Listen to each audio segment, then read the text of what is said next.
Mysterious Traveler.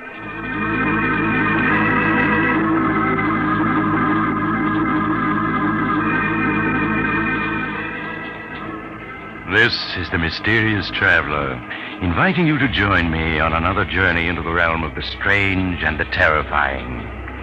I hope you will enjoy the trip, that it will thrill you a little and chill you a little. So settle back and get a good grip on your nerves, if you can.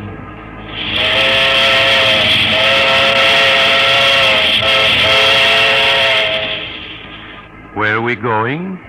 Why, today we're going to accompany Mr. Harvey Benson through a fateful 24 hours of his life in a story I call No One on the Line.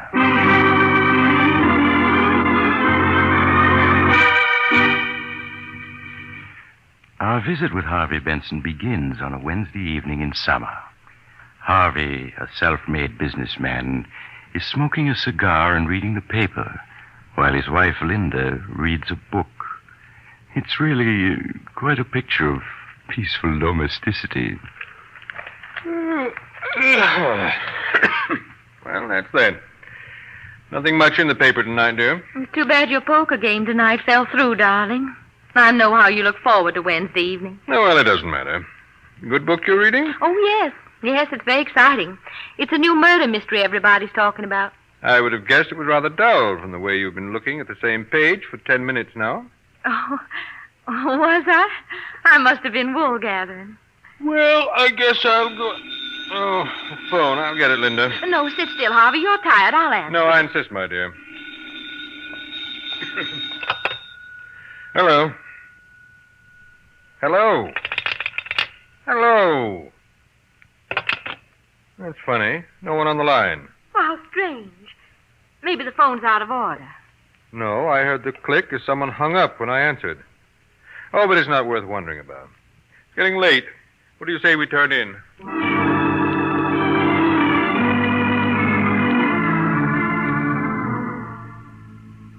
And now we join Harvey again at breakfast the following morning. It's getting late, but Harvey lingers over his coffee as if he had the whole day ahead of him. Good coffee, this. Pour me some more, will you, darling? Of course, Harvey. But, shouldn't you be leaving for your office, dear? Oh, there's plenty of time. But it's almost 9:30. You seem very anxious to get me to the office, Linda. You're not trying to get rid of me by any chance. Oh, well, of course not. But you said you had an important appointment this morning, and I yes, just but thought... the fellow will wait. Mighty good coffee, this. Harvey, is there anything wrong? Anything wrong? Yes. You seemed a little odd the last day or two, and this morning... And what's the matter with me this morning? Oh, I don't know that anything is, but you do seem a little strange. Strange? In what way, Linda, my dear? Oh, I'm sorry if I've said anything to annoy you, but... Oh, I'll answer it. Still, Linda, I'll answer it. But, Harvey, it's probably... I said I'll answer it. Maybe a call I've been expecting. All right, Harvey. Hello? Hello? Hello? Strange, there's no one on the line. Same thing that happened last night. Well, how peculiar. Oh, but that phone must be out of order. Yes, I suppose so. And yet I could swear I heard someone hang up when I answered. Oh, you must have been mistaken, darling. I suppose so. You better give the company a ring, Linda. Yes, I will, Harvey, right away. Good. And now I do have to be going. See you tonight, darling.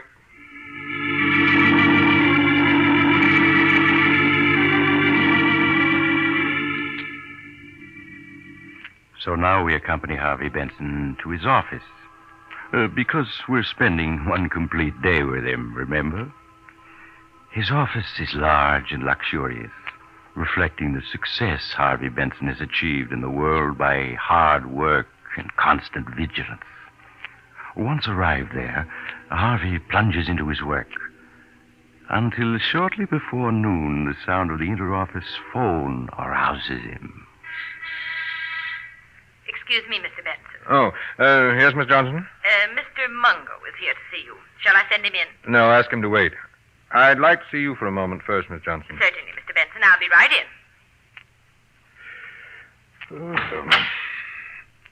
Yes, Mr. Benson? Sit down, please, Miss Johnson. Yes, sir. I brought my book. You won't need it. I just want to chat with you for a moment. I don't understand, Mr. Benson. I just want to talk to you, that's all. I don't believe you and I have ever talked before as person to person, have we? No, sir, we haven't. And you've been with me 7 years, isn't it? 7 years next month. 7 years, and we've never talked as equals. But then, I've never needed advice before. You've noticed that I never ask advice, I suppose. Well, yes, I have, Mr. Benson. Make your own decision and act upon it, is my motto. And yet, now I'm going to ask your advice as a woman, not as a secretary. Well, I'll try to be helpful if I can. Good. Now then, picture for yourself a woman who has always been very practical and, well, let's say rather cold. Suddenly this woman becomes dreamy and absent-minded. She stands for minutes at the window, looking at nothing. You speak to her. She doesn't hear you. What would you deduce from that? Why, I'd say she was in love. Excellent. Now, suppose this woman is married. Suppose on several occasions when her husband is in the room... You're following me, aren't you? Oh, yes, sir. Suppose on these occasions the phone rings and this married woman answers. And each time she tells the party calling he has a wrong number. What then?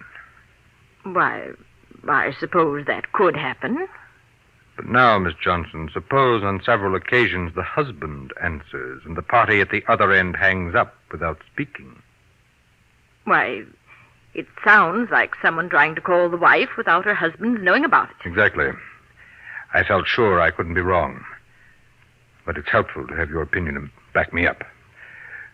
Thank you very much, Miss Johnson. Why not at all, Mr. Benson. And now, please send in Mr. Mungo. Yes, sir, right away.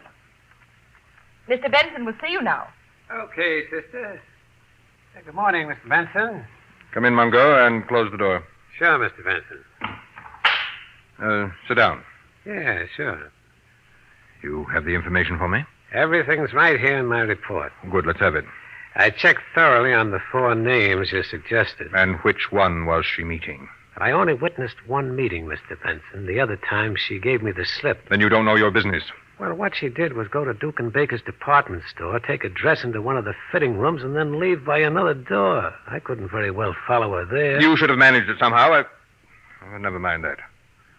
What did you learn? I'll give you the general report first before mentioning names. All right, do so, but don't dawdle about it. Yes, Mr. Benson.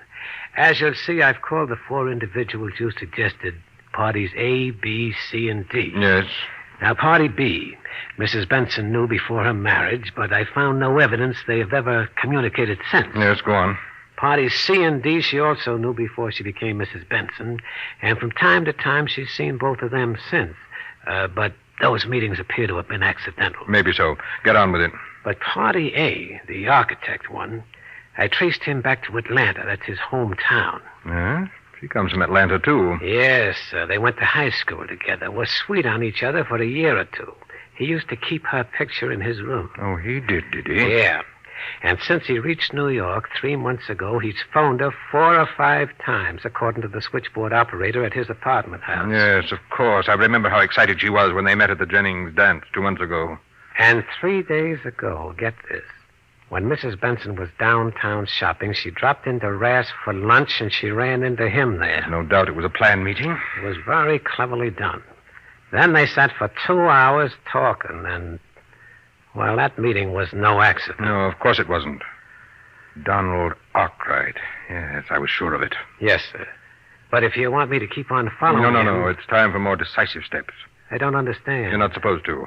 But if you knew me better, you'd know that the moment my mind is made up, I act. I see, Mr. Benson. And I propose to act now. So send me your bill and forget the whole affair. Very good, Mr. Benson. I'll forget the whole affair. I'm very good at that. Good day, Mr. Benson. Goodbye.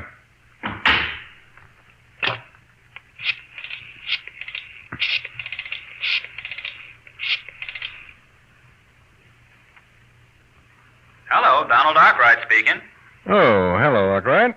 This is Harvey Benson. You remember me, Linda's husband? Oh, yes, of course, Mr. Benson. How are you? Fine, thanks. I'm calling because I need an architect. Oh, and you wanted me Yes, to... I'm going to put up a summer place out on Long Island, and I wanted you to draw the plans. Well, that's great, Mr. Benson. Now, what kind of sight have you? I'll do better than tell you. I'll show it to you. That is, if you're free to drive out with me this morning. Well, I do have an appointment. Cancel it. This will be well worth your while, I assure you. Well, all right, I will, Mr. Benson. Good. Then I'll pick you up in my car. Say about 45 minutes. All right, that'll be fine. I'll be looking for you. Good. I'll see you shortly then. We'll have lunch on the way. Miss Johnson, Yes, Mr. Benson? I'm leaving for the day. Cancel any appointments I may have.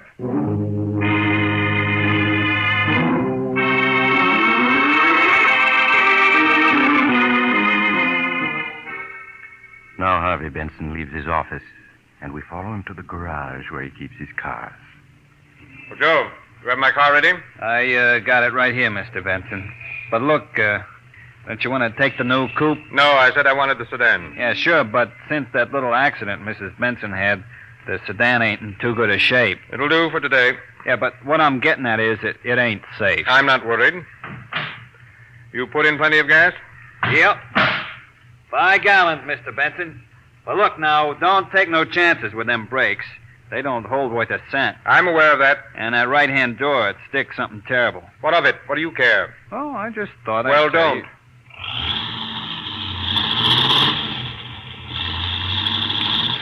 Golly, he's certainly in a hurry. With them brakes the way they are, he'll kill somebody if he ain't careful.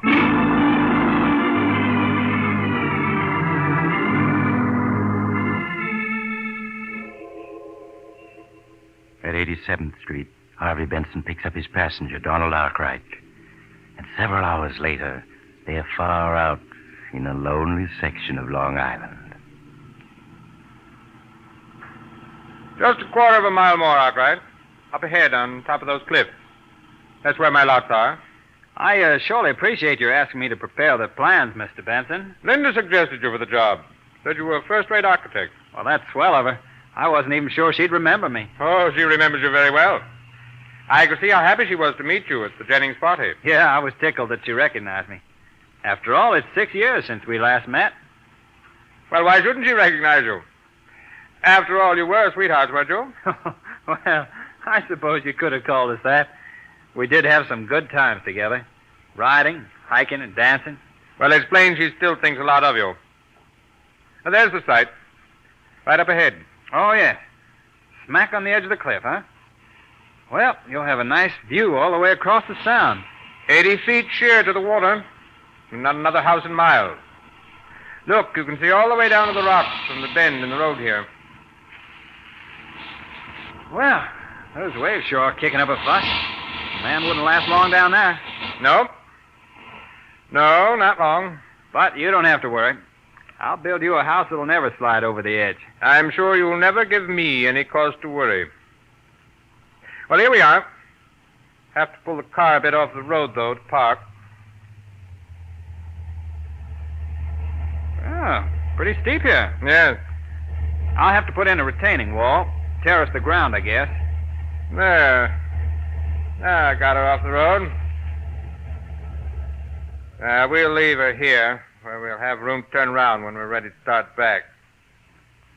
Sure hope you have good brakes. I'd hate to slide over onto those rocks down there. I'd hate to myself. Oh, want to get out and block the wheels for me? Oh, yes, of course. Yeah, door won't open. Seems to be stuck. That's right. That door does open hard. Never mind. I'll get out on this side and block them. Well, say, aren't you forgetting to set the brakes? Not necessary. But this slope is steep here. I know what I'm doing. But look, the car's moving already. It's starting to roll forward. Yes, it is, isn't it? And it'll keep on rolling. Mr. Benson? I can't stop your car. The brakes won't hold. Mr. Benson, it's gone over the cliff. It's gone over the cliff! Harvey stands there, watching the car roll toward the edge, while his passenger struggles frantically to get out. It only has 10 feet to go, 5 feet, and then on the very edge, the wheels twist against a rock, and the car stops. Harvey runs down the slope and reaches the spot just as Donald Arkwright manages at last to scramble out. Mr. Benson, you did that on purpose. Yes, Arkwright, I did. You tried to kill me. Exactly, I tried to kill you. But why? You must be crazy. No, Arkwright, only myself. If you knew me better, you'd know that no one tries to take anything away from me without suffering for it. What are you talking about? You know what I'm talking about. What's mine is mine. And everything that's mine, I keep. You are crazy. I can see it. Get away from me. Take your hands off of me. No, Arkwright, you haven't a chance. Let me go, I say.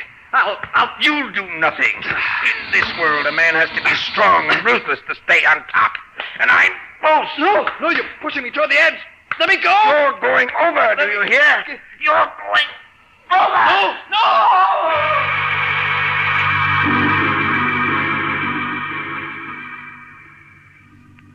For a moment, Harvey stands, glaring down at the white-capped waters that have received his victim. Then he turns to the car. A quick twist of the steering wheel, a push, and the car is gone. Then Harvey turns away, back to the road. He walks a mile, 2 miles, 3, until he gets a lift from a driver who takes him to the nearest state police barracks, where State Police Sergeant Thomas hears his story. Mr. Benson, you say you got out of the car to block the wheels, and the car started rolling forward? Yes, Sergeant. Arkwright tried to open the door, but it stuck. The car was at the edge by the time he got it open. He jumped, but he was too late. I see. All right, I have the details straight. Oh, it was horrible, Sergeant. He was my friend. There was nothing I could do to help. Nothing. Yes, I understand, Mr. Benson. You were quite alone at the time? No witnesses? No, we were miles from the nearest house. Why do you ask? Well, because there's a Boy Scout camp about a mile from there, Mr. Benson. I thought some of the boys might have been within sight. Oh, no. There wasn't anyone in sight. I see. Well, I guess that's all, Mr. Benson. It's just about dark now, so we probably won't recover the body before tomorrow. I'll notify you the minute we do, so you can identify your friend.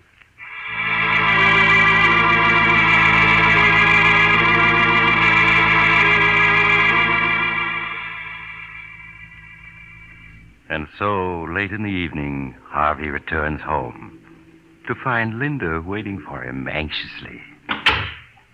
Is that you, Harvey? Yes, my dear, it is.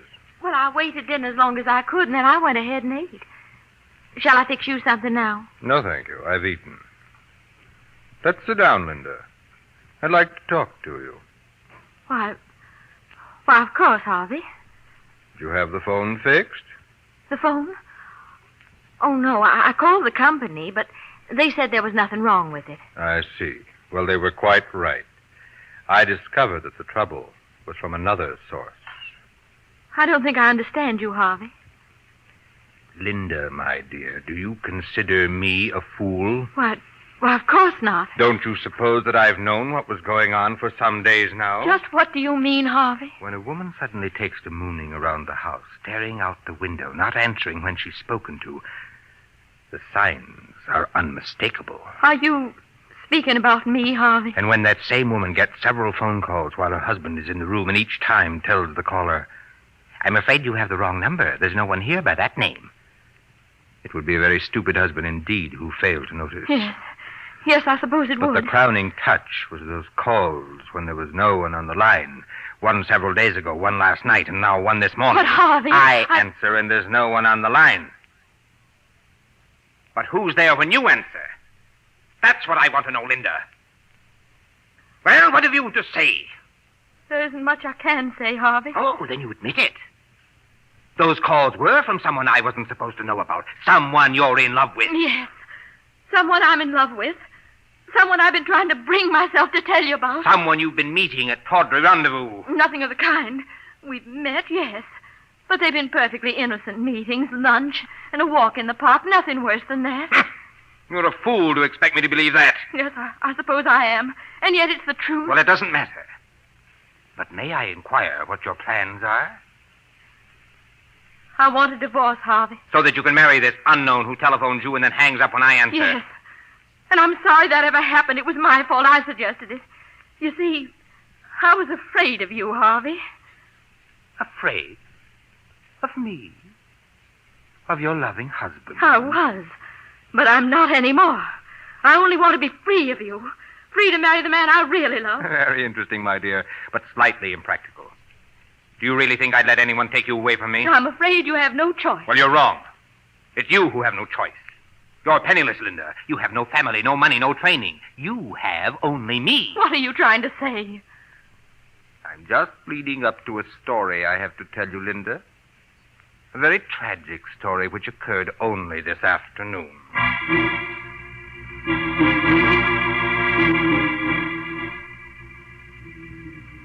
And so Harvey tells Linda the story of the afternoon's events. Well, not the true story, of course, but she guesses the truth as he speaks and recoils in horror when he is finished. Oh, you've killed him. You deliberately murdered him. Nonsense. It was a tragic accident. The police have already exonerated You me. killed him? Oh, no. No, I don't believe you. You're just trying to torture me. You know me better than that. You know That what I have, I keep at any cost. Then you did kill him. You're a murderer. Don't be hysterical, my dear. I shall be forced to discipline you. I'm going to the police. I'm going to tell them the truth. Linda, come back here. No, you can't stop Linda, me. come back. Come back, I say!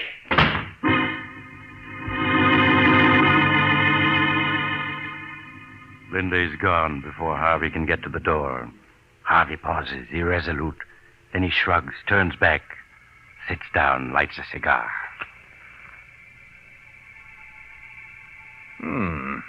Good cigar. I must remember to order another box. And so, Linda, you've rushed off to the police. In your heart of hearts, you hope that I'm lying. Your first move will be to rush to a telephone. You'll put a nickel and dial with trembling fingers. You'll hear the phone at the other end ring. And with beating heart, you'll wait, hoping against hope that Donald Arkwright will answer. But he won't. And then you'll know I've told the truth. Then, will you come back first, or will you go on to the police? I rather think you'll go to the police, for you are excited just now. And you'll return with a detective or two. I shall have to explain to them, tell them of your hysterical spells. Then you and I will be left alone. And in a day or two, I think we'll leave on a little trip. Yes, up to my hunting lodge, where we can be alone there. And we'll get to know each other well again. Very well. And in the future... the bell. So you're back already, Linda. I guessed wrong. Just a moment, my dear. I'm coming. Harvey crosses to the door, opens it, and recoils in surprise. Good evening, Mr. Benson. Well, if it isn't Sergeant Thomas. And I see my wife is with you. Yes, we met in the lobby. She came back up with me. I'd like to come in. Why, of course. After you, Mrs. Benson. These other men will wait out here. Thank you, Sergeant. And now do sit down, Linda. And you too, Sergeant. Oh, cigar. No, thanks. We might as well waste no time, Mr. Benson. We've recovered your friend's body. Already? But surely you didn't come here to tell me that. They know you killed him, Harvey. They know. Please, Linda, you must forgive my wife, Sergeant. She's overwrought. I suppose she's been babbling some nonsense or other to you? She told me a story. I don't think it's nonsense. Of course it is. She's hysterical. But there were witnesses, Harvey. There were witnesses. What? That's absurd. There was no one within miles. Except a camp of Boy Scouts. 4 of them with a scoutmaster were lying in the grass half a mile away when you drove up. They were watching for birds with field glasses. You're lying. And with natural curiosity, they turned their glasses on you. They saw your struggle on the cliff. No, you're lying. They went to another police barracks to report, or I'd have been here sooner. Here are copies of the affidavits they signed. Affidavits? Yeah. Look them over. Affidavits. 5 of them. Yes, they seem to be in order. So there were witnesses.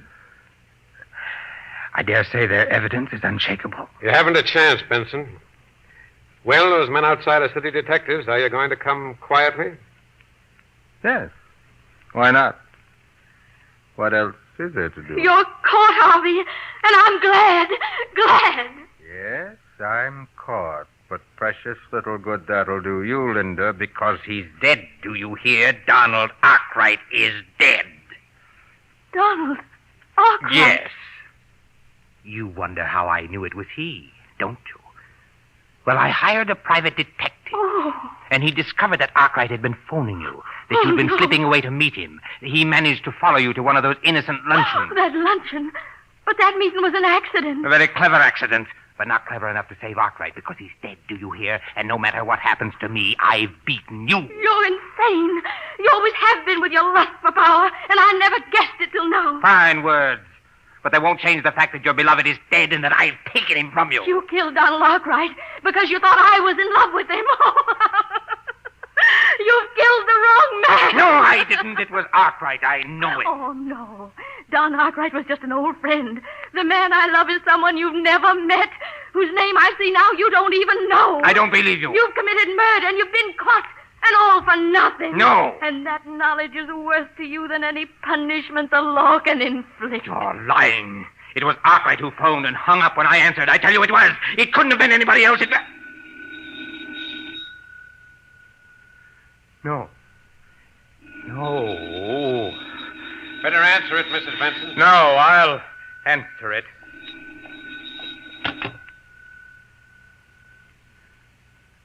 Hello?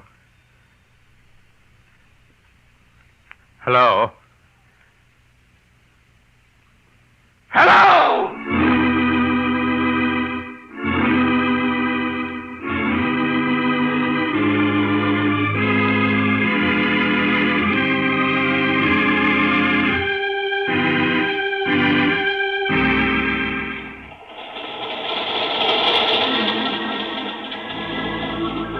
This is the mysterious traveler again. Well, that was rather a hectic 24 hours for Harvey Benson, wasn't it? He shouldn't have been quite so sure of himself. It never pays. Those phone calls now. If you get any calls and find there's no one on the line, don't be quite as hasty as he was. You might get into a bad jam. I know someone else who didn't wait to make sure of his facts, and he...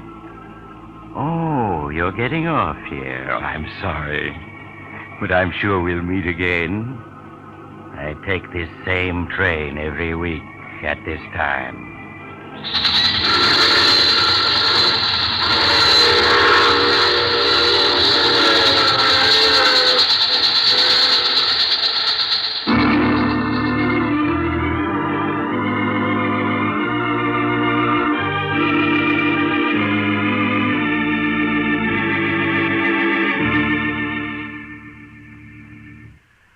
You've just heard The Mysterious Traveler, a series of dramas of the strange and terrifying. In today's cast were Maurice Tarplin, Ted Osborne, Mary Jane Higby, Jack Manning, and James Van Dyke. Original music was played by Doc Whipple. The Mysterious Traveler is written and directed by Bob Arthur and David Cogan.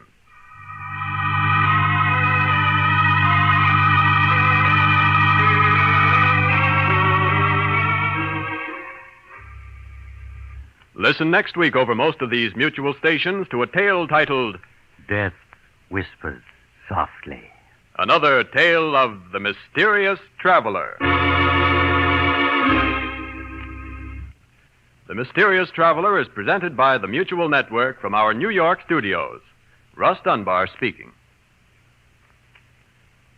What could have been in the little black box that led intelligence men, Nazi agents, and Mike Waring, the Falcon, on a chase of mystery and intrigue over 2 continents?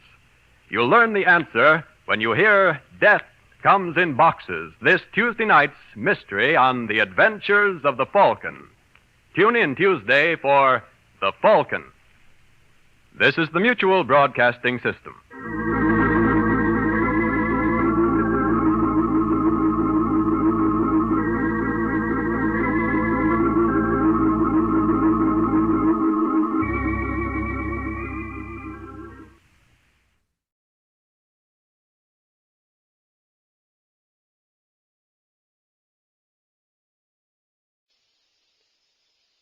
The CBS Radio Mystery Theater presents...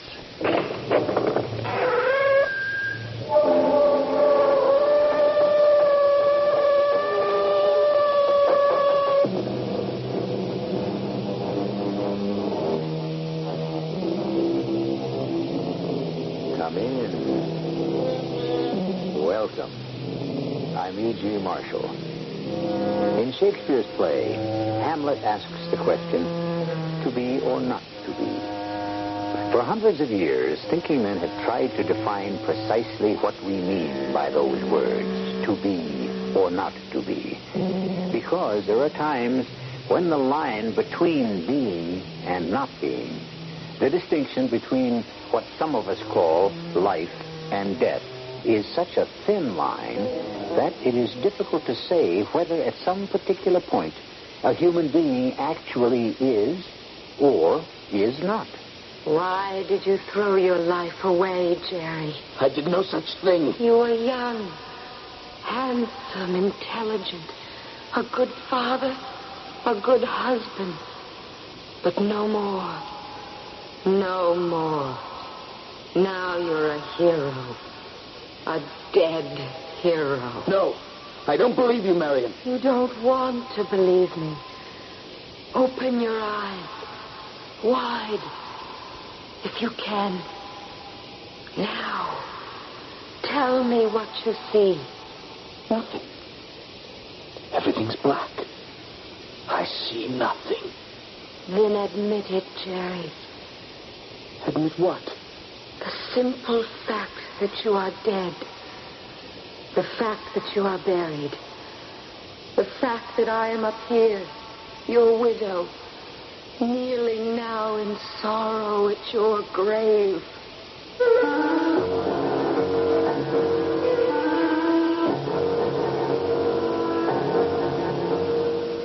Our mystery drama, One of the Missing, was especially adapted from the Ambrose Bierce classic For the Mystery Theater by Stella and Arnold Moss. It stars Christopher Tabori. I'll be back shortly with Act One.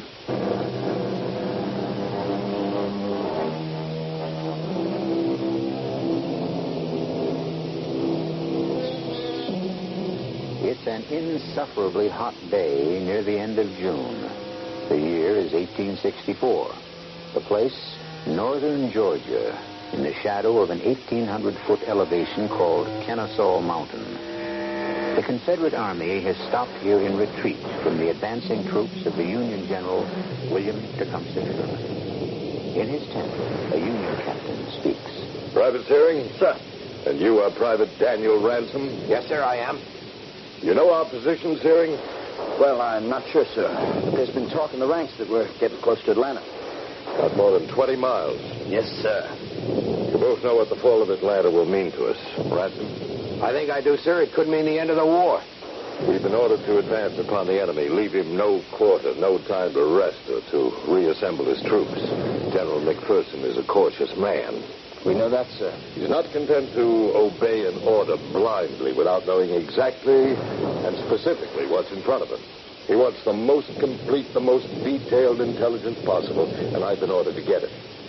That's where you two soldiers come in. Yes, sir. We believe the enemy to be in a strong position.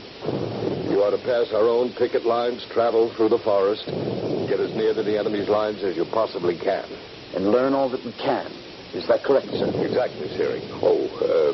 One last word. The outcome of this long, bloody war may well depend on our success or failure in taking Atlanta. We understand that, sir. When do we start? Immediately. If you accomplish this mission this day, the 30th day of June, 1864, may well go down as one of the most important dates in the history of our country. Good luck to you both. In no time at all, Ransom and I were creeping stealthily forward on our hands and knees, past our own men in blue on picket duty, lying in groups of 2 and 4 behind little banks of red earth. Dan, it's got so quiet and peaceful. All of a sudden, Jerry. How do you explain it? Got no idea. How much further do you figure we have to go? No way of telling yet. Why? I don't know. Maybe I'm a little afraid. I don't think I'm quite ready to die. Not just yet. Oh, now, you've never been afraid of anything in your whole life. Any more than I have. Yeah, but this is different. Why is it all so quiet? Just keep Keep your eyes and ears open.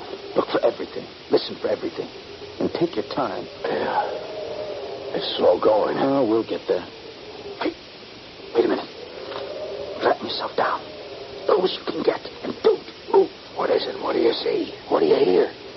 Take a look through that narrow opening in the bushes. And you tell me. Tell me what you see, Dan. A little mound of yellow clay. Not more than 10 feet from here. You know what it is, don't you? Of course. It's one of their rifle pits. Where are the men? Be careful, Jerry. Don't worry.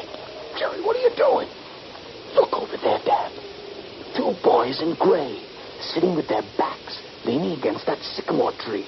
What do we do? Well, we capture them, Dan. You and I capture them.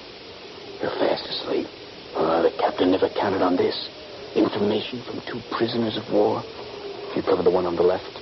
I'll cover the other one. All right. Oh, Johnny Reb. The war's going to be over for you. On your feet. Hands over your head. They don't hear you. Get up off your bottoms before I... What is it? They're not asleep, Dan. They're dead. Come on, let's get moving. Hey, you'll get your head blown off. Keep down. There may be some live ones about. Are you coming? Dan. Hey, Dan, look at this rifle pit. Nobody. There's been nobody in this pit for the last couple of hours. Same's true for that pit over here. And this one. No, Dan. It's just the 2 of us. Where do you suppose they've gone? I'm not sure. But I'll tell you one thing. We're damn well going to find out.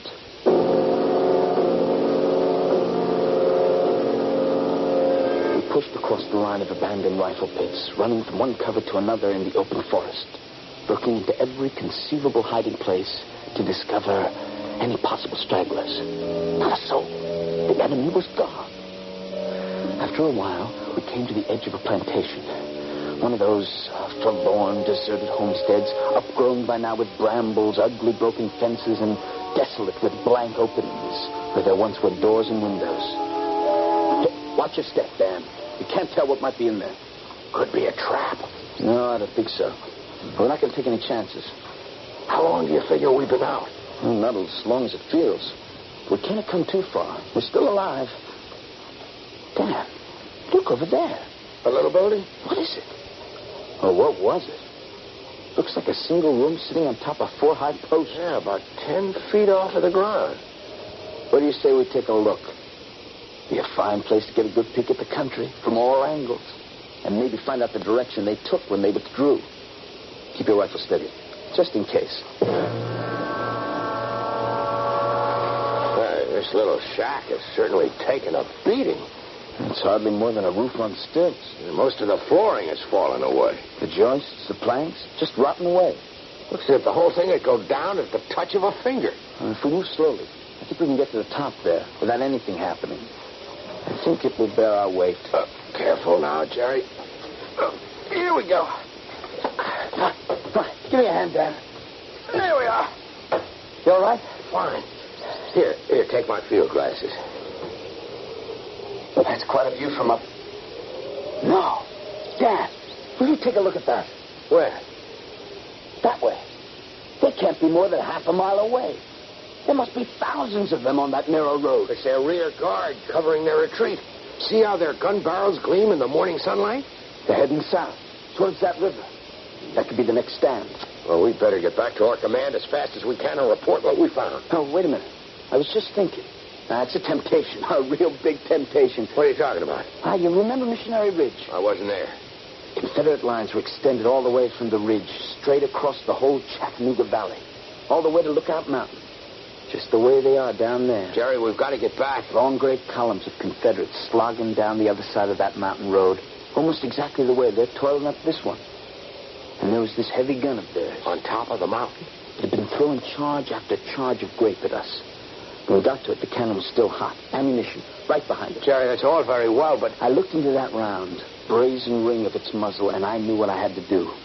One last parting shot at them, a peck of iron from their own gun as they swarmed down the mountainside like so many ants. And did you? Just as I'm about to do right now. Oh, you should have seen them scatter. Doesn't the sight of those rebs tempt you, Danny? To do what? All I have to do is take this beautiful Springfield rifle of mine, put it to my shoulder like this. Gary, what are you doing? With this old globe sight and this hair trigger, all I have to do is take careful aim, press the trigger ever so gently. Ever so gently. Gary, put that down. You'll have the whole enemy army down on the two of us. Easiest thing in the world to send an ounce and a quarter of lead hissing right through into them. Are you out of your mind, Jerry? Put that gun down. It's the business of a soldier to kill. Not now, Jerry. We've got to get back. It also becomes a soldier's habit to kill. What is the matter with you, Jerry? Just one little shot. Jerry, you have gone crazy. One little shot. Jerry, put down that gun. I won't miss. I just draw back the hammer like this. Jerry, don't do it. I set the trigger, aim into the sight carefully like this, and I bring my finger ever so slowly to the hair trigger and...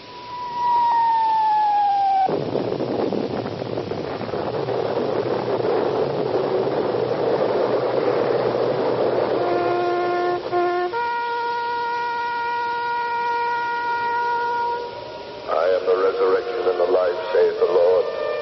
He that believeth in me, though he were dead, yet shall he live. What's happened? I can't open my eyes. Whose voice is that? Sounds like my commanding officer. And whosoever liveth and believeth in me shall never die. I know that my Redeemer lives. Those are the words of the burial service. Who are they burying? And though his body be destroyed, yet shall I see God. That huge explosion. That's it. We brought An enemy shell must have hit the frame of the shed Ransom and I was standing on, just as I was about to pull the trigger of my rifle. The Lord gave and the Lord hath taken away. Blessed be the name of the Lord. May the Lord receive the soul of Jerome Searing. They're burying me. Amen. No. It can't be. No. It must not be.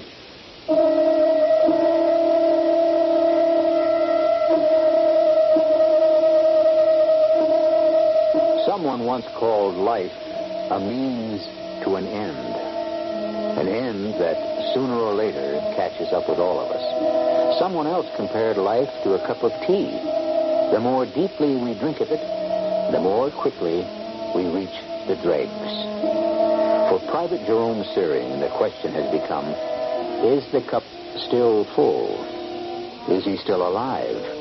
Or by an accident of fate, has he been forced to drain the cup to the very bottom? I shall return shortly with Act 2.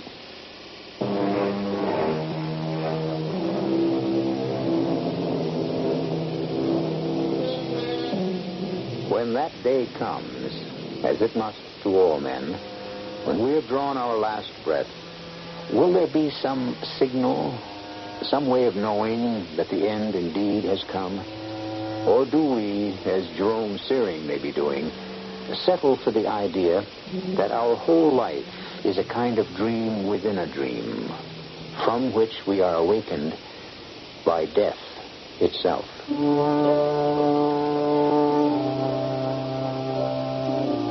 I finally managed to open my eyes. I saw a patch of gray sky rising from a fringe on top of the trees. In the foreground, there was a crazy crisscross pattern of heavy, black, straight lines that blacked out part of the sky. I felt drained, exhausted. Once more, I shut my eyes. I heard what seemed to be the rhythmic breaking of waves upon a beach. Over it, I could hear a familiar voice, repeating over and over again, Jerome Searing. Jerome Searing. You are caught like a rat in a trap. A rat in a trap. A rat in a trap. and then I heard something else. What's that? Who's that? Who is it? Walking there above my head. It's me, Jerry. Marion. Your wife, Jerry. Why are you here? I came to mourn at your grave. My grave? To add my weight and the weight of our child to the weight of the earth upon your breast. Why are you saying these things, Marion? Why did you throw your life away? I've done no such thing. The brave Private Jerome Fearing. Young, handsome, intelligent. A good father. A good husband. Those are the things you were, Jerry. Now you're a hero. A dead hero. I don't believe you. You don't want to believe me. Open your eyes. Wide. If you can, Jerry. What do you see? Nothing. Everything's become black. And outside of your voice up there, I hear nothing. Then admit it, Jerry. Admit what?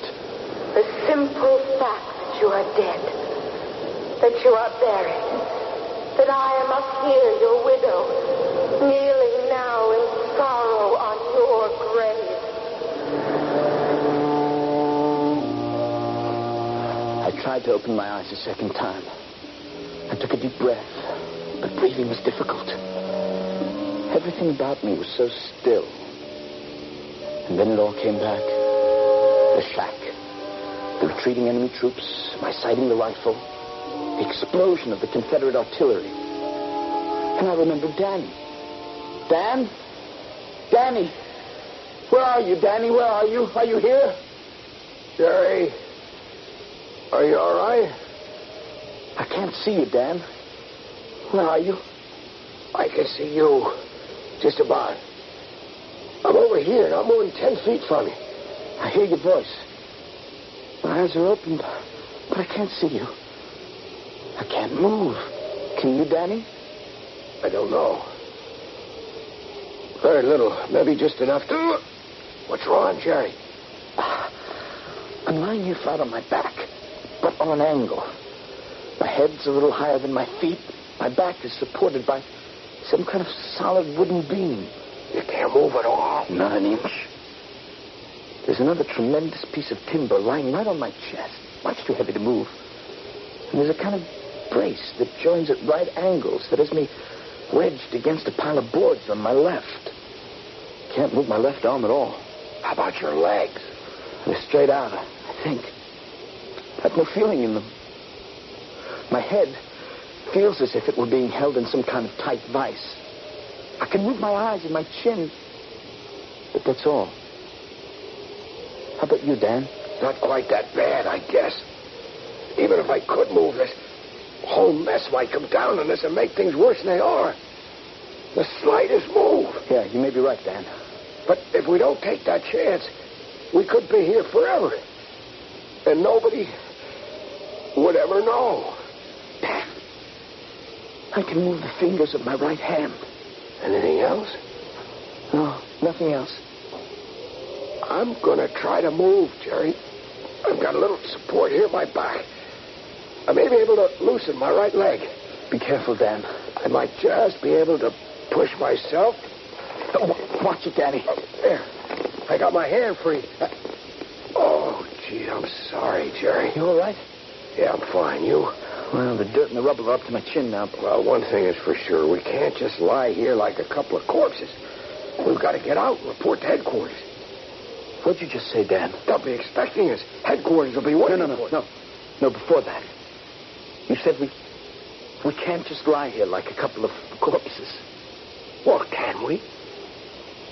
Answer me, Jerry. Can we?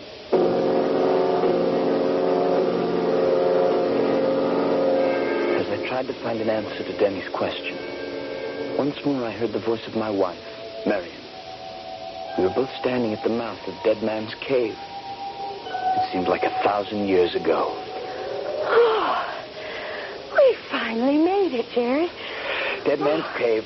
What a climb. I was sure once we made it past Ghost Rock, the rest would be easy. Now, as soon as we catch our breath, we'll have a look inside. And we're going to find out why they say it's haunted. Let's rest a little first. Oh, Jerry, darling. You know there's going to be a war. It looks that way. Promise me one thing. If I can. Wait until your time comes. Don't volunteer. Let's have as much time together as we can before you feel you have to go. can't promise that. Why not? Oh, please, Jerry. Because I've already volunteered yesterday. Oh, Jerry, you don't have the remotest idea of the meaning of the word fear, do you? Jerry! Those shots are coming from inside Dead Man's cave. Who's in there? Whoever you are, come out of there. I'm going in to see. Wait, Jerry. Look up at the mouth of the cave. What is that? A huge ring of black metal is forming a circle around the entrance. Let's get out of here. It's like looking into the muzzle of a giant rifle. Who are you in there? Answer me. You answer me. Private Jerome Searing, you are caught, like a rat in a trap, like a rat in a trap, trap.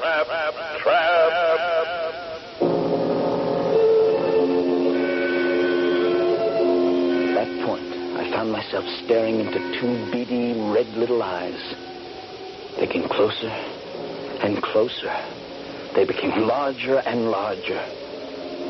I was staring into the eyes of an oversized rat that must have lived in the shed where we were standing on before it collapsed. Get away. You've no business here. The creature scampered away. We're alive, all right. Why we should be, I hardly know after practically the whole world fell down on us. We're alive, no question about it. What makes you so sure? Well, you hear me, don't you? Yeah, I hear you. The dead have no voices, Jerry. I'm alive, and you're alive. And we've got to find some way to get out of here.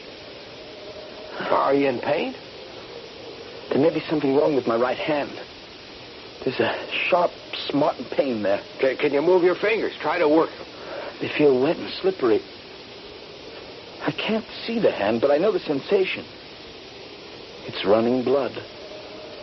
I must have ripped it on a piece of metal where the shed collapsed. How long do you think we've been in here, Dan? I haven't any idea. Seconds? Minutes? Possibly hours? Well, it couldn't have been too long. The dust is still settling. There's still dust in the air. The way I'm held by these beams, I can't see. Whatever we're going to do, Jerry, we'd better get some rest first. We'll need every ounce of strength we've got. That's a good idea, Dan. Some of our boys are sure to stray out here. Either foraging or maybe even looking for it. Yes, of course. And they'll find us, too. Somebody will surely find us. Private Searing, I'm glad I found you. Yes, sir. What took you so long? Well, sir, just as we were about to return to headquarters... Yes? There was this explosion. Everything collapsed, sir. And that's the sum total of your intelligence report? No, sir. The enemy has started to retreat. They're moving southeast toward the river. There must be at least 2,000 of them. I should judge they began their retreat about 2 hours ago. Fine work, Searing. Excellent. I'll see that you're properly rewarded. Your country will be very proud of you. Yes, thank you, sir. And now, would it be possible to get us out of here? We can't stay here like this forever. You won't have to, Searing.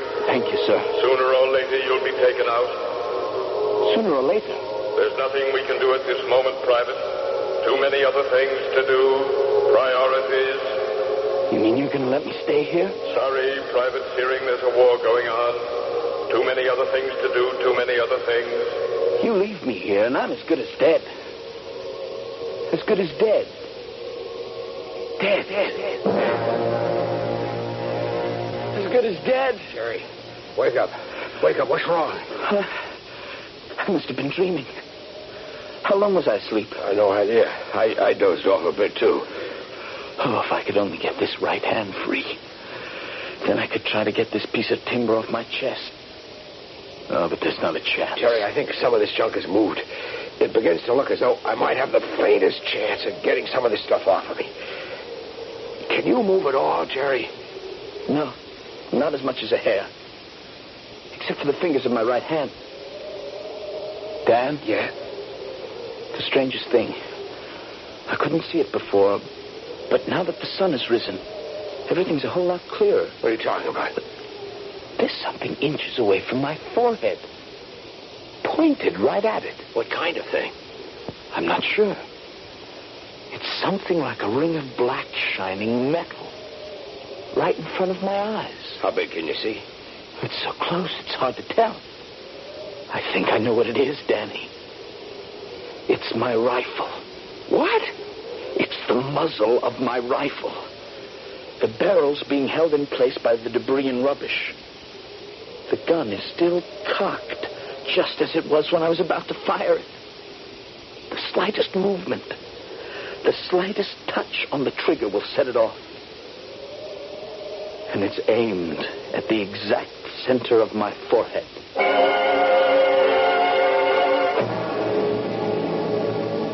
You remember the story of the ancient Greek Damocles, who was invited to a sumptuous banquet?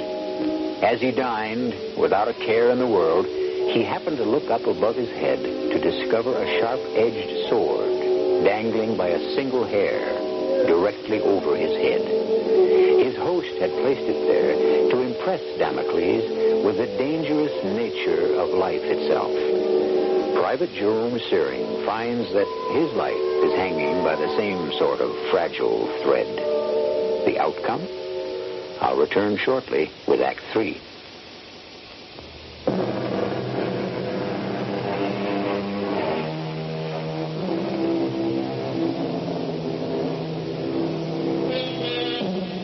Ambrose Bierce, the author of One of the Missing, cynically defined man as an animal so lost in contemplation of what he thinks he is that he tends to overlook what he really ought to be. And among man's chief occupations, he added, is the extermination of other animals, his own species included.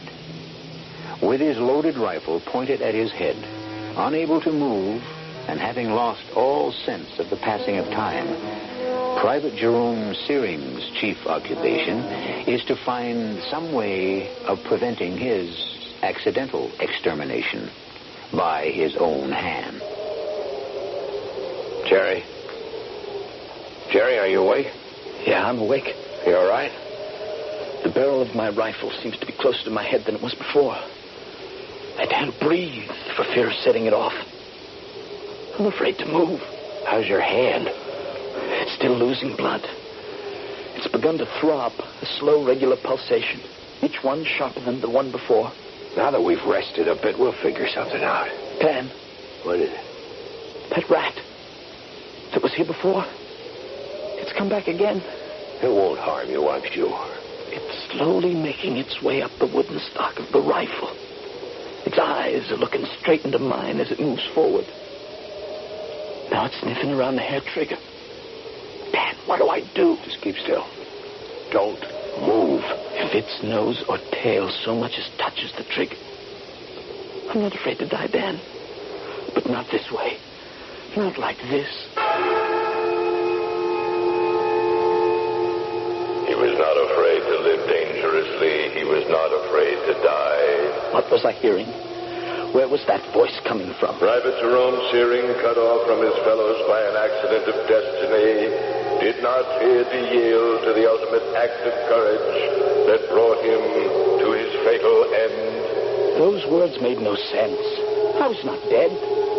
Yet, I was still very much alive. And all the time, I listened to the drone of that voice. I kept my eyes glued onto that loathsome little animal that was sniffing its slow way up along the rifle stock. A flick of its tail, and I'd be gone. Then suddenly it stopped, turned around, scampered off. With the free fingers of my torn and bleeding hand, moving nothing else but my eyes, I groped for whatever might be in reach. Dan, something's happened. What is it? My fingers have touched a strip of board, a building lap of some kind. I can just barely touch it. Where is it, Jerry? Right alongside my body. If I can just bend my elbow as much as an inch, I think I might be able to get hold of it with the tips of my fingers. Well, if you can do that. Then I might be able to work it upward. That's to say backward, toward me. Far enough to lift the end of it and try to push the rifle away from my head. Try, Jerry. You've got to try. If the worst happens, and I can't push the gun away, if it's wedged too tightly into the ground, I can always try to touch the strip of board to the trigger itself. What kind of solution is that? It may be the only one that's left, Danny. My fingers reached out for the length of wood. Slowly, the real world began to come into focus once again. Here in this confusion of timber and boards, this was the sole universe. The only thing that was. Here was immortality in time. Forever and ever. Jerry, something's happened over here. What? If I'm very careful, I think I may be able to loosen some more of this stuff around me. I'm going to push down with my hands, very gently, against the ground, and come out backwards. I hope. A stone, a pebble, a clump of earth dropped against this trigger would be the end of me, and maybe of both of us. I know that, Jerry. I'll be as careful as I can. Wait a minute. If by some miracle you can get out of this mess without sending a bullet through the middle of my head, you leave me here, just as I am, while you hurry back to headquarters. Is that it? I didn't say that. Not in so many words. Then you deliver to the captain the intelligence report of the enemy movements that you observed, that you discovered, and you, Private Ransom, great hero that you are promoted in the field and become Lieutenant Ransom. Is that it, Danny? I don't know what you're talking about. Meantime, poor unfortunate Private Searing lies buried under this pile of garbage with the inside of his head scattered all over the place. Too bad. Just one of them missing. If any of what you're saying were true, Jerry, just exactly what could you do to prevent it? At the moment, not a blessed thing. I suppose if this rifle of mine should go off while you're getting out of here, you might call it an accident of fate, wouldn't you? What would you call it, Private Searing? I would call it plain and simple murder.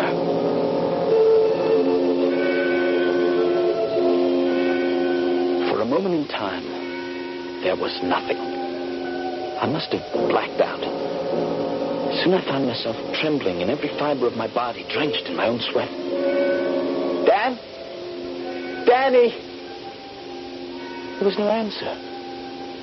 Of course, Danny had managed to escape. Well, hadn't he? And a terrifying thought gripped my mind. Who was I calling? Danny? Danny Ransom? In a flash of clarity, it came to me. I had never in my life even known a Danny Ransom. How could he answer me? There is no Danny. There never was a Danny. Danny was a creation of my own fevered imagination. From the very beginning, I was sent out on this mission alone.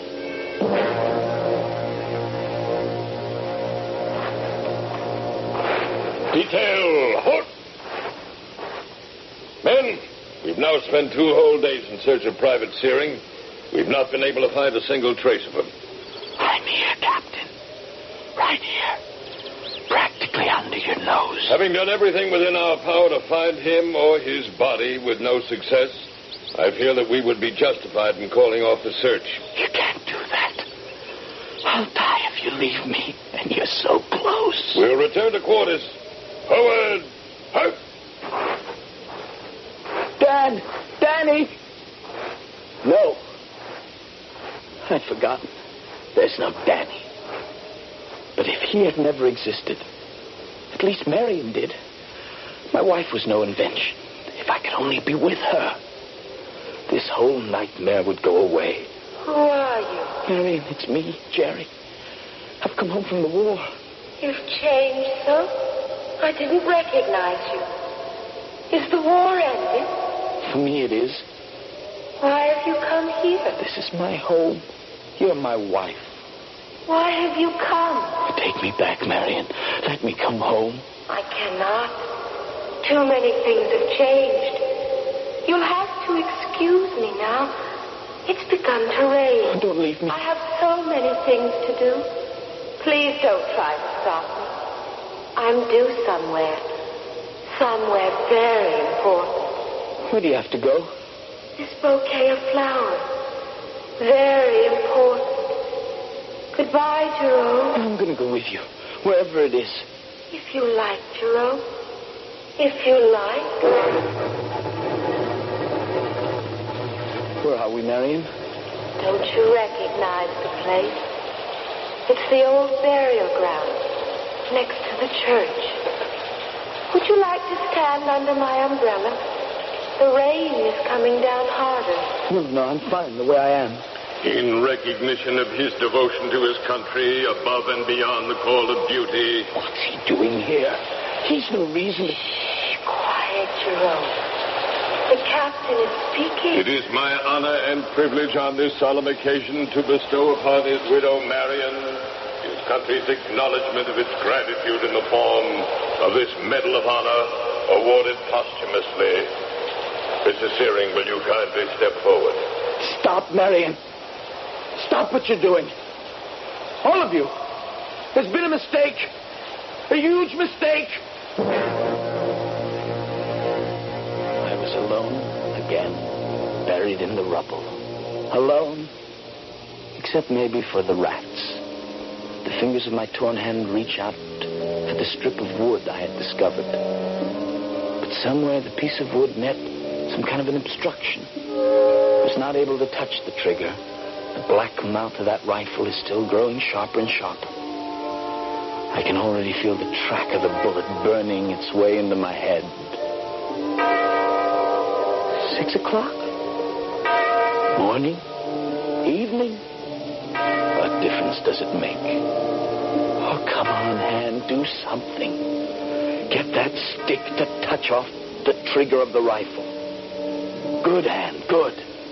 Now touch the trigger. Stick. Touch it. What happened? I set the trigger off, but there's been no shot. No! No! No!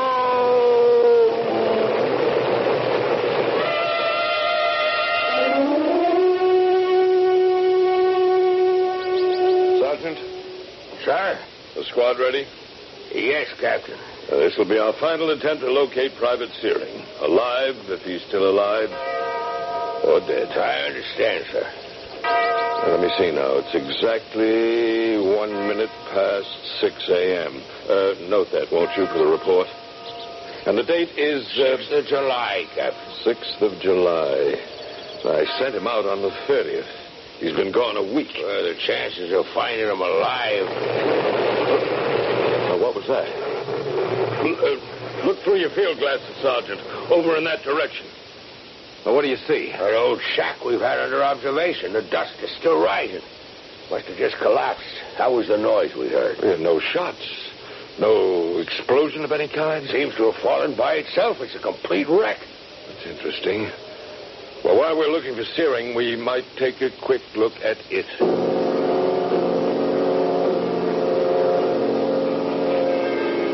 Sergeant. Sergeant, will you come here, please? Look there. Is that him? I almost didn't recognize him. He's so covered with dust. I've seen a good many dead men. None ever with a face of that color. The cheeks are falling in. The temples are sunken. Look at the mouth. The upper lip pulled back, showing his clenched teeth. Here, give me a hand here. Let's try to get him out. Here we go. Yeah, that was easier than I thought it would be. The body outside of the right hand seems to be in excellent shape. No bones appear to be broken. Help me turn him over. Yep. Not a sign of any kind of a gun wound any place on the body. Do you see any? No, sir, none at all. Well, there's his rifle. May I have it, please? Thank you. It's strange. What's that, Captain? There's no shell in the chamber of the rifle. Not even a spent one. Searing's gun was not loaded. That's peculiar. Very strange. Such a good soldier. What would you suppose was the cause of death? It's hard to say. Maybe simple starvation or thirst, or a combination of both. After all, he's been dead a week. What time do you have, Sergeant?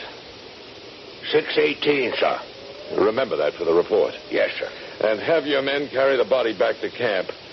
We'll give this soldier a burial befitting one of the bravest men our country will ever know.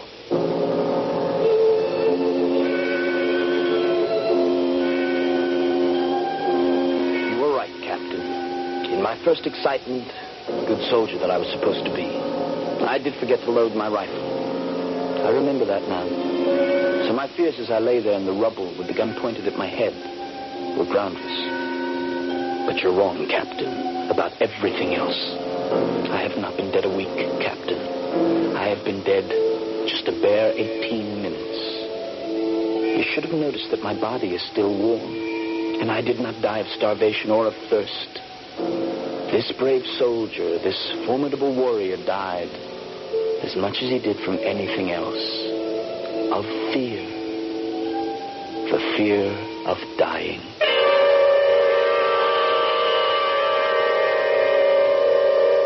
We know that the feeling of love and the feeling of hatred are very often confused. That the line that separates our feelings of love and hatred can be a very thin one. By the same token, the distinction between fear and courage can be equally narrow. When we think a person is motivated by the noblest kind of courage and bravery, it might just be possible that the driving factor is nothing more than fear, as in the case of Private Jerome Searing. I'll be back shortly.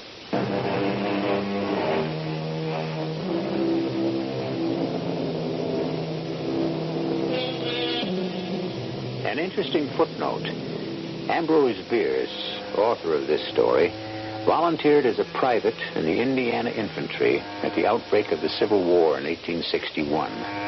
He served for the entire duration of the war, was twice wounded, once in the heel, and once more severely in the head.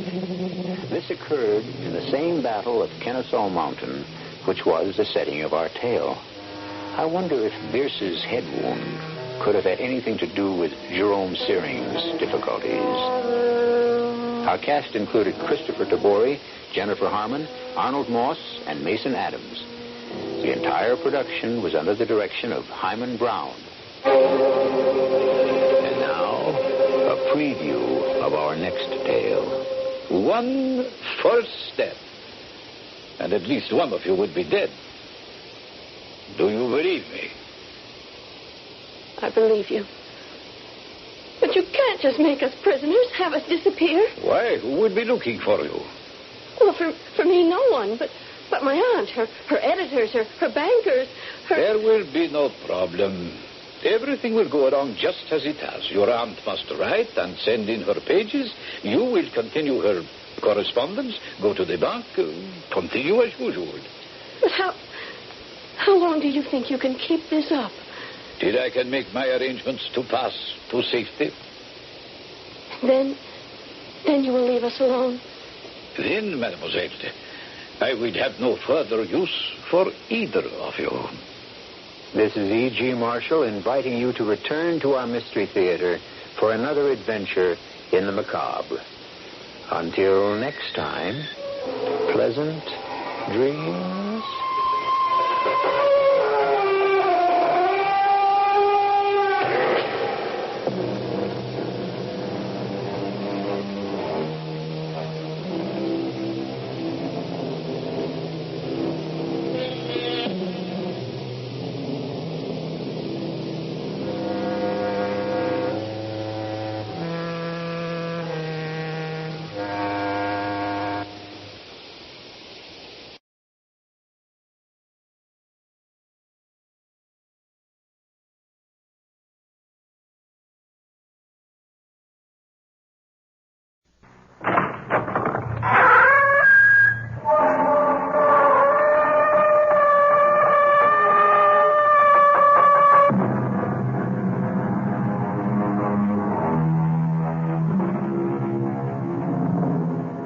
Come in. Welcome. I am E.G. Marshall. Welcome to the sound of suspense, to the fear you can hear. What do you think about witches? Not the bony hags and atrocious crones of Shakespeare and legend, or the poor unfortunates of Salem, but witches who are young, witches who are beautiful, witches who even fall in love. Excuse me. Who let you in here? Well, I hope I'm not disturbing you. I'm only trying to make a deadline. Well, if you're in the news business, I've got something for you. It better be good. I'm going to have to kill my wife. That won't be news till you do it. I know.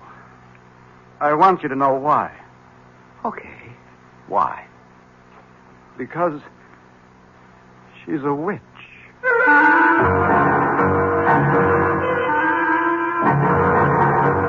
Our mystery drama, I Warn You 3 Times, was written especially for the Mystery Theater by Sam Dan and stars Joan Loring.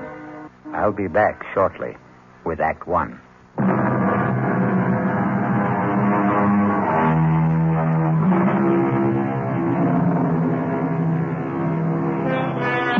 It's one of those miserable, stormy nights in the dead of winter. A thick, clinging, wet snow seems determined to smother the entire earth and everyone on it. You'd think that most people would choose the cheerful indoors, a warming fire, a relaxing drink, a comfortable bed. That's the problem with most people. You can't figure them. For instance, consider that line of cars crawling down Main Street, bumper to bumper, skidding, sliding. Where is everybody headed on a night like this? Have we become a race of lemmings? Do we follow some mysterious, unconscious drive? An interesting speculation, but we won't pursue it. We'd better consider the traffic, which has come to a complete standstill. A car seems to be stuck at the intersection. Let's go, sister. That light's green. Oh, officer. Well, what are you waiting for, lady? My husband. Your husband? The light was red, and he said he wanted to step out and clean off the rear window. Hey, mister. You finished back there? He just stepped out. It was a moment ago. Tom? Well, maybe he slipped in the snow. Tom, are you all right? Lady, there ain't nobody around the back. But he just went out to clean the rear window. That's what you said. But what could have happened? Just sit there a minute, lady. Hey, lay off of that horn. I know you got one. What's wrong, officer? Did you see a guy get out of that car up Did I see a guy get out of the car? Yeah. Did you? Huh? Are the police after someone in a skate Oh, car? come on, Buster. Just tell me. Did you see a guy cleaning off the rear window of that car up front? Well, to tell you the truth, I wasn't paying any attention. I was listening to the radio. Now, there could have been somebody, but then again, I couldn't say there was. It's not that I'm not trying to get involved, officer. I'm a citizen. I know my duty, but... Well, thank you. Officer, where is my husband? He was just there. Lady, he disappeared. How could he disappear? I don't know. I do know he ain't here. What am I going to do? Well, you can't keep blocking traffic, lady. You got to move on. Where? Well, it beats me. But you must find him. Look, you got troubles with your husband. That's your problem. But when you hold up traffic, that's my problem. Will you feed her a little gas, please? Come on, let's go. I can't. Lady, you got to go somewhere. I can't go anywhere. I don't know how to drive.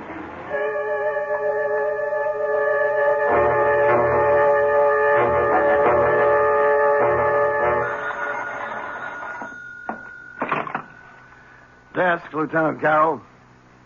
Yeah. Nobody wants this guy, you say? Well, technically, that isn't true. His wife wants him. Okay. Well, look who's here. Lieutenant? You won't win any Pulitzer Prizes around this joint tonight, Peterson. I was hoping you might have a little bone to throw me. Page 1. I'll settle for 2 inches on the bottom of page 38. If you promise to remember 2 R's and 1 L. First name Irvin, not Irving. Lieutenant Irvin Carroll. We may have something shaping up. Ah. I don't know where it can go. Everywhere or nowhere. What have I got to lose? Sitting over there on the first bench. Ooh, that's nice. And married. Well, you win, you lose. A very, very weird story. Tell me about it. No. Let her tell you about it. Why don't you ask her? Excuse me. Oh. My name is Fred Peterson. I'm a reporter for the Union Messenger. Oh, no, I don't want to talk to a reporter. Why not? Because Because you're afraid? Why? Could you put Tom's picture in the paper? Well, that depends. Has Tom done anything? He's disappeared. Well, we'd need the how, the when, the where. When? About an hour ago. Where? On Route 986 at Main Street. How? I don't know. You see, we were driving south. It was snowing hard, and he said, I can't see out the rear window. The light was red. He stepped outside to wipe it off. He didn't come back. Where did he go? I don't know. Well, where could he go? I don't know. In that snow. And there's nothing around there? Could you give me a why? I can't imagine. I don't know what to do. I sit here waiting. Look, my name is Hetty Parsons. Tom and I, we've been married 5 years. We don't have any problems. I mean, we're very happy. If you print his picture in the story, maybe someone will see it who can help us. Excuse me a minute. Well? Yeah, I think I'll run with it. I don't blame you. I was always partial to girls with honey-colored hair and baby blue eyes. Ah, so you noticed, too. Have you run a check on her husband, Tom Parsons? Well, he's not one of the known bad boys. No record at all. And what did she say he did? He's an accountant. He has his own business in the Barstow building. You looked him up in the phone book? Checks out. They were headed south, huh? That's what she says. If it was a trip, there should have been bags. There were. His and hers? His and hers. How does it look? What do you want from me? I don't solve crimes. I sit here behind the desk. Come on, Lieutenant. This is one for you, Fred. How could a guy disappear just like that? And in that storm. There's no place to go. He could have had a car following in back of them. A friend was driving it, maybe? Well, he had to go somewhere. But why? Right now, we're treating it as missing persons. It's all we can do. He's not wanted for anything. He's a legitimate citizen, as far as we know. He hasn't even done anything to her. At worst, he left her in a car. He hasn't even deserted her. Yet. Who was driving? He was. She can't. Well, that's abandoning her, isn't it? No. At best, we'd have him for abandoning the car. Yeah, excuse me a minute. Listen, Mrs. Parsons. Yes? Why don't you go home? I've got my car outside. Oh, no. I want to be here in case they find Tom. They'll let you know if they find him. No, I don't want to be home alone tonight. I just want to stay here. But it may be hours. It may be even days. Don't say that. I'm sorry. I'm just so jumpy and so nervous. I can't believe what's happened to me. Well, if you're going to sit here, you should have some coffee and a sandwich. Oh, I couldn't think of food. I'll be right back.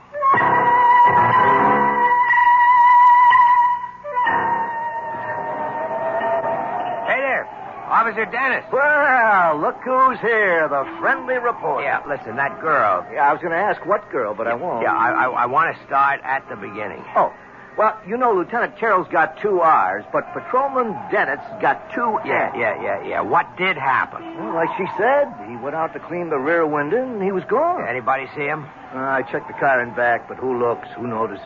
Where could he have gone to around here? Well, on the south side, you got open fields. On this side, a couple of warehouse buildings blocked up. Night watchman? Yeah, he's a retired cop. No sign of anybody trying to break in, to hide, or whatever he may have wanted to do. Okay, so what could have happened to the guy? Well, it's all very interesting, but in 15 minutes I go off duty, and I won't have to worry about it.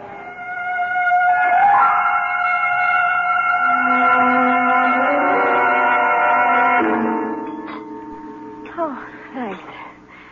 I didn't think I could touch a thing, but I must have been starving. Has there been any word? Yeah, you'll hear the minute they know. Now, listen, Hetty. I can help you, but you have to help me. I'll do whatever I can. We have 2 basic roads to explore. 1, somebody was out to get your husband. Oh, no. No. Tom is the mildest, sweetest, most obliging guy on earth.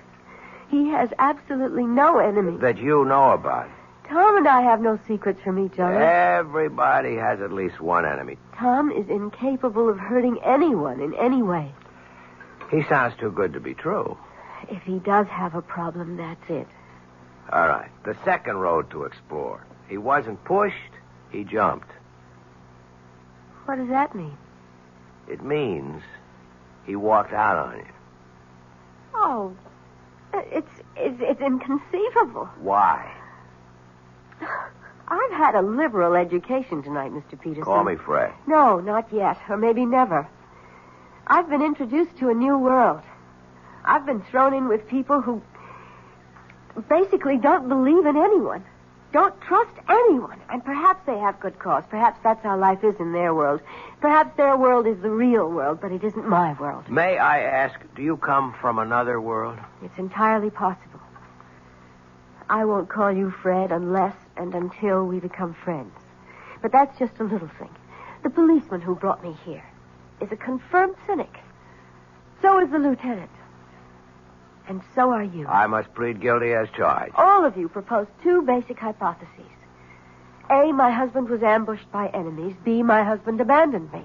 You can't conceive of people who... they simply don't make or have enemies. You can't conceive of people who are completely in love. I'm not a fool, Mr. Peterson.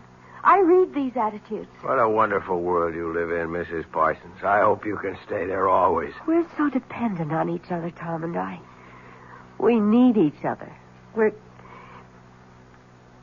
so complete together. But we still have the basic fact of his disappearance. Yes, but all you can see are two alternatives. There is a third, you know. Really? Perhaps he was taken ill, suddenly, and he just wandered off. Oh, maybe I should go back there. I've already been back there. There's no place he could have wandered off to.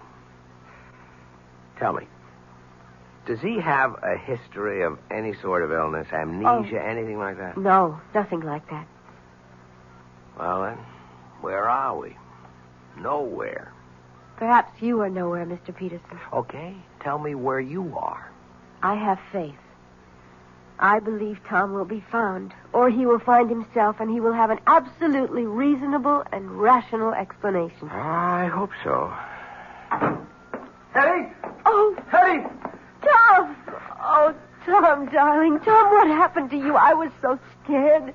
Oh, darling, you're all right? Hetty, are you all right? Yes. I don't understand. I happened to tune in the news, and there it was. Tom Parsons, accountant, with offices in the Barstow building, had disappeared under mysterious circumstances. Tom, I was so worried. Mr. Parsons was driving with his wife. He stepped out of the car to clean off the rear window, and... Hetty, what did you tell them? I wasn't in the car with you.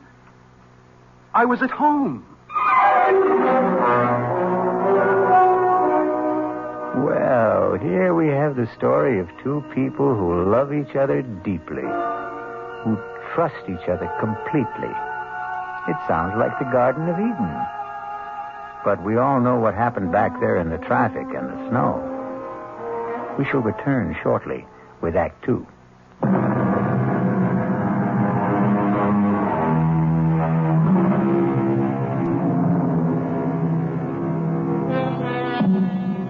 You've seen these couples, or rather heard of them.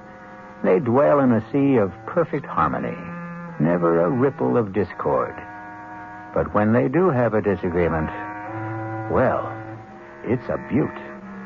Here we have Fred Peterson listening to Hetty and Tom Parsons having a fantastic difference of opinion. Tom, how can you say that? Hetty, darling, I was not in the car with you. I was home. Home. You said, let's get out of this miserable cold and snow. Let's head south for a couple of weeks. Hetty, when did I say that? How could I say that? You know I'm swamped with work at the office. You came home this afternoon, Tom. You said, how would you like to leave for Florida tonight? And I said, give me an hour to pack. Excuse me. Who's he? Oh, he's just... I'm just Fred Peterson of the Union Messenger. A reporter? Oh, please, don't be alarmed. I assure you it's a thoroughly respectable profession. Well, I see no point in emblazoning this all over the newspapers. Is there anything to emblazon, as you put it? This is a private affair. Tom, tell me what happened. What happened to you after you left me? Hetty, I told you I never left. Tom. How could I have left you? I wasn't with you. Oh, no, Tom. This time I have witnesses. The police officer, he knows you went out to clear the rear window. How does he know? Because you told him. Mr. Parsons, now, obviously your wife seems distraught. I would suggest... Keep your suggestions to yourself, Mr. Peterson. Don't you dare imply that I'm overwrought or nervous or hysterical. I am completely calm, extremely rational, and absolutely in command of myself. I know what happened this evening. Mr. Peterson, this is obviously a private matter between my wife and me, and nobody's business but ours. What did you mean, Mrs. Parsons, when you said that this time you had witnesses? Have there been other times when... Hetty, it doesn't do us any good to air this in public. All right, Tom. Take me home. Let me talk to that officer at the desk there. Find out if there's anything we have to do. Well? Well, what? Friend, husband Tom. He didn't turn out to be quite as advertised. And what is that supposed to mean? He isn't quite the sweetest, mildest, most obliging guy on earth, is he? He is to me. I guess it's all a matter of how these words are defined, isn't it? And about this, oh, so complete understanding between the two of you. Won't you at least admit you're having a difference of opinion right now? I don't have to admit anything. Okay, don't shoot. I'll go quietly. Are you sure you really want me to go? Please. Regardless of what you say to me. You are in trouble. No, don't deny it. Well, what if I am? I'd like to help you. Why? Because... Would you want to help me if I were middle-aged and fat and sloppy and ugly? It isn't 10 minutes ago. You accused me of living in a world where no one trusted the next fellow or believed in him. You accused me of being a confirmed cynic. Is it possible you don't remember what you say from one minute to the next? I'm sorry. Don't be. There's a great deal to what you said. You're kind, but no one can help you. I could try. And no one should try either. Why not? It's too dangerous. That was the wrong thing to say to me. I'm warning you. You're only getting me in deeper. Please, For Fred. openers, my business is to take chances and get myself into... Hey, you know what happened? What? You called me Fred. Oh, I'm sorry. I shouldn't have. But you did. And that means we're friends. Look, I only want... You're the one who set up the ground rules for this thing. First names are for friends only. Please, forget what happened here tonight. I warn you. You've already warned me twice. It won't work. I can only warn you 3 times. Do you mean you keep score? Please don't joke, Fred. You keep saying the wrong word, or I should say the wrong name. The wrong name is Fred. You can't call me Fred and expect me to forget everything. I warn you. I warn you for the 3rd time. Forget all about tonight for your own sake, for your own safety. And after saying all that, you still expect me to forget about it.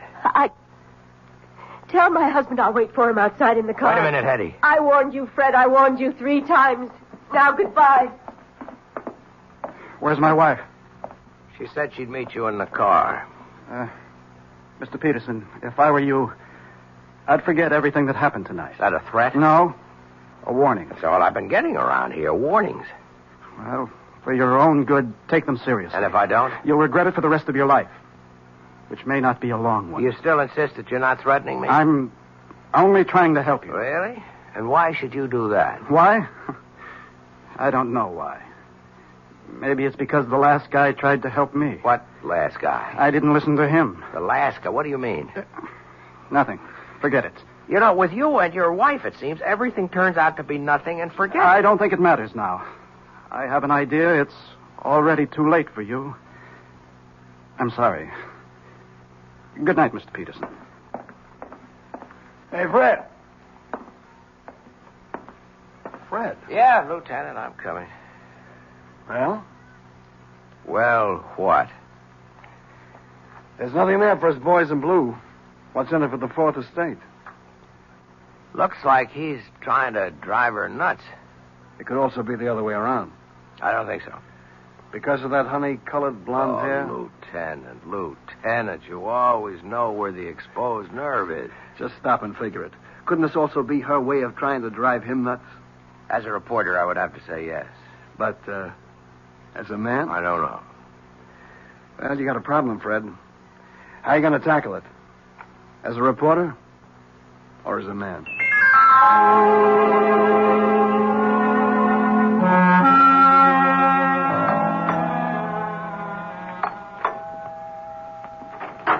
Good morning. Oh, Fred, what are you doing here? Won't you ask me to come in? Well, You could also offer me a cup of coffee. It's been a long drive on a cold morning. Oh, well, I suppose you might as well come inside. How gracious. I'm sorry. I'm still upset, and you should know why. Come into the kitchen. I was just pouring myself a cup. Thanks. Charming place you have here. Thank you. I suppose Tom is generous enough when it comes to money and things. The implication being that he is not generous when it comes to what? Fred, if you insist on talking about Tom, I'll have to ask you to leave. Okay, let's talk about you. No. We can't talk about me either. What can we talk about? The weather, politics, sports. You'd be surprised. I'm a very well-informed person. We could talk about art or literature. I didn't come here to talk about those things. I know why you came here. Do you? Fred, I'm a married woman. But you're not a happily married woman. I'm happy enough. Okay. Let me tell you why I'm here. As a reporter, that is. It doesn't happen very often that you get a chance to be in on a story before it's a story. You follow me? No. Last night, all I could have gotten out of it might have been a squib on the back page, or maybe nothing. But something's happening here. Something's building. I don't know what it is. But one of you is lying. One of you is trying to destroy the other. And you think you can stop it? Oh, no, that's not my job. But there's going to be an explosion. And I want to be there when it blows. Because then I'll have a story. And that's all this is. That's all I am to you. A story. I was talking as a reporter. But as a man... Yes? As a man, I'd like to help you, Hetty. Even if it meant losing your story? Yes. I'd like to believe that. Why can't you? I tried to warn you, Fred. Look, we had all that last night. I can't warn you anymore, but remember, I did warn you. Yeah, sure. Don't brush it aside, Fred. Hetty, on the general subject of warnings, I've had a few in my day. From gangsters, from politicians. I mean from people who had clout. But I did warn you. Look, if you want me to, I'll sign a receipt. Let the record show that you warned me. You were right. He is trying to destroy me. Ah, finally. Why? I don't know. Okay, let's go through the standards. Is he after your money? I don't have any. Another woman? I don't think so. Is he tired of you? I don't know. Well, none of this is very helpful. I'm sorry. What was this business you were giving me back in the station house about your perfect marriage, about your perfect husband? Because he is. It's just... Well, now and then he imagines things like last night. What's now and then? Oh, every few months. One time he stranded me up in Maine. Another time we were supposed to go to Europe. He told me he would be delayed and to get on the plane he would make the next one. And there I was, all by myself in Paris. He denied everything. Has he seen a doctor? Yes. And? It hasn't done any good. Is he overworked? Oh, yes. Well, maybe he needs a long vacation. I'm sure of it. It all sounds pretty simple to me, except for one little item. Why have you insisted on warning me? Because it was the right thing to do. I don't understand. First, you imply that everything is so simple. Then, when I start to believe it, you drop a little suggestion that throws me off balance. I can't seem to get anything definite out of you. Oh, but you did. What was that? A warning.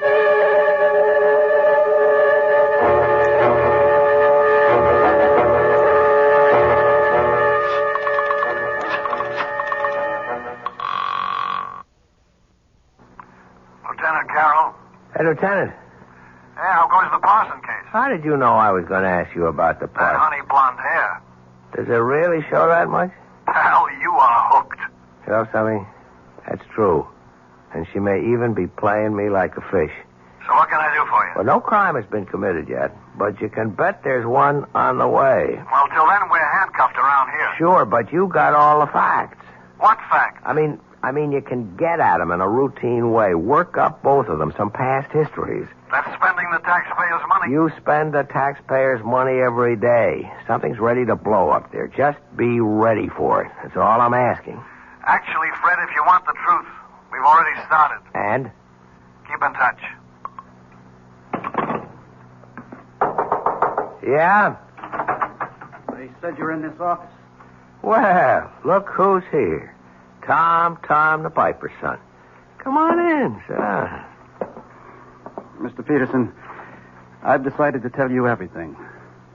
Because I know you're in love with my wife. Oh, wait a minute. Now, there are all kinds of meaningless expressions. Wait a minute, see here, hold on, or a few. Let's dispense with them. You can't accuse me. I don't accuse you. I state a fact. Well, now, let's be fair. I only met your wife last night. I admit she's attractive. I don't even know her.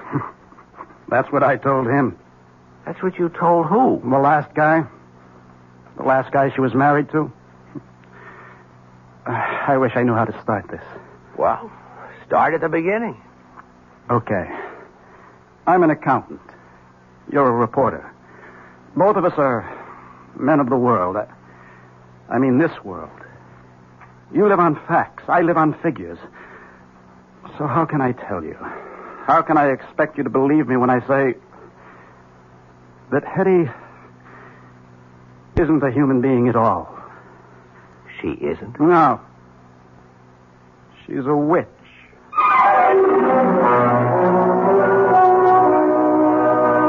A witch?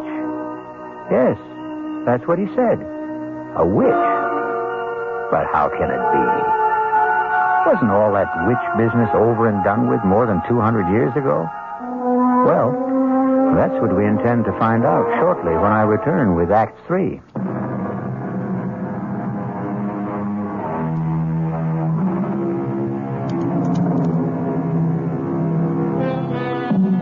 Tom Parsons and Fred Peterson sit in a newspaper office. Both are young, alert, stylishly dressed, every bit the modern, sophisticated men of today. And yet, the subject, the very serious subject under discussion is witchcraft, of all things. Well, it isn't every day a man accuses his wife of being a witch. It isn't every day a man finds out he's married to one. I can only say it's incredible. I know. That's what I said when he told me. When who told you? The last guy. Tell me about the last guy.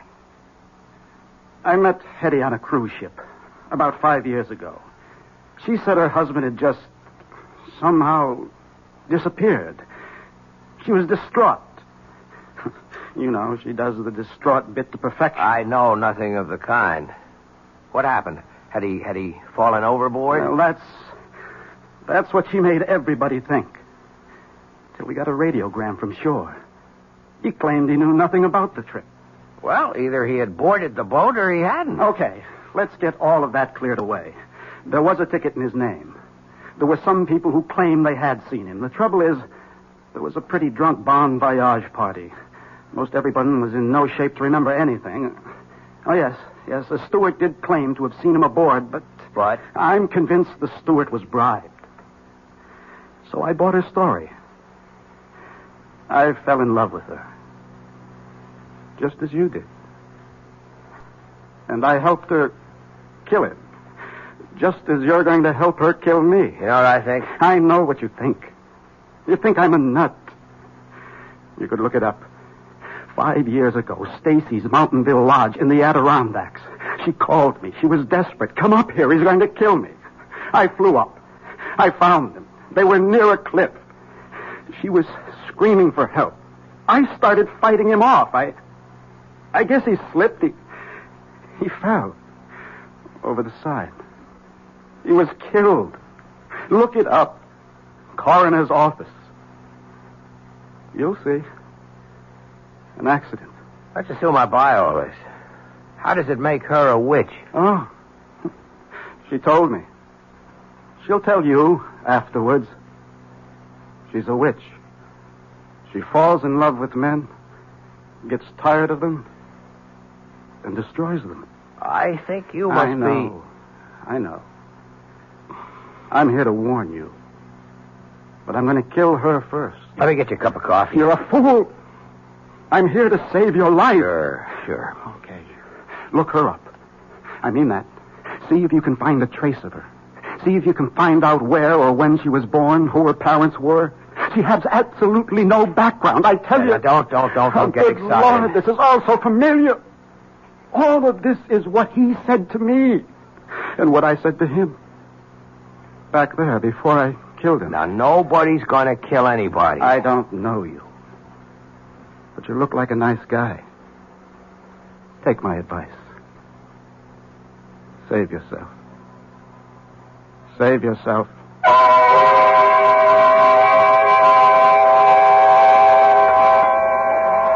I'm not sure I should be here with you tonight, Fred. Well, you wouldn't let me visit you at home. Oh, it just wouldn't look right. Yeah, but it's all on the level. I'm a newspaper man. It's business. I'm doing a story. I had a very proper upbringing.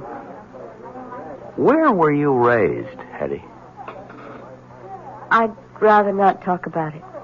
Why? Well, I told you it was proper, but it wasn't happy.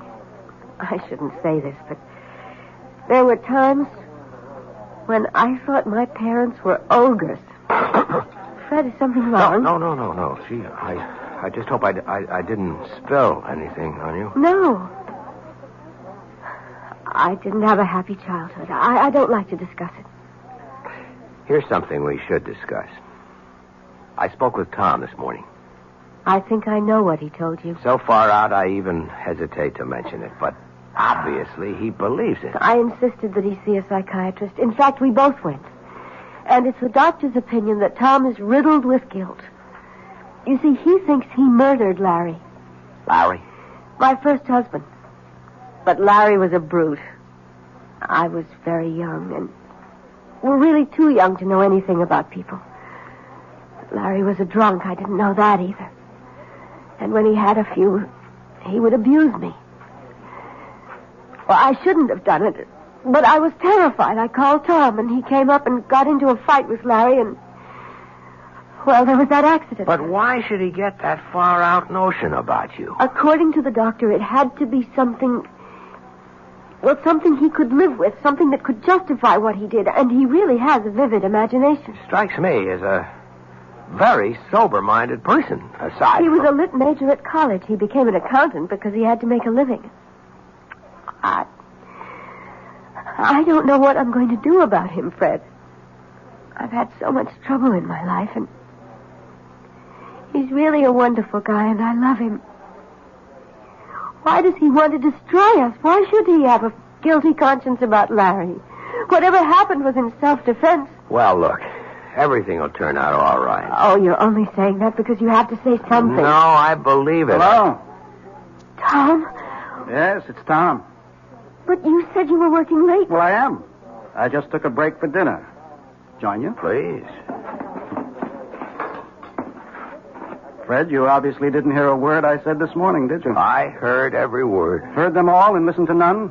Tom, you're not well, and I think we... I know what you think. You think we should go away for a rest and all that. Forget it. I know what I have to do, and I'm going to do it. Poor Fred. I feel sorry for you. You're in love with her. To keep the record straight, I'm a reporter. There's a story here. I aim to get it. Sure. That's what you tell yourself. Let's go along with you, Tom. Suppose what you say is true. Suppose she's what you say she is. Why not walk out, get a divorce? I can't. Why? I hope you never find out. You see, she destroys you. She takes away your capacity to love. Your feelings, your mind. It's as if you're only just nourishment for her. And when everything you have to give is gone, she discards you for someone else. Tom, for your own sake, I think you should be under a doctor's care in a hospital. I suppose I should. But I want to save you.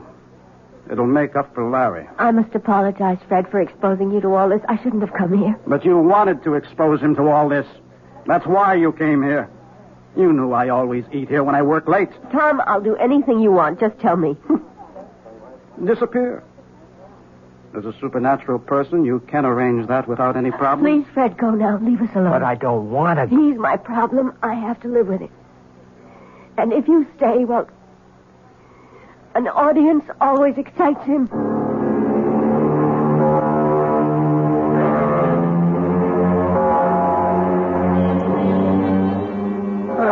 Now, look who finally showed up.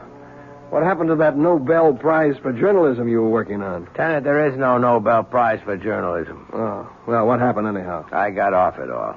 Couldn't make heads or tails. Well, we're still on it. As a matter of fact, information keeps pouring in all the time. On her? On him. Funny duck. He was always interested in spirits, that kind of thing. He wrote his master's thesis on something called demonology. Well, there's nothing there for me. As a man or a reporter? Both.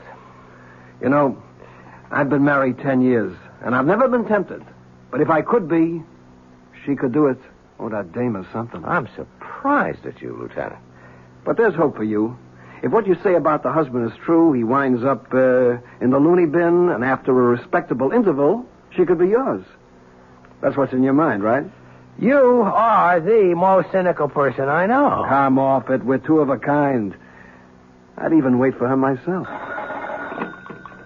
Lieutenant Carroll. Is Fred Peterson there, please? Hold on, I'll see. It's the girl you love. Cut it out. Okay, the girl we love. You hear? Yeah, I guess I'm here. Take it. Hello? Fred, I'm scared. What's the matter, Hetty? Don't ask any questions. Just come to my place. Quickly.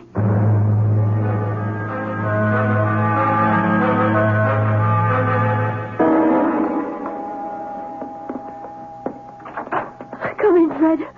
Oh, darling, I'm so glad you're here. Hetty, why are you shaking like that? I'm frightened. I'm so frightened. Please, Hetty, calm down. I'm here. Everything is going to be all right. I know it. I know. It's wrong for me to talk to you like this, to feel like this. But I can't help it. No, we'll work it out. Somehow we'll work it out. Now. Why are you scared? He asked me to take his suit to the cleaners this morning, and I found this in his pocket. It's a receipt. Read it. From Carrington's, 1 double-action Danforth Wilson revolver, caliber .32. He bought a gun. Don't you see? He bought a gun. All right. Why would he buy a gun if he didn't want to kill me? Well, I think we have enough to interest the police now. Are you sure about that? Tom? Well, answer the question, Fred. What do you expect from the police? I have a permit for this gun. I have every right to own it. Look, Tom, I get very nervous when people point guns at me. Maybe it's unreasonable, but do you mind putting that thing away? Well, I will. After I use it. No, Tom. Don't be a fool. You're not a killer. I always thought that. Till just now. Tom, listen. Let's say you're right. That she is a witch, okay? Don't you see? You couldn't kill her anyhow. You'd empty the gun at her. It wouldn't mean a thing. Fine. Why don't we find out? I won't let you. Get away from me, Fred. Up. Come on, step aside. Behind me, Hetty. Behind me. Fred, give me that gun. If you move, I'll kill you. Gun. Just lower it. Drop it. I'm going to kill her. No, drop it.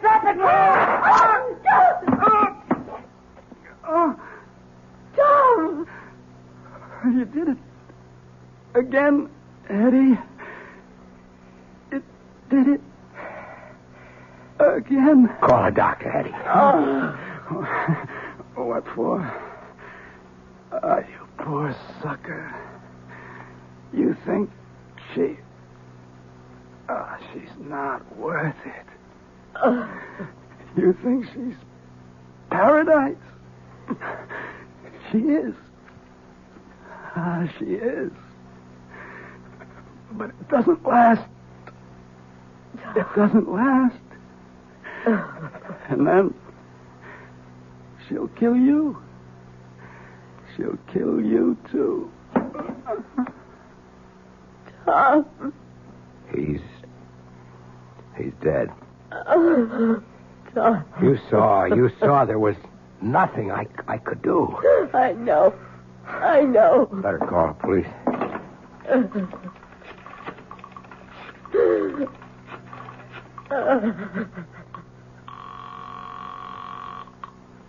Lieutenant Carroll. Lieutenant, it's Fred. Hey, Fred, I got news for you. What I mean is I have absolutely no news for you. Lieutenant, listen to me. You know, we drew a complete blank on that dame. We traced her back to St. Louis City Hall, where she married a guy named Larry Bellows. She gave her home address as Charterville, Illinois. But there's no such place. Listen, Lieutenant. It's as if this dame just materialized out of thin air. No background at all. Wait a minute. Hetty. Who are you? Hello? Oh, Fred. Fred, why did you call? Who are you, Hetty? Fred, what's on your mind? Hetty. I warned you 3 times, Fred. I warned you 3 times.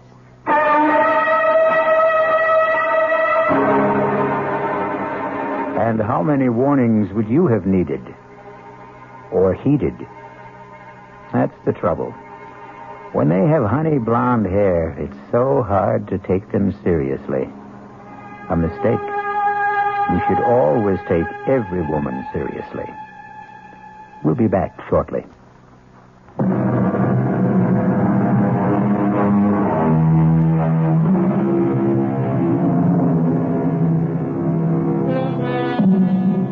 Are there really witches? Everyone must keep his own counsel on the matter. However, if you should happen upon a damsel in distress, and she has honey blonde hair and baby blue eyes, remember, we warned you 3 times. Our cast included Joan Loring, Mason Adams, Tom Keena, Alan Manson, and Sam Gray. The entire production was under the direction of Hyman Brown. This is E.G. Marshall inviting you to return to our Mystery Theater for another adventure in the macabre. Until next time, pleasant dreams.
Tired of the everyday routine?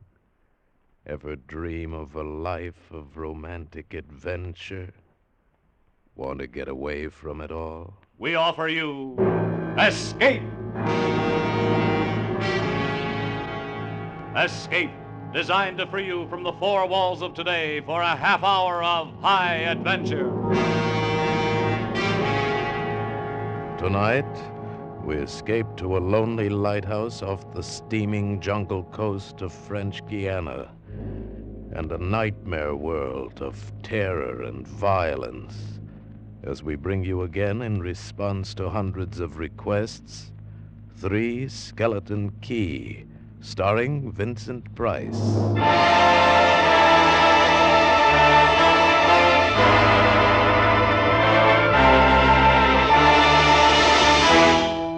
Picture this place. A gray tapering cylinder welded by iron rods and concrete to the key itself. A bare black rock, 150 feet long, maybe 40 wide. That's at low tide. At high tide, just the lighthouse, rising 110 feet straight up out of the ocean.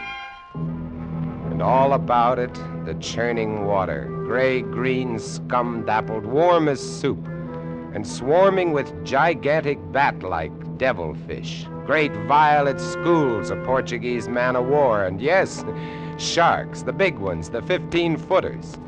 And as if this weren't enough, there was a hot, dank, rotten-smelling wind that came at us day and night off the jungle swamps of the mainland. A wind that smelled like death. A wind that had smelled the slow and frightful death that came one night to this bare black rock. Set in the base of the light was a watertight bronze door, and in you went, and up. Yes, up and round, past the tanks of oil and the coils of rope, casks of wicks, racks of lanterns, sacks of spuds and cartons and cans, and up, round and round. Over the light storeroom was the food storeroom, and over the food storeroom was the bunk room where the 3 of us slept. And over the bunk room was the living and cooking room, and over the living and cooking room was the light. She was a beauty, big steel and bronze baby with the sun gleaming through the glass walls all about, bouncing blinding little beams off the big shining reflectors, glittering and refracting through her lenses, the whole gigantic bulk of her balanced like a ballerina on the glistening steel axle of her rotary mechanism. She was a sweetheart of a light. And at night, she'd lie there on the stone deck of the gallery with her revolving smoothly and quietly over your head, easing her bright white eye 360 degrees around the horizon. You'd lie there watching to see that the feeders kept working, that everything ran right. And it wouldn't be bad, the other two fellows snoring in their sacks 2 levels down. You'd smoke your pipe to kill the stink of the wind, and it wouldn't be bad.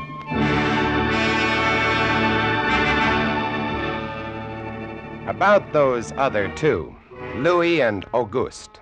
What a pair. Louis, he was head man, was a big fellow from the Basque country, black beard, little hard black eyes, and a pair of arms that I tell you, those arms were as big around as my legs. Yes, head man he was, and what word he let go was law. A silent fellow, and although I spent my first 2 weeks trying to strike up a real conversation, the most I could ever get out of him was... Jean, I took up this profession because I don't like people. They want to talk too much. It's quiet work, light tending. Let's keep it that way. You're getting to be as bad as Auguste. I thought maybe for once they'd send me somebody who That could keep was his Louis. mouth shut. And when he accused me of becoming like Auguste, I quieted down, because Auguste was the talkingest man I'd ever met. The talkingest and the ugliest. He was hunchbacked, stood 4 feet high, had red hair and big blue eyes. It seems he'd been an actor in Paris. Yes, indeed. Played in over 200 different productions, dear boy, at the Grand Guignol. Oh, but it was monstrous horrible, the way we used to scare the audiences. I was hated. Yes, they used to throw things and hiss and bare their teeth at me. Finally, it got too bad. I couldn't stand it any longer. I gave up the theater. My nerves, you understand. Yes, gave it up completely. I really did. Couldn't stand it any longer.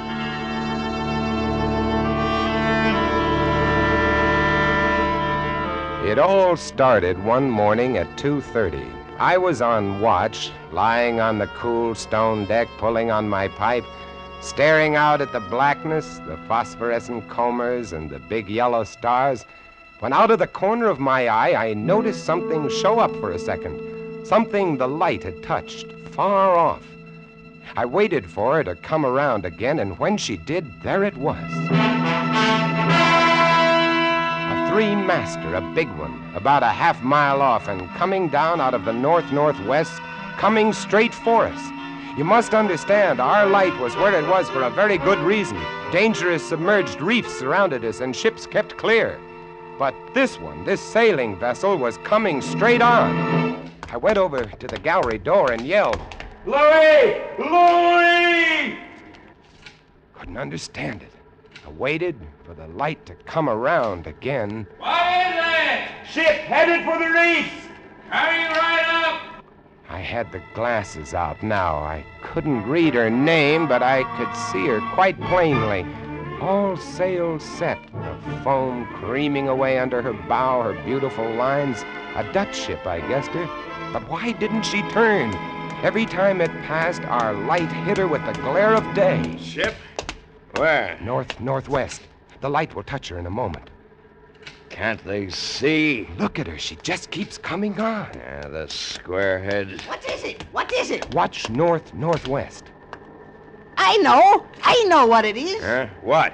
The Dutchman, the Flying Dutchman. We did a play about her once. Oh, what a performance. You ghastly galleon, hag-ridden, curse-driven, must on. Shut up, will you?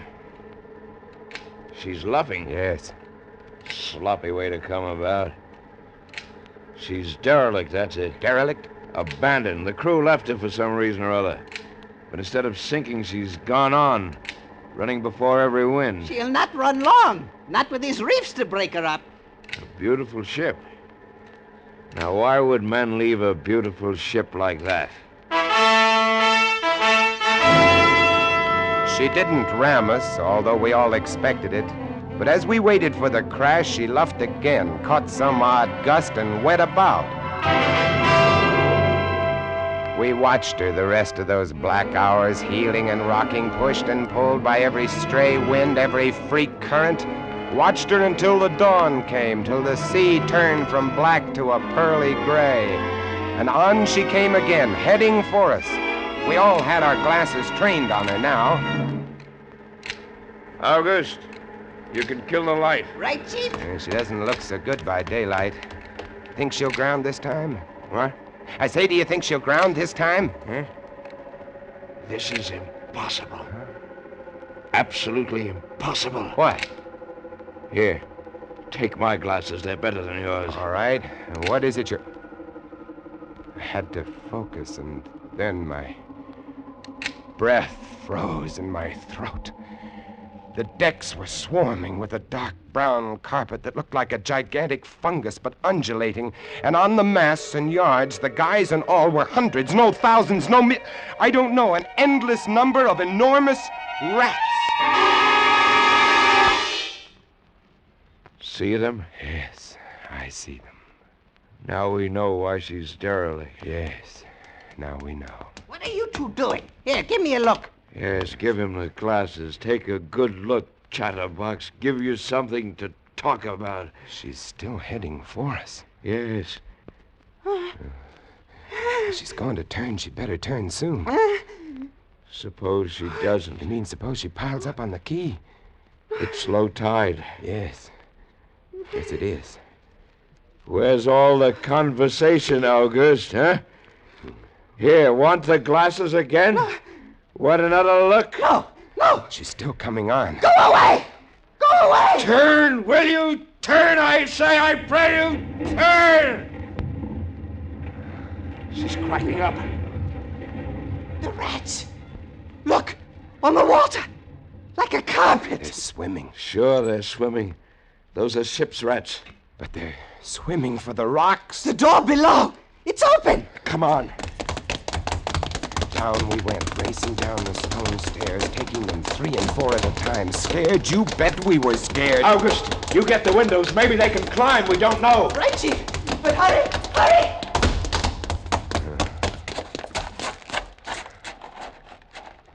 Look. See them? No. Oh, yes, I do. Up at the other end of the rock. Look at them. Millions. They smell us. Here they come. Close the door. Can't. It's stuck. Here. Let me. Oh, move. You move. Heave. Made it. Holy.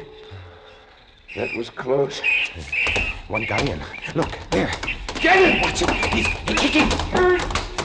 He was as big as a tomcat, bigger. And his eyes were wild and red, his teeth long and sharp and yellow. He went for us, starving, ravenous, and we fought him, fought that one rat all over the room. It was, oh, believe me, I do not exaggerate, it was like fighting a panther. Got him. We better get aloft. As we ran up the winding staircase, we passed the tiny windows of the various levels, and at every one was a thick, wriggling, screaming curtain of brown fur. I was ahead of Louis, and I dreaded each successive level. Suppose they had found a way in. Look at them. Will you look at them? It's a nightmare. Will you look at them? The air of the gallery was thick and fetid with the stink of them. The light was dim brown, filtered through the crawling mass that swarmed over the glass all about us. We could not see the sky. Nothing but them. Their red eyes, their claws, their wriggling, hairy snouts, and their teeth. The rats. They screamed and howled and threw themselves against the glass. They were starving. And we three, we stood very quietly. Oh, very quietly in the center of the glass room under our beautiful light. And we waited. What can we do? What can we do, Chief? Take it easy, old man. Take it easy. I just can't. It won't do any. Won't do any good to stand here and shake. That's right. Anybody want a cigarette? Yes, I have one, thank you. Good boy. We've got to keep calm about this thing. Here's a light. They don't like the fire, do they? Guess not. Give me another match. You don't like that much, do you, I say? Don't rile them, August. Give me some more matches. I'll strike them and strike them and strike them until they get scared and go away. They won't go away. Not until... Finish it, Chief. Not until what? Not until they've been fed.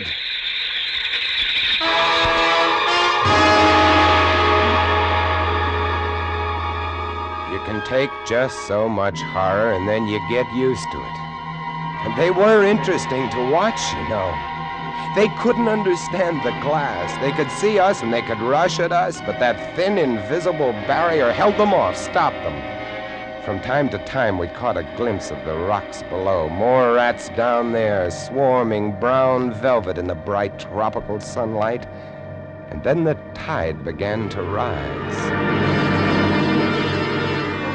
If only it had drowned some of them. Ship's rats don't drown. No, sir, you cannot drown one of them. They're all climbing up the tower. This bunch around us is getting thicker. Say, what's the time? 6:15. You've got first watch, John. Right. Wake me at 10. I will. Come along, August. It was getting dark. One side of the room was lit a soft, filtered red. Sunset through the rats. Oh, very pretty. I set the wicks, checked my fuel, and then lit the lamps. It caught them. Lit them in their gigantic wriggling web of pale, hairless bellies, twitching red tails, bright eyes. Then I started the rotary motor. The light drove them mad as she swung slowly and smoothly about. She blinded them in the fierce, stabbing bar of light, moving continually about, ever turning, ever touching, ever moving around and around, and they twitching and shuddering, eyes flaming when they were struck by the light. The bright light moving, and behind on the dark side of the room, so close, I dared not turn my back, but you cannot help turning your back when you're in a room made of glass. On the dark side of the room, you could not see them, but only their eyes. Thousands of points of blank red light, blinking and twinkling like the stars of hell.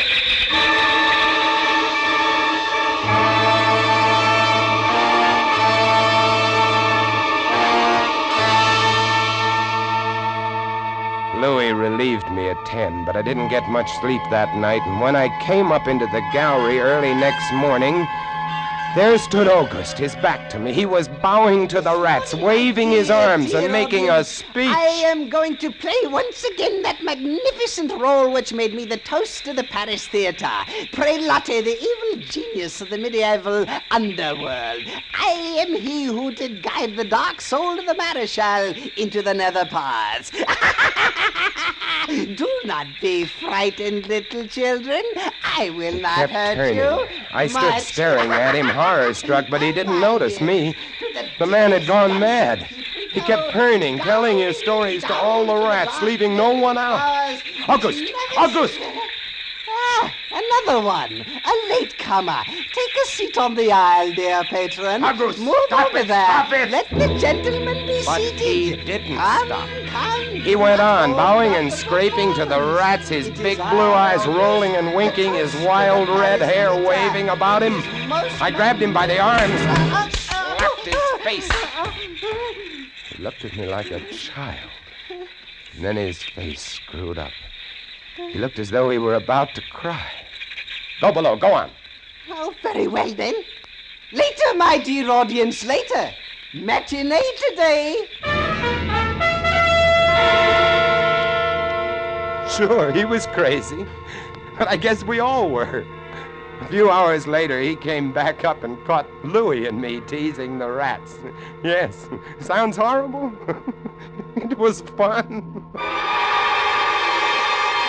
We could get right up against the glass and make faces at them. It drove them crazy.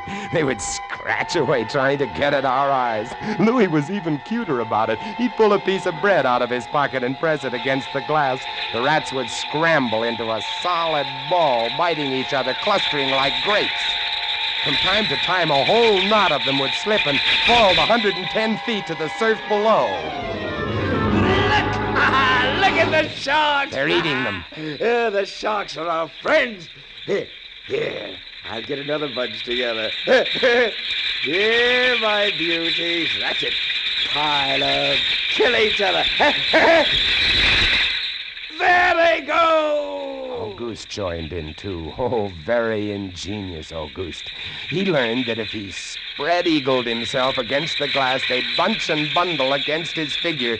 Then he'd leap back. Look! My portrait in rats!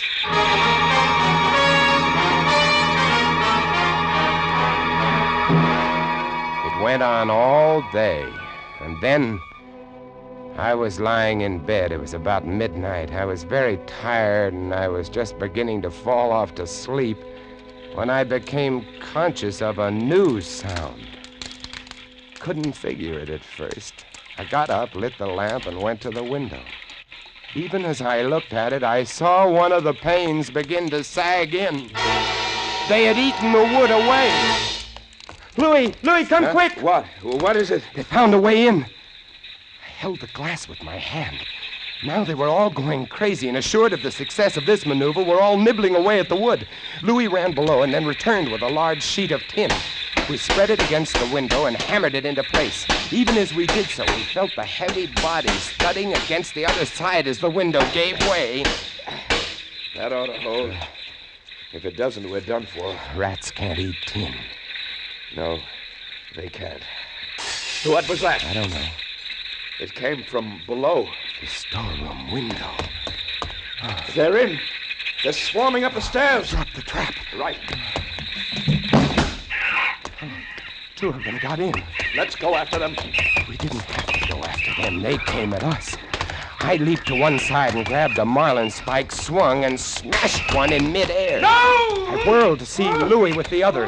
It had ripped his hand open, and the blood was pouring all over the place. He held his hand aloft and kicked at the snarling rat. I stepped and swung and got him. My hand!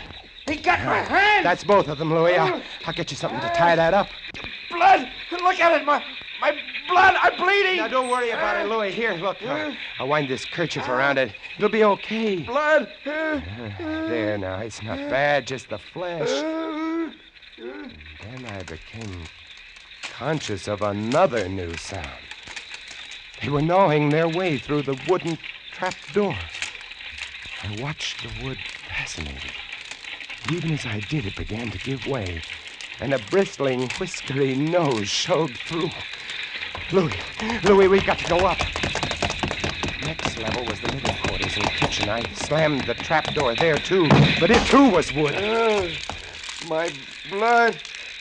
What are we going to do? I don't know. We'll be through this one in a moment. The gallery. The trap door in the gallery is metal. Good. Come on. We made it. We lay across the trap door exhausted, while below us the rats took over the entire tower. I could hear them howling and fighting over our food supply, our water, our leather. And all about us, the others screamed and glared in at us, swayed in a tangled mass, hypnotized by the ever-turning light.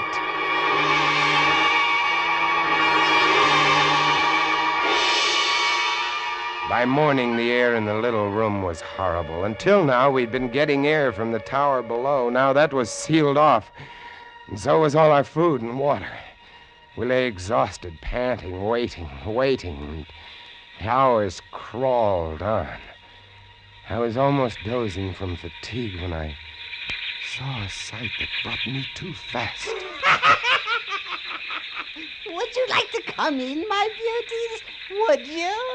I hold the powers of life and death, and I can let you in, you know. Auguste was standing by the glass, and in one hand he held a wrench.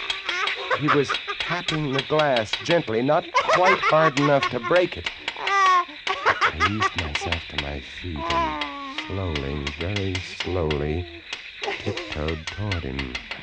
All I have to do is tap just a little harder, and I found a coil of wire in the toolkit, and I trussed him up, fastened him to a stanchion in the center of the room. Louis was of no help. He lay on his side, looking at his bloody hand, weak and sick as a baby. So there I was, a lunatic and a coward for company, and all about watching our little drama, the rats.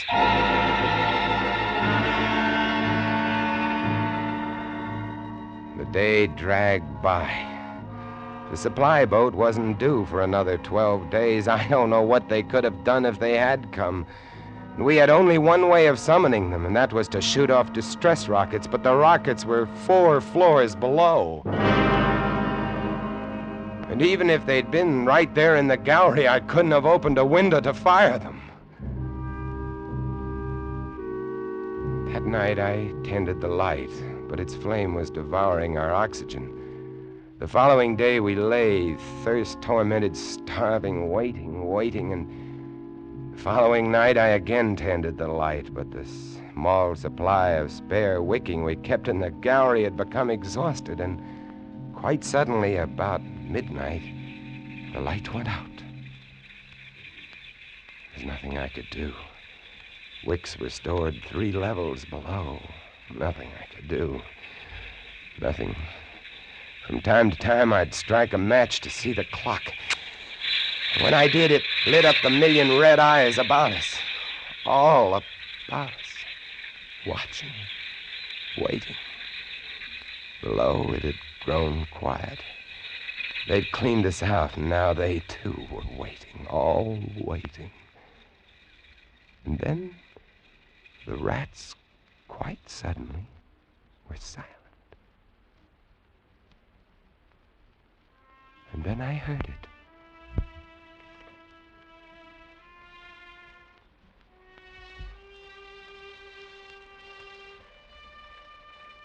And then I saw the sky and the stars. The rats were gone. I went to the glass. Out there on the water, a small freighter, a banana boat, showing a few lights, came softly and innocently at us. The light was out. They didn't know. I wanted to open the windows, to call out to them, to warn them somehow, but I was afraid. What if the rats were hiding from me, tricking me? So I waited. She grounded very softly on a reef not 200 yards from the quay. Grounded so gently that the man playing the cornet, was he a passenger or crewman off watch, didn't even stop playing. They tried washing her back off. I could have told them to save their fuel. The tide was rising, would have floated her free. And I waited.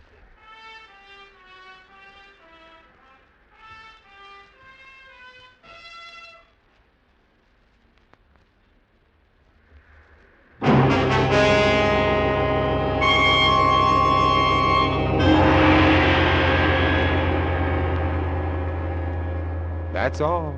That's the story.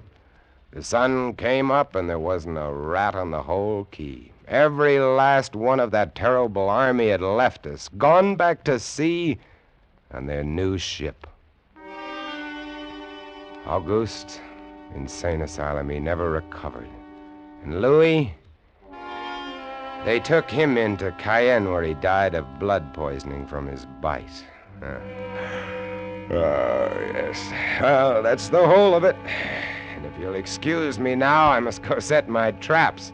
No mouse traps. No rats in this lighthouse, I should say not. Life in the lights isn't bad, but sometimes when I see a strange vessel approaching, I get a little nervous, sure. Somewhere on the seas, there's a little banana boat without a crew. That is, without a human crew.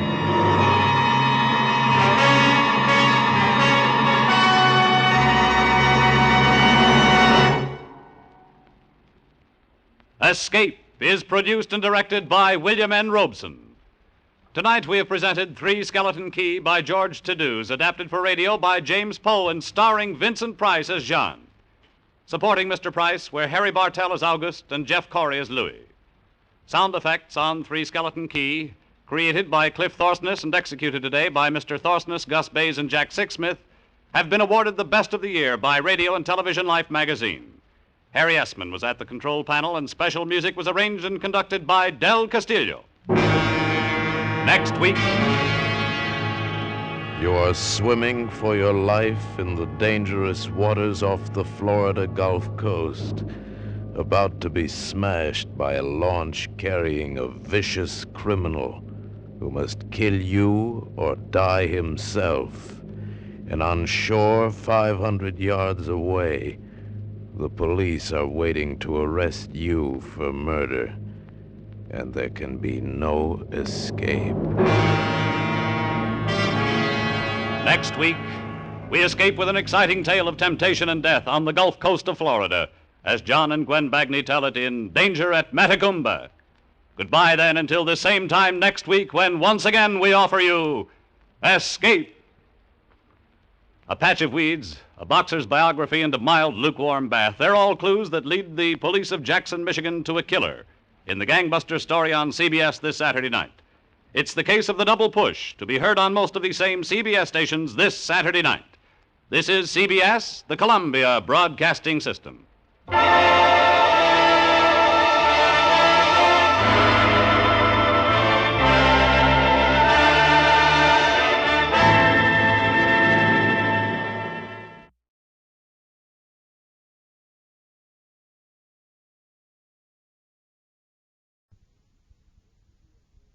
The CBS Radio Mystery Theater presents...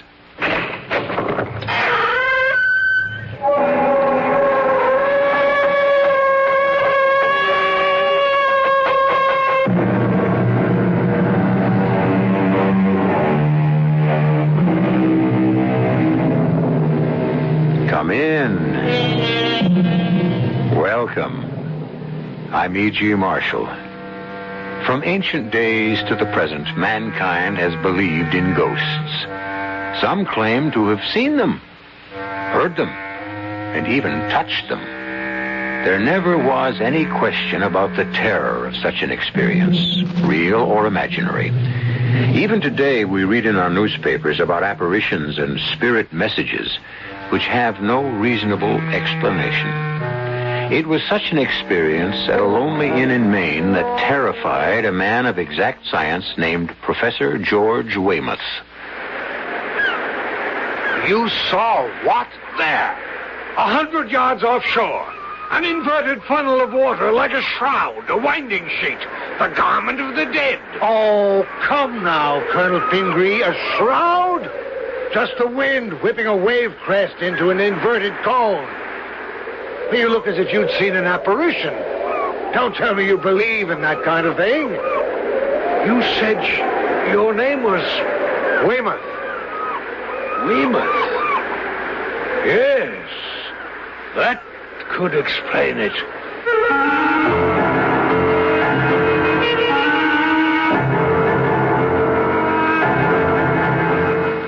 Our mystery drama, The Five Ghostly Indians, was written especially for the Mystery Theater by Roy Windsor and stars Robert Dryden and Court Benson. It is sponsored in part by Anheuser-Busch Incorporated, Brewers of Budweiser, and Sign-Off, the sinus medicines. I'll be back shortly with Act One.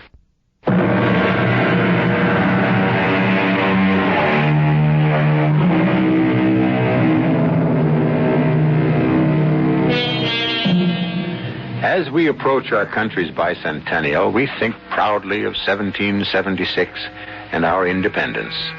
But what about the first people to live in America, the Indians? Long before we became independent, we had taken away their independence. Someone wrote, "The Pilgrim Fathers landed on the shores of America and fell upon their knees. Then they fell upon the Aborigines." An Englishman exploring the coast of Maine in the year 1605 captured and killed 5 Indians, and the bad relationship began. His name was George Weymouth, and this is the story of what happened to his present-day namesake. Look at this. An Indian arrowhead. Hello there! What? Oh, hello. There. Heard you'd arrived at White Pines. My name's Pingree. Colonel Caleb Pingree. How do you do, Colonel? George Weymouth. And you don't mind me butting in this way? If you do, say so, and I'll finish my walk up the beach. Oh, certainly not. I was just about to walk back to the inn. It's growing dark, and I'm chilled. Yes. Oh, that's a cold-looking ocean. Forbidding. Well, come along. We'll have a cup of tea in front of the fire in the lodge. That sounds inviting. Oh, look here. Just before you hailed me, look what I found. What's this? An Indian arrowhead among the rocks? Well, that's unusual. There's a design on it. Here, let me rub off more of the moss. It's heavily encrusted. Must have been here for hundreds of years. Good. Drums. I beg your pardon? Drums. Indian drums. You hear them? Drums? What are you talking about? I don't hear anything. Here. Any idea what this design means, Colonel? Well, they're gone. They're gone. What? You didn't hear the Indian drums? No. When you rubbed the arrowhead, I distinctly heard drums. When you handed it to me, the drums stopped. Yes, well, let's not worry about them. Take a look at that design, Colonel. A diamond figure enclosing another diamond figure. Oh, that's very unusual. It means medicine man. Why unusual? Because a tribe's medicine man hardly ever went into battle. He was called a shaman and had great authority because of his special guardian functions. That's why he became known to us as a medicine man. Well, you've made a remarkable discovery. Here you are. It's quite beautiful, isn't it? Good heavens. Well, what is it? Quiet. The drums. And look! Look out there, about 100 yards offshore. See it? See what? I see whitecaps as far as I can see, nothing more. And drums? You're hearing things, Colonel. Look there! Follow where I'm pointing. See that inverted funnel of water? It's like a shroud. Don't you see it? I really don't. May I have the arrowhead? Yes, of course. Well, the drums have stopped. And that funnel of water is gone. You're a romantic, Colonel. Yes. Do you know what I'd do with that arrowhead if I were you? I'd throw it in the ocean. I certainly won't do that. You said it was unusual. My young daughter will treasure it as a wonderful souvenir. You're not pulling my leg, are you, Colonel? I assure you I'm not. What did you say your name was? Weymouth? Yes. George Weymouth. I'm an assistant professor of zoology. Weymouth? Yes, that could explain it. Explain what? Do you know anything about the history of your surname? No, not too much. There have been Weymouths here since the Revolutionary War. General Tad Weymouth. The name goes further back than that, Professor. I think I'd better tell you about it.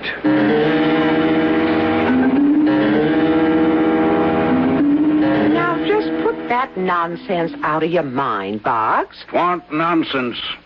I saw them, and I heard the drums. Yeah. I'll mention it to Colonel Pingree. Maybe he can explain it. You're two of a kind, you and that old daydreamer. Don't know how you stand listening to his same old stories over and over again. You'd think he had the second sight. Well, some folks do, Mag. Uh-huh. Well, then ask him when he comes in from his walk where the Faradays are. Should have been here by now. It's after 6. Well, got lost, most likely. It's easy to make the wrong turn-off at Bath and end up at Boothbay Harbor. Well, I gave her very careful instructions. Seemed a nice young woman. They're staying a week. Well, we can use the money. Summer wasn't so bad, Fox. And after they leave, there'll be just us and the cats. Yeah. I'll miss Colonel Pingree. Don't see why. With that second sight the two of you got, you can keep tabs on each other all winter. Drums. I tell you, Mag, as sure as I'm standing here, I heard them. And I saw what I saw. 5 Indian braves dancing round a boiling pot and dipping their arrows into it. Yeah, that's what I saw. On that side road, coming back to Phippsburg from Popham Beach. The drums were rolling, and there they were, right in the middle of the road, heads down and dancing in a circle. Lucky you didn't run 'em over. Well, I'd best be getting to the kitchen. The colonel and that professor ought to be back soon from the beach. Maybe you'd better build up the fire and offer them some tea when they come in. What's that professor's name? Weymouth? Why? Weymouth.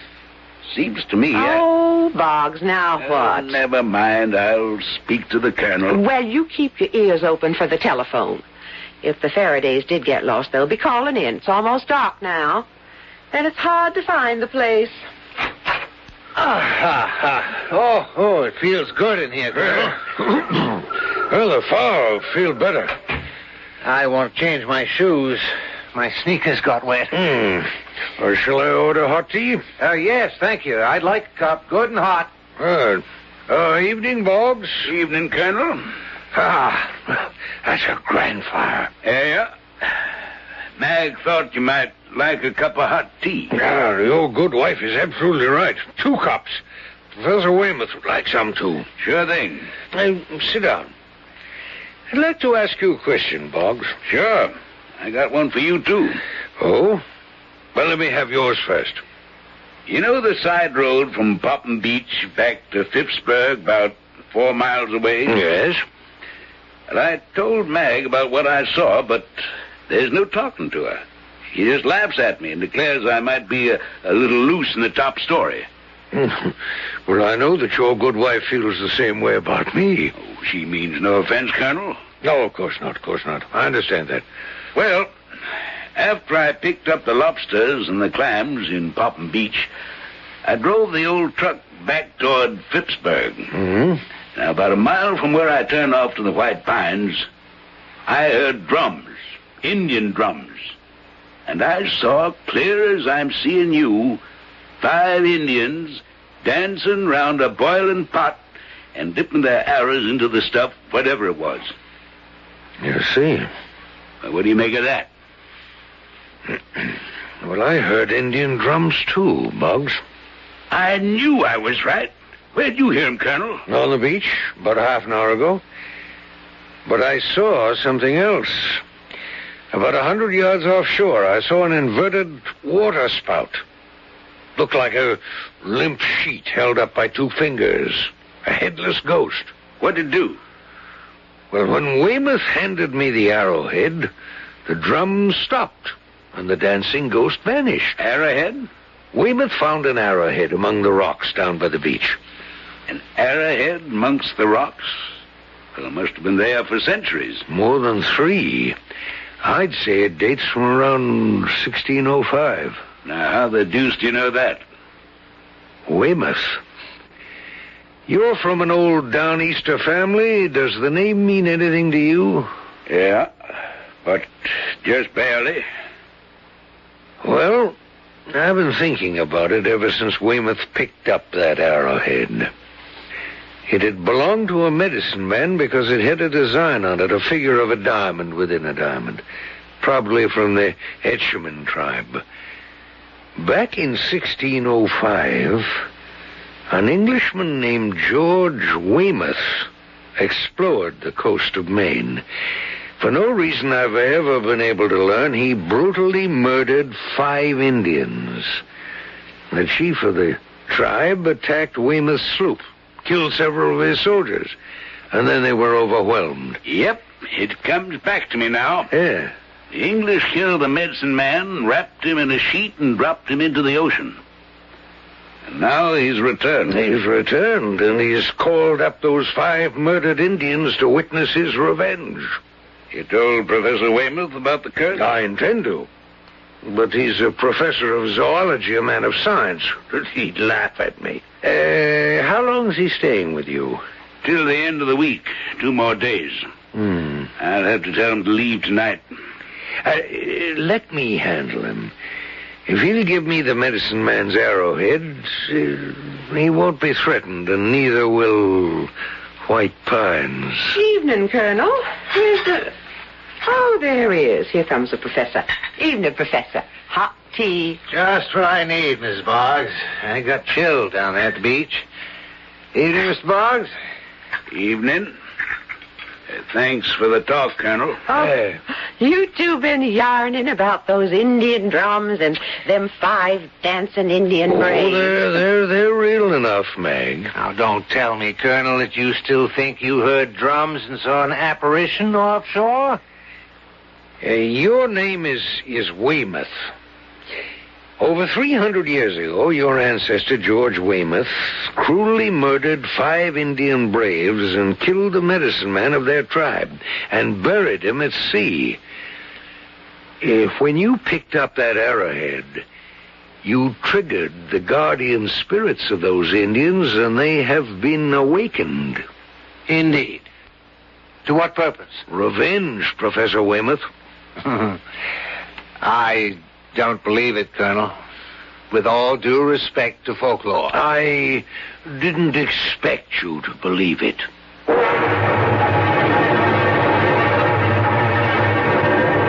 If Colonel Pingree and the innkeeper Boggs swear that they heard those celestial Indian drums and saw those apparitions, why should we disbelieve them? They are otherwise normal men.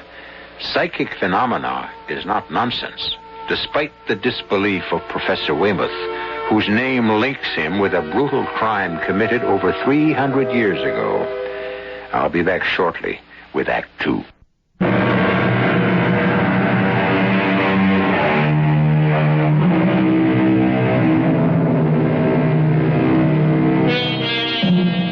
It might be that some Downeasters have retained imaginations more lively than our own because our 23rd state, Maine, has a rugged climate, and its people never forget it. In the sparsely settled wilderness, it would be easier to see ghosts of Indians from long ago, in the forests, in front of a blazing hearth. Professor Weymouth might scoff at folklore, and so does Mag, the innkeeper's wife, but not Boggs, the innkeeper. He and Colonel Pingree know what they heard and saw. Boggs, what was that talk about an arrowhead? Weymouth found it. That's when the trouble began. Oh, Indian drums, dancing Indians, a ghost on the water. Oh, you and the Colonel, you're some pair. 7 o'clock, still no Faradays? Lost, probably. Well, you'd think they'd telephone. Well, I'll serve the Colonel and Professor Weymouth and put the other steamers and lobsters in the icebox. I think I'll go outside, look around a little. Now, you be very careful. Don't want some Indian to scalp you. Couldn't run White Pines alone. Now, one of these days, Mag, you'll believe. I'll be back half an hour or so. Keep an eye out for the Faradays. Yep. We can eat any time Mag is ready to serve, Boggs.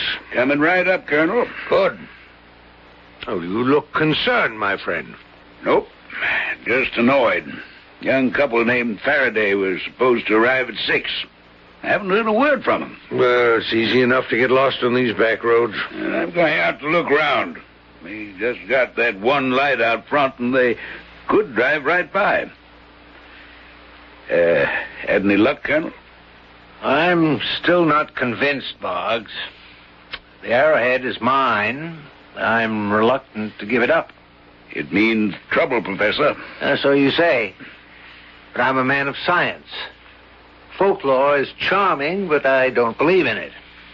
We know that myths were created to explain certain practices and beliefs.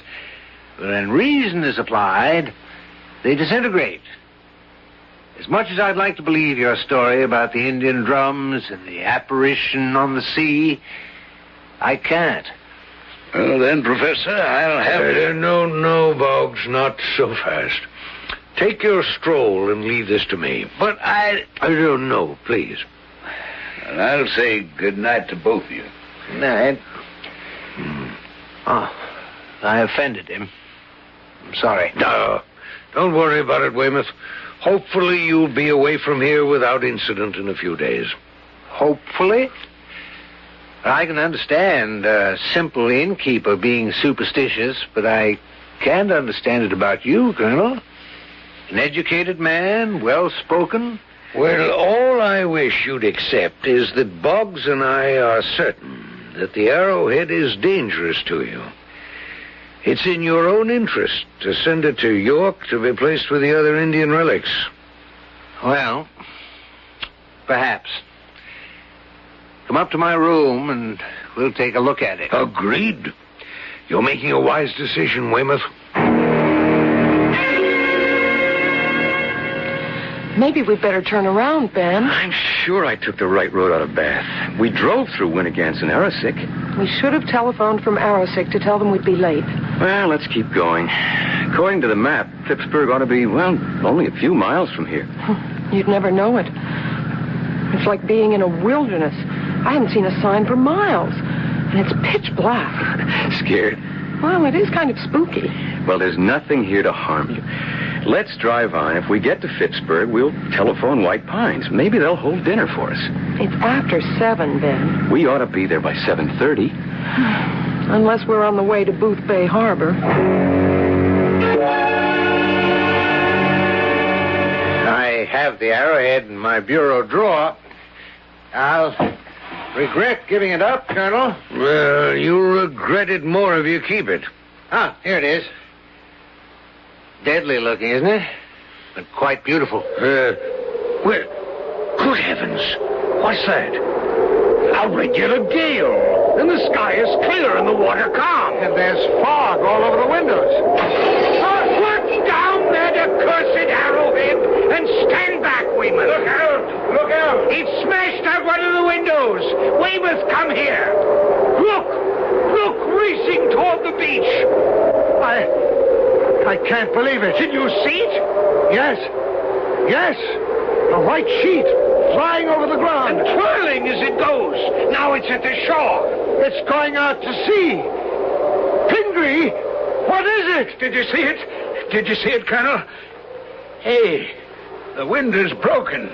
What happened? Did it try to get in? Weymouth had the arrowhead in his hand when a tremendous gale arose. Then fog covered the window. I saw the fog. Yes, when I yelled, look out. But it wasn't fog. It was that medicine man who'd come out of the sea. Well, that's what I saw from the shore late this afternoon, Boggs. What about you, Professor Weymouth? I saw it, too. You believe now? I don't know what to believe. But you saw it with your own eyes, Weymouth. You saw the apparition, the ghost of that Indian medicine man who was killed and buried at sea hundreds of years ago. Now are you going to give the arrowhead to the Colonel? I admit what I saw, but I still can't believe it. My training and my mind refuse to accept the idea of an avenging ghost. What I saw might have been an illusion. That busted window ain't no illusion, Professor. Well, that might be explained in some way other than the fantastic notion that a ghost, which is weightless, could have broken that window. Now, what's all the excitement about? Box. The window. The ghost of the Indian medicine man paid Professor Weymouth a visit. What?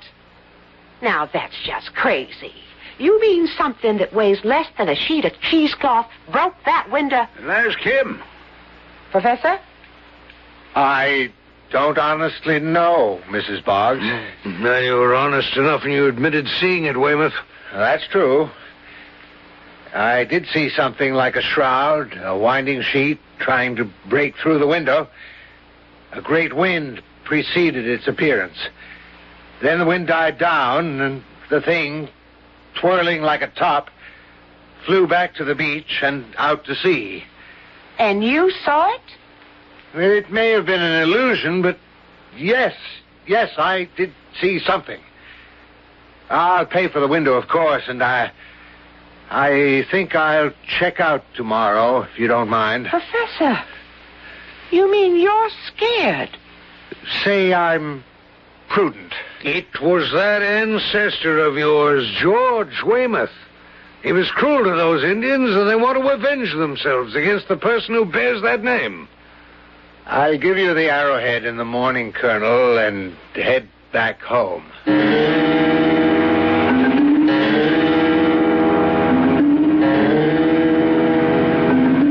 About 10 more minutes, Fran. I'm glad we telephoned. She was so nice, Mrs. Boggs. She'll have the steamers ready and then the lobster. Perfect. I could eat for hours. Ben, slow down. Ben, stop. What is it? You sound terrified. Look up their head. You see them? Huh? Don't you see them? Who's them? You mean you don't see them? I don't even know what you're talking about, Fran. The Indians. What? Indians. 5 of them. They're dancing around a big pot. And listen, drums. Indian drums. Hey, come on, you're pulling my leg. Indians dancing around a pot. I don't see a thing as far as the headlights carry. You all right, Fran? Of course I'm all right. You mean you really can't see them? They're dipping their arrows into the pot as they dance around it. Toledo, you must have flipped. I assure you, honey, there's nothing in the road. Nothing. There is. I tell you, I see them. Hunger can make a person see things sometimes. I'm hungry, but I'm not starving to death. Darn it, Ben, I see them. Are you telling me I've come off the spool? Well, what do you want me to do? Shoo them away? I don't know what we should do. Well, I do. You close your eyes. I'm driving on. Indians or no Indians, I want to get to White Pines.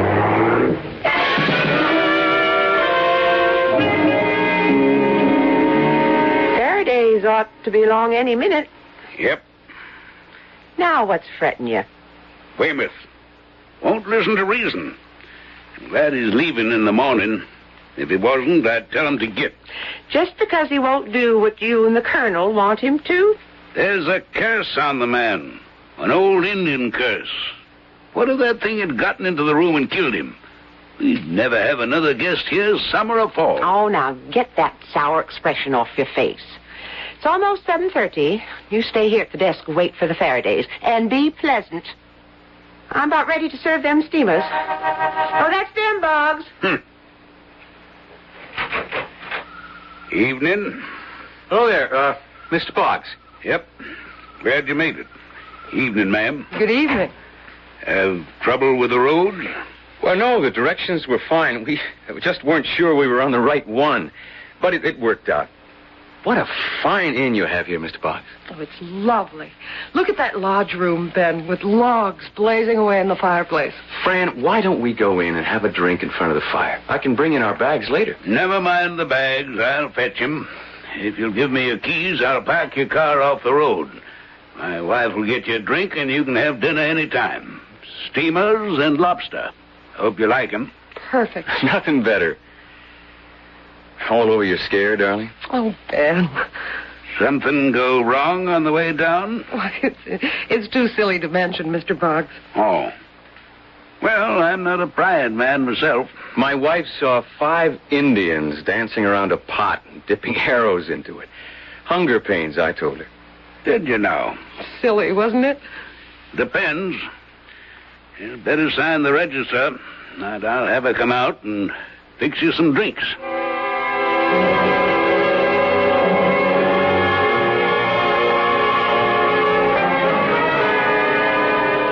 We'd better go down to dinner, Weymouth.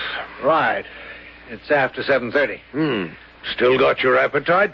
Oh, yes. I'm recovered now. Quite an experience for you to tell about back home. A phenomenon. I can't quite yet encompass what happened. Well, accept it. Give me the arrowhead and tell your story on a wintry night to that little girl of yours. Of course, it's not a story, not fiction, because it really happened. It was strange.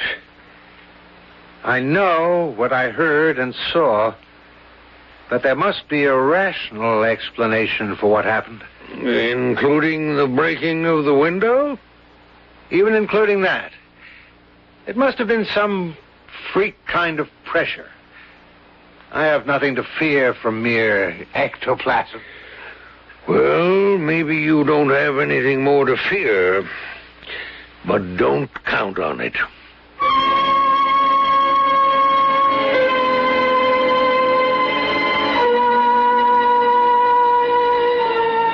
Professor Weymouth, even as you and I, is a rational man. He accepts only what he can touch or see. His mind rejects the possibility of ghosts. But is there anyone who doesn't know of a haunted house? Haunted by what? A specter? Yes, indeed, Professor Weymouth. For all your education, you cannot prove they don't exist. I'll be back shortly with Act 3.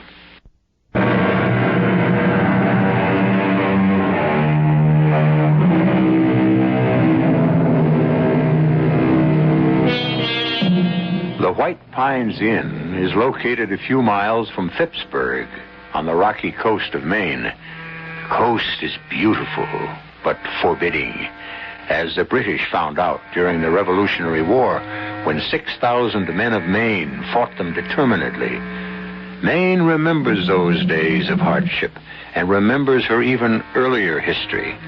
The first settlement in 1620 on the Saco River, the Abnaki and Etchemin Indians of the Algonquian family. And who is to say that the spirits of those dead do not still inhabit those huge forests of white pine, fir, spruce, and birch? Excellent dinner, Mag. Excellent. Oh, thank you, Colonel. Oh, very good. Best steamers and lobster I ever had. Yeah. Not to forget the Indian pudding. Well, that's real enough. Nothing ghostly about that, Professor Weymouth. You want coffee here or in the lodge room? Well, let's have it in front of the fireplace, Mag, if you please. And introduce yourselves to that nice young couple they're finishing up. Name's Faraday. Yeah, I'll do that. Faradays seem as content as we are. Good evening. Good evening. I'm Ben Faraday. This is my wife, Fran. How do you do? I'm George Weymouth, and this is Colonel Caleb Pingree. Oh, pleased to meet you, sir. Yeah. Colonel, will you join us? Well, thank you. I'm glad you arrived.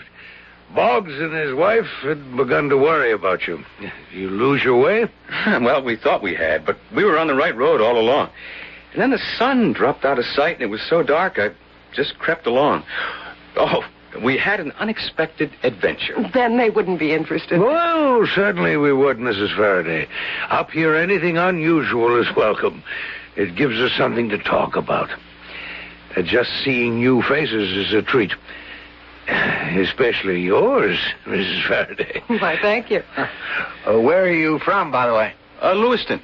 You? Brunswick. I teach zoology. The colonel here just enjoys life. I suspect he's got a chest of old gold in his attic, and he's a mine of folklore about the Indians who used to inhabit these forests. Well, that's not quite true about the chest of gold, but Indian legends are my hobby. And we've just experienced another one. What? Well, it's true enough. Even Professor Weymouth has to admit what he saw. You saw something, Professor? I think so. When? Late this afternoon.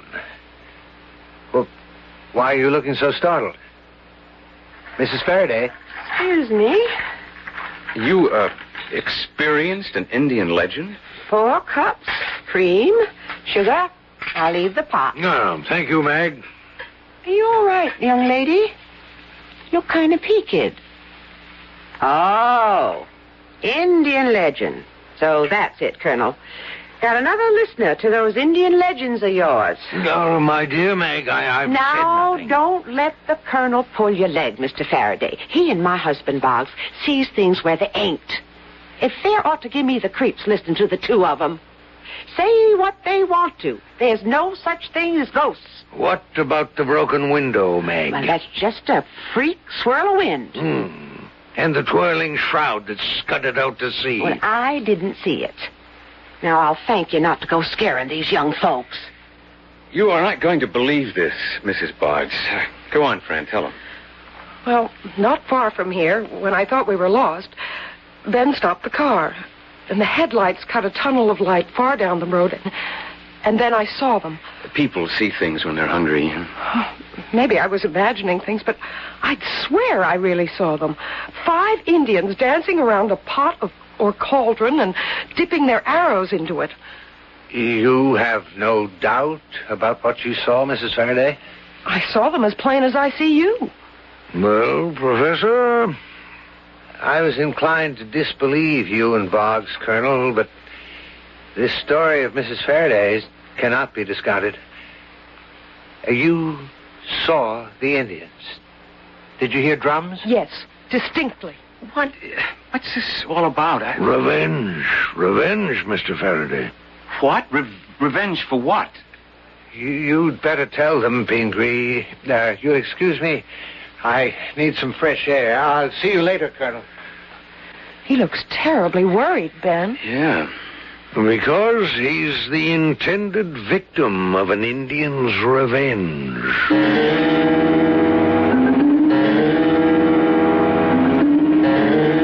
Boggs, come in here with me. I was going to turn down the Professor Weymouth's bed when... Well, look. The pillar's been wrung in half, chairs overturned. It's that thing from the ocean. I know you don't believe in such things, Mag. Well, I don't want to. But this... Either the professor went crazy or... Well, how do you account for all this damage? First to the window. Now the room wrecked. And the pillow twisted in two. Like wringing a person's neck until he was dead. The Indian medicine man. Somehow he got back in here and thought he had Weymouth by the neck when what he had was the pillow.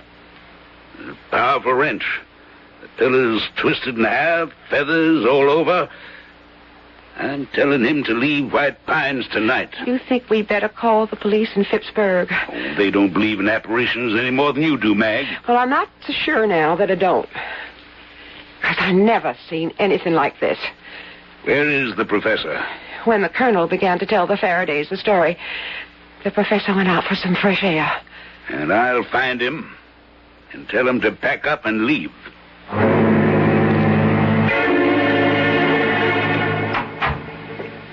Oh, Mr. Boggs.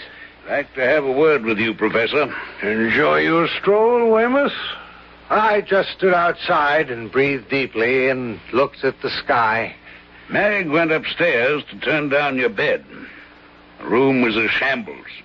Chairs overturned, the bed all rumpled, and the pillow wrung in half. What? I haven't been near the room since dinner time. The ghost of that Indian medicine man's been there. If you'd been stretched out on that bed, you'd be dead. That pillow was twisted in two. Feathers all over the place. Good Lord. I'm sorry to have to say this, Professor, but I want you to pack and leave. Tonight. I don't blame you. I'll pay for all the damage. I'm deeply sorry. Bring me the arrowhead, Weymouth. That's the source of your trouble. Until you've disposed of the medicine man's arrowhead, you won't have peace, and you may, in fact, die. Have your doubts about specters, but give me that fatal arrowhead. I'm convinced, Colonel. I'll be right back. Well, even Mag's convinced now, Colonel. I'd imagine so. The professor's a doomed man. Not if he gets rid of the arrowhead. Think the Faradays have gotten scared off? No. They went to bed about a half an hour ago. Mrs. Faraday has the sight, Boggs, like you and me. When I told her what happened, she believed me. Even her husband began to be convinced. Oh, they'll stay. But you're quite right in telling Weymouth to leave. Tonight.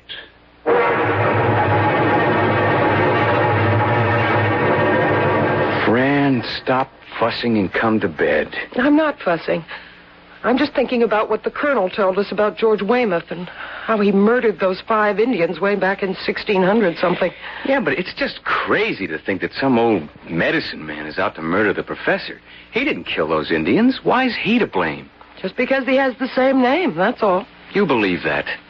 Yes, Ben. Oh, my goodness. What is it?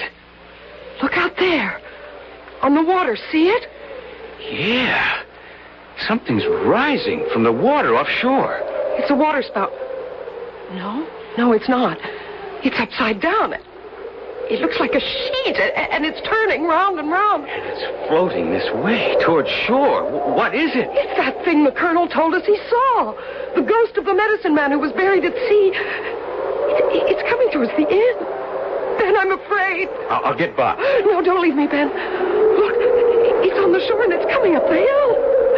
And listen to the wind. It's coming toward us. No, it's heading for the rooms to our right. That's where Professor Weymouth is staying. It's after him, Ben. It broke the window. The whole place is shaking. Come on, Fran. Let's get out of here. Help me! Help me! The thing's got him, Ben. Colonel, Mr. Boggs. Open the door, Boggs. We have only seconds. Don't go in there, Ben. I have to. Help me, someone! Good Lord, it's at his throat. Help me, Boggs. Faraday. It's like canvas. Come on! Pull it away from his throat. I picked up the arrowhead to bring it downstairs. It's dragging me toward the window. It's twisting round his throat. Hold him round the middle of him. He'll be dragged through the window. Meg, find that arrowhead and throw it out the window. On the bureau. Throw it out the window. Throw it, Meg.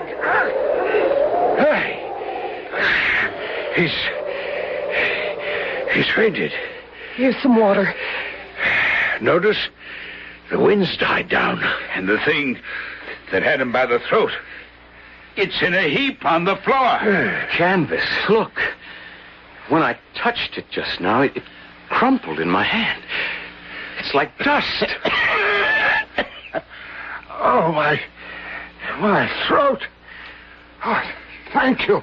You had a close call, Weymouth. You're lucky to be alive. Thank God all of you were close by, or it would have killed me. I'm very grateful. Can you tell us what happened? I can. I was looking out the window when I saw the apparition come out of the sea and drift this way. Then a great wind came up, and the thing kind of embraced the house. It was when the window broke that the professor began to cry out. It floated in like a small upside-down cyclone. I tried to stay out of its way, but it began to wrap itself around me. It was horrible. What in heaven's name was it? What could it be? You know, Weymouth. It was the ghost of the Indian medicine man come back to avenge the murder of those 5 Indian braves. It was your forebear who killed them, and the spirit of the medicine man has never forgotten. When you picked up that arrowhead, you aroused his spirit. Only by giving up that arrowhead could you break the fatal connection. Well, where's the arrowhead now? I threw it out the window, Professor. And something else. When it hit the rocks below, there was a burst of flame. And then nothing. I believe it. I believe all of it, Colonel. The 5 ghostly Indians. They did exist. Lucky for you, Weymouth, that you've lived to tell the story.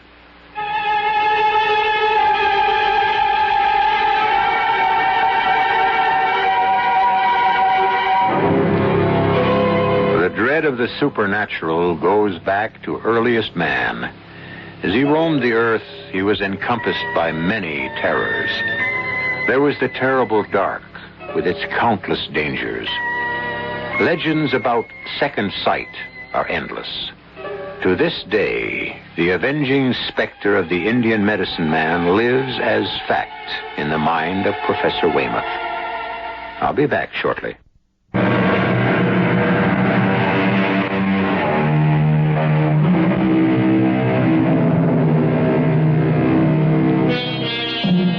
The fascination of terror is as ancient as the human race.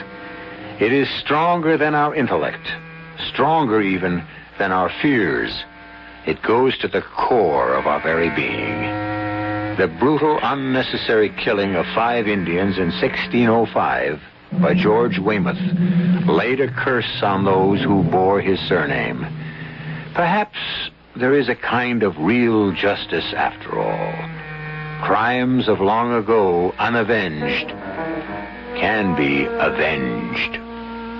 Our cast included Robert Dryden, Court Benson, Guy Sorrell, Ann Petoniak, Suzanne Grossman, and Jay Gregory. The entire production was under the direction of Hyman Brown. And now, a preview of our next tale. Why did you allow her to leave so early? You and I have to talk.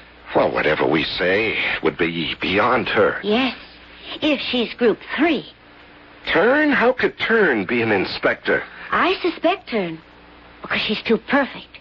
Too absolutely Group 3. Well, suppose she is an inspector. What have you and I ever said to each other that's reportable? I am head of repair. You are Admiral of the Fleet. And we are about to be disenfranchised. Why? Corral cannot qualify for Group 1. He will fail the examination. But you took him to repair yourself. He was judged in perfect balance. Oh, yes. Because he was examined by a single practitioner, and I was present. Do you think he's out of balance? Oh, I know it. He's one of those. I refuse to believe that. You refuse to accept it. Radio Mystery Theater was sponsored in part by Buick Motor Division. This is E.G. Marshall inviting you to return to our Mystery Theater for another adventure in the macabre. Until next time, pleasant dreams.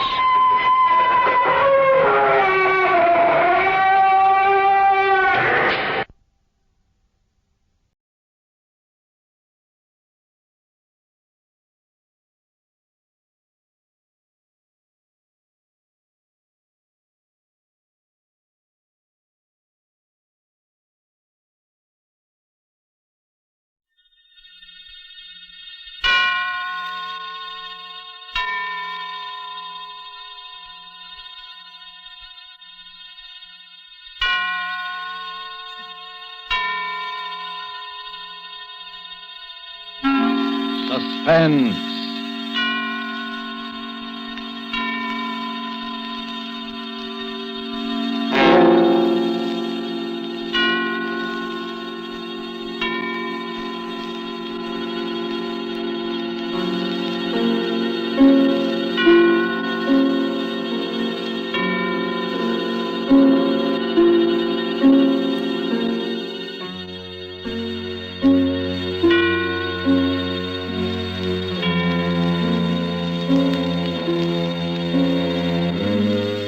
This is the Man in Black, here again to introduce Columbia's program, Suspense. If you have been with us on these Tuesday nights, you will know that suspense is compounded of mystery and suspicion and dangerous adventure. In this series are tales calculated to intrigue you, to stir your nerves, to offer you a precarious situation, and then withhold the solution until the last possible moment. And so with 5 Canaries in the room, and the performances of Ona Munson as Anita, Osa Masson as Fifi, and with Lee Bowman as Ronald Denham, who tells the story, we again hope to keep you in Suspense.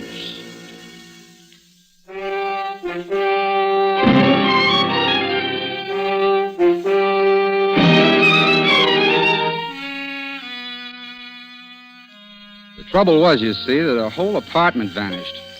It's true. The flat disappeared straight out of that apartment house, and the dead man disappeared with it. No, I'm not crazy. And in spite of what they said, I hadn't taken too many drinks. You see, I was getting married to Anita in another 2 weeks, and Jimmy Westlake gave a bachelor party for me. Oh, hang it, it's a situation that might have happened to you. The party was at the old Cap and Bells Club on Lower Fifth Avenue, and it wasn't a brawl. Jimmy Westlake was in the chair, I admit, but nothing could have been more quiet, more dignified. Oh, mademoiselle from Armitage, parlez-vous. Mademoiselle from Armitage, parlez-vous. Oh, mademoiselle from Armitage. Quiet, you fellas, quiet. Pipe down, can't you? Wait a minute, the chairman wants to say something. Gentlemen, this is a solemn occasion. If those dopes over there will kindly get away from the piano and sit down at the table, I have another toast to propose. Excuse me, Mr. Westlake. Excuse me, please, sir. Yes, Uncle Cato, what is it? Excuse me, Mr. Westlake, but you ain't gonna bust the glasses on this toast, is you? And why shouldn't we bust the glasses, Uncle Cato? Why shouldn't we bust the glasses? Oh, but Mr. Westlake, if you keep on busting the glasses, there ain't gonna be no glasses left. Well, in that sad eventuality, Uncle Cato, we will simply start busting the plates. Isn't that fair enough, boys? Every goblet in the so-and-so place. Oh, we'll bust every goblet in the so-and-so place. Oh, look, Jimmy, don't you think you'd better tone the gang down a little? Be quiet, Ron. You're only the groom. Yeah, I know, Jimmy, but... Gentlemen, I regret to tell you this, but the protesting voice you just heard was that of our guest of honor, Ronald Denham. Now, we all know Ron, and we all like him. But I am sorry to say he is not himself. Where now is the terror of nightclubs, the chorus girl's friend? I say it to his face, he is sober. But we like him just the same. Friends, guests, and bachelors, I give you the groom.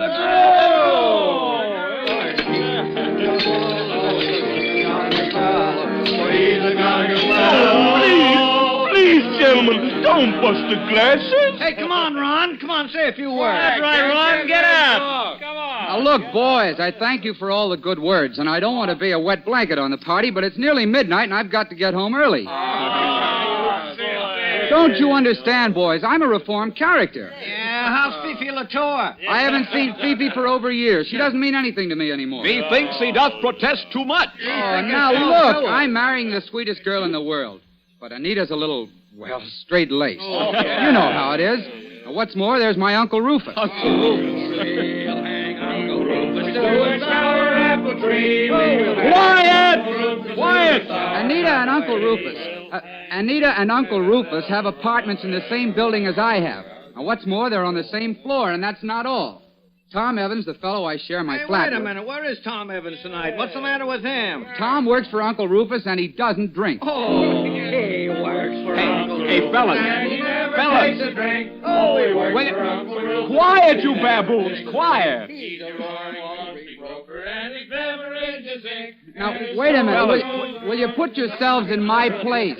My girl and my uncle and my best friend, Tom Evans, are all expecting me to come home from this party in an ash cart. Sure. And I'm going to fool them. Right, sure is that so? Oh, now have a heart, can't you? This Uncle Rufus must be a pretty tough egg, isn't he? Oh, he's all right, but after his first $1 million, it went to his head. Has he got any human weaknesses? Yes, he keeps canaries. Oh, no, not the kind of canaries you're thinking. I mean the kind that go tweet-tweet in cages. Oh, what's the use?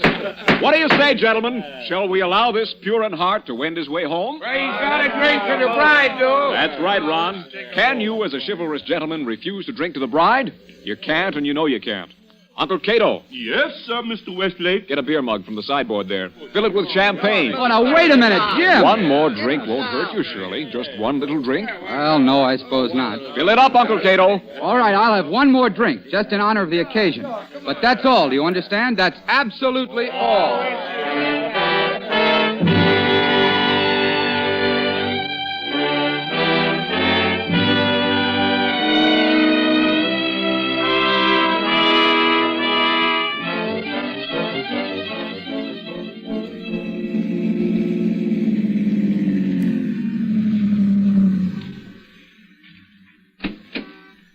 sir.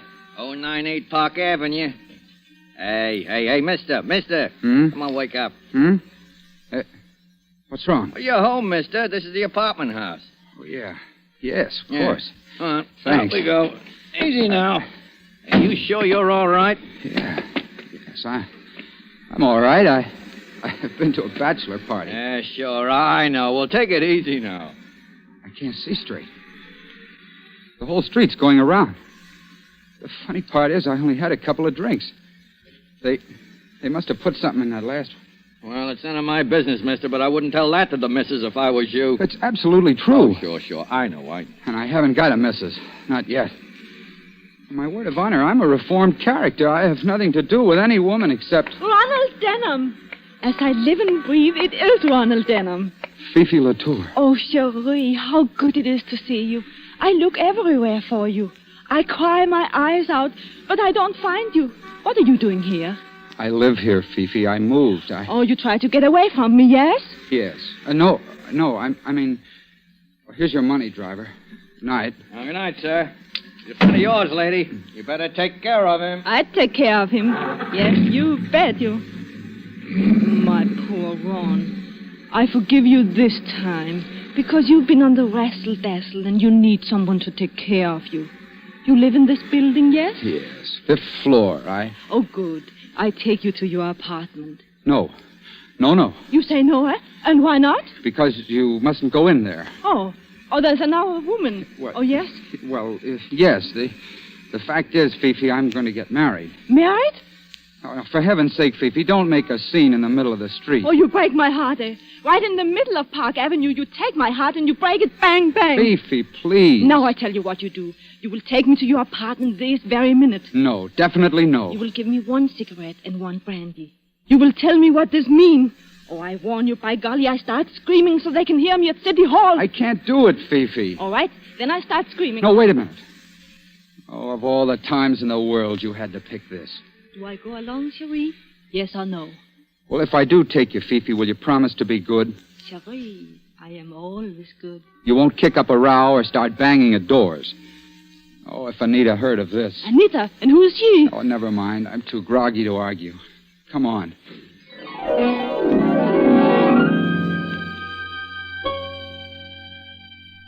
I remember going into that building. Dim religious light, deep carpets, an automatic elevator that you work yourself. I remember stepping into that elevator because the floor creaked. I remember pressing the button for the 5th floor. I took Fifi with me, and I took her into what the champagne told me was my own flat. Maybe you think that's funny, but it won't be funny much longer. Either the door of the flat was unlocked or my key fitted it. Anyway, I remember stumbling through the little hall inside, getting a light on, and into the living room. I remember sitting back in an easy chair, thanking the Lord I was home. You don't mind if I take my coat off, Cherie? Look, Fifi, couldn't you just go home? I want to talk to you, Cherie. And this is one very nice flat. I like it. Thanks a lot. You and Tom Evans, you have good taste in furniture. We didn't choose the furniture, Fifi. This girl of yours chose it, I suppose? No, it comes with the flat. Oh, you mean? Well, these are furnished flats. They're all furnished exactly alike except for the personal things you bring yourself. Like that picture on the wall behind me. What picture, Cherie? The painting of the clipper ship over there. But, Cherie, your eyes are funny and you cannot see straight. There's no picture on that wall. Wait a minute. What's wrong? Why you jump up? We don't own any bronze bookends. And the lampshades are different.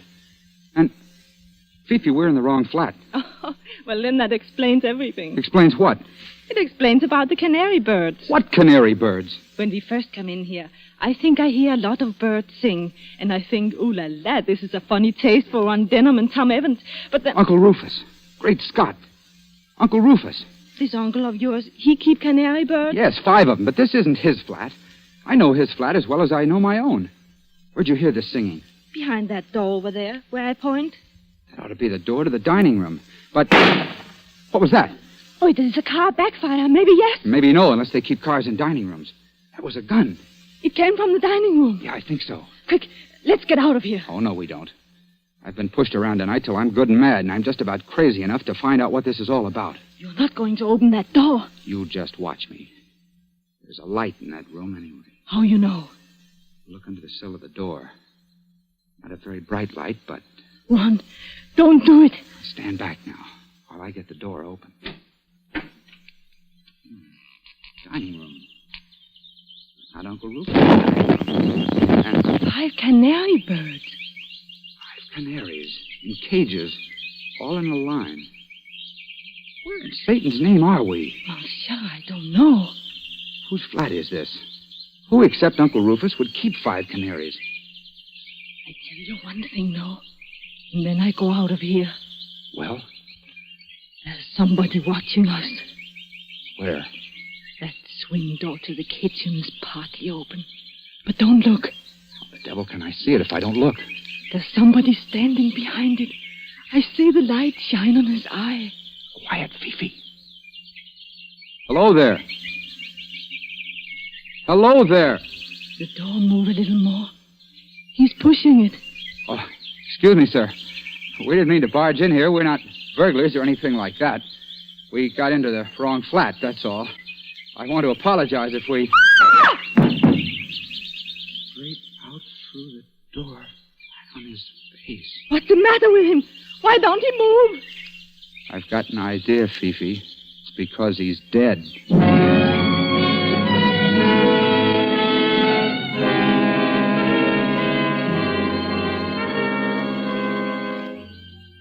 He was a little fat man with eyeglasses and a spade-shaped beard. He looked foreign somehow. And there was a bullet hole over his heart. You ask me what happened then? I don't know. Fifi turned and ran. At least I think she did.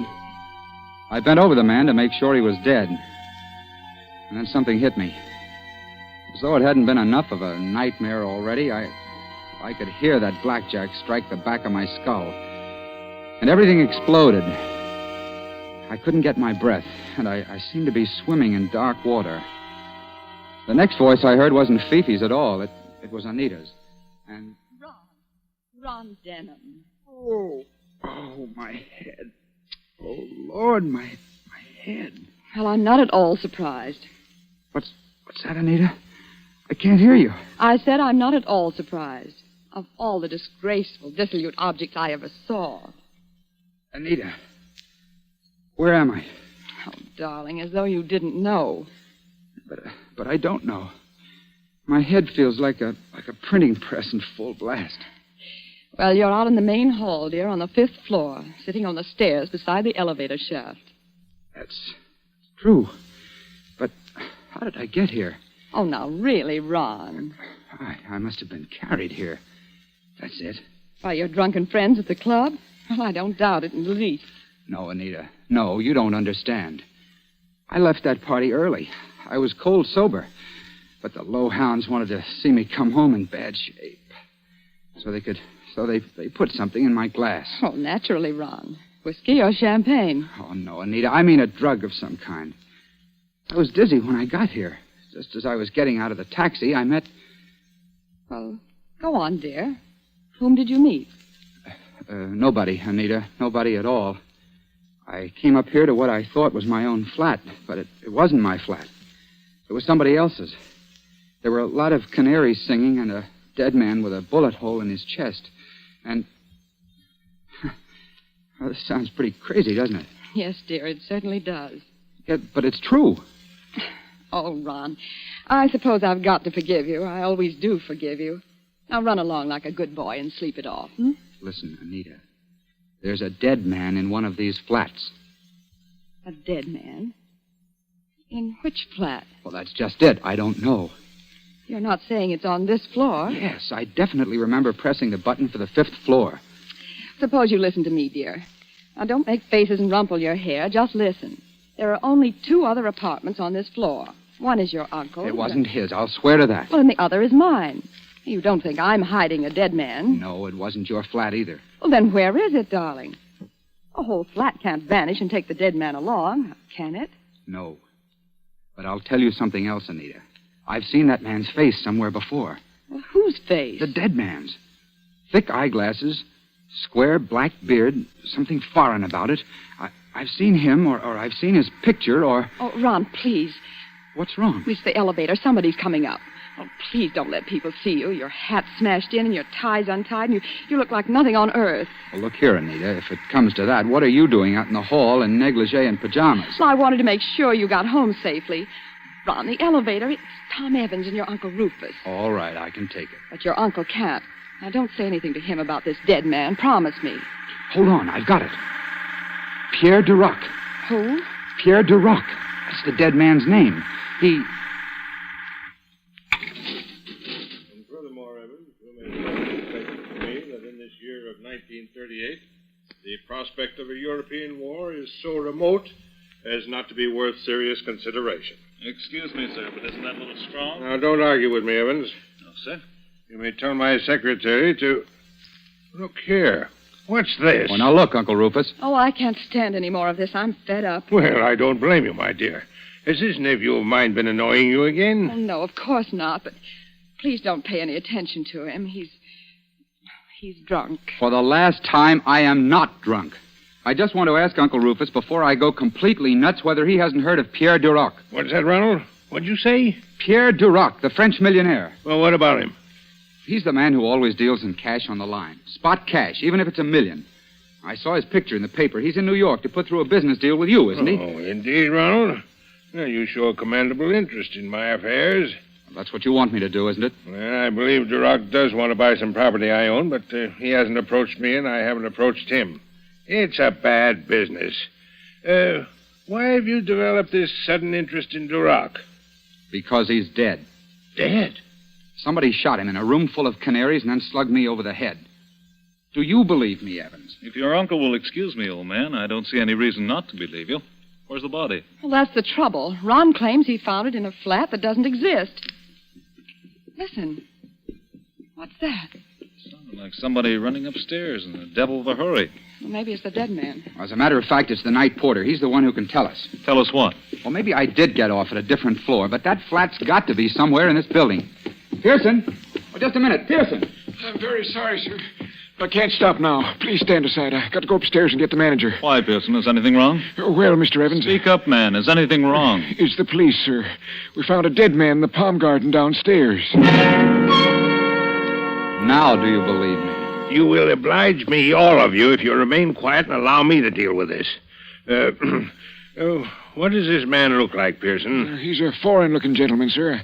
Never saw him before. He doesn't live in the building. Well, then how did he get to the palm garden? Well, sir, that's what we don't know. He certainly wasn't there when I looked in half an hour ago.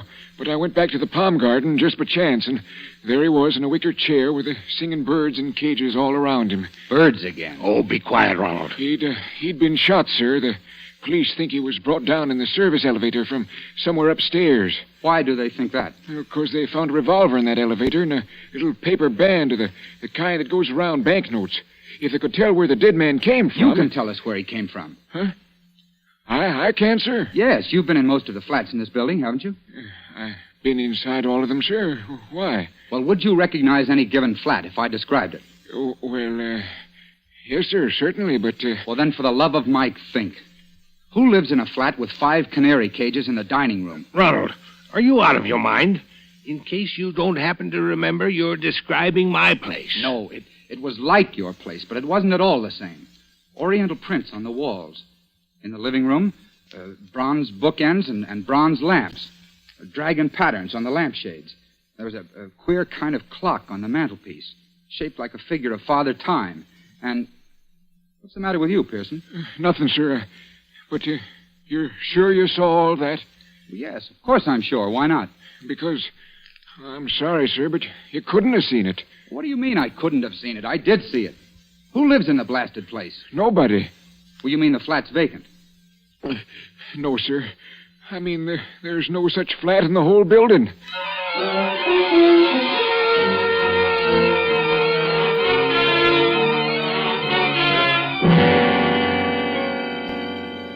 And that's the position I was in when the police took us down to that palm garden to see the body.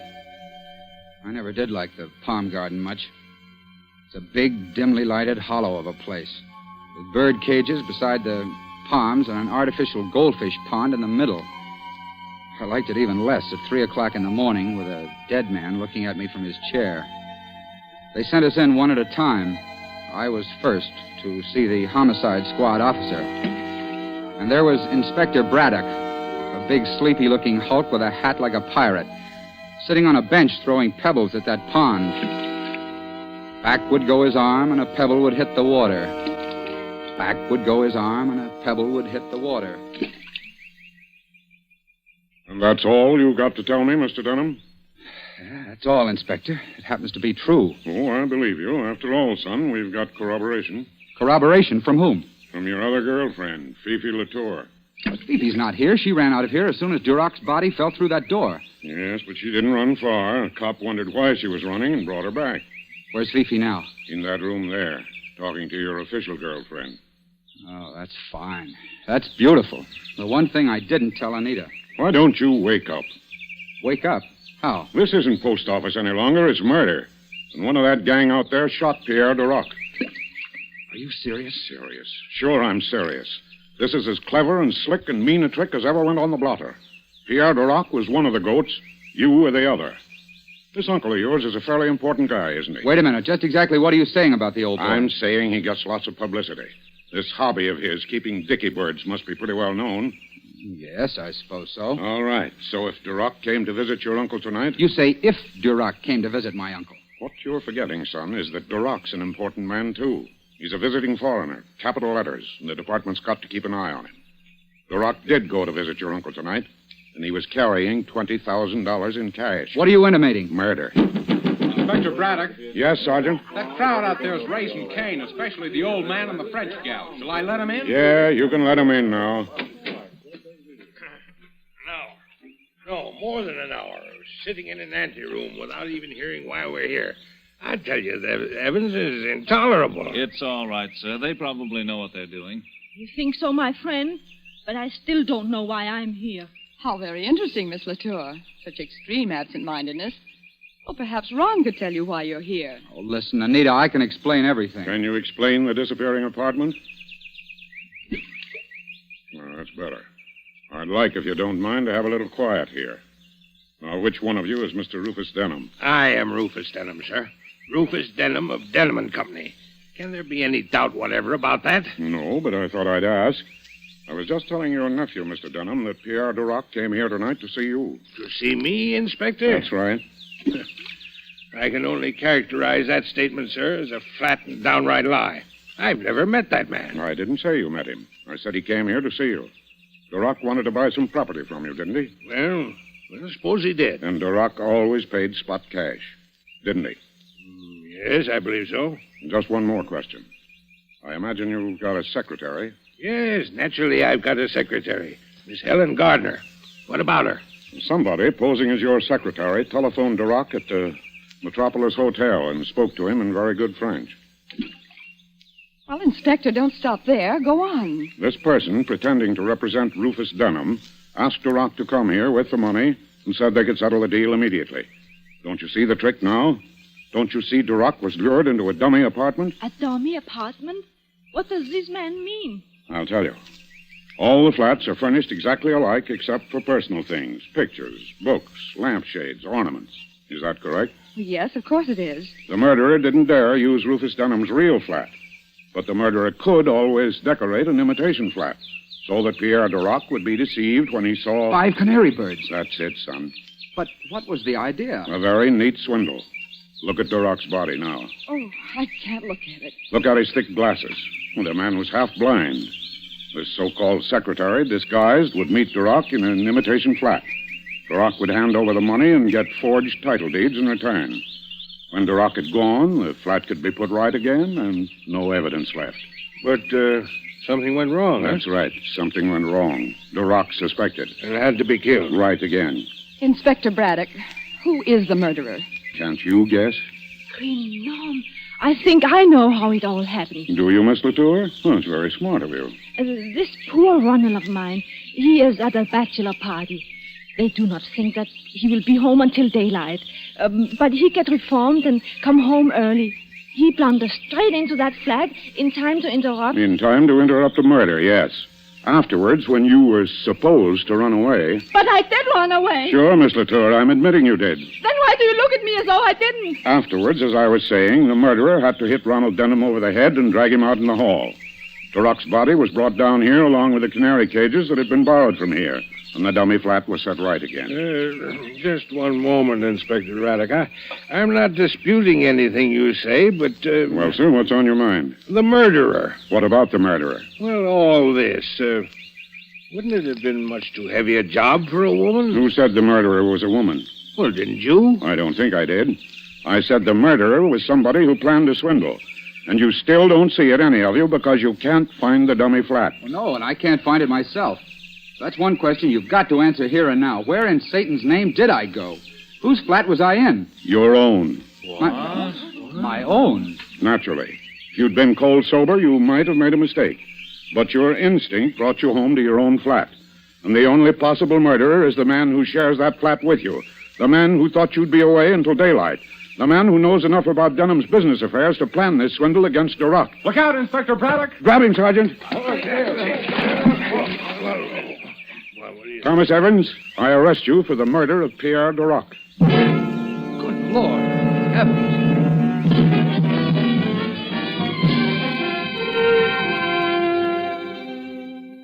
Well, that's about all there is to the story. Anita and I were married last week. She's a wonderful girl. I tried to talk her into our staying on in my old flat, but she said she just had to have an apartment which didn't have such a habit of disappearing. But we're very happy. We agree about everything, don't we, dear? Oh, practically everything, darling.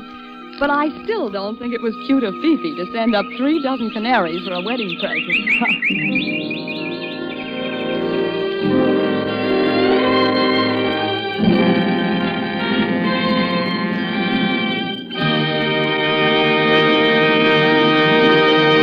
And so closes 5 Canaries in the Room, starring Ona Munson, Lee Bowman, and Osa Masson. Tonight's tale of Suspense.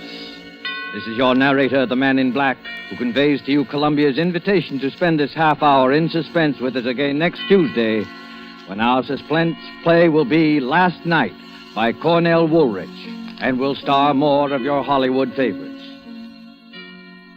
The producer of these broadcasts is William Spear, who, with Ted Bliss, the director, Lud Gluskin and Lucian Marwick, conductor and composer, and John Dixon Carr, the author, collaborated on tonight's Suspense.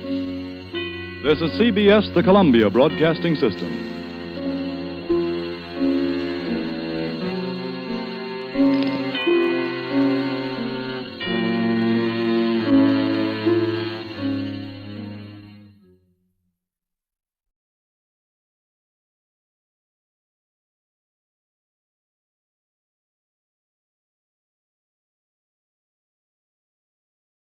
You will stay where you are. You will not move.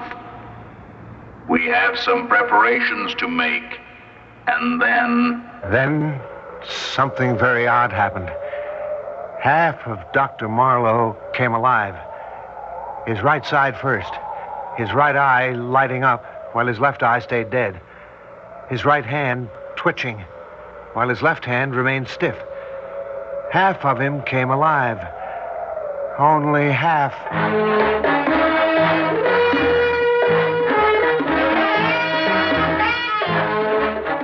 Theater 5 presents Terror from Beyond.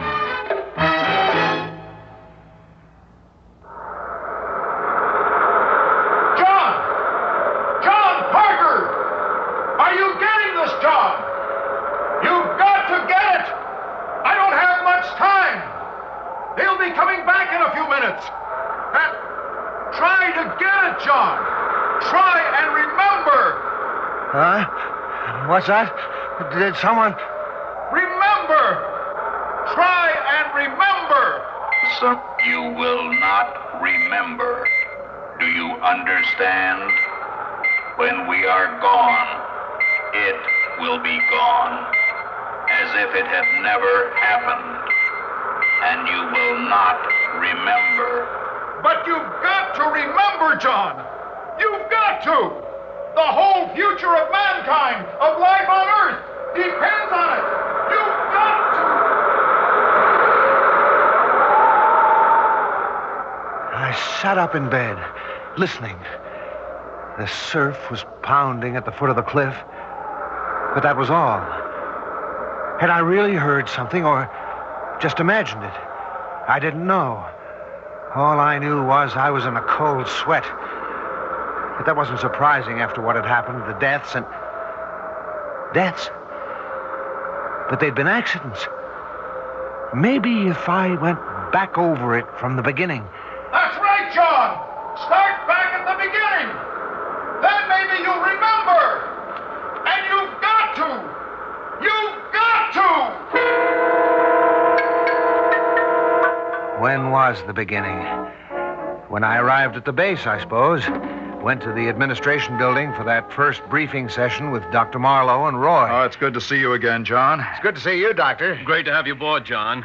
Did you mind our doing this? Pulling strings to have you assigned up here for a while? Are you kidding? You said it was something interesting. We think it is. As interesting and important as any space work that's being done anywhere today. I know. We'll be putting a man on the moon in a few years, but if we're to go on from there, one of the things we should know is what we're likely to find. In other words, whether there's intelligent life anywhere in the solar system. Mm-hmm. That's why I hated leaving the old project. You haven't.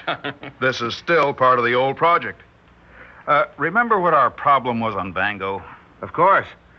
A radio telescope can pick up any message from out there that might be beamed at us, but it's sometimes very difficult to tell precisely where it's coming from. Exactly. Well, we're using a technique here that'll take care of that. A light beam, rather than radio waves. You mean a laser? Mm-hmm. Yes, we discussed that. We've already hit the moon with a beam no bigger than a pencil, but suppose you do establish a contact, how do you get your feedback, your response? Well, we believe we've solved that problem, theoretically at least. But we needed an electronics specialist to work on it with us. That's why we requested you. When do we start? Right away. By the way, you're sharing a cottage with Roy. Now, why don't you go on down there with him? Drop your luggage, we'll get to work. The work. I remember that. Weeks of it. Finally, the big night. The night of our first test. It was clear and cool. The ocean still, not thundering, but whispering at the base of the cliffs as if it were waiting. All the stars sharp and clear like signposts on the road to the infinite. Dr. Marlowe at the computer, Roy and I at the center console. T-2. Check. By the way, Doctor, I meant to ask you before, what made you pick Deimos as our first target? Well, it was a few weeks after you left the project. We got a message from there. No. Well, there was some question about it, John. First, as to whether it really was a coherent message, and second, as to whether it was from Deimos. The British got a fix on it, too. And it was on the hydrogen wavelength, the one we always said anyone out there would use. That's true. And even though we never got another one, I thought it was worth exploring further. Of course. But that's fantastic. Yes, it's an exciting prospect. But it's also a rather frightening one. Why do you say that? We're reaching out, John. We're getting close to the secret of matter, the origin of life, the mystery of the universe. Sometimes I become a little afraid. Afraid that we may stumble onto something that's too much, too big for us. T-10 seconds. Check. Power on. Give me a reading, John. Vector 9, 18.2 and steady. Time. How long to contact? 3 minutes, 28 seconds. We sat there tensely, watching our instruments and the clock. Then... There it is, the feedback. We've done it. The trick now will be to maintain contact. Wait a minute. What's that? It sounds like a pattern. Listen. Even numbers. Now odd numbers. Great Scott, do you think we've got something? Follow it. Follow it. Start with an even series.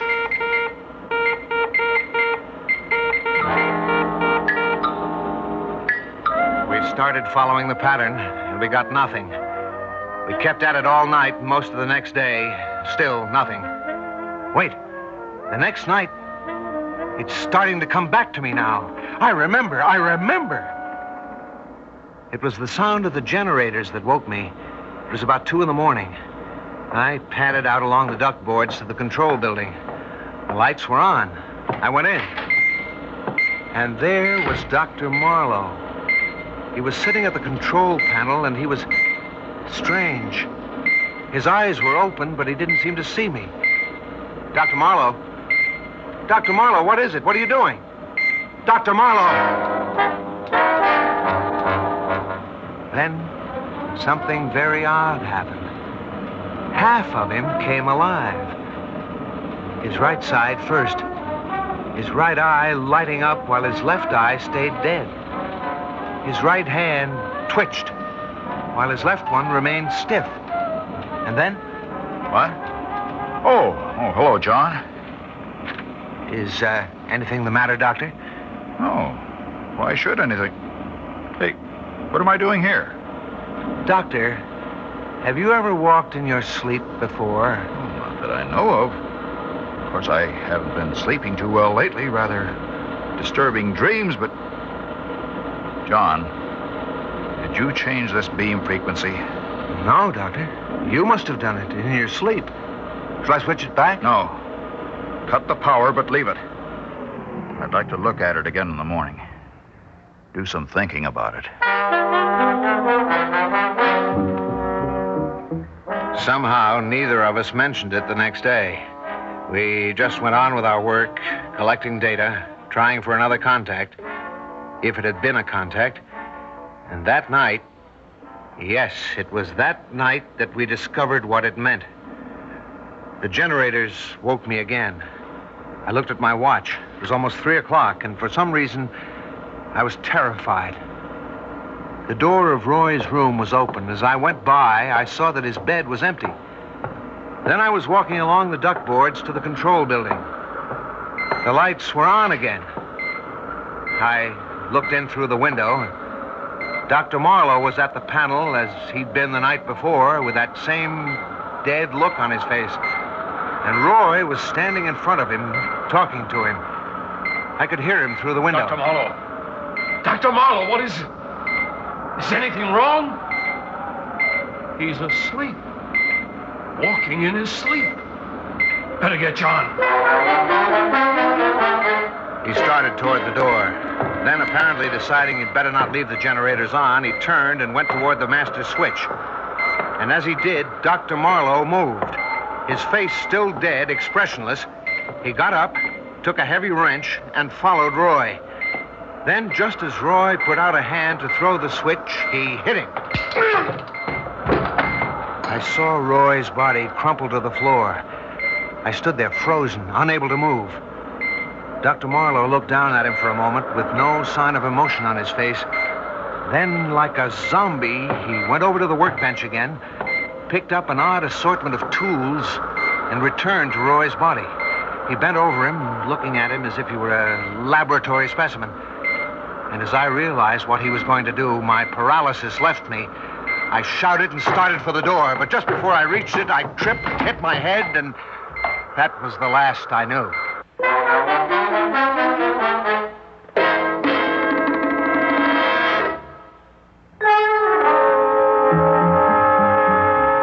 I'm not sure how long I was out, but when I came to, I was lying in front of the door and a dark shape was bending over me. John, what happened? Keep away from me. Don't touch me. I saw what you did in there. And where? When? Just now in the control room to Roy. What do you mean? I just came up here from my cottage. I had a bad dream, came out to get some air, and I found you lying here. But I tell you, I saw you and...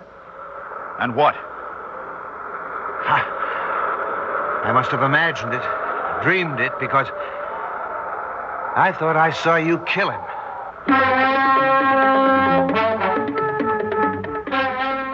We looked everywhere, but there was no sign of Roy. Then we hurried back to the control building and searched it again. He's not here either, John. No. Must be in my mind. Of course, if it had really happened, there'd be something, if not his body, at least his blood. Where, John? Where would it be? Right here in front of the master switch. But there's nothing. No. Except that the floor is wet. Looks as if it's been scrubbed. Hey, you're right. John, did you change the beam frequency this way? No, Doctor. You must have done it just the way you did last night. Last night? You mean something happened last night, too? You don't remember? No. Tell me what you thought you saw happen tonight, whether you believe it or not.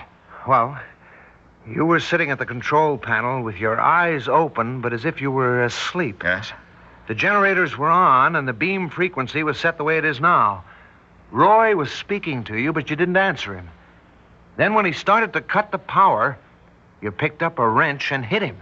I hit Roy? But that's not the worst of it. After that, you picked up some tools and bent over him as if he were a laboratory animal. Telling you about it now, I know the whole thing's mad. It's impossible. I wonder. You mean it could have happened some way? Without your knowing it? In the old project, and in this one. We've been listening for messages from out of space, trying to determine whether intelligent life exists anywhere in our galaxy.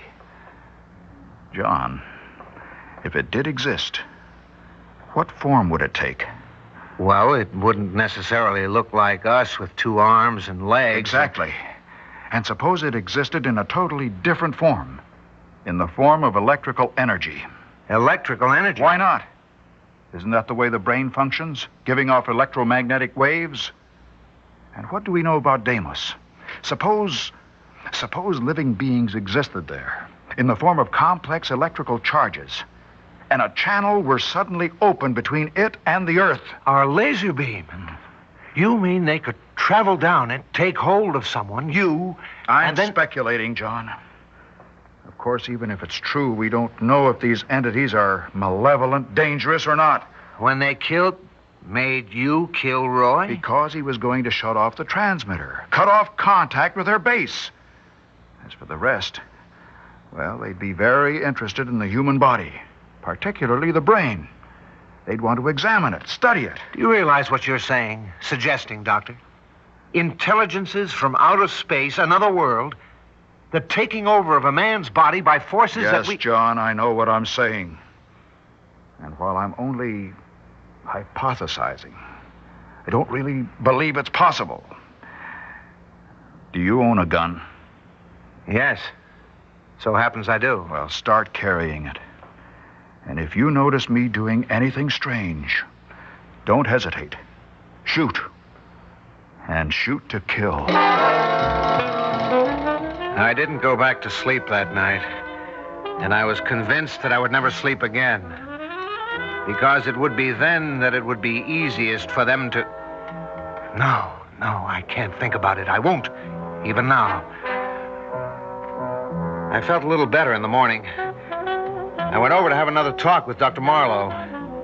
But he wasn't at his cottage. He wasn't anywhere on the base. And no one seemed to know where he was. Then I called Colonel Gately at headquarters. No one there knew anything about Dr. Marlowe or Roy. But by that time, something had happened to me. It had all become blurred, like an old nightmare that you know was frightening, but whose details you can't remember. About a week later, the colonel called me and asked me to meet him at the police station in the town nearby. You knew Swanson pretty well, didn't you, Parker? Yes, of course. Some fishermen found a body in their nets this morning. We'd like you to look at it. Oh? All right. Brace yourself. Here. Good Lord. I can't be certain, but I'm fairly sure it's Roy. How did he die? We'll have to wait for the coroner's report, but my guess is that he fell off the cliff. And Dr. Marlowe? Nothing new on him yet, but if they were together, his body may turn up soon, too.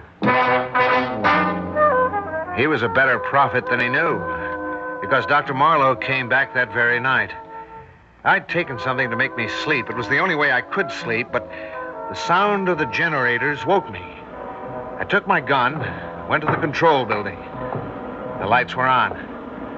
I opened the door, and there was Dr. Marlowe. He was standing near the console, his face thin and drawn, and his eyes blank. And when he spoke, his voice was hardly human. as if someone was speaking through him. It is unfortunate that you awakened, Parker. And even more unfortunate that you came in here. What do you mean, Doctor? Where have you been, and why are you talking so strangely? We have been looking over your planet, studying it and its life. Particularly, you so-called humans. We have found it very interesting. And now, we are ready to go. Go? Go where? What? You said we. Dr. Marlowe, have they... You will stay where you are. You will not move. We have some preparations to make. And then... Her voice, that horrible voice, broke off. And Dr. Marlowe swayed as if he were about to fall. I grabbed him, held on to him. And then his eyes changed, came alive. And when he spoke again, it was with his own voice. John, for heaven's sake, help me. What? They got me. They took me that night. Took me all over the country, looking, examining, studying. They picked my brain, John. And now they're going to take me with them. Take you? Back to where they come from. Not my body. They're not interested in that. But the essential me. And in heaven's name, shoot, John. Shoot me! And now, we are ready. Look here, at his eyes. Look closely. Yes, like that. As your friend told you, we are taking him with us. But you will not remember what has happened. You will remember nothing. Do you understand?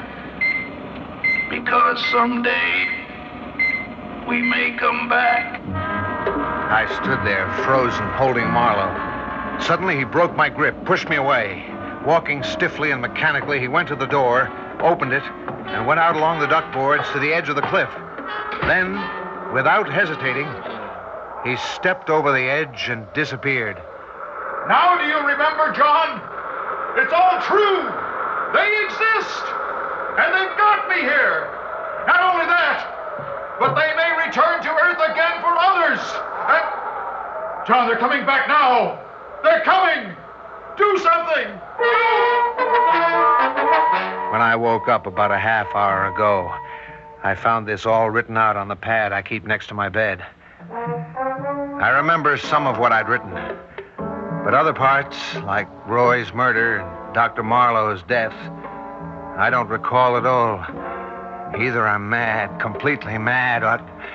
No, I can't think about that. In any case, if I showed this to anyone, the world would think I was mad. There's only one thing to do. Tear it up. Every last page of it. Every last page of it. Every last page of it.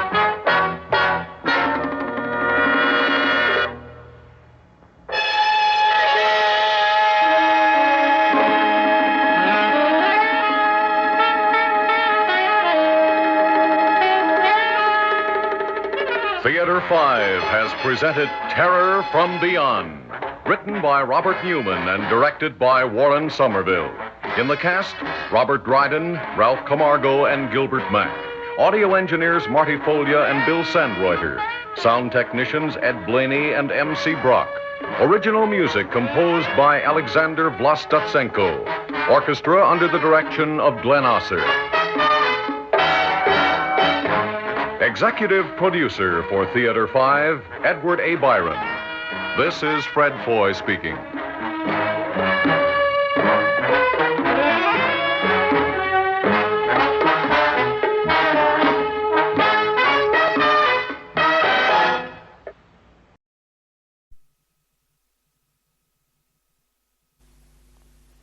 Home at 7 by R.C. Sheriff, the part of David Preston is played by Patrick Barr, Janet, his wife, by Isabel Dean, and Dr. Sparling by James Thomason.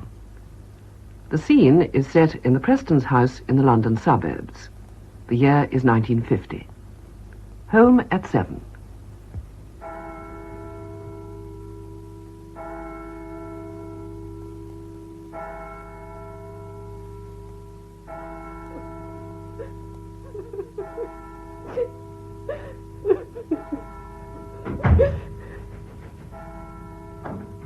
Hello, Janet, my dear. Have you got a cup of tea? Oh, David, my darling, my darling. Janet, what on earth's the matter? What's happened? Janet, what is it? Aren't you well? For heaven's sake, please, what is it? Oh, David, it's been terrible. I thought I'd go mad. What happened to you? Where have you been? Where have I been? To the office, of course. Where do you think I've been? But last night. And all today. What on earth are you talking about? I've never seen you like this before, Janet. If you didn't feel well, why didn't you ring me at the bank? You only had to phone. I'd have come home at once. I've been in torment all day and all last night. I thought I was going mad. All last night? What do you mean, all last night? When you didn't come home. Janet, dear, look at the clock up there. It's just gone 7. I'm always home at 7, every night. Look, there's nothing for you to worry about. It's just been an ordinary day, dear, just like any other But Monday. today's Tuesday. Monday, darling. It's Tuesday, David. You're tired, Janet. You've got confused. I do know what day of the week it is. Tuesday. Yesterday was Sunday. Don't you remember? It rained a little in the morning. It cleared up, and in the afternoon we worked in the garden. After supper, we listened to the radio. Remember? Look, I'll just go and make you a cup of tea, dear. You probably had an afternoon nap and dreamt that I didn't come home. But I did. Everything's all right. David. Yes? Just a moment. Well? The evening paper you just brought in. Look. Tuesday. Tuesday? But it's not Tuesday. Darling, we've always understood one another. If you suddenly felt you wanted to go away and be alone for a while, well, that's perfectly all right. I should have understood. But why couldn't you have telephoned and told me you weren't coming home? Janet, something's happened. I don't understand. You must give me time to think, because... Well, I'm sure there's really quite a simple explanation that'll come in a minute. Anybody at the bank could tell you I've been there all day. You've not been at the bank all day. I rang the manager. I had tea ready on this table here at 7 o'clock last night, like I always do. When you didn't come in, I thought you'd missed your train at Cannon Street, or perhaps the train was late for some reason. Then 8 o'clock came, and I was terribly worried, because you've always telephoned me if you're going to be late. Then at 9 o'clock, I couldn't bear it any longer. I rang up the police. You rang up the police? What did you expect me to do? Did you expect me to lock up the house and go to bed as if nothing had happened?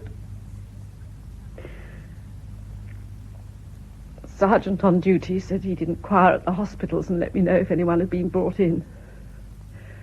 I sat up in this chair all night, waiting and listening. When the bank was open, I rang up the manager. What?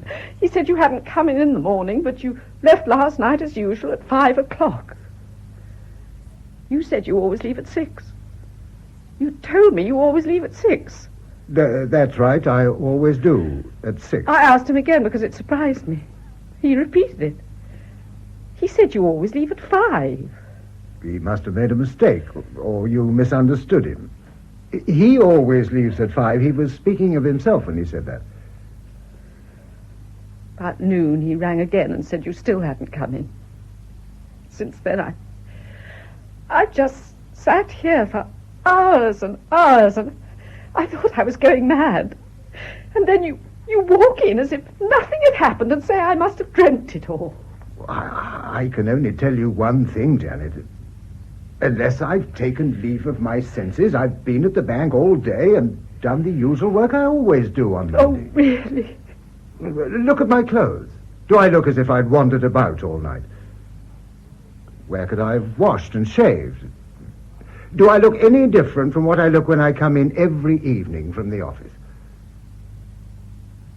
This Tuesday paper, I don't understand. There must be some explanation, some quite simple explanation. Answer it, William. Hello? Yes, it's Mrs. Preston speaking. Yes, he's just come in. No, he's quite all right. I don't know. Yes, I'll tell him. It's the manager. He says you've not been at the bank all day. He'd like to speak to you. Good evening, Mr. Cooper. Yes, I'm quite all right. I don't know. I'd like to talk to you. Well, I really can't tell you anything now. I'll be at the bank early at 8:45 and come and see you in your office. Yes. Yes, good night. I'll get you a cup of tea. Yes, please. Thank you, Janet.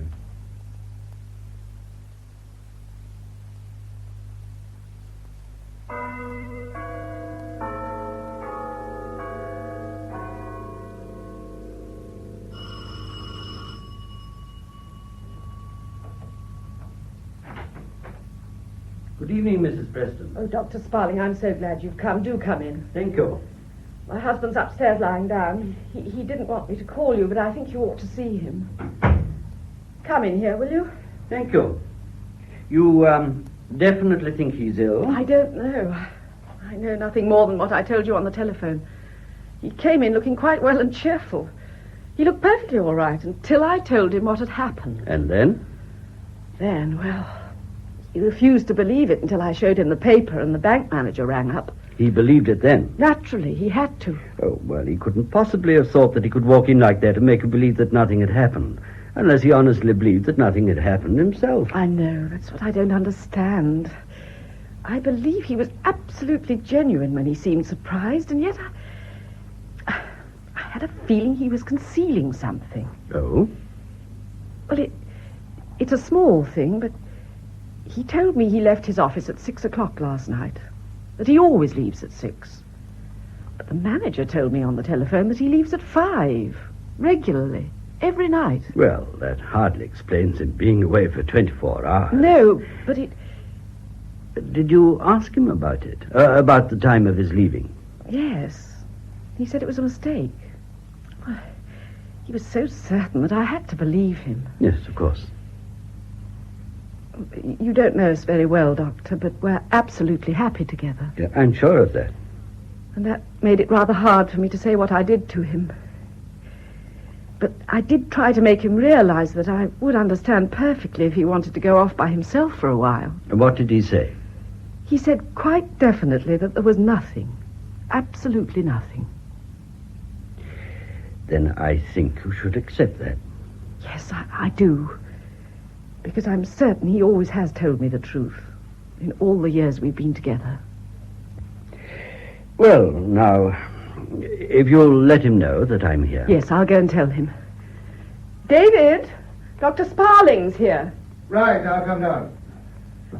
Well, I'll leave you together. Yes, all right. Good evening. Good evening, Doctor. Well, it's quite a while since we last met.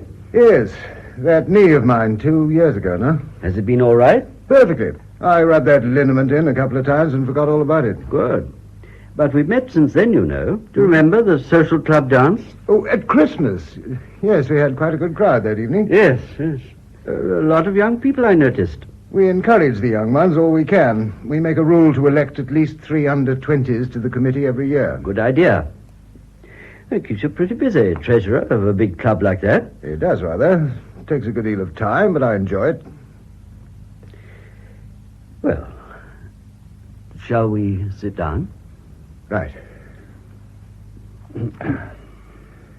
My wife told you on the phone what happened? Yes, she told me everything you had told her. As a matter of fact, I knew last night that, something had happened. How? Well, the police rang through to the hospital to ask if anyone had been brought in. I was there at the time. They gave your name, of course. I'm sorry my wife did that. Well, I think she did the only thing possible in the circumstances. Oh, quite, I realize that, but, you know, one doesn't want a lot of talk. No, of course not. But I don't think you need worry. Well, I hope not. Now, I understand from your wife that you left for the city in the usual way yesterday morning. Yes. You came home this evening at your usual time, believing it was the same day, when it was actually a day later. Yes. It's all so queer, Doctor. I got home as I always do, just at 7. I was feeling perfectly all right. I found my wife in a terrible state. But when she told me what had happened, I thought she must have dreamt it. I couldn't believe it until I saw the date on the newspapers, and the bank manager rang up and said I hadn't been there all day. I still can't believe it. It's like a nightmare. Yes, but do sit down again. Oh, sorry. Look, I don't want you to take this in the wrong way. But you do realize that anything you tell me is in absolute confidence, even from your wife. Yes, of course. Well, it's impossible for me to help you unless I know everything. If there's anything you don't want Mrs. Preston to know... I can tell you nothing more than I told my wife, and I've told her everything I know. Well, we must try and explore and see what we can discover. Now, between the time you left home yesterday morning and the time you got back tonight, there's only one thing that could have happened. There must have been a lapse of memory that apparently lasted for a full 24 hours. But surely, when a man loses his memory, there must be a moment when he recovers it and wonders where he is and what's happened. No, not necessarily. No? You see, the return of the memory isn't always a sudden thing. It's quite possible that it gradually returned, that you gradually noticed familiar things around you and picked up the thread of your normal routine without even being aware of the lapse. But where could I have been for 24 hours? Where could I have washed and shaved? Well, look, there's still a crease in my trousers. My coat and hat were perfectly clean and brushed. Where could I have been? Well, that's what we've got to try and find out. Yes. Have you been quite well recently? Perfectly. Nothing seriously worrying you? Nothing to account for this. I see. Was there anything unusual in your journey to London? Nothing at all. I got to the station a few minutes before the train came in. I met Major Watson on the platform, the president of our social club. We travelled up together and talked about club affairs. The new tennis courts we're laying out in the general meeting next month. I remember that perfectly. Nothing happened at the bank because the manager told my wife on the telephone I was there all day. And you left the bank at the usual time? Yes. You said just now that everything I tell you will be in confidence. Oh, absolutely. Well, there is one thing. It's really such a trivial, harmless thing. It couldn't possibly have any connection with all this, but you must understand that my wife and I are perfectly happy together. I'm sure of that. But everybody's got little things they like and dislike. My wife doesn't like alcoholic drinks. Oh, she's not a fanatic or anything like that. I'm perfectly sure that if I wanted beer or sherry or anything else in the house, she wouldn't raise the least objection, but I respect her feelings about this and don't have them. In any case, I drink very little and don't need them in the house at all, but, well, like a lot of other men, I enjoy a glass of sherry in the evening when I finish my day's work. Oh, so do I, very much. It's been a habit of mine for some while to drop in at a little place and have a glass of sherry on the way to the station every evening. Well, why not? It was just after the war. We were short of staff, and I was working until 7 every night. At 6 o'clock, I used to go out and have my drink and go back to finish my work. It's a little pub in a side street near the bank, run by a brother and 2 sisters, very nice people. Joe's around 40, I suppose, and Ellen's about the same age. Peggy's much younger, under 30, I imagine. I know what you're thinking, Doctor. Oh, no, not at all. Why should I? It's all perfectly harmless, I can assure you. We'd pass the time of day, have a joke or two while I sat drinking my sherry, that's all. Well, then a few years ago, this late work finished, and I was free to leave the office at the usual time, at 5 o'clock. I was rather disappointed to think that this little interlude would have to end. They didn't open till 6, of course. I could scarcely hang about for an hour waiting. So you went round to the side door? Yeah. Well, I used to do that at a pub in Winchester during the war. Well, they live over the premises, and Joe said I only had to go round to the private door, knock, and go in. It was against the licensing rules, but it really wasn't a very serious offense. I suppose it was rather silly not to tell my wife, but I just let her think I still worked at the office until 6. Oh, well, I don't think that's very terrible. I imagine a good many other city men do the same. Why didn't you tell your wife? I really don't know why I haven't. Mainly, I think, because I didn't want her to feel that she was depriving me of something I could easily have at home. Oh, she'd have insisted on getting the sherry in, but I didn't want it in. I liked having it where I do at that time of the evening. I understand. If I suddenly told her now I'd been doing this, she might think it was somehow connected with what happened yesterday, but, well, I'm sure it isn't. You went there as usual last night? I arrived just after 5 and left at 6 in good time to catch my train. And nothing unusual happened? Nothing at all. I just sat there in their private room having my sherry. Then, when we all went into the bar and had a game of darts. I remember 6 o'clock striking from St. Paul's as I said goodnight. Then it all boils down to the next hour. Because normally, you'd have been home at 7. Yes. Can you remember how you were feeling on the walk to the station?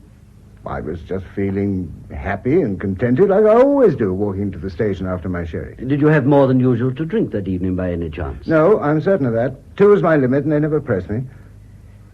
And you arrived at Cannon Street in good time for your train? Yes. There is just one thing. I do remember a curious feeling as I went into the station and looked up at the big clock. Can't exactly describe it, just a vague, uncertain kind of feeling. I remember looking very hard at the clock. So hard that I can see it quite distinctly now. The white face, the big black hands that pointed to 6:15. Now that might be something. Then I remember rather a dazed, uncertain feeling as I went for my train. I had to think before I could recollect the number of the platform, though it's always number 5 every night. Well, can you remember the journey home? It's such a routine journey. I don't remember any special incidents. Was there anybody you knew on the train coming down? I don't think so. You're not really very sure about that journey, are you? Not absolutely. Sorry, I thought perhaps you'd finished. Come in, Mrs. Preston, do. I'm not disturbing you. No, not at all. That's it, Mr. Preston doesn't mind. No, of course. Now come in, Janet, please. Well, I can promise you one thing, Mrs. Preston. Your husband's perfectly well in himself. A case of lost memory is disturbing, naturally. But there's no need to be alarmed. Thank you, Doctor. Mr. Preston, have you ever had a serious illness or accident? No, never. I've always kept very well. What were you doing during the war? At the bank, as usual. I was an air raid warden. You went through some pretty bad bombing? Oh, yes, this was Fly Bomb Alley here, you know. Well, can you remember any especially bad incident? Oh, well... There was that one in Elm Tree Road, David. Yes, I had a narrow squeak that night. A fly bomb came down on a piece of wasteland just behind the houses. I wasn't more than 100 yards away. Naturally, the blast was pretty bad. I wasn't hit by anything, but I was deaf in this ear for a few days. Did you have medical attention? Well, I didn't think it was necessary. I felt all right by the deafness, and that soon wore off. Well, a shock like that can play funny tricks on you sometimes. We've had a lot of it since the war. You know, perfectly normal people can have a thing like this happen without even remembering the original cause of it. It may come from a severe shock like this one of yours, or it may be the result of a long period of strain. You mean there's permanent injury? Oh, no, not at all. Well, it may be a good thing in a way. It may clear the system of a suppressed nervous condition. Once it's over, you're free of it for good.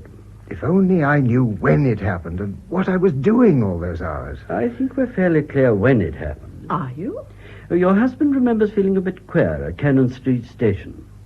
You mean he lost his memory at Cannon Street last night and stayed there until this evening? It's quite possible. Oh, but surely the station master or somebody would have done something. Or you could stay in a big place like that for hours without attracting any special attention. Yes. You may have gone into the restaurant and had supper. You may have gone out to the station and walked back to the city. This morning you may have gone to a barber's shop and had a shave. This evening you may have returned subconsciously to Cannon Street.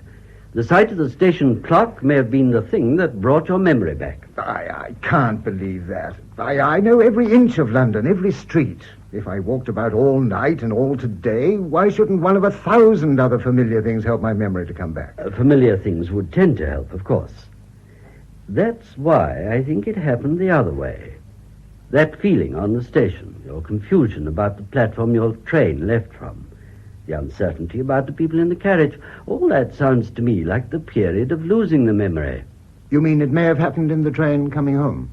That's something we don't know. Perhaps after a good night's sleep you may think of some little thing that'll piece the rest together. Well, I'll look in at about 10 in the morning. I must leave for the bank at 8. I promised the manager I'd be there early. Well, I wouldn't go to the bank tomorrow if I were you. Oh, but I... Have a quiet day. Don't worry. Do the garden. Go for a walk. As I say, I don't think you'll have any return of this. There's one thing that's worrying me a bit, Doctor, about the bank. It's practically certain I shall be manager of the Eastbourne branch next year. Well? It's a good appointment, but it may affect things very much if the directors hear about this. Naturally, I don't expect you to make a false statement, but is there any way of preventing the bank from knowing what happened? But I understand that they do know. Didn't you say that you told the manager on the phone, Mrs. Preston? Well, I had to. What else could I say? Yes, but you only said I hadn't come home. You never mentioned lost memory. Well, of course I didn't. I didn't know. Supposing I said that there was some misunderstanding. If I say I spent the night with friends and my wife had forgotten, or I'd forgotten to tell her. Well, that's entirely up to you. If I'm asked for a certificate, then, of course, I would have to say what happened. Well, I wouldn't need a certificate for 2 days' absence. Could I go to the bank the day after tomorrow? Oh, yes, I think so. I could say I was taken ill at my friends, and by misunderstanding they didn't send the message to the bank or to my wife. Well, it's no affair of mine what you decide to say.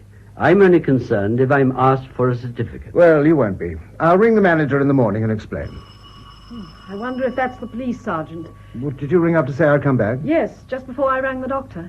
It's not a thing the police have to do anything about, is it, Doctor? Oh, no. Well, but I'd see him for a moment if I were you, now that you are home. Oh, then let him in, Janet. Yes, all right. Well, I'll send you some sleeping pills. Oh, I never take things like that. Well, go to bed early, then. Oh. Then have a good rest, and I'll come in at about 10 tomorrow morning. It's Major Watson, David. Oh, hello, Major. Come along in. Do you know Major Watson, Doctor? President of our social club. Yes. How are you, Major? Oh, I'm pretty good, thanks. I saw you at that Christmas dance of ours. You came as a guest, didn't you? Yes, I came as a guest. What do you think of the supper? Oh, excellent. You can tell a man by his friends and a club by his food. That's what I always say. You roped him as a member, Preston? No, not yet. I think we ought to. Of course he ought. You propose him and I'll second him. Yeah, right. It's the best club for miles round. Bridge, billiards, everything. Including a monthly brains trust. And we've just been running a sweepstake on Zasarevich to raise funds for a new hard tennis court. Collected over 500 quid. The club takes 20%, so we didn't do too badly. Very well indeed. I'd sell you a ticket if we hadn't closed on Sunday with a draw tomorrow. Well, if I'm a member next year, I'll have a chance of winning it. Good night. Good night. Good night. No, I'll see you out, Doctor. I'd like to have a word with you. All right. Just wanted to ask. Yeah, nice chap. Yes. I was only thinking the other day, we ought to rope in a few doctors. Got a couple of chemists, you know, but no doctors. But what's he here for? Aren't you well? Nothing much, just a bit of tummy trouble, that's all. Oh, I wonder why you went on the train this morning. Been at home all day? No. Matter of fact, I spent last night with friends. Something I had for supper disagreed with me, so I stayed the night with them. I've only just got home. You say you spent last night with friends? Yes. You mean you slept the night there? I just told you. Some old friends on the other side of London. I go there now and then. Oh. Well, I just came to see that you have got the sweepstake money. The sweepstake money? You did take it away from the club last night, didn't you? What? Robinson, the club steward, said you were there in the office at 10 o'clock. You must be pretty late for dinner with those friends of yours on the other side of London who didn't leave the club till after 10. You did go to the club last night and take the money, didn't you? I tell you, I spent the night with friends. You never went to the club at all? No. Oh. What did the club steward tell you? Whatever he told me was a damn lie, and the man's a dirty, low-down thief. What did he tell you? He came round to my house last night to leave the keys, because he's going off on his holidays today. He said he turned out all the lights and spent half an hour in his pantry clearing up. But just as he was going, he saw a light in the office. He thought he left it on by mistake, so went in to turn it out and found you there at the safe. He found me at the safe? Yes. He said it was open, and he saw the sweepstake money, all those bundles of notes, on a chair. He said you told him you weren't happy about leaving all that money in the safe, and you were going to take care of it until the prizes were paid out. Do you mean that's all a lie? I've told you I wasn't there. A damn thief. He had it all so smooth and pat, I never doubted him. He was artful enough to say that he quite agreed with you, taking it, because he thought himself it was too much to leave in that small safe.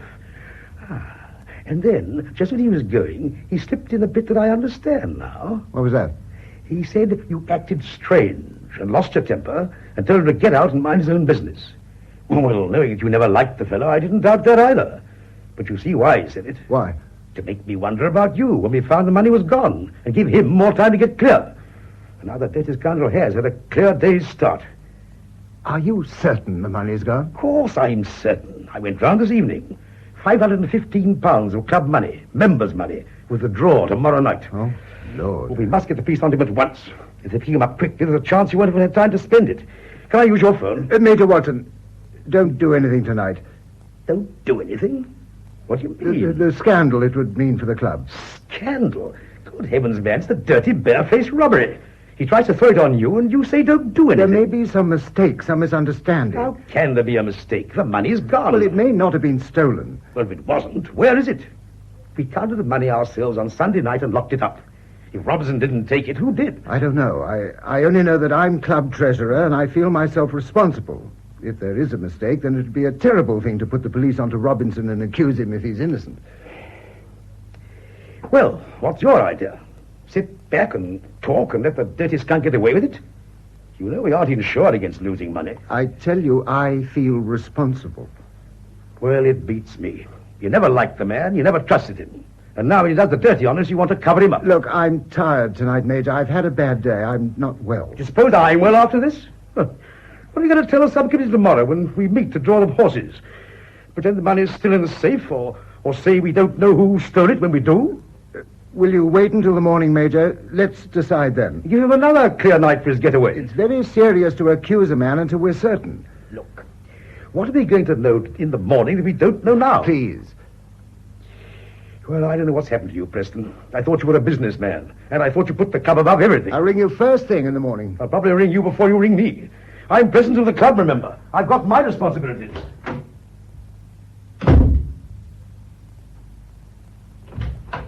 David, isn't it terrible?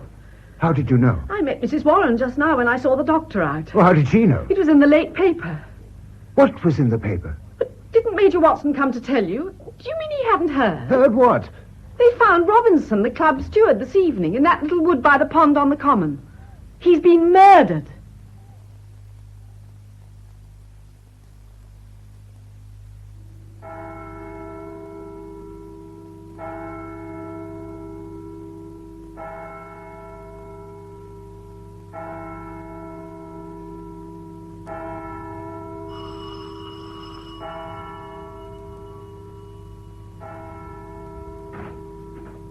Good morning, Mr. Preston. Good morning. I'm Inspector Hemingway. I spoke to you on the telephone just now. Oh, yes, that's right. Will you come in? Thank you. Well, what a lovely show of those dwarf chrysanthemums you've got out there. Yes, I go in for those. That's a wonderful touch they give to an autumn garden. Well, how do you get such fine colors? Oh, I managed to get a little good manure from the riding school. Not much of the good old stable stuff about these days. No, I'm afraid there isn't. You know, down my way, the milkman still comes round with a horse and cart.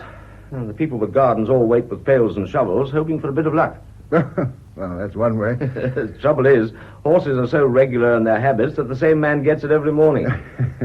May I sit here? Yes, of course. Well, it's a bit of a shock for you, this Robinson business. Yes. I never met the chap myself. Stranger around here, wasn't he? Yes, he came from the north, I think. Yes, I got a bit about him from Major Watson this morning. Lonely sort of chap, by all accounts. The landlady says he's got a brother somewhere, but we haven't traced him yet. You're the treasurer of the club, aren't you? Yes, that's right. I suppose you knew him pretty well. Well, only as club steward. He'd bring me the accounts, and I'd check them over and pay the money into the bank. Were they always in order? No trouble? No, none at all. He wasn't a good housekeeper. There were small mistakes and additions, but nothing deliberate. Did he do everything in the club? Well, there's a woman who does the cooking, and a little fellow who works in the kitchen at weekends. He works at the hospital the rest of the week, so Robinson was practically on his own. Mm-hmm. What's the name of the cook? Mrs. Pritchett. Miss Pritchett. And the name of the other chap? I don't remember. Oh, I suppose I could contact him at the hospital. Of course. Major Watson told me a queer story. I think he saw you last night. Yes, he came in. From his account, this fellow Robinson had some idea of involving you, Mr. Preston. Yes, so Major Watson told me. Of course, we've no proof yet that he took the money at all. He hadn't got it on him when he was found. He hadn't? No. I don't imagine he really thought he could involve a man like you, but it was the time he wanted. Still, if he did think he could involve you, he was certainly out of luck, because Major Watson says you were staying with friends on the other side of London that night. Yes. Well, of course, we have to check up on everything in a case like this. It's only a routine matter, so if you'll just give me the name and address of the people you stayed with on Monday night, we can clear that up right away. I spent the night with an old friend. His name is Wainwright. Yes, Wainwright. Will you give me his address? 182 Manor Farm Road, Wembley. 182 Manor Farm Road, Wembley. I was over at Wembley for a day at the Olympic Games in the summer of '48. Did you see them? No. It was the day of the marathon race. I'll never forget that finish. Terrific. It's pathetic in a way. Hmm? That poor Belgian fellow losing in the last few yards after all those miles, remember? Yes. Yes, if you're a sportsman, that sort of thing nearly makes you cry. Yes, it does. Well, I won't keep you, Mr. Preston. They'll need you at the inquest because this story Robinson told Major Watson will come in as evidence, but you'll know in good time. It's bad luck on your club. Yes, it is. Were you insured against that kind of robbery? No, they won't insure money. Well, let's hope we get it back for you. Yes. I don't suppose you could spare a few of those chrysanthemums. Well, of course. My wife loves a bit of color in the flat. We don't have a garden, worse luck. Well, I'll ask my wife to pick some. Thanks, that's very nice of you. I'll drop by and pick them up on my way home, if I might, around 5 o'clock. I'll see they're ready for you. Fine. Well, we'll keep you informed. Thanks. I'll see you out. No, that's all right. Don't you trouble. Goodbye. Goodbye.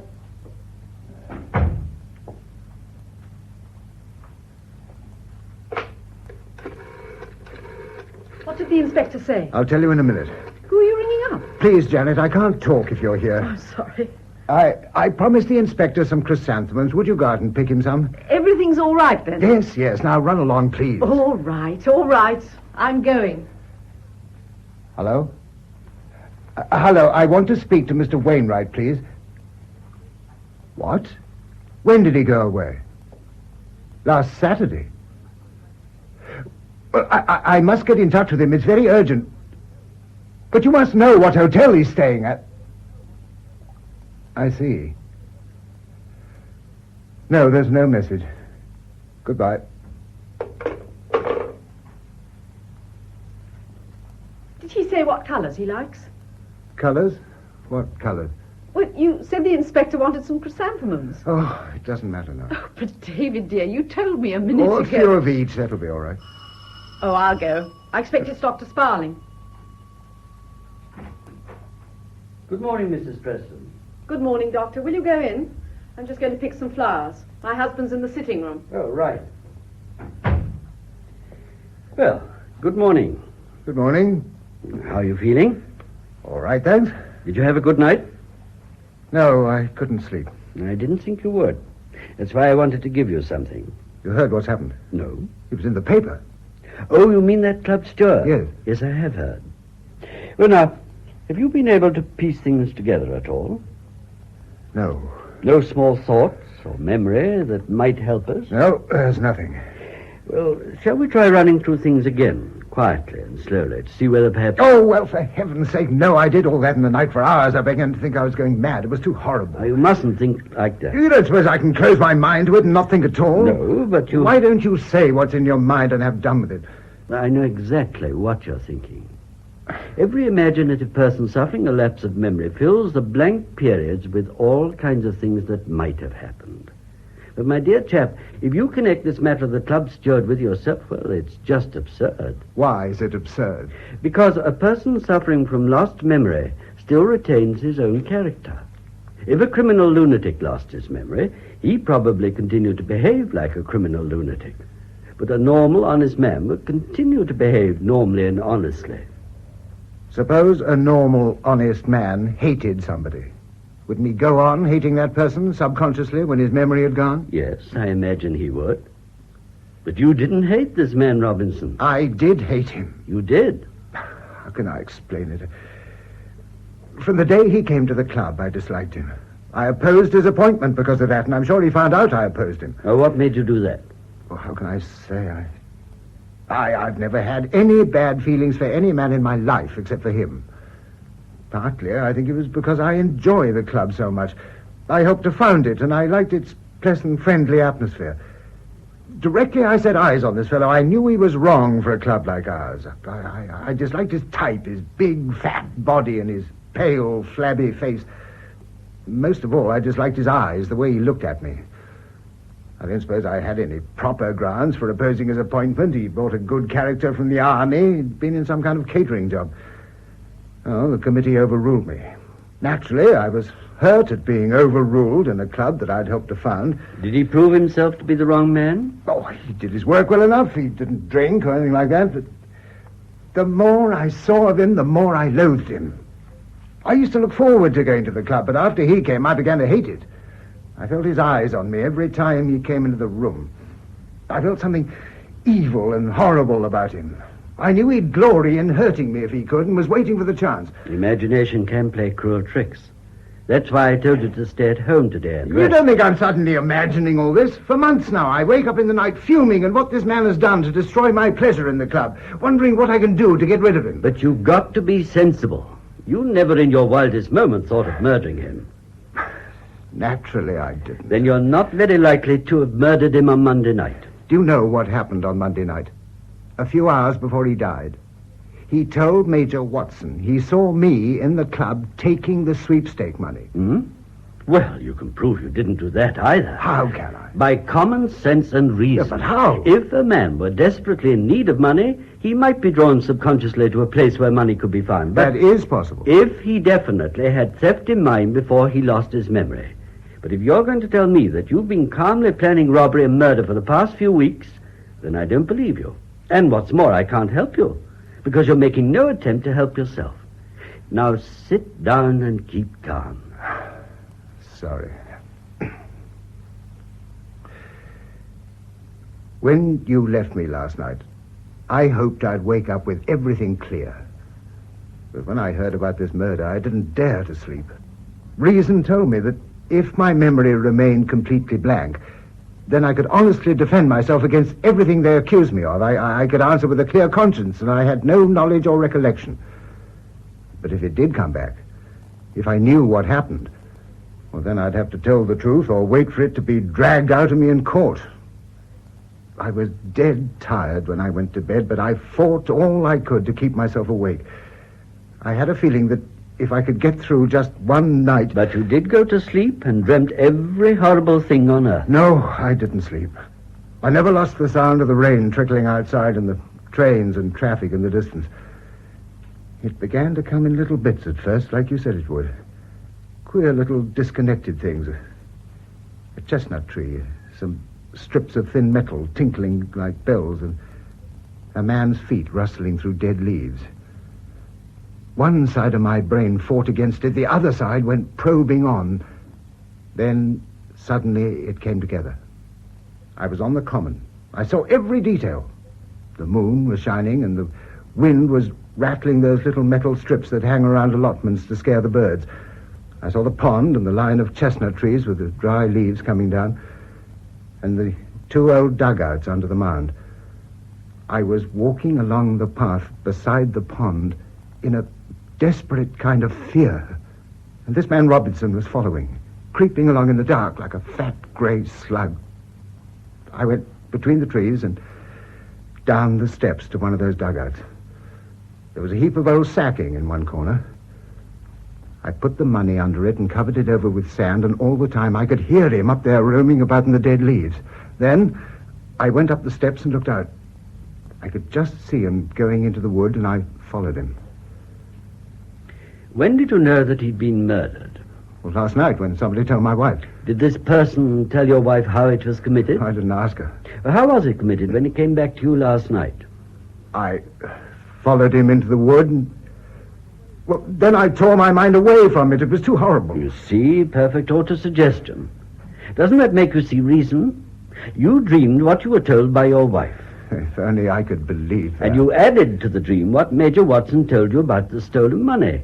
And you woke up when your information about the details came to an end. You said my memory might return, so how can you be really certain? I can only weigh the two things together and go for the one that's more probable. If I were asked point blank whether I remember anything of those lost hours, I mean, if anybody in authority were to ask me on my oath, would it be honest to say that I still remember nothing? Well, in your place, I certainly would. Whether it was honest, I don't know, but that's what I'd do if I were questioned. I have been questioned. When? Just now. An inspector came to see me. He wanted to know where I was that night. You see, I told Major Watson I spent that night with friends. He told the police, and they came to ask me the name and address of the people. Well, I couldn't very well go back on what I told the Major, could I? If I'd gone back on what I told him and said I'd lost my memory, I might just have asked to be arrested. What did you tell him? I told him I spent Monday night in Wembley with a man named Wainwright. He's my best and oldest friend. I knew if I rang him up and asked him to tell the police if they inquired that I was with him that night, he'd do it without question. Did he agree to that? A caretaker answered the phone. Wainwright went off on a motor tour on Saturday morning. Oh, I'm afraid this is rather serious. What do you think I ought to do? Nothing until you've had proper advice. No, I think a solicitor would know the right thing to do. I haven't got a solicitor. Do you know anybody? Well, most people around here go to Mr. Petherbridge. I've never met him. They're an old family firm. They've been here for years. It's all to the good to have somebody who knows the local police and the way to talk to them. I'll drive round and see if I can get him.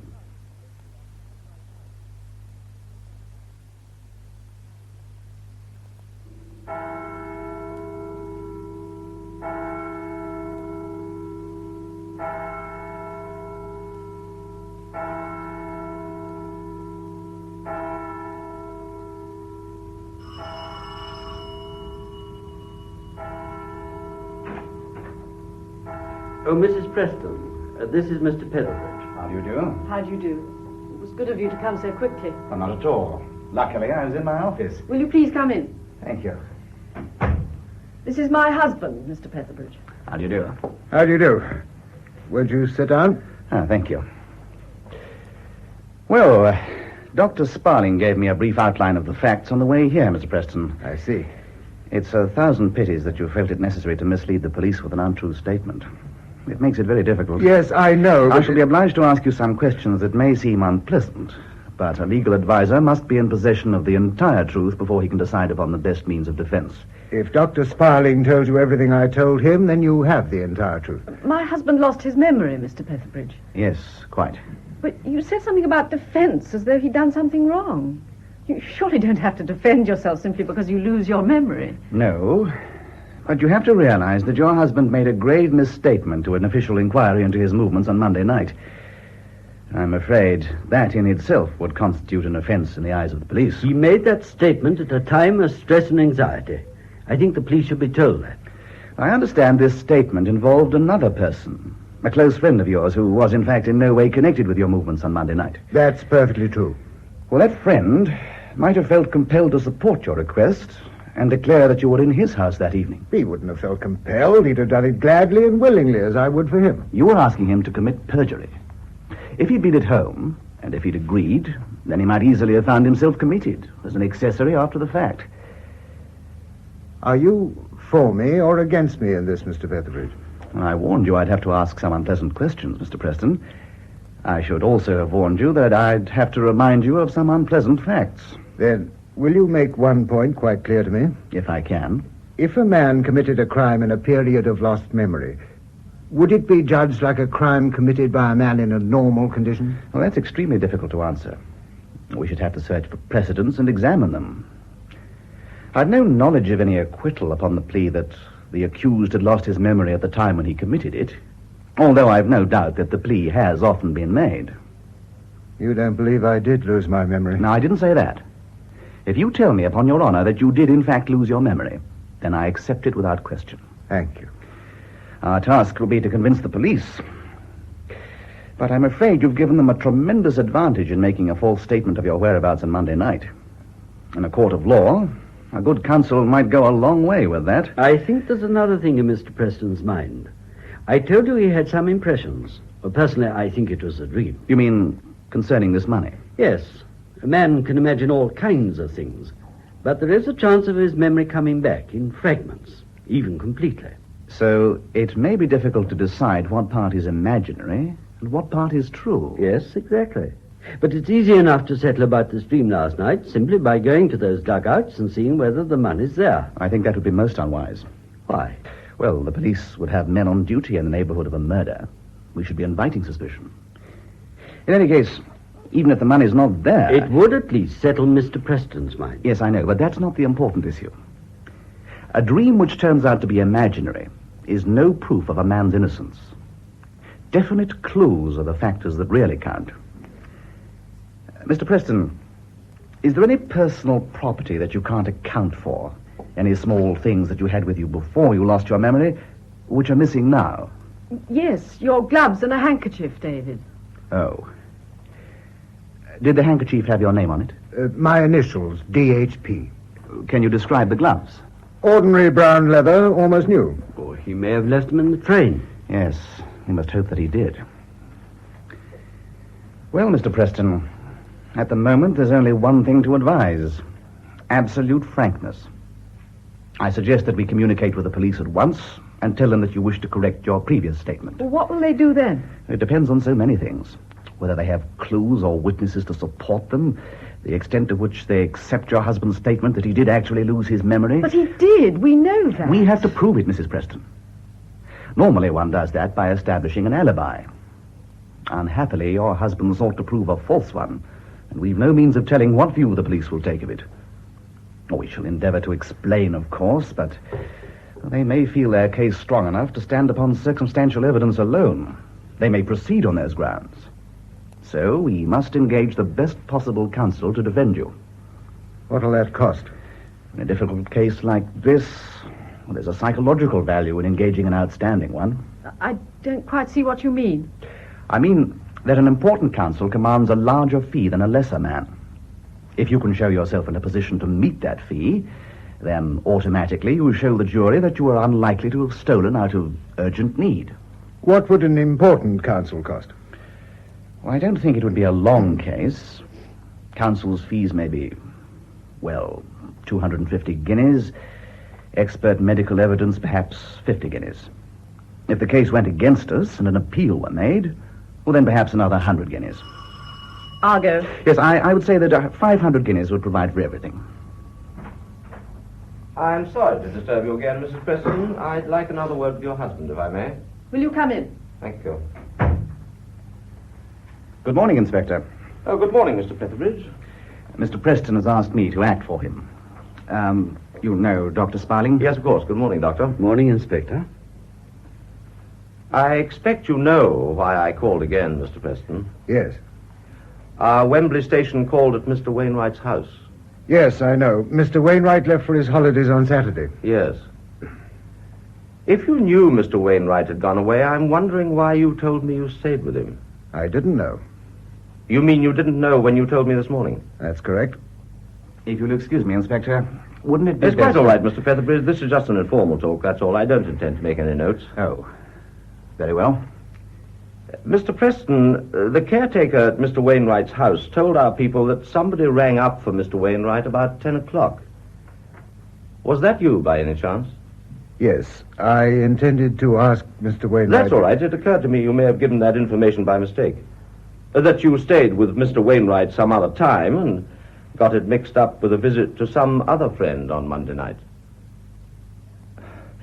When I called this morning, I explained I only needed the information to rule out the story Robinson told Major Watson. Yes, but I'm not asking for a minute-by-minute account of everything you did that evening, because a man can't often do a thing like that when he's suddenly asked. You see what I mean? I only just want a rough idea. I can't tell you anything of what I did on Monday night or anything about Tuesday until I came home in the evening because I had a lapse of memory. A lapse of memory, I see. Do you know when you lost your memory and when it came back? I'd been able to account for everything up to 6:15 on Monday evening at Cannon Street Station. I remember feeling strange on the station. I had some difficulty in remembering the platform my train left from. You mean you think you were losing it then? He was either losing it or it was coming back. I see. About that safe in the clubhouse, do you happen to know how many keys there are to it? There are 3. Major Watson has 1, I've got 1, and there's another kept at the bank down here. I imagine you keep yours in a safe place. I keep it here with my other keys. My office keys, a latch key to the house. This is the key to the safe. So Robinson, the steward, didn't have one then? Oh, no, there was no need for him to go to the safe. He had a cash box of his own. Hmm. Have you got a key to the club itself? Oh, yes, with the others. Here. Do you drop in sometimes after the steward closes up for the night? Occasionally. I've got a desk there for club papers. Sometimes I've walked round after dinner. You've no recollection at all of going there on Monday night? No. Well, now, I wonder if you'll just walk round to the station with me. You know, it's one of our routines to take down a statement. It's just a formality. I've taken one from Major Watson this morning, and I shall be taking quite a few more. I'll do whatever you need. It won't take long. Shall I be coming back? Why, yes, of course. Would it be all right if I came too? You want to make a statement, Mrs. Preston? No, but I think my husband would like me to come, wouldn't you, David? I mean, I'd like to wait for you. Well, I think I'd stay here, Janet. There's really no need. But I would rather come with you. I imagine you were wearing what you might call a city suit on Monday. Yes. Do you mind if we take that along? And the shoes you were wearing? What do you want? Oh, it's just another bit of routine. If you need them, I'll get them. I'll come up and help pack them. You've no objection to my being with my client when he makes his statement? No, not at all. We'd prefer you to.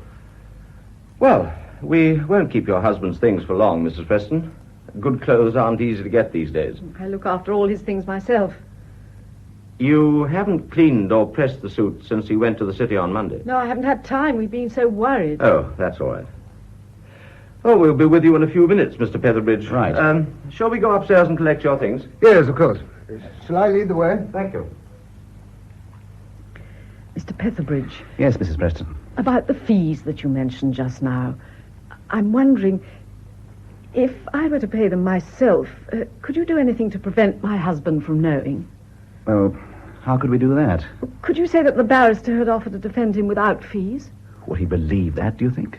Oh, I don't know. Look, if I tell you something, will you promise not to say a word about it to my husband? Well, certainly. I'll go if you like, Mrs. Preston. No, I want you to know too, Doctor. I think it'll help you to understand why my husband seems so worried and difficult. Very well. You see, for a long time he's been terribly in need of money, although I only knew about it last week. Oh? His father was an agent who travelled round collecting money for his firm. And then one day he couldn't pay. I believe it was betting. They were going to have him arrested, but David said that he'd pay back every penny his father had taken. I see. First of all, he sold an insurance policy, but that wasn't nearly enough. So he borrowed some from friends, and the rest he got from a moneylender. Gradually, he paid back all his friends, but the moneylender kept adding expenses and things, and now it's nearly double what it was to begin with. You say your husband only told you of this last week. No, he never told me. But you said that... Yes, I saw a letter. I went to a drawer in his desk for something, and I couldn't help seeing it. It was a horrible letter. From this moneylender? Yes. It said if all the money wasn't paid in a month, he'd tell my husband's bank and then get them to stop it out of his salary. I had to speak to him about it. You see, I've got a little money of my own, an annuity I bought with a legacy. I wanted to sell it there and then, but he was furious. He said nothing would make him use my money. If the police happen to ask for any statement, Mrs. Preston, I think you'd be well advised to say nothing whatever about this. I wouldn't dream of telling them. David would never forgive me. But you do see why we must pay those fees without my husband knowing. He couldn't hope to pay himself. He'd rather not be defended at all if he knew that it came from my money. Yes. My own charges will be purely nominal, but, well, we must face the fact that counsel will require a fee. I'll never believe that David did this terrible thing. They haven't said so, Mrs. Preston, and it's possible they never will. But they think it. I can see that. If they don't, why does the inspector want to take away his clothes? They do that to criminals. It's horrible. It's something they always have to do. I'm sure he'd like me to go with him. Do you think I could? Of course. Well, I'll give you the annuity papers tomorrow. You will get the best possible man, won't you? You can rest assured we'll get the very best. Thank you. I'll go and put on my things. You know, Dr. Sparling, it's a very difficult position. Yes, it certainly is. Hello, who can that be? Can you see through the window? Yes. It's Major Watson. Ah, well, I'll go and let him in. Oh, hello, Doctor. I came along to see Preston. Well, you can't see him now. He's with the police inspector upstairs. Oh? Why upstairs? I think you'll have to see him some other time. Well, it was about the club account books. You see, he keeps them here on his desk. Well, you better speak to Mr. Petherbridge about that. Oh, hello, Petherbridge. Hello, Major. You know, I don't think it would be wise to touch anything without police authority. But it's about our sweepstake. Preston's got a list of members and what they pay for tickets. We've got a subcommittee meeting tonight. Lord knows what's going to happen. If you explain at the police station, I'm sure they'll do what they can. Why can't I see him? He's not well. I thought he looked funny last night. It's queer, isn't it? What exactly do you mean? Why, the whole thing. He told me last night he stayed with friends on Monday, somewhere the other side of London. I heard just now the police were looking for him. Who told you that? Oh, chap on the bus. Police rang up the hospital, wanted to know if Preston was there. Now, look here, Major, you mustn't take any notice of anything Preston may have said last night, because he was ill. He seemed all right. What's wrong with him? He suffered a lapse of memory on Monday night. Good Lord. That's a bit thin, isn't it? What do you mean by that? Well, I mean it's a bit thin, that's all. What's he told the police? He's told them the truth. Poor old Preston. I'd never have thought it. Have they got the money back? I'm not aware that Preston had anything whatever to do with the money or the murder. But you said he told the truth. That he lost his memory on Monday night. Does that mean they haven't got the money back yet? I don't know. The police have got that in hand. Well, it can't be far away. Aren't you helping the police? Mr. Preston has asked me to act for him. Oh. If he didn't have anything to do with it, what's he want you for? For that very reason, Major Watson. It sometimes happens that an innocent man needs more protection than a guilty one. Oh, good morning, Major Watson. Good morning. Mr. Petherbridge, the inspector said, would you mind coming up for a minute? Yes, of course. My husband's given him permission to look round his room, and he'd like you to be there. Yes, I'll come. Oh, and, Major, if you go to the police station and explain why you want to see the books, I've no doubt they'll help you. Oh, thanks. Do you think they'll swallow this loss of memory idea, Doctor? Oh, why not, if it's true? Do you believe it? Certainly I do. Why? Because I talked to Preston last night and again this morning, and I'm certain he's not the kind of man who would plan a careful robbery, then carry out a cold-blooded murder. I've been a doctor for nearly 20 years, Watson. I had a good deal of experience in judging people, and I'll stake my reputation on Preston. You mean he really did lose his memory? I told you so. But could a fellow do all this when his memory was gone? It's possible, but I don't believe he did. What would they call it? Insane or something like that? Look here, you're an old friend of his, aren't you? I've known him 10 years or more. I pulled him in when I started my club. Then I should have thought that you would want to help him all you can. I don't want to make it worse for him any more than you do. But I'm president of the club and I've got to see that money back. Why are you so convinced that he took the money? Well, it's bound to come out, so why shouldn't I tell you?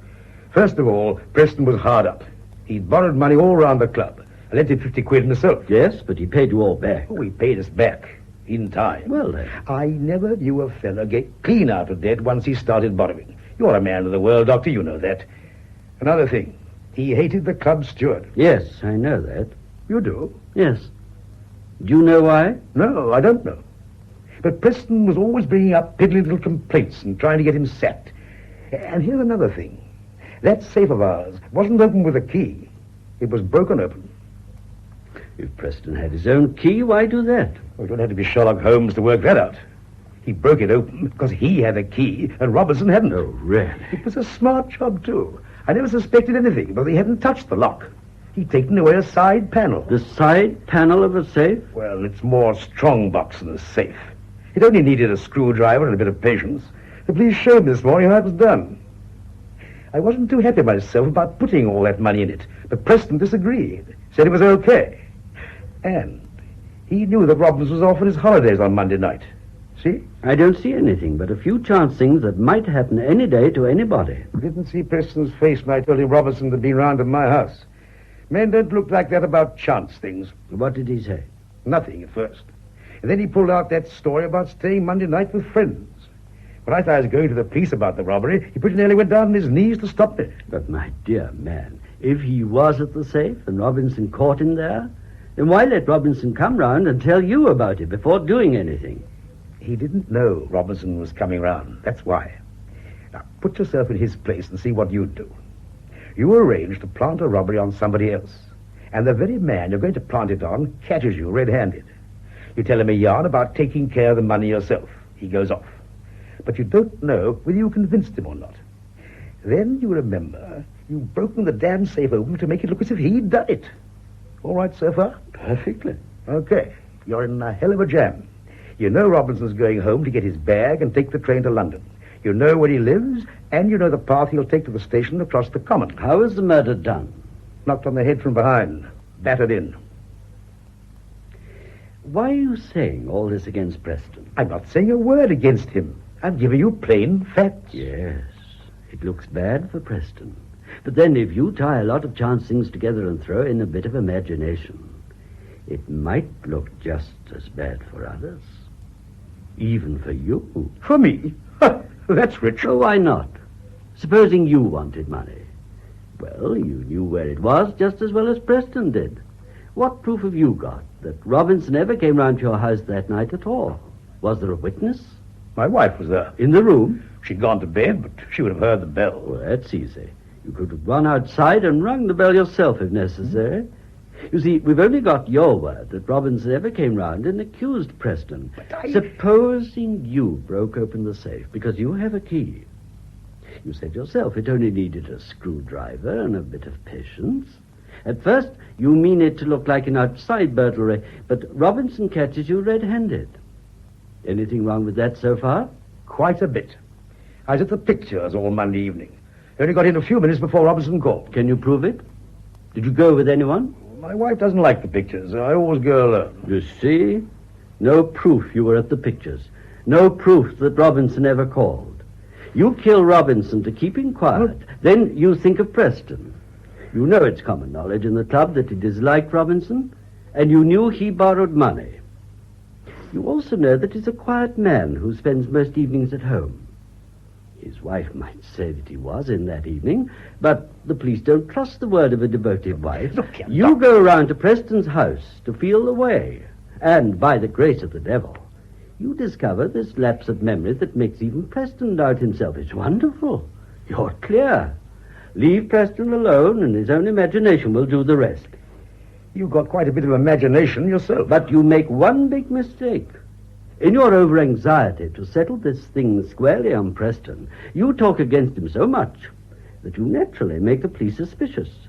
They inquire into your own movements and discover that you can't prove a thing about that night. Tell you I was at the pictures. When you tell the police that old yarn, they laugh. Every man trying to prove a false alibi says he was at the pictures. No, Preston's in a far stronger position than you. Why? Because his lapse of memory is too improbable to be a lie. But would any man in his senses commit a murder and then disappear for 24 hours without a single attempt to lay false clues, then walk back into his own sitting room and try and convince his wife that it was the previous day? Oh, no, Major, that's absurd. And he was in his right senses. The shock of killing a fellow might make him lose his wits. Then he wouldn't remember a thing. No, I don't think so. The shock might bring his memory back. It wouldn't make him lose it. But if he... My dear Major, I know perfectly well you didn't have anything to do with it. I'm only saying how easy it would be for an innocent man to bring suspicion on himself by trying to incriminate another one. I never said I wanted to. I know. I was just talking generally, that's all. Well, I'll be along down to the police station about those books. All I want is to get that money back. I'm sure you'll get it back. Well, I sincerely hope so. I most sincerely hope so.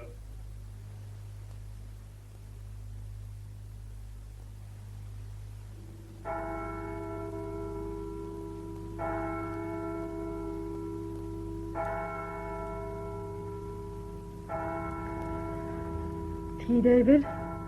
Good. I thought you'd like some toast. Yes, that's fine. I've been sorting out a few things this afternoon, Janet. Oh? There's only the gas bill and the laundry and a small account from Rogers for the tulips. I've written checks for those. You know the bank pays my salary straight into the account, and that'll come in next Wednesday. As it's a joint account, you can write checks yourself without any trouble or worry. I'm certain it won't be necessary. I know, but I've always done these little things myself, and I wouldn't like you to be confused and troubled if you were alone. Oh, I'm sure there isn't any need, David. If they were going to do anything, they would have done it yesterday when they had you at the police station. The inspector was so nice when you came out of that room. Yes, he's a nice man. I'm lucky. He told me to see that you rested when you got home and not to worry. He wouldn't have been so cruel as to say a thing like that if he meant anything. Yes, he let me come home, but he put a policeman to watch the house. Oh, you imagine things. There's always a policeman up there by the high street. Well, there was one there all night. I can see from the bedroom window. You're just tormenting yourself. If you were by yourself, Janet, I wouldn't like you to live alone. I was thinking perhaps your sister would come, or perhaps you'd rather go to her. Your sister'd have her pension, and you'd have your annuity. Are you listening, dear? Yes. I had a talk with the solicitor this morning about that moneylender, and there's nothing whatever for you to worry about, because he'd have no power to make any claim on you. So if he does write you, then give the letter straight to Mr. Petherbridge. And don't do anything silly like raising money on that little annuity of yours and sending it to him. You promised me that, Janet. Yes. I've written this letter to the bank. I want you to post this if they take me away. I've explained everything, and I'm sure they'll do something for you after all the years I've been there. You mustn't talk like this, David. I can't bear it. I know, dear, but I couldn't bear it if I had to go away without feeling we'd arranged everything we possibly could. But even if they did take you away, they couldn't treat you like a criminal. It wouldn't be human to blame you for something that happened when you weren't yourself. We're not certain they'll believe I lost my memory at all. But it's true. It is true, isn't it? I swear that, dear. Whatever happened that night, I knew nothing about it. I did nothing deliberately. I really don't mind now what happens, so long as you promise to carry on and be happy. Oh, how could I be happy? By believing in me, dear. It's going to help me so much if you do that. Still think it won't happen. It's just your imagination all the time. Oh, you haven't slept or even rested properly since you came home. Why don't you lie down and try to get some sleep? Yes, I think that's a good idea. At 7 o'clock we'll have supper. Then why not go to the pictures? It's our night, isn't it? Yes, I forgot that. Thursday. They didn't say you got to stay in. We'll say good evening to that policeman at the corner, and he'll say good evening back and not take a bit of notice. And you wonder why you've been so silly. I don't know why you're so good to me. Oh, darling. You will try and rest, won't you? Yes, I'll go up now, straight away. And I'll get the supper ready.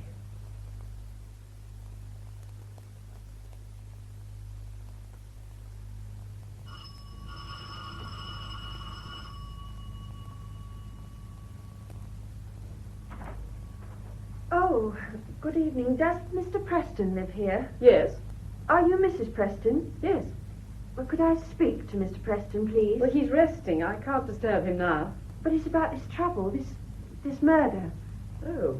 Are you from the papers? No, I'm not. I'm a friend of Mr. Preston. Oh. Oh, you better come in. Thank you.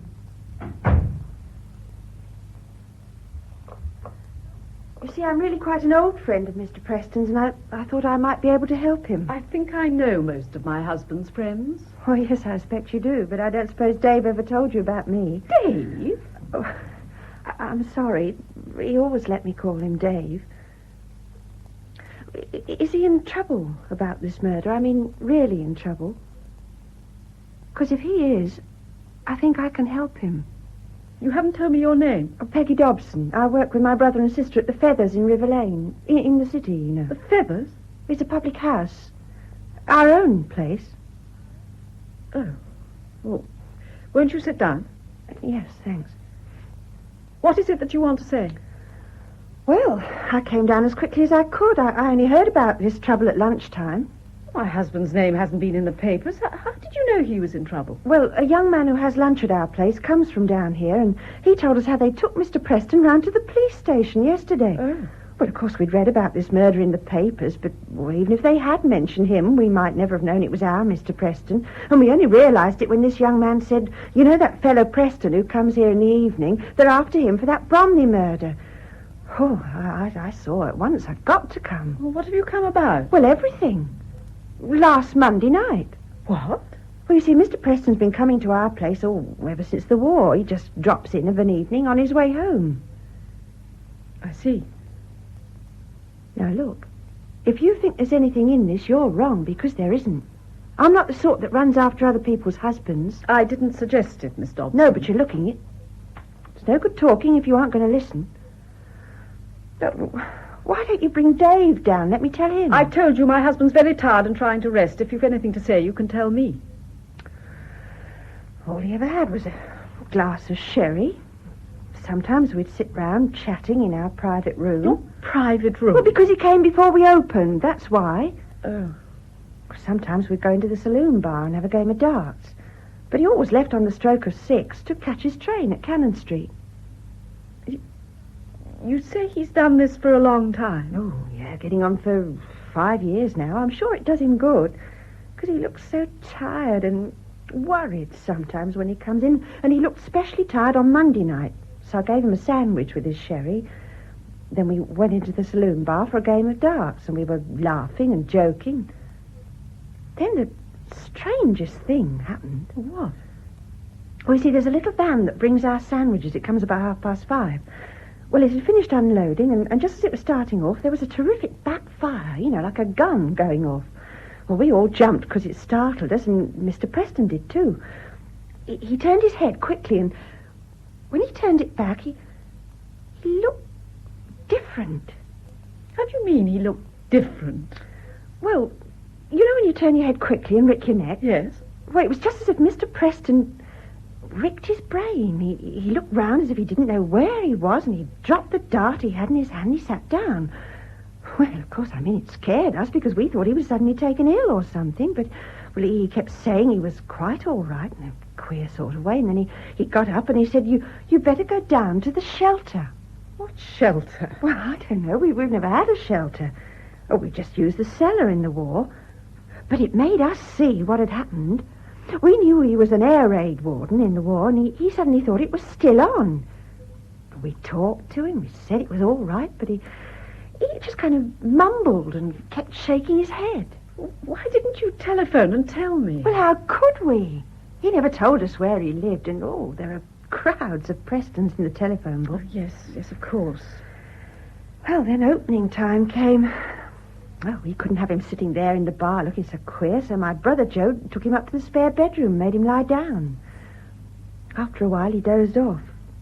When the bar closed at 10 o'clock, we all went up, all three of us, and we sat round talking and wondering what we ought to do. Well, you could have sent for a doctor. We did think of that. We even thought of the police. You see, he didn't have anything to help us. He got no identity card or letters or anything, and he was sleeping so peacefully we thought we'd better wait and see what happened when he woke up. I see. But Joe and I looked in twice during the night, and he was still sound asleep. But he woke up quite easily when I took him a cup of tea in the morning. Still very funny, though. Still didn't seem to know where he lived or the place where he worked. Oh, poor David. Yeah. He washed and shaved himself with Joe's razor quite naturally, but his mind was still all mixed up in the war. He kept saying it was a quiet day with no alarms, and then he'd say, listen, here's one coming. You see, he was thinking of the fly bombs all the time. Yes, of course. We gave him some breakfast and we made him stay quietly in his room, but Joe said if he wasn't any better by the evening, we'd have to tell the police. Well, you knew that his bank was quite close. Why didn't you tell them? We didn't know. But surely... Oh, of course we knew he worked in a bank, yes, but we didn't know where. Yes, the doctor said something like that might be possible. What did he do the whole day? Oh, he just sat about up there in the bedroom. Soon after 5, Joe said the only thing to do was to get him quietly round to the police station and tell them what had happened. So I gave him a sherry, just to set him at ease, and we sat in the saloon bar. We all had a sherry. And suddenly, he began to change. He looked puzzled and restless, and then he sort of braced himself up, and he said, aren't we going to finish our game of darts? Now, you see, we were sitting round in the same place at the same time of evening, drinking sherry just like we did the night before. Yes, I see. Well, he stood up and he took one of the darts and he said, come on, what are we waiting for? Oh, we didn't know quite what to do at first. And then St. Paul's began to strike 6, and he said, good Lord, 6 o'clock, it's time I went. Well, of course, we hated the idea of him going off like that alone.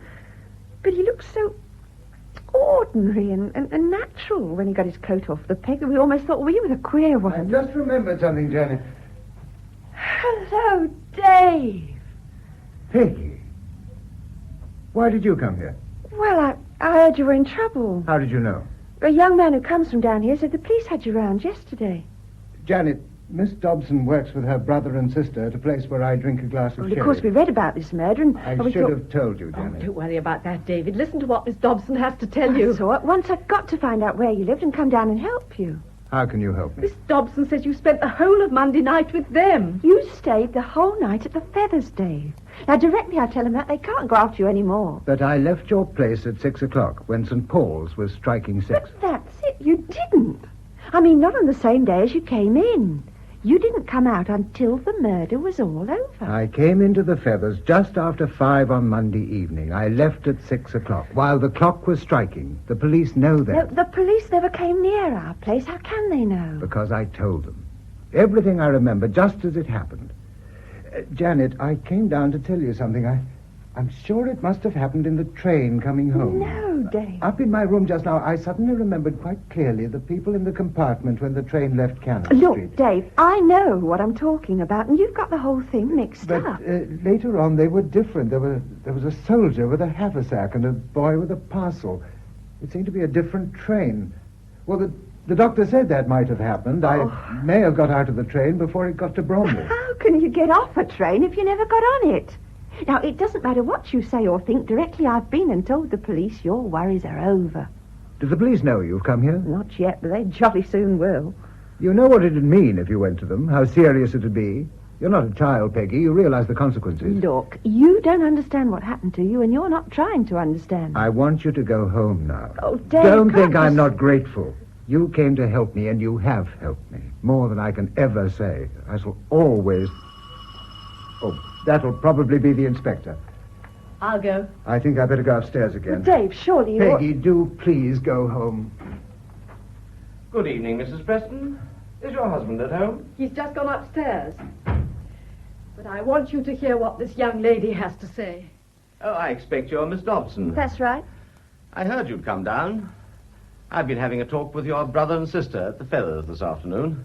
Oh, you have you? Yes, Mr. Preston told us yesterday he called in at the Feathers that night, but, you know, he was so definite about leaving at 6 o'clock that it rather put us off the track at first.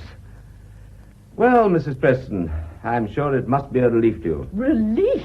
We never really thought your husband was involved. What?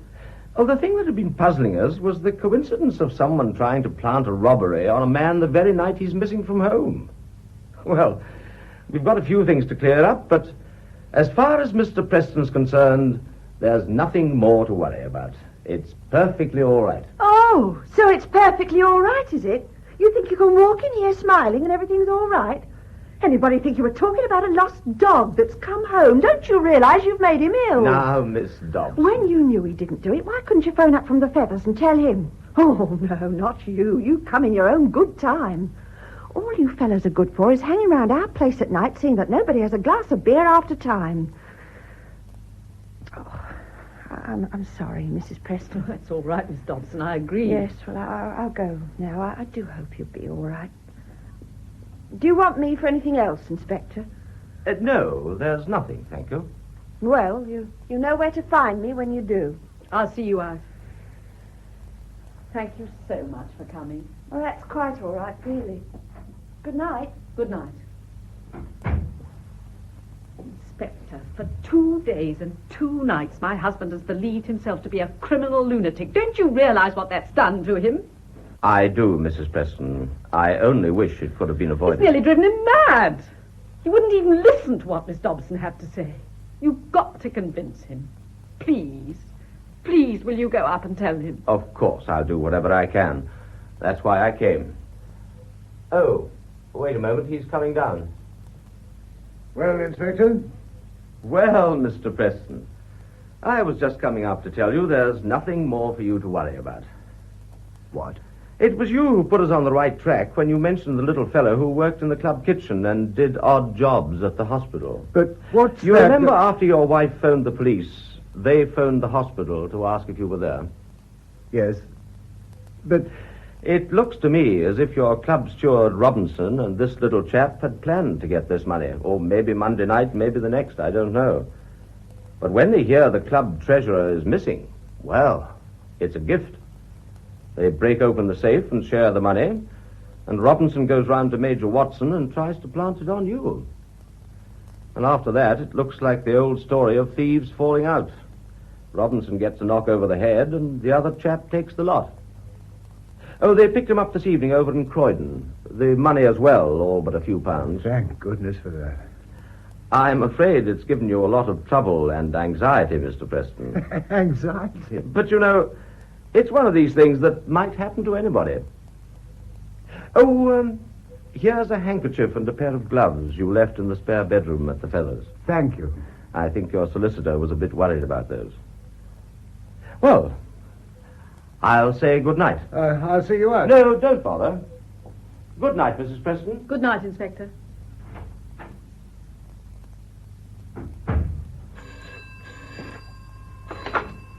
Hello? Yes, it's Mrs. Preston speaking. No, I don't think he can come just now. Later on, perhaps. Oh, well, wait just a moment. It's Major Watson. You don't want to speak to him, David, do you? Yes, I'll speak to him. Good evening, Major. Yes, it's good news, I've just been told. Why, of course, Major. I knew you never thought that. Oh, yes, by all means, draw the horses. Why not? 8 o'clock tomorrow evening. I'll be there. Yes, I'll bring the books. Good night.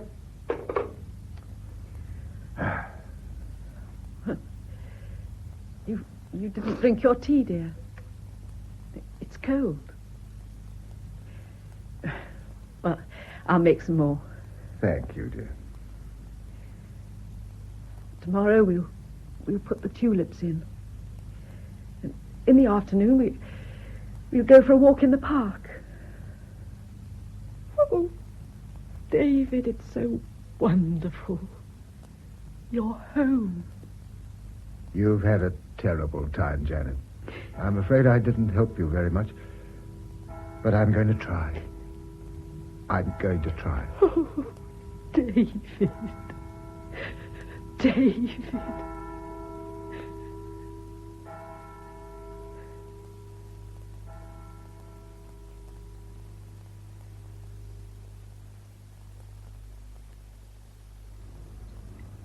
In Home at 7 by R.C. Sheriff, the part of David Preston was played by Patrick Barr, Janet Preston by Isabel Dean, Dr. Sparding by James Thomason, Major Watson, Geoffrey Wincott, Mr. Petherbridge, Michael McLean, Inspector Hemingway, Simon Lack, and Peggy Dobson, Barbara Mitchell.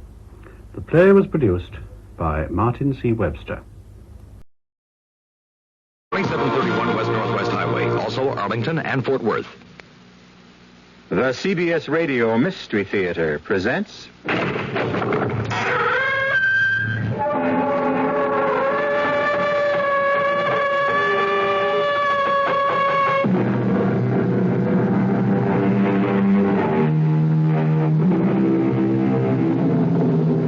Come in.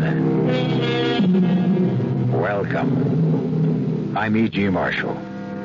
Welcome to the world of terrifying imagination. Once upon a time, there was a poor and common man named Matthew Mall, who owned a couple of acres that were desired by a rich and titled man named Colonel Pinchian, who wished to build a house on the property. Since the colonel could not acquire the land by lawful means, he took others. The year was 1650, and he connived to have Matthew Mall declared a wizard, condemned to die on the scaffold, which is where our story begins. Quiet!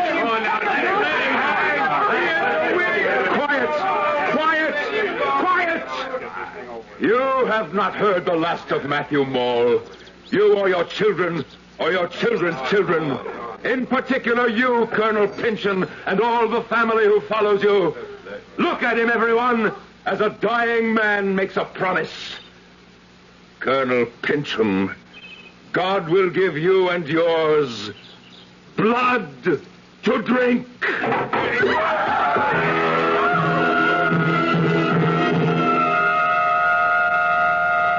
This is the story of my long revenge, which began with the moment my adversary first entered his new-built house, with his portrait locked into the paneling above his desk chair. For there, the first of the Pynchons, the Colonel Pynchon who sent me to my death, was found dead, drowned in his own blood.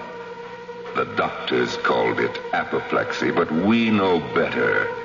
Death brought him blood to drink, the first of much, for his house was doomed.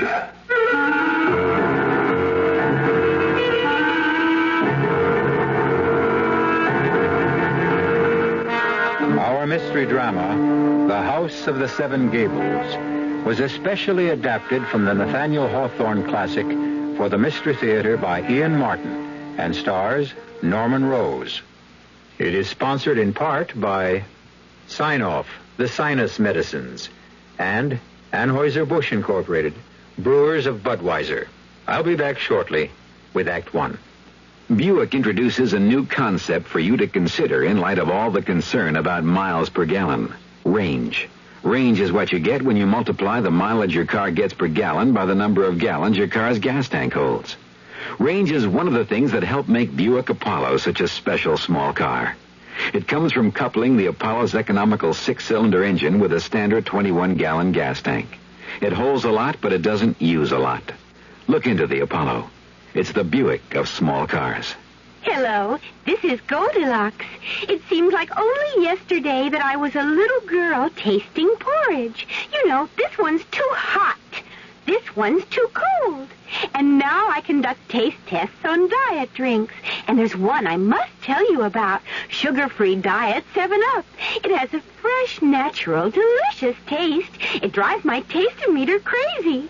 Sugar-free Diet 7-Up. This one's just right. George Washington? Yes. What is your favorite American food? La Choy Oriental Vegetables. La Choy? The father of our Oriental vegetables. Oriental vegetables? Bean sprouts, water chestnuts, chop suey vegetables, delicious. What do you do with You toss them. Across the Potomac? In a salad. Oh, yes. Or mix La Choy Oriental vegetables right in with ground beef when you make burgers. That's my favorite. A meal fit for a king. Oh, I didn't mean a king. I meant what do you call it? What I am. You know, not a prime minister, not a... La Choy makes Chinese food. Swing American. You stand alone and wait. She's 20 minutes late. She'll find a smile will go a long, long way. Smiles go a long, long way with Kodak's Pocket Smile Saver Kit. You get a Pocket Instamatic camera, color film, Magic Cube, extender, and more for less than $30. All at your photo dealers for a limited time only. A smile stays lit with our Smile Saver Kit. You'll see a smile will go a long, long way. From Kodak.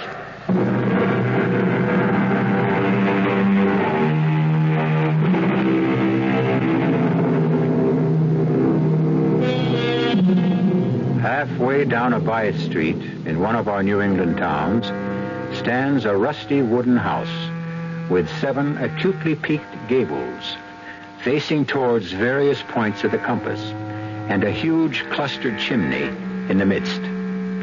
So begins the second novel written by Nathaniel Hawthorne. And to tell you the rest of it, here's the tortured, uneasy spirit of the wizard Matthew Mall, who died before his time and left a curse that endured for over 2 centuries. 38 years in my grave, and yet I rise from it as casually as an ordinary man from his bed. I am seen as easily at noon as I am by the witching hour. I am an extraordinarily pestilent ghost, and I have left an estate which will mangle and torture and destroy at last the whole clan of Pynchons. Shall we take a case in point? Yes? Well, what is it? You sent for me, Mr. Pynchon. The name is Matthew Mall, son of him who built this house for your grandfather. Grandson of the rightful proprietor of your soil. Oh, the ancient dispute. That matter has been settled by competent legal authorities. In favor of the family Pynchon. Self-evidently. I am in residence and you are not. Then stay here and rot. A moment, Mr. Mall. Will you attend me in the living room? At your request. To what purpose? Well, perhaps to our mutual interest. There's a legend that my family, that, to be precise, the same Colonel Pynchon who looks down on us from above the living room fireplace here, had a deed to certain vast real estate holdings from an Indian grant. Holdings of incalculable value. I've heard the story. Are you also aware that in the settlement of the estate, no deed was found to lay claim to them? Oh, yes. But his claim was on the verge of settlement when my grandfather died suddenly. In answer to my grandfather's curse. Of apoplexy. Which is, in non-medical terms, not far from literally drinking one's own blood. I did not bid you here to renew old quarrels. Simply to make you a proposition. Very well, I'm listening. There's a rumor that whatever quarrel lay between our ancestors, yours was the one made the best bargain in the long run. By being hanged? However he died, he was only a step or two ahead of the Colonel. For while the Colonel won out in buying and owning the land Seven Gables stands on, he lost a kingdom when the deed to half the state of Massachusetts was lost. Or hidden.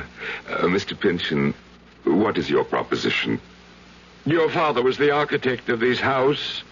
He might have secreted the papers somewhere or built some hidden chamber for them, which my ancestor, Colonel Pynchon, died too suddenly to reveal. I would be willing to pay well for information leading to them. I cannot believe the Colonel would have concealed something that was not his to hide. But there might be a chance for you to recover those papers. How? I'll make a contract with you. This house and the property. For the papers, if I can locate them. No, damn me, if I'll permit it. Did you say something, sir? No. Why? Well, I could have sworn I heard a voice. I'll meet your bargain if you can find the Indian grant. I'll need some help. I don't know where the papers are, or if they exist. I do know that to locate them, I need the help of a medium. I don't understand. You have a young daughter named Alice. Bring her here. From outside the oriel window, hoard with frost against the roaring fire within, I watched my grandson toy with this Pynchon, whose only desire was to flee the dread house and live abroad. And by virtue of my right as a man taken before his time, I kept invading Matthew's mind and making it mine as far as I desired. My daughter, Alice, may I present Mr. Matthew Maule? My pleasure, Mr. Maule. Will you be seated? Father? Do as he asks. Very well. Now, I ask you to fix your eyes on mine. From the moment that gentle girl raised her eyes, she was ours, mine. It was enough, perhaps, that already the Maules had the reputation that they could enter people's dreams and that no grave could hold them. By now, there was a further belief that they could mesmerize the unwary. There is your daughter, Mr. Pynchon. Speak to her. Alice! Alice, answer me! Oh, softly, softly, Mr. Pynchon. Is it my crime you have sold your daughter for the hope of getting back a sheet of yellow parchment? What would you do with her? Why, only as you asked. Use her as a medium to try to make you rich. How? You'll see. Unless you wish to call our barter deal off. No. But proceed in God's name. Very well. Listen to me, Alice Pynchon. Listen with your mind. Cast off your body. Think. Think back away through the years, but cling to me. Let him who holds the secret of the Indian land deeds come forth peaceably and without delay. Call him. I know not who he is. Then ask. Colonel Pynchon? Great-grandfather? Can you hear me? Can you hear me? Call on my grandfather, whom your great-grandfather hanged. Matthew Maule? Matthew Maule? Are you there? Speak. I hear you in the grave, Miss Pynchon. Oh, what rare sport to watch your father Gervase shivering in mortal dread, and you, my fine lady, no more responsible for your actions than a puppet. And my grandson speaking words and using powers only I could confer on him. But the secret? The secret I am not yet ready to divulge.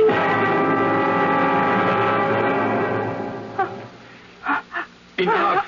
Enough! Would you kill the child? Bring her to. Without your answer? Have you not found it? Only this. Your grandfather's secret is one he must choke with until it is of no further value. So, keep the house of 7 Gables. Wake my daughter from her trance. As far as I can. What mean you? Well, she will walk and live and breathe. But what, man? I meant no harm. I meant only to humble you and yours. I did not mean to steal her soul, but I'm afraid that is lost.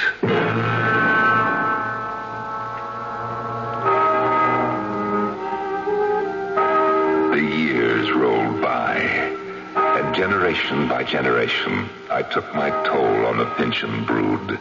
The once proud family dwindled and thinned out. I have had little need to move my rusty bones or decaying flesh, since they have wrought their own destruction, save till now.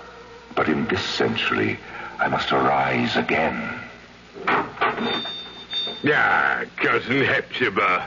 Geoffrey Pynchon, what brings you to Seven Gables? Why, I take it since you have opened a 1-cent store, it is open to any member of the public? Not to you. Never to you. Judge. Judge not, that ye shall be judged.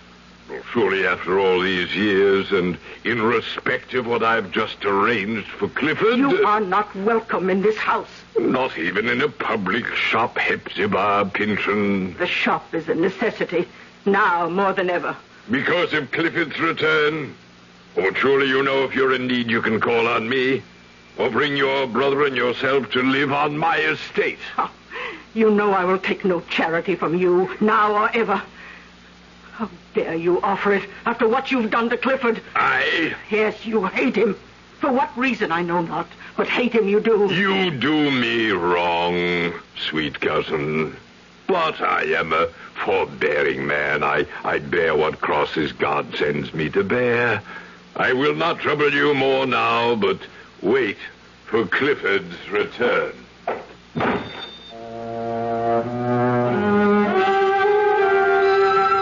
4 Pynchons are left. Nearsighted, angular, tall Hepzibah in her rusty black.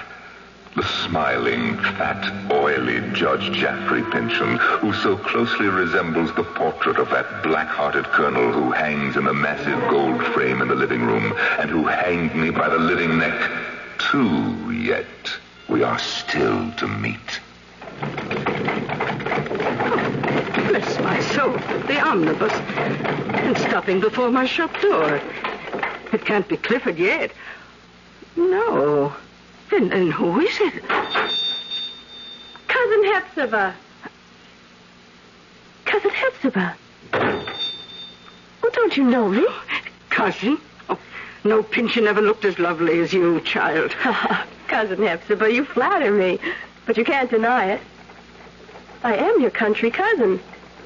And my mother sends you her love and regards and hopes my visit to you will not put you out. Your visit? You intend to stay?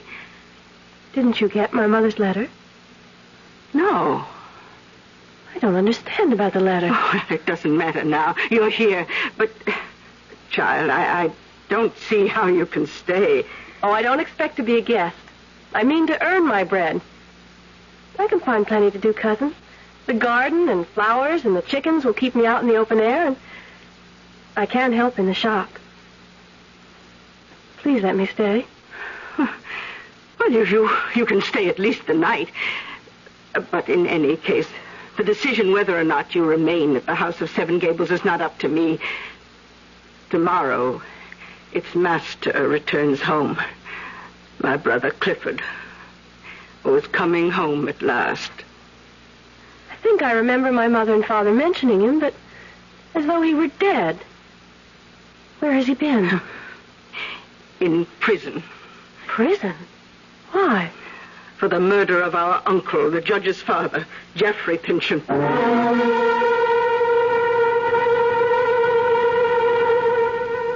One other young and unsuspecting girl, Alice Pynchon, came to grief under the shadowed gables of this brooding old house. Is another to share the same fate? We'll find out when I return shortly with Act 2. And now another story of the ball and chain, as Kellogg's Special K presents Veronica and Jack. Oh, Geoffrey, isn't this romantic? Out in a quiet lake at night with you rowing the boat. Yes, Veronica, it's really neat. Geoffrey, what was that? Frogs. Frogs that go bonk? They're pretty weird frogs. Oh, Geoffrey, you're such a card. You have a ball and chain, like the ones they use in those Special K commercials. Yes, Veronica. It symbolizes my few pounds of extra weight. But I'm going to get rid of it. How? By exercising. You know, like rowing this boat and eating smart at every meal, starting with a Special K breakfast. You mean a 1-ounce bowl of high-protein Special K, 4 ounces of skim milk, orange juice, and coffee? Precisely. It's less than 240 calories, and it tastes delicious. It'll help me get rid of this ball and chain. I'll help too, Jeff. After all, we're all in the same boat. You have a ball and chain, too. Your happy ending could begin with the Special K breakfast from Kellogg's. The 74 Indy 500 is now history, and to no one's surprise, the winner was equipped with custom Monroe Racing shock absorbers. Naturally, because every single car in the race had custom Monroe Racing shocks. That makes Monroe's win record 21 of the last 22 Indy 500s. That's quite a performance, the kind you'd expect from Monroe. We're the #1 maker of replacement shock absorbers for your car, and we're the #1 choice on the track. At Monroe, we can't lose, and neither can you. Just when you need it more than ever, you can find it more places than ever. That's Quaker State Motor Oil. Why do you need it more?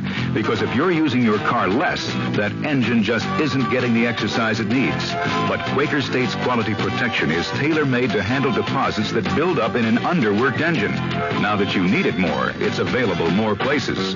Nice to know. Quaker State your car to keep it running young.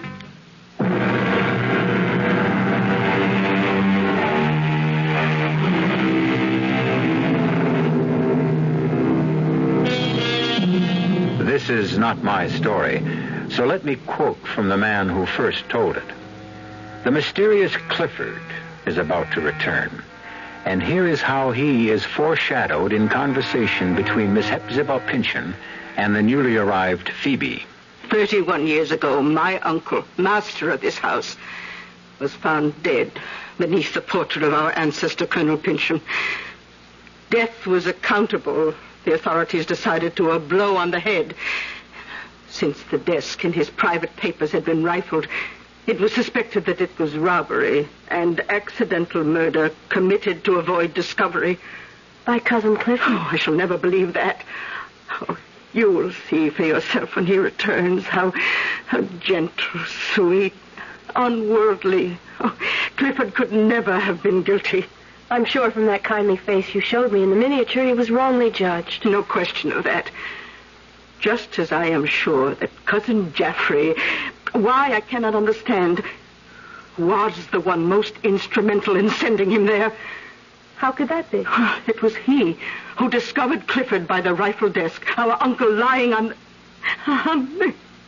Oh, hush. Dear Cousin Hepzibah, think of the present and not on the past. Then Cousin Clifford will be home again. But surely it grows very late if he is coming today. Oh, well, you'd best off to bed.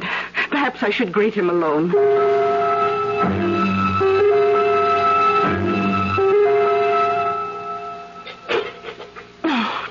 Oh, dear, how shall I manage?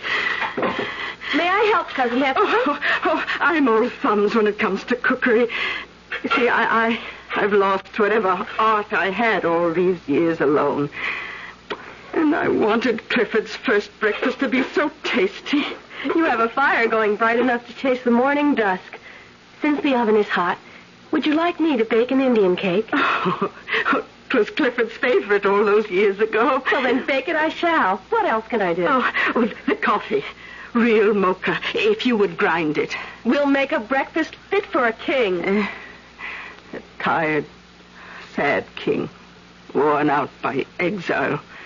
Is he not well?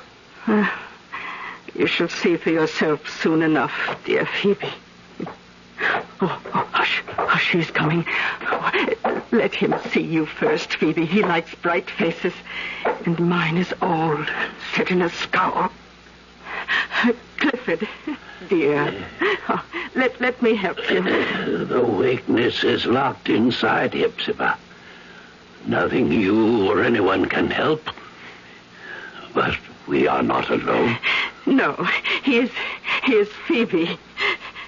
Phoebe, Arthur's only child. You remember I told you about her last night. Phoebe Pynchon. Phoebe. Arthur's child. Yes, I forget.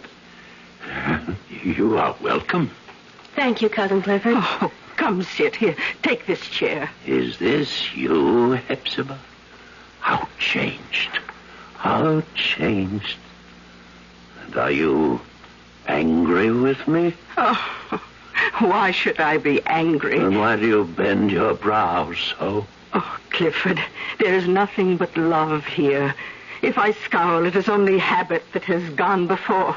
Cousin Hepzibah's only worried and concerned that you should be happy. Then why do we keep that odious picture on the wall?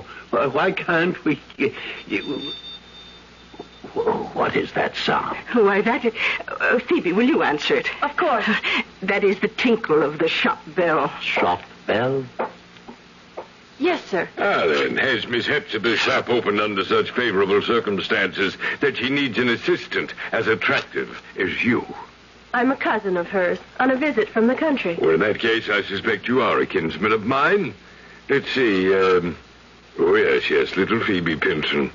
I am your kinsman, Judge Pinson, my little niece. Oh, surely I must pay you welcome. Oh, you resist me. I had not meant to. Oh, quite right, quite right. A young girl, especially a very pretty one, cannot but be chary of her lips. I did not mean to be unkind. Oh, I accept that. But are you afraid of something? Nothing I know of. I'll just step in and... What do you want, Geoffrey? Why, simply a short visit with my... No. He cannot see visitors. I warned you to take care. Clifford is on the brink of a blacker fate than yet possessed him. I need to see him. No, Hepzibah. Don't let him in. Beg him on your knees if you must. Ask him to have mercy. Mercy. You heard. I heard. But must I... You will not let me see him. I want to protect him. As you will. But you do me great wrong, cousin. I only wish to help him. I will find some other way.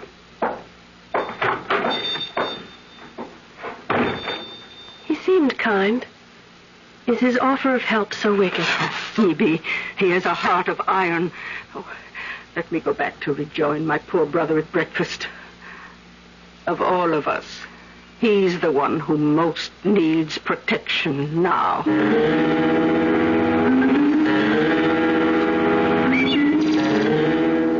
Don't do it, lady. What? Drink from that. Or even wash your face. I was only looking at my reflection in it. May I ask who you are, sir? Oh, forgive me. Miss Pinson has not mentioned me. Mr. Holgrave, the boarder. The same, at your service. And you must be Miss Phoebe. Which gable is yours? Oh, my window is the one...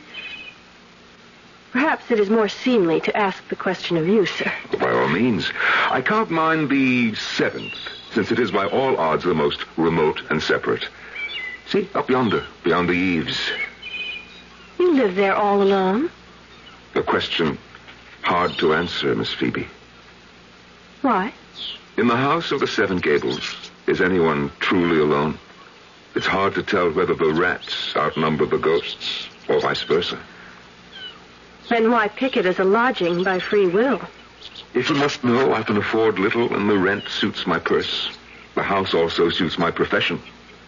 Your profession? I'm a maker of daguerreotypes. How fascinating. Can you really point a machine at someone and make a likeness of them? I can. You doubt it? Why, it sounds like a kind of magic to me. Technically, in its way. But the result is a quite faithful reproduction of the subject. For example, this. Oh, you created this? I recreated this, shall we say. It is a likeness. Never mind the likeness. Miss Phoebe, look deeper. What kind of man is this? Why, by all effects, a man of probity, of kindness, of property. Is the picture that alone? Or can one look deeper? Not knowing the subject, I don't see how. Look at that eye. In the midst of a sunny countenance, speaking of an open heart. And yet, Observe carefully the cast in the eye, the line of jaw, the subtle twist of mouth. Here is the man, the true man, sly, subtle, imperious, hard, and withal as cold as ice. Do you recognize him now? Judge Pynchon. Still, there's some other resemblance. The daguerreotype is of the living judge. The resemblance is quite marked. Give or take the style of whisker, the fashion of cloth, the bloat of jowl, it could be the original Colonel Pynchon who choked on his own blood. Why have you this picture? For the same reason, I wish to have all the Pynchon clan. Miss Phoebe, will you sit for me sometime? All right. In any history, one must balance the good against the bad. Who are you? A recorder of history by choice. Miss Hepzibah's lodger by chance. Will you sit for my portrait of you? To what end? That is beyond my power to say at this moment. Only that I can promise you, you are safe from any harm. And what do I get out of it? Well, first, what you put into it. Second, a record of your beauty. And third... And third? No less than your future. One way or another. Then how can I refuse? My object was to make sure, as best I could, that you shouldn't. Once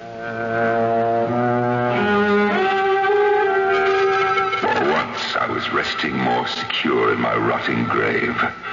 The urge to wander grasped me less. The Pynchon dynasty was a sorry lot at best, save one. And a new dynamic force was guiding my course to its resolution. It was time to start to pull my winding sheet more closely about me and begin to leave the future to itself. But not yet. The curse was not yet played out.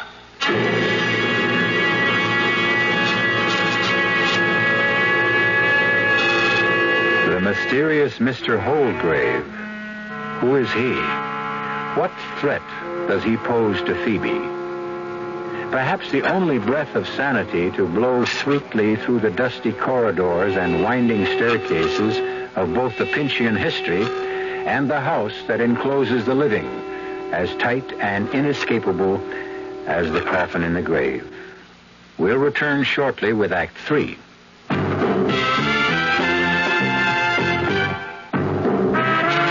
You don't see many people putting salt in their beer nowadays. Not that there's anything wrong with salt on radishes or French fries, but man, not in the king of beers. Truth is, the only thing salt can do for Budweiser is make it salty. An unwise thing to do to the only beer in America that's Beechwood aged. Unsalted Budweiser has become the most popular beer in the world. That's because in brewing Bud, the Budweiser brewmaster goes all the way for a taste, a smoothness, a drinkability you'll find in no other beer at any price.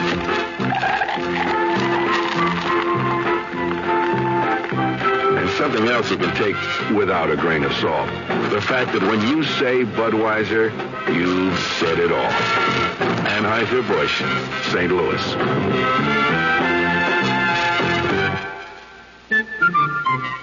If you're serious about taking care of your lawn and garden, you're in for a lot of hard work.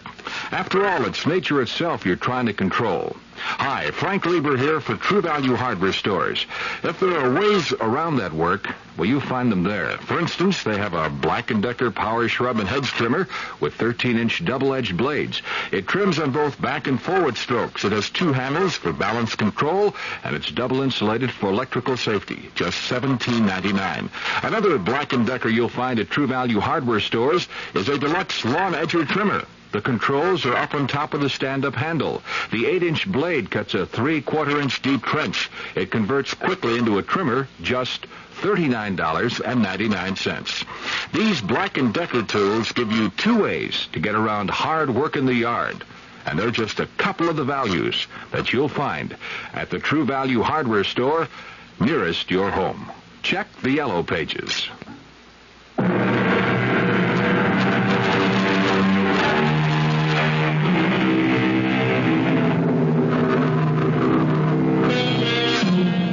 For 2 centuries, the curse of the hanged wizard Matthew Mall has hung like a cloud over the house of the Seven Gables. The dark, deteriorating, rat-infested, and ghost-ridden house has outlived its time. Only the family to which it belongs hangs on to some distant remnant of the past. There, Cousin Clifford. Safe in your little eyrie and retreat. I trust you, Phoebe, to find me this spot in my private gable. While from here I can see all the world. The bustle of our little town, certainly. How free I feel after all those years. I have the wildest impulse. What, Cousin Clifford? Are you too young, perhaps, to remember when we blew soap bubbles? A glass of soapy water. And a clay pipe. Yeah, the pipe I still have. Well, the soapy water I can provide. But the lost years, where can they be found again?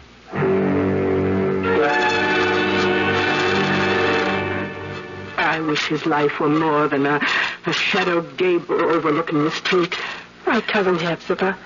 To watch the whole stream of life flow by is at least an introduction to the thought of returning to it. Ah, well, perhaps you're right. Here's your soapy water. Take it to him to blow bubbles.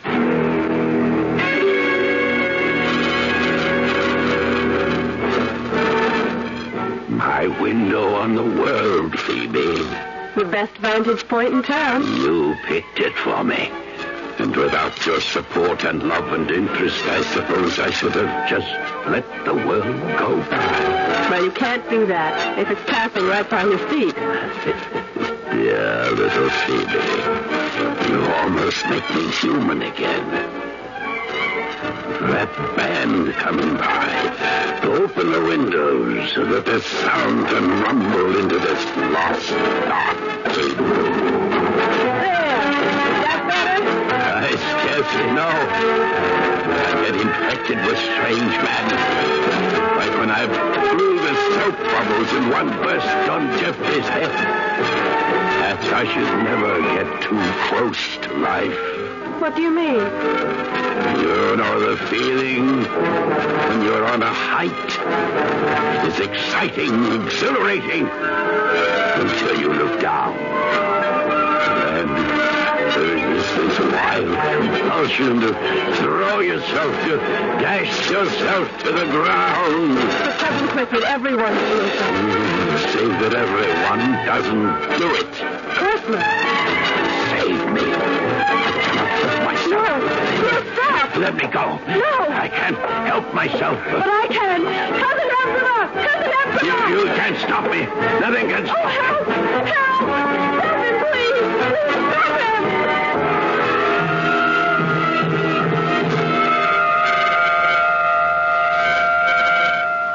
Good morning, Miss Phoebe. Mr. Holgrave, how can I thank you? For what? For answering to my cry? For helping me hold back my cousin Clifford? It's only fortunate that I was nearby. I don't know how to explain. Why should any of us try to explain the human effort, drive, psyche? We all react to our impulses and dreams to a greater or lesser degree. Did your cousin really want to jump? I was with him. I could scarce hold him. Why would he pretend? Why, indeed. At least there was no disaster. I'm glad I was part of avoiding that. I can never thank you enough. How can I do something in return? Sit for me. Let me make a daguerreotype of you. That's simple enough. But why? I wish I felt myself free to answer that completely, but, well, at least one obvious reason. There should be some permanent record of your beauty. I'm afraid you overstate your case. Or my case. So I must admit that even if you had not half admitted it, I would suspect you of some ulterior purpose. You never have quite trusted me, have you? It's just that I sense you are not quite what you seem to be. I don't know what I feel. What do you want my image for? Say that I want a record of the Pinson family. And that alone? No. My other purpose, I must keep to myself. I could refuse. I hope you won't. It would be ungracious of me. I offered to do something in return for helping save Cousin Clifford's life. When? The sooner the better. There is a skylight in my gable room. The afternoon light would be perfect. If you'll meet me there at 5, I'll be ready for you. I never thought to see the day I would harbor any kindly thoughts for any Pincham. But I find I have it in my heart to accept poor, withered Hepzibah and the half-mad Clifford. And as for Phoebe, well, she shall have an unseen protector observing from beyond the skylight window. There now, Miss Phoebe, we're ready to begin. Should we not have the door open and the windows unshuttered? No. I want no other light source than what strikes across my shoulder to you from above. And we must catch it now. All right, are you ready? What must I do? Well, lift your eyes to mine, above the lens. So, now, relax. Think of something soothing. Blue sky. The ripples on a sunlit pond. Oh, yes. Yes, that's lovely. Don't try to smile. Just stay in repose. When I expose the plate, you must not move for 20 to 30 seconds. Now, take a deep, slow breath and hold it. Now the plate is exposed. Silvered copper on which a film of silvered iodide has been formed by iodine vapor. The sands are dropping through my minute glass. And slowly, your image develops on the plate. This 1/2 minute, I held you mesmerized, only to make you immortal, never to be forgotten, to last till the end of time. Now you may relax. It's all over. Phoebe? I'd mesmerized her. Phoebe! Oh, God help me to resist my evil desire. Phoebe! Forgive me if now I say what I have not dared to say to you, nor ever will, perhaps, so long as you are a Pynchon. Phoebe, I love you with all my heart. Have loved you since that first moment I saw you in the garden. I cannot dare to hope when all is known that you could return that love. Yet here, at this moment, with you completely in my power, I could cast a spell on you that would hold you forever mine. No, Phoebe. Rather that you were never mine than to hold you bound to me against your will. Phoebe Pynchon, can you hear me? I hear you. You are safe. You know that. Safe. You will have no memory of the trance you are in now. No memory. And when you wake, you will feel refreshed and your same lovely self. You promise me? I promise. Then, when I snap my fingers, wake. Oh, is my portrait all finished? Yes, Phoebe. May I see it? Oh, no. I have much to do before that. This one, I want to color. I would not have you see it in black and white. Oh, then I shall have to wait to look at it till I return. Return? I must go home to visit my mother and father and bring back the rest of my clothes. You intend to stay on at 7 Gables, then? Cousin Clifford needs me. And Cousin Hepzibah. I think it is my duty. To wither and dry up like them? Before God, I pray you find some better fate.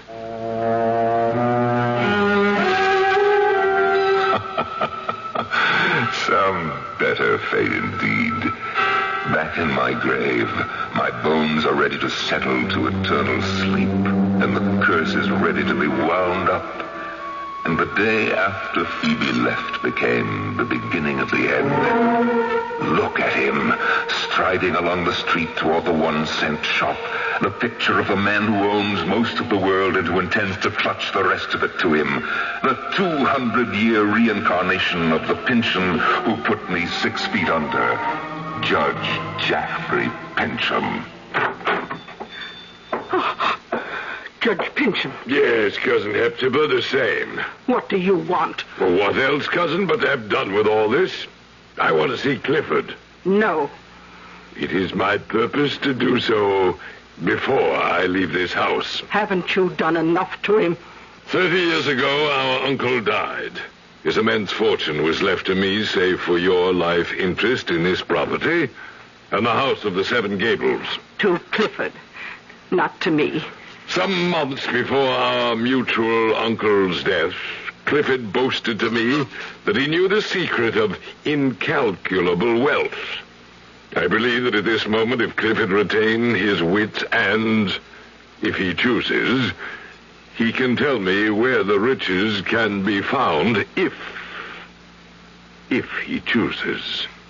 And if he can't, or doesn't? Back to the dungeon. I'll await your bringing him in here in the old colonel's chair. It should in any case have been mine by right. Oh, I wish you ill of it, but I shall go find Clifford. So come the years full circle. Revenge is as dusty in my mouth as these old bones which moldering cry for eternal rest. Only one more remains who deserves his fate, the same one that overwhelmed his liverish ancestor, who still pouts like a peacock in the frame of the portrait behind the judge's head. God give him blood to drink. No. My watch. I have appointments to keep, important things to do. I can't. I can't. Drink deep and die, and dies the curse with you.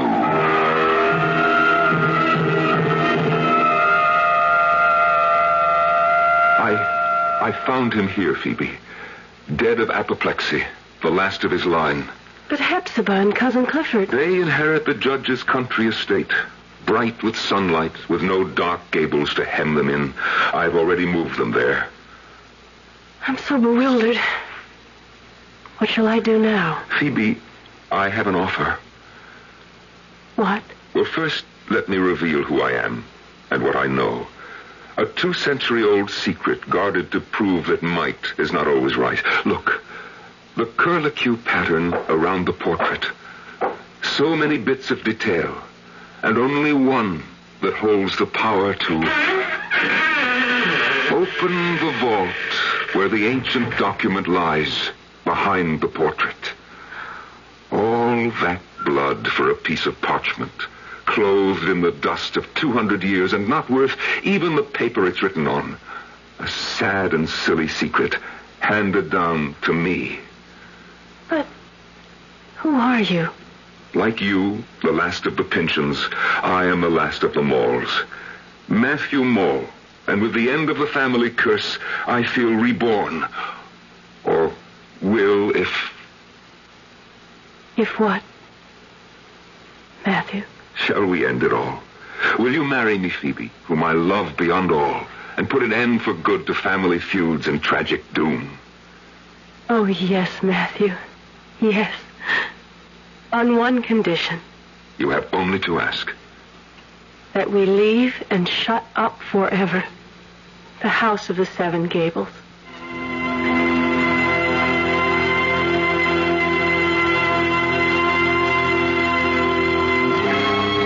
For several years, the house still stood.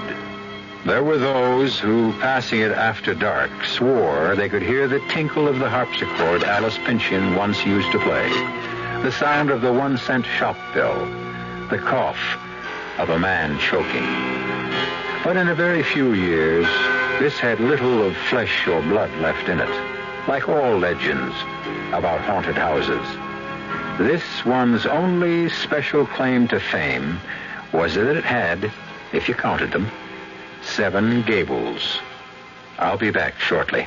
I want that sinus medicine. Headache tablets? No, sinus medicine. Sinus tablets.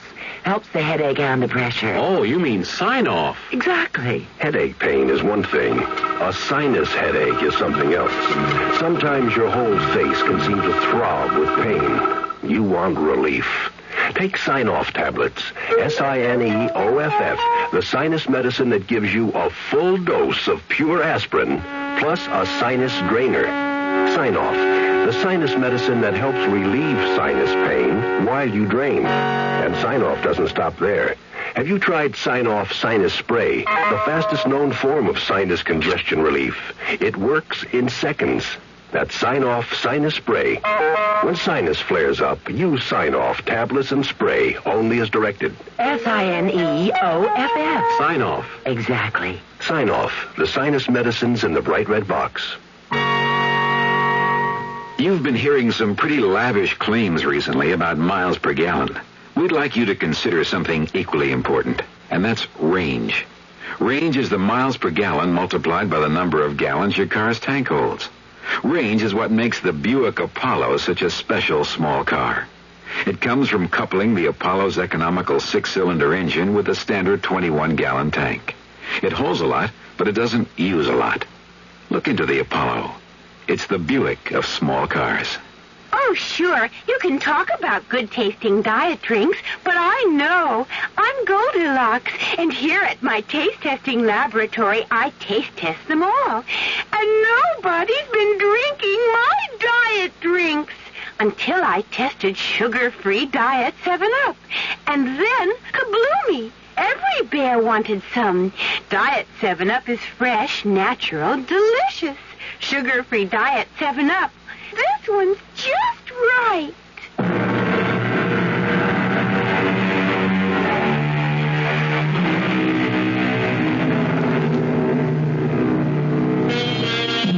It should come as no surprise that Judge Jaffrey Pynchon was the one who really murdered his uncle.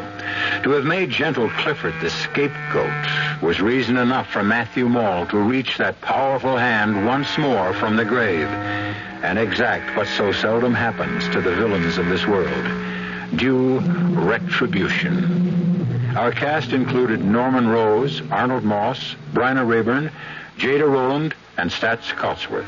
The entire production was under the direction of Hyman Brown.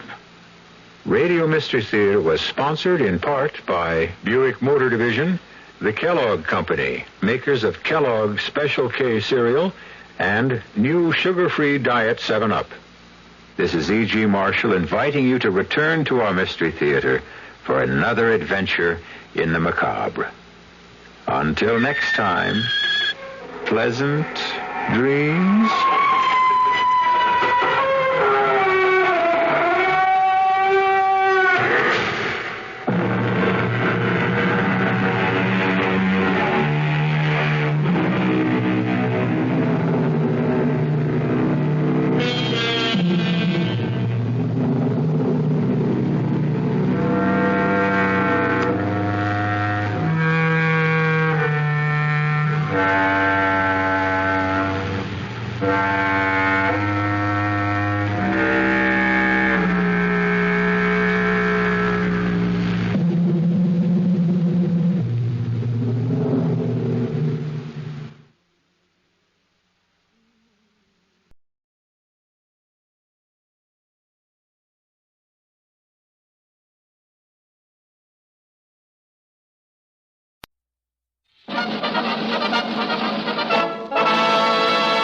From Hollywood, California, the Lux Radio Theater presents Robert Montgomery and Ida Lupino in The 39 Steps.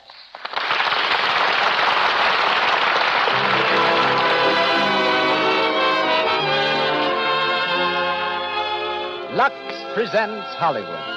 For your loyalty to our products, Lux says thank you, ladies and gentlemen, and brings you another hour of entertainment direct from the film capital. Tonight, we star Robert Montgomery, Ida Lupino, Isabel Jewell, and Gene Lockhart, with Major C.E. Russell, formerly of the United States Intelligence Service, as the evening's special guest. Louis Silvers conducts the orchestra. And here beside me, our producer and your host. Ladies and gentlemen, Mr. Cecil B. DeMille.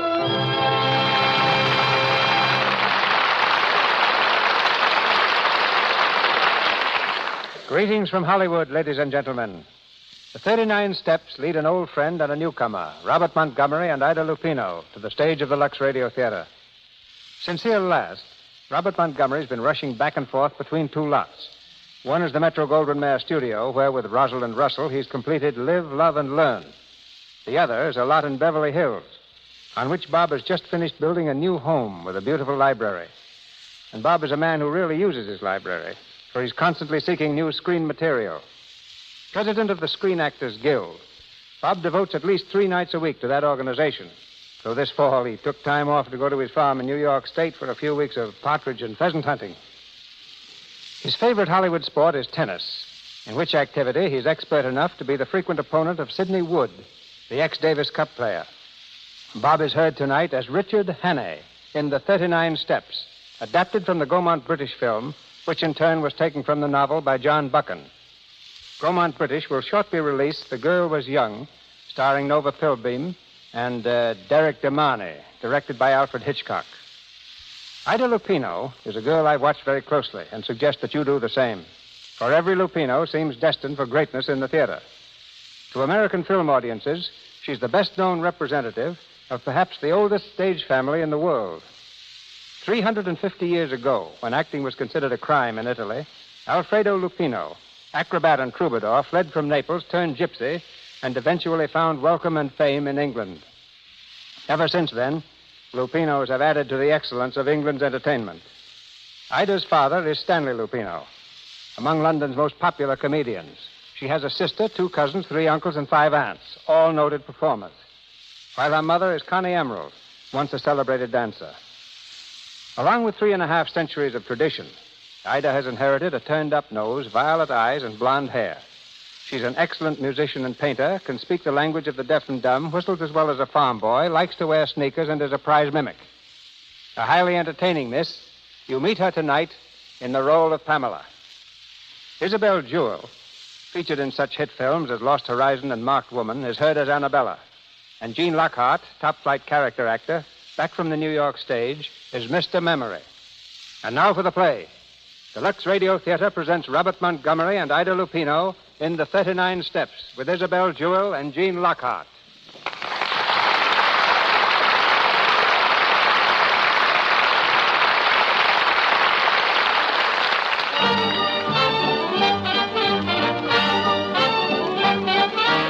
A London music hall. The evening performance is on, and the theater is jammed to the doors. The audience is sat comfortably through the acrobats, the singers, and the whirlwind dancers. But now they're restless. The manager appears on the stage to announce the feature act. His hand is raised for silence. Ladies and gentlemen, with your kind permission, I now have the honor to present to you one of the most remarkable men in the world. I present Mr. Memory. Thank you. Every day this remarkable mentality commits 50 new facts to memory. 50, ladies and gentlemen. Facts from history, geography, newspapers, scientific books. Millions and millions of them. And he remembers them all.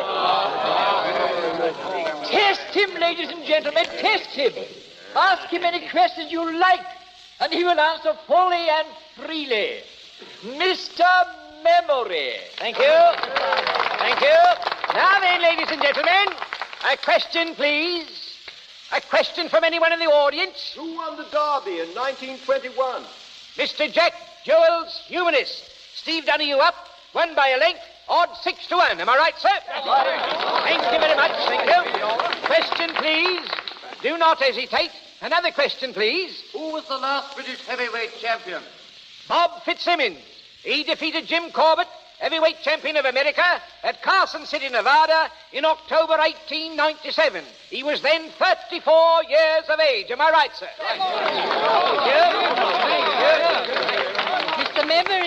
Mr. Memory, who won the football cup in 1926? Would you mind repeating that question again, young man? Who won the football cup in 1926? Bolton Wanderers defeated Manchester City at Wembley by 3-1 in the presence of His Majesty the King. Am I right, sir? Right there. Another question, please. Hey, where's my old man been since last Tuesday? Madam, he's been where you can't ask him silly questions. Will the lady in the gallery please confine her questions to those of a more serious nature? Thank you very much. Memory. What's the idea? Who killed Cock Robin? Gentlemen, no fighting. No fighting, please, gentlemen. Keep your seats. Everybody keep your seats. Don't crowd the aisle. Officer, play something. Quick, Lieutenant, play something. Please let me out of here. Let the lady through there. Will you stand back, please? Oh, Henry, please. Hold on to my arm, miss. I'll get you out of this. Get back there. Clear the aisle there, will you? This way, miss. This way. Come on.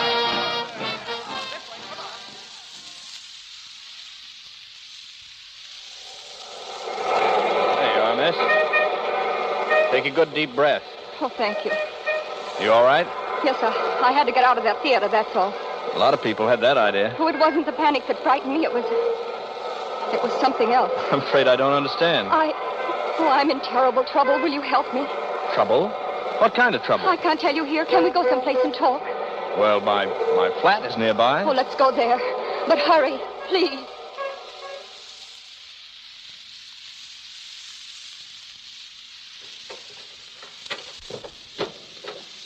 Go in, miss. Thank you. Now, if I can find this light switch. Oh, no. Don't turn on the lights. What? Don't turn them on. It will be safer.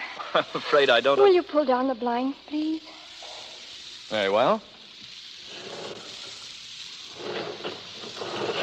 This just puts me doubly in the dark. My name's Richard Hannay. Any objections to telling me yours? No, it's Annabella Smith. Smith? Not really. Is there anything wrong with it? No, just an unusual name. What's this all about? You said you were in trouble. You don't believe me, do you? I believe you're slightly hysterical. If I am, I have good reason. I was the one who fired those shots in that theater tonight. You? Why? I had to do something to create a disturbance. I had to get away from there. There were 2 men in that theater who wanted to kill me. Oh, come on. Oh, now. you've got to believe me. But why should anyone want to kill you? Because I'm what you would call a professional spy. A spy? Whom do you spy for? Anyone who pays me. I suppose you're here to dig up some big state secret. No. I'm here to save a secret. For England. Oh. Go on, please. The agent of a certain foreign power is on the point of obtaining a secret vital to your air defense. I tracked 2 of his men to that music hall. Unfortunately, they recognized me. That's why they're after me now. You still don't believe me, do you? No, frankly, I don't, Annabella. Very well. If you will look out of that window, you will see 2 men standing across the street. Look, please do. All right. I'll play your game a bit further. Oh, don't let them see you. Well? By Jove, you're right. 2 of them. They seem to be looking up here. Come away, please. Do you believe me now? Well, I suppose I must. I'm going to tell you something that's not very healthy to know. But now that they've followed me here, you're in it as much as I am. Yeah, so it seems. Have you ever heard of the 39 steps? 39 steps? No, what are they? Never mind, but this much you must know. If those men are not stopped, it's only a matter of days, perhaps hours, before the secret is out of the country. Why not call the police? Because they wouldn't believe me any more than you did. And if they did believe me, how long do you think it would take them to get going? Those men are acting quickly. You don't know how clever their chief is. Clever and ruthless. Well, what's his name? He has a dozen names, and he can look like 100 people. But there's one thing he can't disguise. The top of the little finger on his right hand is missing. Oh. Come on now, you're trembling. I'm frightened. Well, you needn't be. You're safe here, you know. What you need is a good night's rest. Oh, yes, I do. You can have my bedroom. I'll sleep on the couch here in the living room. Are you sure you don't mind? Sleeping on the couch? Well, I've done it dozens of times. No. I mean, being in danger. I'm not quite convinced of that yet. Is there anything I can get you? Yes. Have you a map of Scotland, please? A map of Scotland. I have an atlas over here somewhere. If I could... Oh, yes, here it is. You, going deer stalking or just plain hiking? There's a man in Scotland I must see next if there is anything to be done. I see. Are the 39 steps in Scotland? Perhaps I'll tell you tomorrow. Good night, Mr. Henning. Thank you. Good night, Annabella. Pleasant dreams.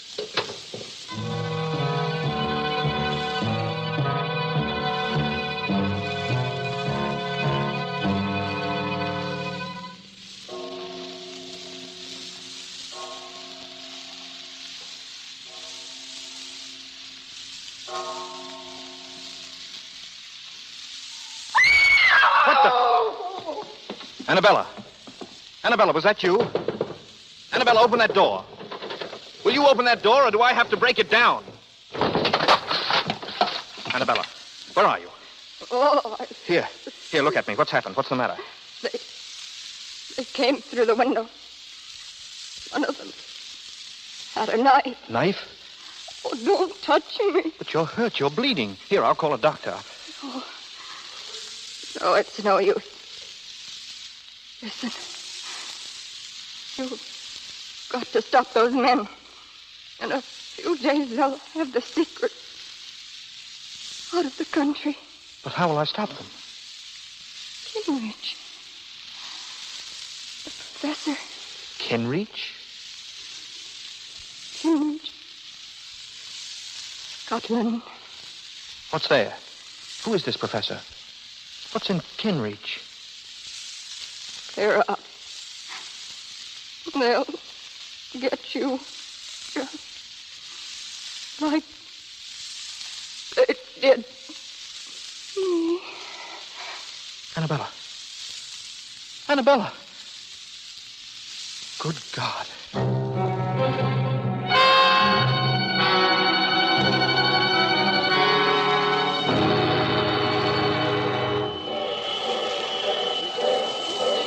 Aberdeen Express, Edinburgh, Kirkcaldy, Dundee, Aberdeen Express.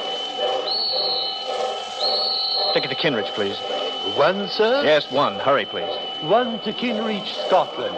Here you are, sir.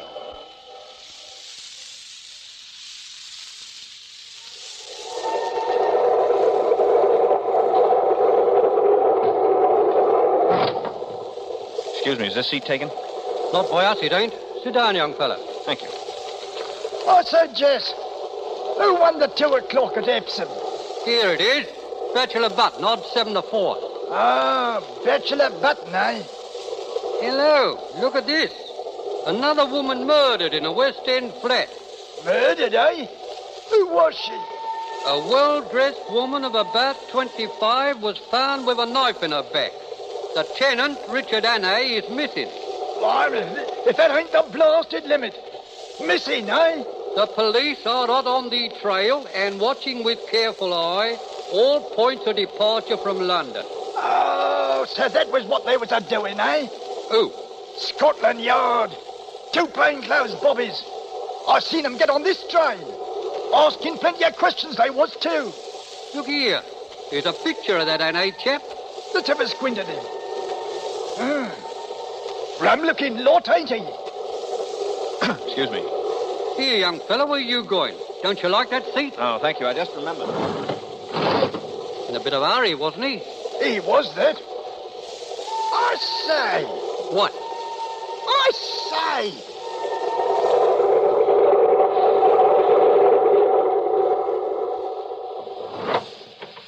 Oh, I beg your pardon. This is a private compartment. Oh, is it? Yes, and it happens to be occupied. Yeah, so I see. Very charmingly, too. Well, what do you want, please? Your hospitality for a short while. Really? Well, I'm not interested. Now, will you please go? I can't. What? It isn't safe. Listen, are you going or shall I call the conductor? No, don't do that. Stop, you're hitting my wrist. I'm sorry. Listen to me. I want your help. My help? I'm Richard Hannay. Hannay? Why, you're the man the police... Yes, but I'm innocent. I swear I'm innocent. Listen, you've got to help me. It's terribly important that I be free for the next few days. You will help me, won't you? Yes. Yes, of course I will. That's fine. I'm sorry if I hurt your wrist. Oh, that's all right.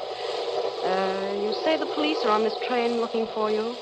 Yes, that's why I forced my way in here. Oh, I see. And just how am I supposed to help you? Well, they're looking for a man traveling alone. If I stay here with you, they'll think we're together. We'll pose as man and wife, and they won't pay any attention to us. They'll just pass us by. How clever you are. You'll do it? Yes, of course. Say, you're all right. What's your name? What's that got to do with it? Nothing. I just wanted to know who my benefactress was, that's all. No, I'm Pamela Stewart. Pamela? Oh, that's rather pretty. Suits you. Thank you. There they are now. Remember, I'll sit here and pretend to read. You do the talking. All right. Come in. Excuse me. Have either of you seen a man pass here? Young fella, smooth-shaven? Why, no. Wait, are you the police? That's right, miss. Then this is the man you want. He forced his way in here and told me his name was Richard Hannay. Why, did I? Come here, you. Let go of me. Are you Richard Hannay? Well, speak up. Yes. Thank you very much, Miss Stewart. Well, you didn't expect me to harbor a murderer, did you? Unfortunately, I did. And I am not a murderer. We'll see about that. Come on, Hannay. Certainly, gentlemen. I'll go with you willingly. In fact, I'll lead the way. Grab him. He's gone.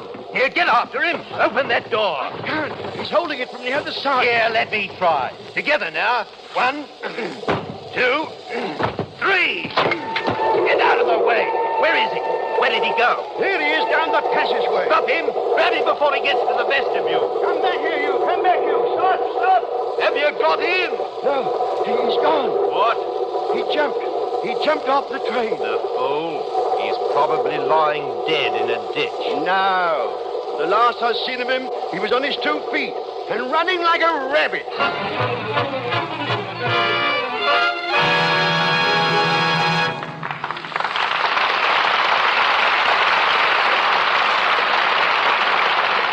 During our first intermission, and while waiting for Act 2 of the 39 Steps, starring Robert Montgomery and Ida Lupino, we'd like you to go with us to one of the millions of homes where Christmas secrets are in the air and listen in on a very interesting conversation. Aunt Sally, come here. I want to see you alone. More secrets, Betty? Well, the house is full of them. Now the door's closed, we can talk. Aunt Sally, what can I give Mother for Christmas? Did you ask her, dear? Yes, and she just says all she wants from me is love and kisses. Well, I did hear her say she needed more stockings. How about getting her some of the lovely sheer ones we saw in the store today? But she always says sheer stockings are extravagant. Not necessarily, dear. They wear very well if you're careful about washing. Just dip them in Lux suds every day. Lux keeps the silk nice and springy, so it doesn't break so easily into runs. Then I'll tell you what. I'll buy some and tell Mother I'll Lux them for her every time she wears them. I'll buy a big box of Lux and give it to her with the stockings. Now, that's a real Christmas gift, Betty. Okay, I'll get some Lux Flakes right away. And be sure to use nothing but Lux Flakes, dear. You know, rubbing stockings with a cake of soap is bad for them. And some soaps are strong, too harsh for delicate silk things. Oh, thank you, Aunt Sally. You're an angel to help me. Mother's the most perplexing person on my list. Stockings for Christmas and Lux Flakes for stockings. A perfect combination. We return now to Mr. DeMille and our play. Robert Montgomery, Ida Lupino, Isabel Jewell, and Jean Lockhart continue with the 39 Steps.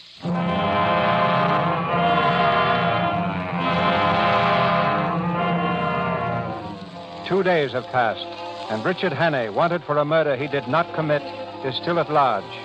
Determined to discover the secret of the 39 Steps, he's made his way to Scotland. The driver of a donkey cart has given him a lift, and he's now on the last leg of the journey, the outskirts of the village of Kinreach. Are you going to stay long in Kinreach, laddie? Well, it all depends. I'm looking for work. You suppose I could find something? I hae me doubts, laddie. Kinreach is a mighty small town. What do you do? I'm a chauffeur. Well, I'm thinking you'd better try somewhere else, then. What folks as need chauffeurs in Kinreach has had them for years. Oh, I see. But, aren't there any newcomers? I mean, somebody told me about... Now, wait a minute. Come to think of it, I did hear something. About a retired professor moving into the big house on the edge of the moor. A professor? Yes. Yes, that's it. I can try it anyhow.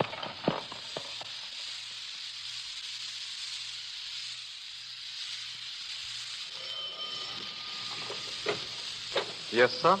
I'd like to see the master, please. What name shall I say? Well, he doesn't know my name, but you might ask him if he knows Annabella Smith. Yes, sir. Will you mind waiting in Is the... there someone for me, George? Oh, yes, Professor. How do you do? How do you do? My name is Hammond. I've come from London. From Annabella Smith. Oh. Well, do come in, please. You must be tired. We can talk in the library. My daughter's having an engagement party. I'd rather not disturb her. Yes, of course. Go right in, please. Thank you. Sit down. Will you have a drink? No, thank you. Well, now what did you want to see me about, Mr. Hannay? Hannay? You know me? Yes. I suppose it's safe to call you by your right name now. What about our mutual friend, Annabella? She's been murdered. I know. Poor girl. The police are looking for you. Yes, but I didn't do it. Oh, of course you didn't. But why come all this way to Scotland to tell me about it? Well, I believe she hoped to come to see you about some air ministry secret. She was killed by a foreign agent who was trying to steal it. Oh. Did she tell you what this foreign agent looked like? No, she hadn't time. Oh, yes. There was one thing. She told me the top of his little finger is missing. On which hand, Mr. Hannay? On the left, I believe. Are you sure it wasn't on the right? It might have been. Like on my hand, Mr. Hannay? Good Lord.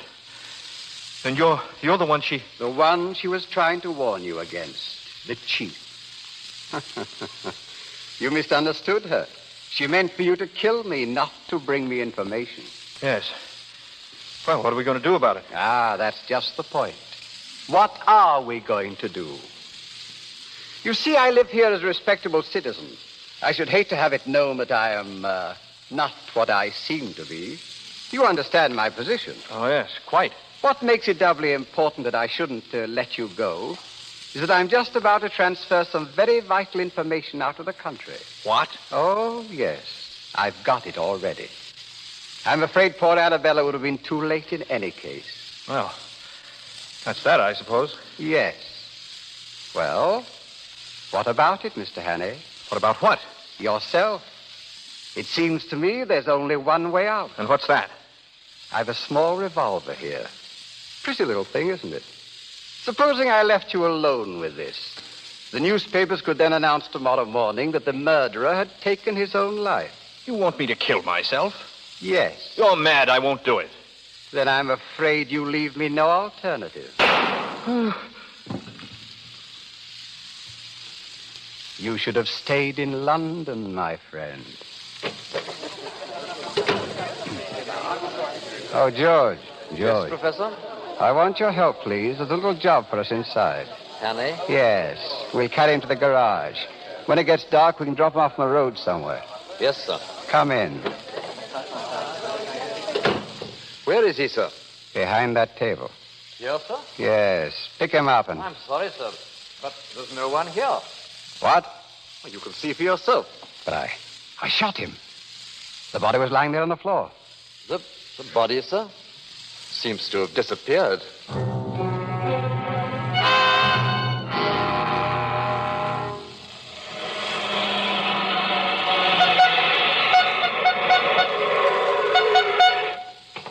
Get out of the road, please. What do you mean by standing in front of my car? You might have been killed. Sorry, lady. I just wanted a lift. Would you mind... Well, Miss Stewart, how do you do? You? Well, what are you doing Richard here? Hannay is my name. I believe we've met. On a train, wasn't it? Yes, I think so. Yes. If I remember correctly, you handed me over to the police. You did, didn't you? Oh, get away from me. No, don't worry. I don't hold it against you, really. Well, that's very kind of you. Yes, isn't it? What are you doing in Kinreach? I live here. It's a charming place, isn't it? You know where the local police station is? Oh, of course I do. Will you take me there? What? The police station, in a hurry, please. Certainly.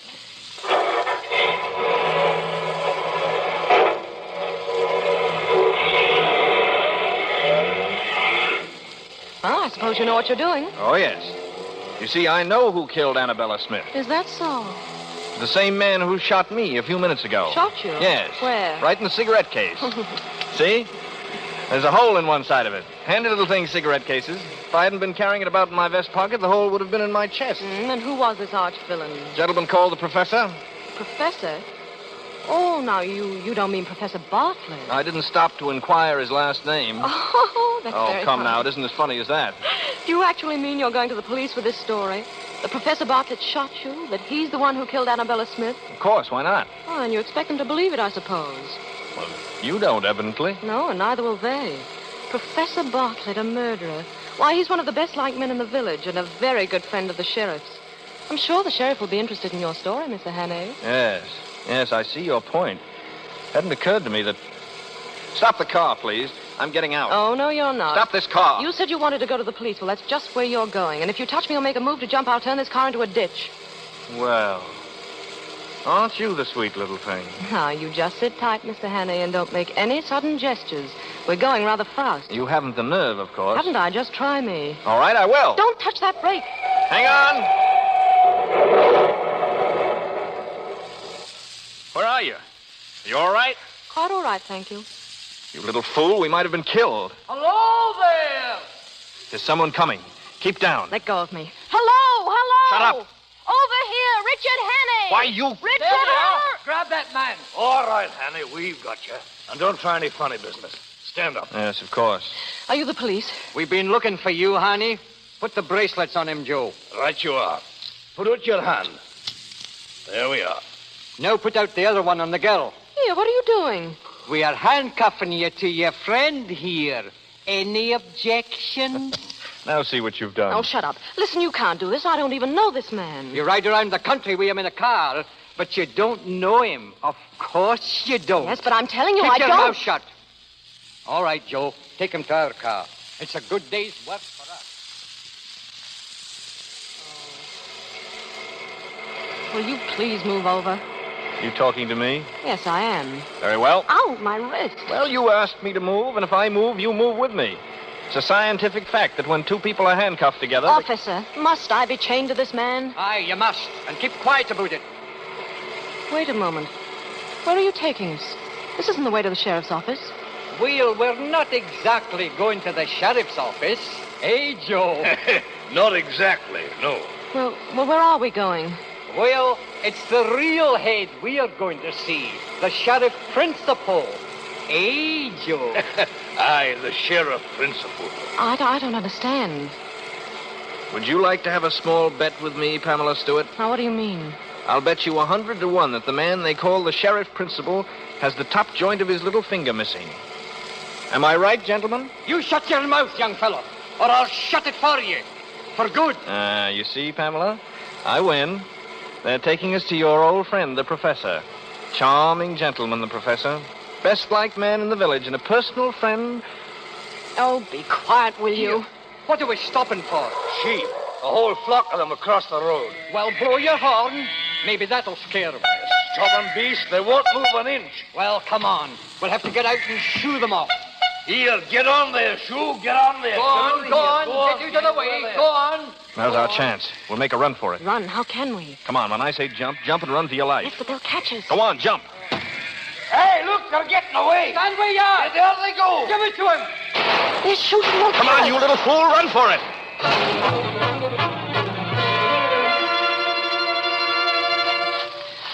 Please, don't go so fast. You're hurting my wrist. Shut up. Oh, I can't go any further. I've lost my shoe. Where? Oh, back there. Well, forget it. All right. Sit down. Sit down for a while. Do you think we've lost those men? Now, it's as black as pitch on this moor. They'll never find us now. You know this is all very silly. You can't escape. What chance have you got handcuffed to me? Keep that question for your husband when you get one. Meanwhile, I'll admit that you're the white man's burden. Oh, yes, I know, and I can't tell you how it comforts me. Oh, why don't you give yourself up? To whom? Oh, give yourself up to Scotland Yard. Thank you, but it's a little impractical at the moment. Listen to me. I told you the truth on the train, and I'm telling it to you now. There's a dangerous conspiracy against this country, and I'm the only man who can stop it. Ha-ha, I don't believe you. All right, very well, then. I'm just a plain, common murderer who stabbed an innocent, defenseless woman in the back in Portland Place, London. I don't know how innocent you may be, but you're a woman, you're defenseless, and you're alone on a desolate moor in the dark. And you're manacled to a murderer who would stop at nothing to get you off his hands. If that's the story you prefer, have it, my lovely, and welcome. Well, I'm not afraid of you. Why not? For all you know, I murdered a woman. You listen to a bit of advice. From now on, you do everything I tell you to do, and do it quickly. Oh, you wretched boy. I admire your pluck, but you keep a civil tongue in your head. Otherwise, I might feel the next killing was a bit overdue. All right, on your feet now. Well, where are we going? I see some lights over that way. We'll do a little investigating. Well, I won't go. I'm going to stay right here. Pamela, are you forgetting I murdered a woman? Well... Don't you strike me. I'll go.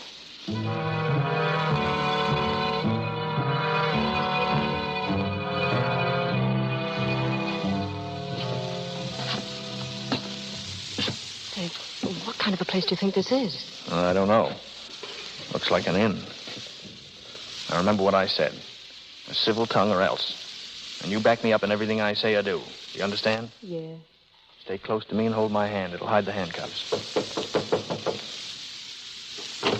Good evening. Good evening. Welcome to King's Head Tavern. And what can I do for you and the lady? We had an accident with our car a few miles back. Hey, that's too bad now. You want to stay the night, I suppose? Yes, we do. And will it be 2 separate rooms or one? Oh, 2 separate rooms. One room, please. One. Well, which? One, thank you. Oh, one. And what's the name? Hawkinson. Hawkinson, yes. Henry Hawkinson and Mrs. Hawkinson. Well, come along, Mr. Hawkinson. The rooms are at the top of the landing. Thank you. Nice place you have here. It'll do. Here's the room. Oh, thank you. Well, good night to you. Oh, wait. Now, wait, please, you mustn't go. What's the matter, lass? Is there anything wrong? Yes, of course there's nothing wrong. She wants to tell you something, that's all. Yes, I wanted to... You see, we're a runaway couple. Ah, you know. Yes. As a matter of fact, we've been running all night. If anyone inquires for us, you won't give us up, will you? That I won't. I was young myself once. Good night. Good night. Good night. Good night. Inside, Pamela. Of all the outrageous things. Listen, you don't think I'm going to spend the night in this room with you? Personally, I don't see how you can help yourself. Stop jerking my arm. I'm so sorry. I want to take my shoes off. My feet are tired. You better stand here by the fire and get warm. You'll be catching cold. And if I did? Stand by the fire. Don't yell at me like that. I didn't ask to come with you. And I didn't invite you. But here we are. Well, aren't you afraid the men will find us? I'm not thinking of that so much as some way to get out of these handcuffs. Oh, I have a nail file in my pocket. Maybe that'll help. That would be dandy. If you file 24 hours a day, 10 years from now, we might be free. Imagine, tied to you for 10 years. It's a horrible thought. I've had enough of your insults. I'm going to tell the innkeeper the whole story. You want me to hang for a murder I didn't commit? As long as you hang, I don't care whether you committed it or not. What a bloodthirsty creature you are. Haven't you any pity? Nope. Ow! What are you up to now? I'm merely trying to file the handcuffs. Well, don't jab me in the wrist that way. I don't like it. I'm sorry. You're going about it in a very amateurish fashion anyway. I can see you know nothing about filing handcuffs. I'm sure you do. Tell me, how did you start being a criminal? So you want the story of my life. It's really very interesting. Oh, I'm sure it is. I was born a poor orphan boy. From the beginning, I hadn't a chance. Ouch! I'm sorry it slipped. Accidentally? Accidentally. Go on, please. I started by pilfering pennies out of other children's lockers at school. And a little pocket picking and car pinching. And at last, my efforts were rewarded, and I graduated into straight burglary. With diploma? With diploma. Oh. I killed my first man when I was 19. It scared me at first, but I soon got hardened to it. Lady, you wouldn't believe me if I told you.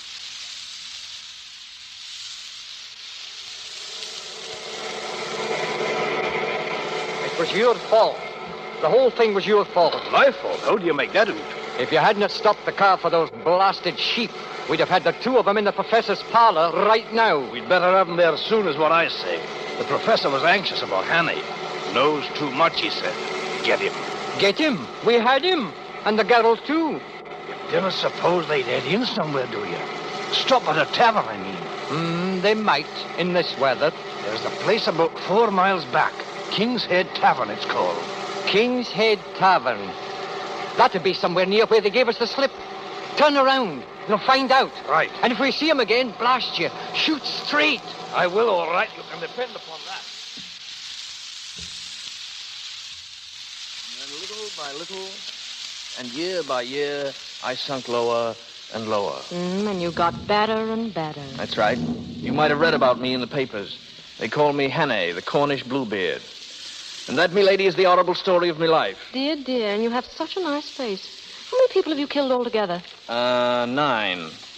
If you don't watch the point on that nail file, it may be 10.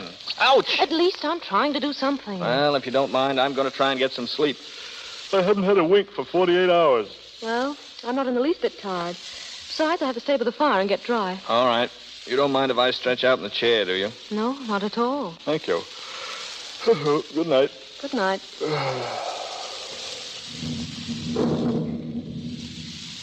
I don't see how you can sleep at a time like this. I said I don't see how you can sleep at a time like this. I'm hardened to it. That's all. Hardened criminal will sleep any time. Listen, did you hear that? There's a car out there. It just drove up, a car. It's your imagination. It's not my imagination. I heard a car. Oh, all right, if you don't care. Don't care. Just don't care. Oh, don't do that. What's the matter with you anyway? Oh, I'm so sorry. You mustn't get frightened, Pamela. I have awful nightmares. I guess it's my conscience bothering me. Good night. We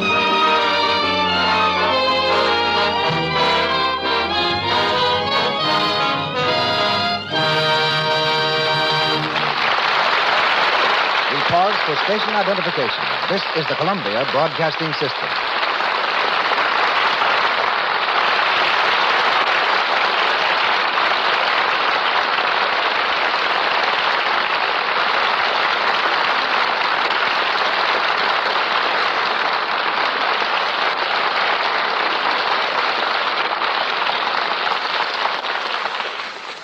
We pause now between the scenes of the 39 Steps. Robert Montgomery and Ida Lupino will be back shortly when we raise the curtain on Act 3 in this play about spies. Spies may be roughly divided into two classes. There are the mercenary spies who traffic in state secrets, selling them for cash to the highest bidder. And there are patriots who risk their lives solely for the protection of their country, who receive the smallest monetary rewards, and whose names never get into the newspapers. The Richard Hannay of our play belongs to this second group, and so does tonight's guest, Major C.E. Russell of the United States Army, retired. Before this country entered the World War, Major Russell temporarily loaned his services to Scotland Yard as one of their American operatives. Back in the United States Army during the war, he served on a special staff in France. He later instructed our Army officers in the art of espionage and is the author of a standard military textbook on this subject. With such a background, Major, there should be no better authority to answer the question, just what are the qualifications that make a valuable spy? The qualifications today, Mr. DeMille, are exactly the same as in biblical times, and the instructions which are taught follow very closely those which Moses gave to his men when he sent them forth to spy out the land of Canaan, to learn what the land contained, the strength of the enemy, if the people were content, and how strong were the walls. Then, as today, spies had to have powers of observation, of memory, and description. These are the three traits that must be developed in a capable espionage agent, and are the least developed of all human traits. In addition, he must have common sense, a good general education, an ability to take orders, and preferably a knowledge of foreign languages. I've noticed that the opinion held of a spy varies greatly.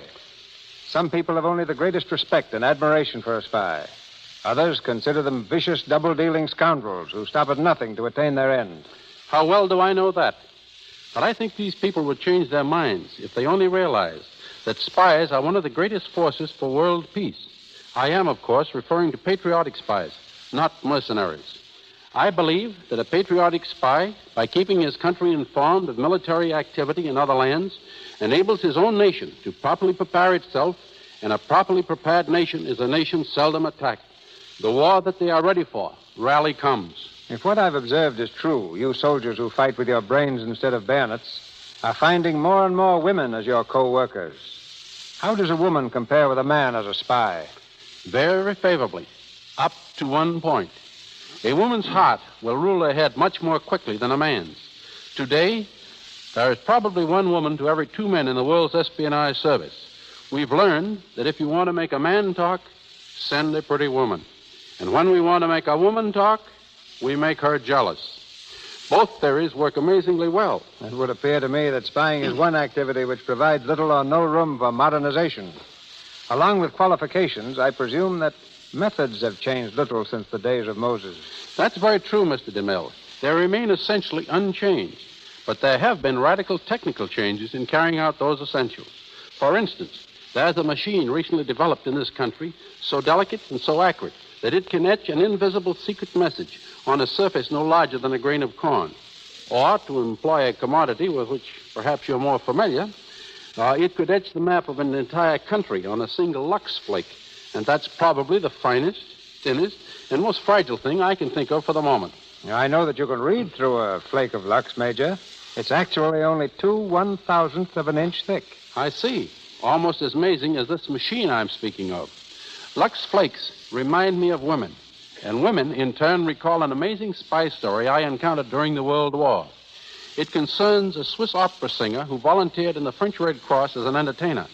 For 2 years, she made periodic visits to a home in Switzerland, each time using the same route over the French border. One day, she started to cross and found a new officer in charge. He took a good look at her and immediately ordered his women assistants to search her. They returned with the petticoat of this famous singer. Suspecting that it might contain invisible writing, the lieutenant called for hot irons and himself applied them to the petticoat. The heat revealed what had been invisibly written in lemon juice, the complete working drawings of a new French war tank. The reason the lieutenant had suspected Madame was that before the war, he had been a style designer in Paris. One of the first things he observed about the singer was that while she was dressed in the height of fashion, she wore a starched petticoat, and starched petticoats had been out of style for 10 years. And to me, one of the truest utterances of the great French General Marshal Foch was his statement to a group of his espionage agents. "You will die 1,000 deaths," he told them, "before oblivion comes, while the man in the trenches dies but once." And no better example can be found, Mr. DeMille, than that patriot of Revolutionary War, John Honeyman. Too old to carry arms, he became a confidential spy at Washington's urgent request and posed as a Tory. Despised by his wife and family, ostracized by his friends, he became a cattle buyer for the British Army. American soldiers were ordered to shoot him on sight, but John Honeyman kept his promise never to disclose his real identity. Once he allowed himself to be captured, knowing he might be shot, but there was a chance of being brought before Washington first. This fortunately happened, and Honeyman was able to disclose to Washington how some of his own men were on the verge of assassinating him by placing poison in the general's food. And it was John Honeyman who, on Christmas Eve, crossed the Delaware alone, entered Trenton, discovered the condition of the Hessian troops, and reported back to Washington on the other side. On Honeyman's unsupported testimony, Washington made his celebrated crossing, won his celebrated victory that turned the tide. Honeyman returned to his New Jersey home after the war, still an outcast, still an object of hate and scorn.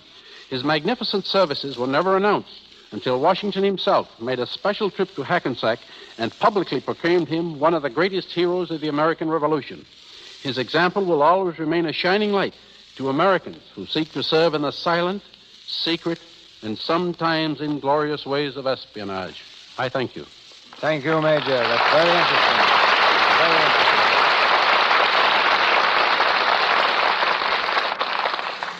Once again, the 39 Steps, starring Robert Montgomery and Ida Lupino, with Isabel Jewell and Jean Lockhart.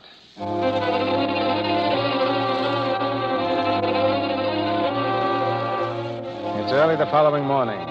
Richard Hannay stirs restlessly in the armchair and rubs his eyes sleepily. Suddenly, he jumps from the chair and stands in the middle of the room, staring down at the handcuffs which are dangling from his wrist. Pamela Stewart, on the other side of the room, smiles cheerily. Good morning, Mr. Hawkinson. Looking rather dazed this morning. How did you get free? Oh, very simple. A little matter of work while you had your nightmares. I suppose you filed the handcuffs. No, darling, I picked the lock. I was trying to do the same for you, but the file broke. Say, what's wrong with you? Oh, nothing that I know of. Oh, you mean my shoes? Yes, they're rather large, aren't they? I borrowed them from the innkeeper's wife. Oh, no. It's not the shoes.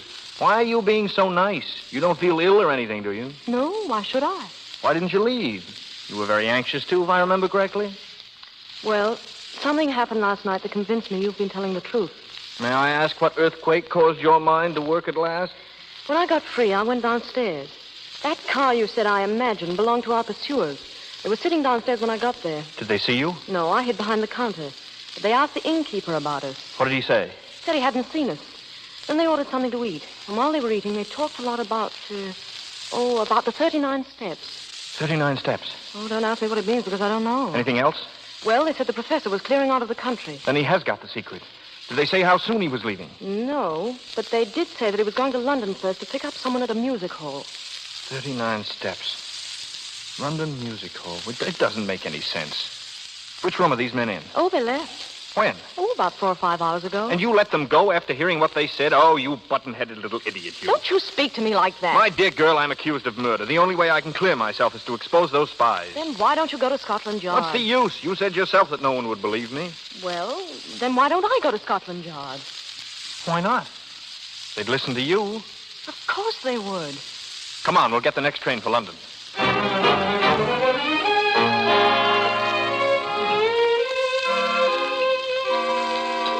You wish to order now, sir? No, thank you. I'm waiting for someone. I beg your pardon, sir. Your face looks familiar. Are you in the cinema? No, I'm not. Bring me a bottle of ale, will you? Very good, sir. Oh, make that 2, please. Yes, miss. Pamela, sit down. Did you think I was never coming? Not exactly, but I was getting nervous waiting. Well, what happened? Did you go to Scotland Yard? Yes. Well? Prepare yourself for a shock. Why? They've checked every possible channel. The Air Ministry are positive that no papers are missing that would be of any possible use to spies. But that's incredible. Are you sure? Well, that's exactly what they said. I don't know what to make of it. I think you've been tricked. Well, certainly is all very bewildering. Oh, I'm sorry, Richard. Really, I am. Look, I think you better go now. Go where? Oh, any place. Leave the country. I'll help you. You? Oh, I know it sounds funny, but somehow I couldn't bear the thought of them catching you again. Why, Pamela? Oh, I don't know. I guess I've just changed my mind about you, that's all. Of course, you're as vain as a peacock, and I couldn't stand you for any length of time, but you're not so bad. Well, you're not so bad either. If I weren't in this jam, I'd... What? Nothing. Come on, let's get out of here. No, you better stay. I'll run and get you a ticket for Liverpool. There ought to be a boat train Pamela. soon. Well, what's the matter? What are you staring at? Look out the window. Do you see that billboard across the street? Yes. Is there anything strange about it? A list of acts playing this week at the Palladium. The feature attraction is Mr. Memory. But I don't understand. Come on, we're going to get out of here. Well, where are we going to the now? Palladium. But why? I don't know, but we're going just the same.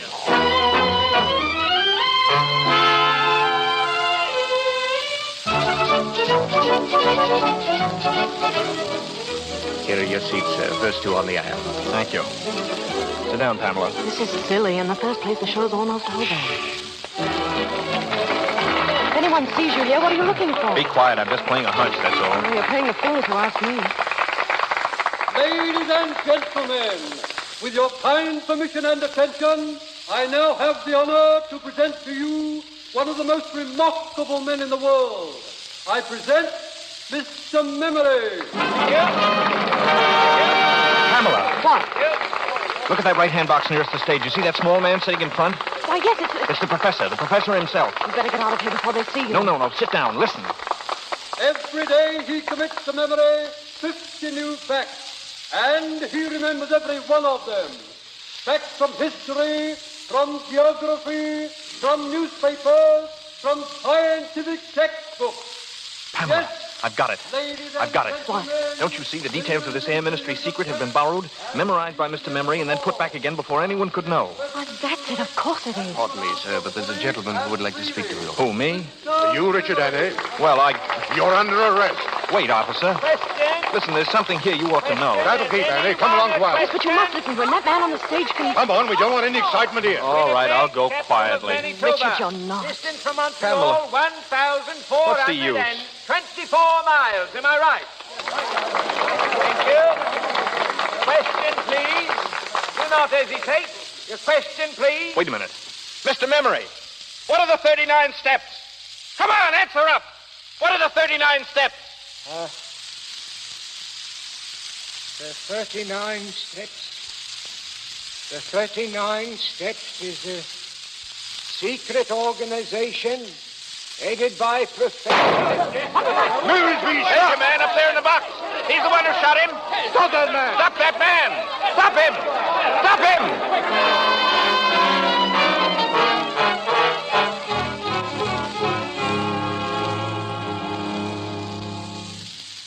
see Mr. Memory, please.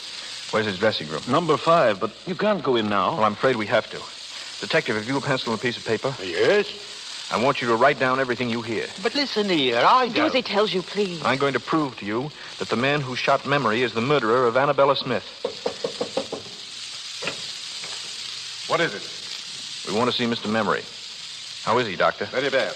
Did they get the man who shot him? Yeah, we got him all right. He'll hang for it, too. Oh. Mr. Memory. Mr. Memory, can you hear me? Yes. Mr. Memory, there's something I'd like you to tell us, please.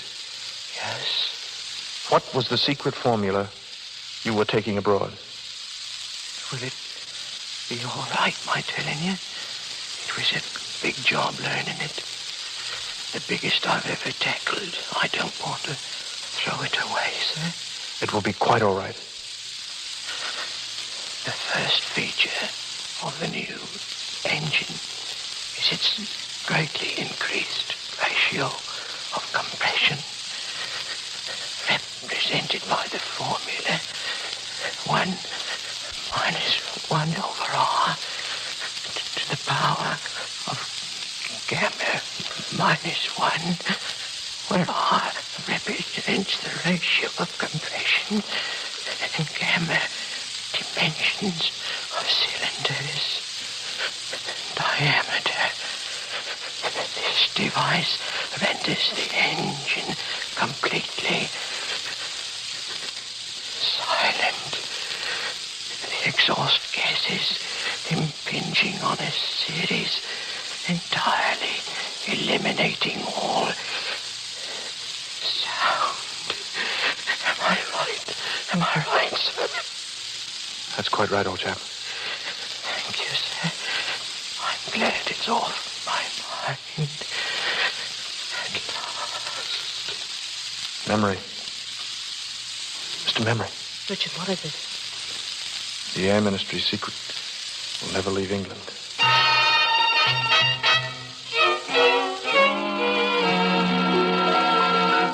This way, please. We can pick up the police car on the corner. The police car? Where are you taking us? The Scotland Yard, of course. Scotland Yard? But you can't do that. You heard what that man said. He didn't kill anybody. Easy now, easy. He'll be all right. All we want is to put the story on the record. Oh, that's better. You've nothing to worry about at all. He'll be a free man in her now, Mrs. Hannay. Hannay? Well, what are you talking about? Well, Mrs. I'm Hannay? sorry. I thought... That would be just fine, that would.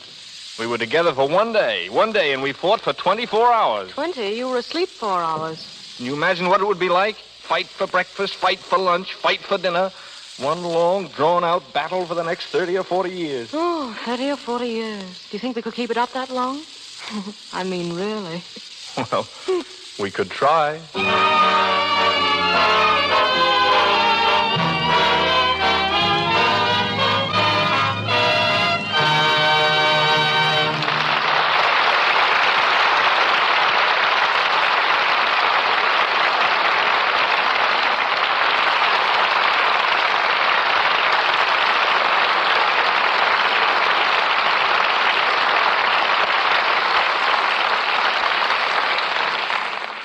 Robert Montgomery and Ida Lupino have completed the 39 steps, but they'll take a 40th when they return later to the microphone. First, a word from Melville Ruick. Thank you, Mr. DeMille. Just a moment for a suggestion to the women who begin, when winter comes, to be bothered by rough, chapped hands. Perhaps they don't realize that the trouble may start in the simple daily task of washing the dishes. Here's the reason. There are oils in your skin which give it a protective coating against cold weather outdoors and steam heat indoors. If you use a strong soap in the dishpan, these oils are dried up. Your skin gets rough and red. To protect these beauty oils, simply change from your harsh soap to Lux Flakes. Women find the difference between Lux and ordinary soaps for dishes almost unbelievable. They feel it the moment they put their hands in the dishpan. There is no sting in the very gentle, soothing Lux suds. Almost at once, your hands will begin to look smoother and whiter. Begin tomorrow to keep your hands lovely by washing dishes with Lux Flakes. I turn you back now to Mr. DeMille. At the moment, both our stars, Robert Montgomery and Ida Lupino, are having a breathing spell between pictures. Bob is back after 6 weeks in the East. And Ida's been indulging in her favorite avocation, composing music. And not just simple little ballads, Mr. DeMille, but the real thing. Not so long ago, the Los Angeles Philharmonic Orchestra played Ida's symphony, Aladdin and the Lamp. Oh, thanks for the nice boost, Bob. You know, composing's really very exciting, although I had no thought of attempting it until 2 years ago. It was just about this time of year. I was riding in a taxicab down Hollywood Boulevard. The street was crowded with Christmas traffic, and all of a sudden the noise seemed to take the form and tempo of a melody. Well, I rushed right home, worked straight through till morning, and there it was, and I've been at it ever since. What's your latest composition? Something I've just sent to London, the score and book for a musical comedy. Look, I hope no one's going to get the impression that I think I'm a great musician. In fact, I know so little that I often use a code to take the place of notes and musical symbols until I've time to figure out what I'm trying to do. I use the letters of the alphabet for a code. If you ever saw one of my scores, you'd think someone had spilled alphabet soup on an orchestration sheet.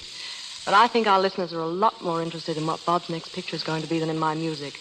So, Bob, suppose you tell them. Well, if I knew, I'd be glad to. I'm having story difficulties at the moment. Don't we all? Can't you find the right one? Well, the trouble is I found the right two. And MGM and I can't make up our minds which will make the better picture. Number one is a light comedy, the type of story that audiences have been favoring so much lately. Plenty of laughs and sophistication. Number two, also a modern story, presents a definite problem of living that any one of us might have to face. A very interesting story for an actor. But the question is, will it interest an audience? And in the meantime, you're perched on a fence, eh? Exactly. And since that's not a very comfortable spot to be in, perhaps the Lux Radio Theater audience will help me out. I'd really be very grateful if you'd drop a card or a note to Metro-Goldwyn-Mayer, to me, or the Lux Radio Theater, and let us know which of these two types of pictures you prefer to see. A light comedy or a story with a social problem. In the meantime, my thanks and good night. Good night, Mr. DeMille. Good night, Ida. Good night, Bob.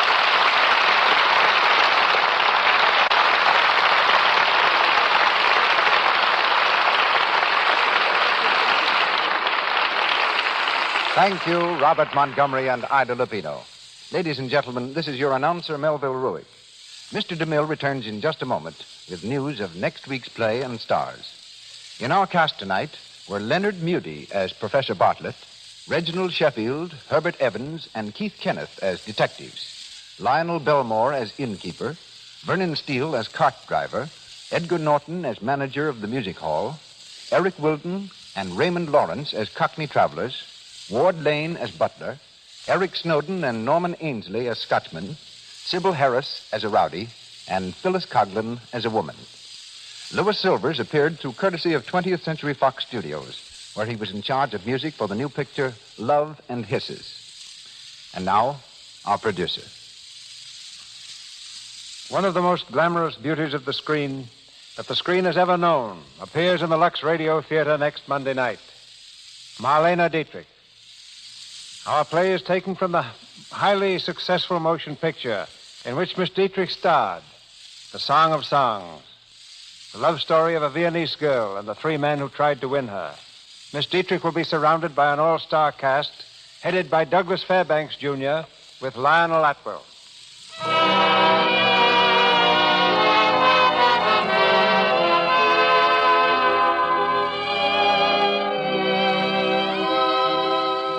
Our sponsors, the makers of Lux Flakes, join me in inviting you to be with us again next Monday night when the Lux Radio Theater presents Marlene Dietrich, Douglas Fairbanks, Jr., and Lionel Atwill in The Song of Songs. The special guest of the evening will be the creator of Mickey Mouse and the Silly Symphonies, Mr. Walt Disney. This is Cecil B. DeMille saying good night to you from Hollywood. This is the Columbia Broadcasting System.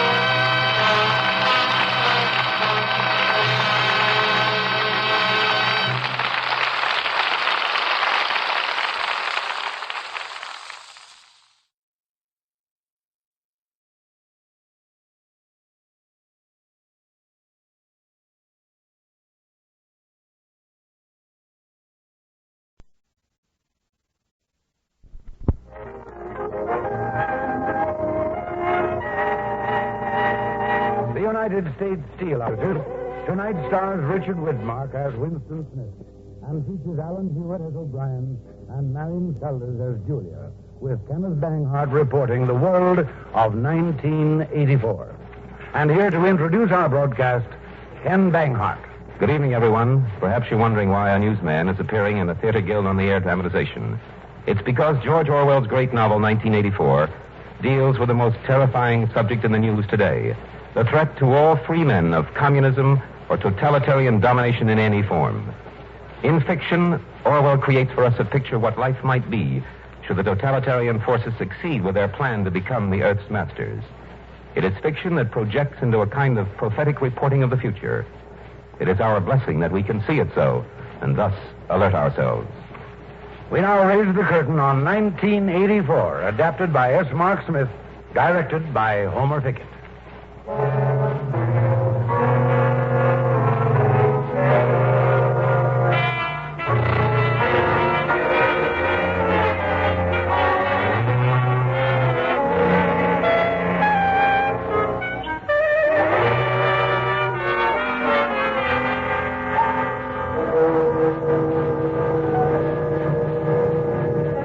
Bright, cold April day in the year 1984. The clocks are striking 13. The new way of telling the time of day is the least of the changes in the world of 1984. Following a period of war and revolution in the 1960s, the world has been divided into three super dictatorships: Oceania, Eurasia, and East Asia. And all three have the same objectives: to conquer the rest of the world and to remake human existence according to their theories and formulas. Our story is laid in Oceania, whose dictator is called Big Brother. Oceania is made up of the old territories of the United States, Great Britain, the former British Commonwealth, and South America. Our scene is a hidden room in London. Two men are talking quietly. The one in whom we're interested is named O'Brien. He is a figure of obvious strength and magnetic personality. It is time to begin on Smith W. He is ready for us. His number is 6079. Smith W. 6079, yes, Comrade O'Brien. First name Winston, a writer in the Ministry of Truth, 39. Minnie True, age 39. His problem is memory. Smith remembers, or thinks he remembers. Memory. It torments him. He feels a mute protest in his very bones. An instinctive feeling that the conditions he lives in are intolerable, and that at some time or other, life must have been different. Instinctive protest, thought crime. I've observed it grow in him for 7 years. I've watched him closely. There is no act, speech, or train of thought that I cannot infer. When we pass at the office and our eyes meet, it's as though our two minds had opened and our thoughts were flowing from one into the other. He's aware of it? Yes. It frightens him sometimes. Nevertheless, he believes in this link of understanding between us. It encourages him to believe that others beside himself are enemies of the party, and that an underground opposition may actually exist. He knows, of course, that you're a member of the inner party. Of course. All the same, I know he is ready for us. He feels that I am someone he could talk to if we weren't being watched. Smith W., a writer, Minnie True, Records Department. In the government of Oceania, the party rules through 4 ministries which execute its orders. The 4 are truth, which concerns itself with propaganda; peace, which is concerned with war; love, which is the secret police, the penal system, and the labor camps; and plenty, which is responsible for rationing and the control of production. In Newspeak, which is the official or purged form of the English language, the ministries are called Minitru, Minipax, Minilove, and Miniplenty. An important function of Minitru is to prove by documentary evidence that the party is never wrong. Winston Smith, of whom O'Brien has been speaking, is one of the staff who perform this job. In 1984, the party alters or destroys every record, word, picture, or scrap of information that conflicts with its needs. It applies the same process to human beings. Even the date of the year becomes uncertain. The past is dead. The future is unimaginable. In the end, the party will announce that 2 and 2 make 5, and it will have to be believed. You wander in the forest on the bottom of the sea. And always there are the eyes watching you, enveloping you. But if the party can thrust its hand into the past and say of this or that event, it never happened, that surely is more terrifying than mere torture or death. The truth is true. I must hold on to that. Stones are hard. Water is wet. Objects unsupported fall to earth by the force of gravity. Do you hear this, Brian? I address it to you. The solid world exists, and its laws do not change. By remaining sane, I carry on my human heritage.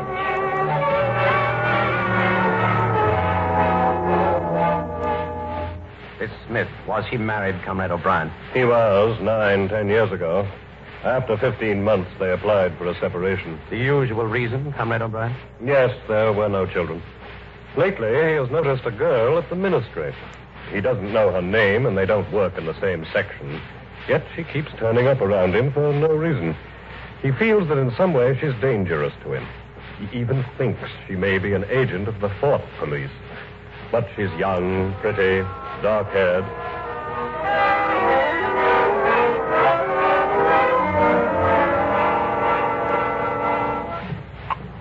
Times 3184. Big Brother malquoted world peace message. Excuse me. Smith, W. What? What is it? Have you given your voluntary subscription for the new party banner? Yes, I've subscribed. Of course, I always subscribe. Oh, well. Excuse me, comrade. Liar. Spy hunter, bigot. What are you doing in the shape of a woman?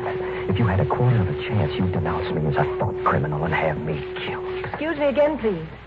There will be a spontaneous demonstration tomorrow at 18 o'clock. Personnel of all offices will gather in the main hall at the central telescreen for a 2-minute hate meeting. Of course, I know. I have it on my calendar. Well, I thought I'd remind you. Goodbye, comrade. If I could only tell her to her face. If I could shout it at the top of my voice. But they're watching, man. Get hold of yourself or you'll give yourself away. Your worst enemy is your own nervous system. In 1984, the universal slogan posted everywhere with a benign-looking portrait of the dictator is, Big Brother is watching you. And the eyes of Big Brother and the party are the thought police. The thought police watch you through the telescreens, which are fixed on the walls at your place of work and in your home. And when or how often they have plugged in your wire is something you can never guess. The telescreens combine the functions of the earlier telephone, radio, and television instruments, and they regulate everyone's life. For example, at 7:15 every morning, the telescreen in his room awakens Winston. Age 30 to 40, everyone up. Up, 30 to 40s, on your feet. Hands on hips. Breathe deep and touch your toes. Up. Then. Up. Then. Smith. 6079 Smith W. Oh, me? Yes, you. Ben Law. You're not playing, Smith W. Anyone under 40 is perfectly capable of touching his toes. Don't you see me? I touch mine and I'm 43.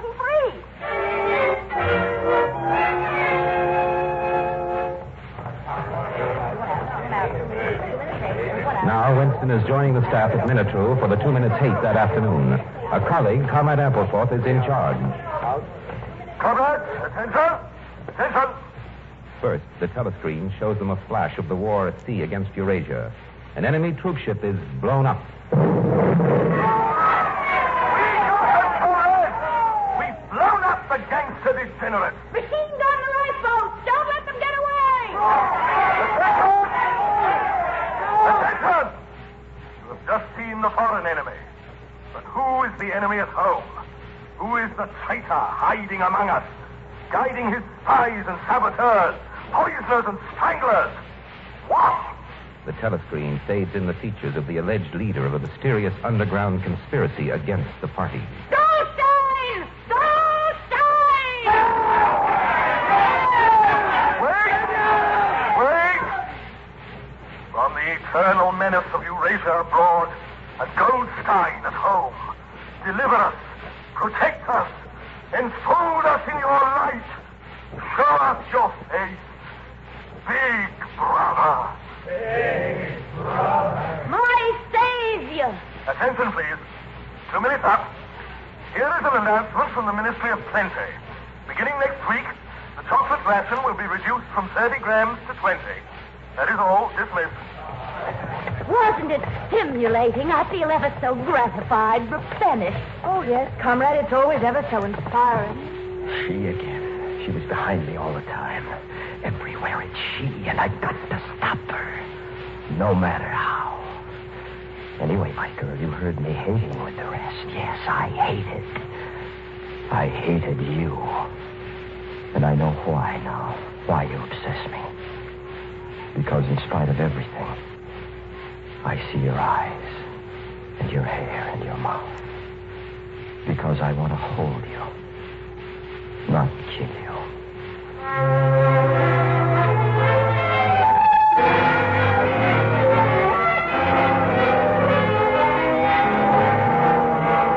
To escape from the interminable, restless monologue that runs through his mind, Winston has wandered off on an evening walk, losing himself down unknown streets in the labyrinth of London. These are the slums where the proles live. The word comes from proletarian. In 1984, proles are about 85% of the population. Coming out of his reverie, Winston is reminded that he has no business in the slum. A dim, old shop attracts his attention as an inconspicuous place to get his bearings. Anyone here? Oh. Good evening, sir. Did you want to look around? Well, I Not didn't want much any... to offer you, I'm afraid. Just selling off a few odds and ends. Winston has wandered into a pocket of the past. An old antique shop somehow preserved in this corner of the slum. He is curiously stirred by the few relics on the shelves. For instance, this diary. Open it. There's been no paper made like that for 50 years, I dare say. Oh, and I've some prints of old London in a room upstairs. That's another item that's disappeared nowadays.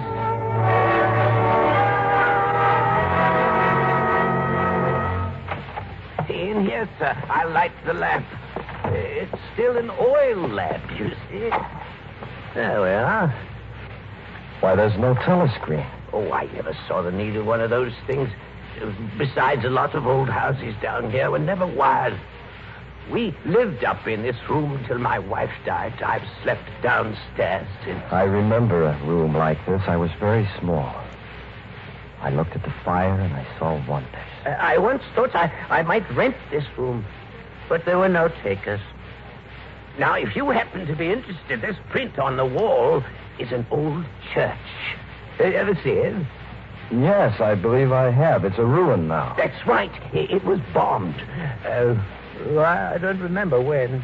The frame is fixed to the wall, but I could unscrew it for you, I dare say. Oh, no, that's all right. I never knew it had been a church. Yes. St. Clement's Dane, its name was. Oranges and lemons, say the bells of St. Clement's. You owe me 3 farthings, say the bells of St. Martin's. What's that? A rhyme we had when I was a little boy. How it goes on, I don't remember. But it ended up, here comes a candle to light you to bed. Here comes a chopper to chop off your head. Oh. I'd let that print go for $4 if you wanted it. Once it would have fetched £8. And £8 was... well, I can't work it out, but it was a lot of money. Well, Mr. Charrington, sir. I am interested in that old notebook, Mr. Charrington. That diary.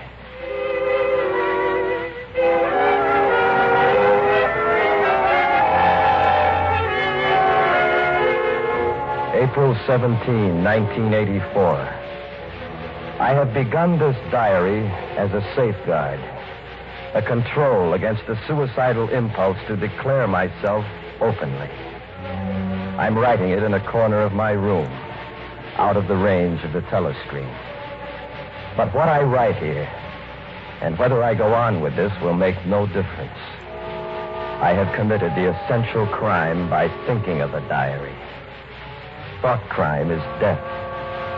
Before death, there is a routine of confession. Then they shoot you. Nevertheless, exactly because I recognize myself as a dead man, it becomes important now to stay alive as long as possible. Down with Big Brother. There, I've written it. Down with Big Brother.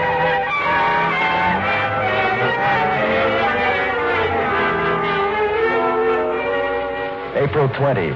Today at lunch in the cafeteria, Ampleforth talked about the future of newspeak. Ampleforth is passionately devoted to the destruction of words. Take thought crime, Winston. I promise you that we shall make thought crime literally impossible, because there will be no words to express it. Breathtaking, what? Remarkable. If you have no words for the thought crime, how can you crime think? Fascinates me, Winston, by its logical perfection. You do see things clearly, Ampleforth. Oh, it's just a pure specimen of doublethink. April 23. Freedom is the freedom to say 2 and 2 make 4. If that is granted, all else follows.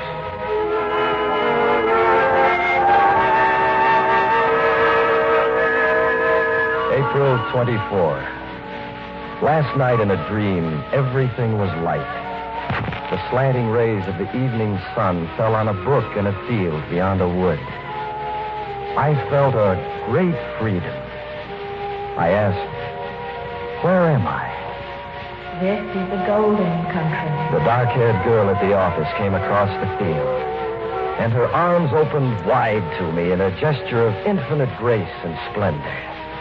I ran to meet her, when suddenly the light vanished. A wall of darkness arose, and I was in my old nightmare of the unendurable thing that waits for me behind that wall. In panic, I escaped down a pitch-dark corridor, and there I heard a voice, quiet and casual. I am with you. I know precisely what you are feeling. But don't worry. We shall meet again. We shall meet in the place where there is no dark. I've never known why I have this belief in O'Brien, but it doesn't matter. His voice had said, we shall meet in the place where there is no darkness. And whatever that may signify, I believe that in some way or another, it will come true.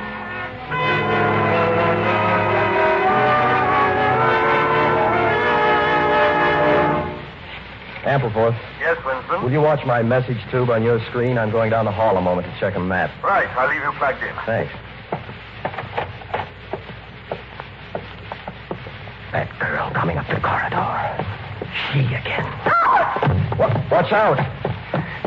Hey, what's the matter? You hurt? I stumbled. Well, let me help you out. Thanks. You're quite pale and you're trembling. You sure you're all right? Oh, quite sure. Quick, take this note, keep your hand over it, and go away. Winston, back already? Oh, Ampleforth. Shall I plug you out now? Yes, thank you. Right.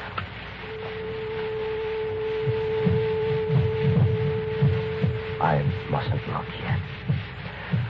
I must shuffle a note among the papers on the desk. I must leave it there a moment, and then look at it casually. Whatever is written on that scrap of paper is from the thought police. Perhaps they had reasons for choosing to deliver it this way. Maybe a summons, an order to commit suicide, a trap of some description. Whatever is written probably means my death. Unfold it on the desk now. Keep your fingers from trembling. Now glance down and see what she... I love you. I can't believe it.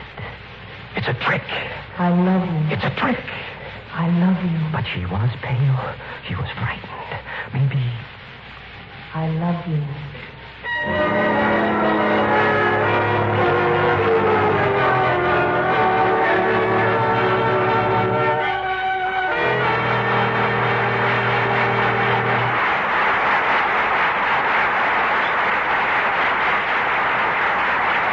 You are listening to 1984 from the novel by George Orwell, produced by the Theater Guild on the Air, presented by the United States Steel Corporation. Presented by the United States Steel Corporation.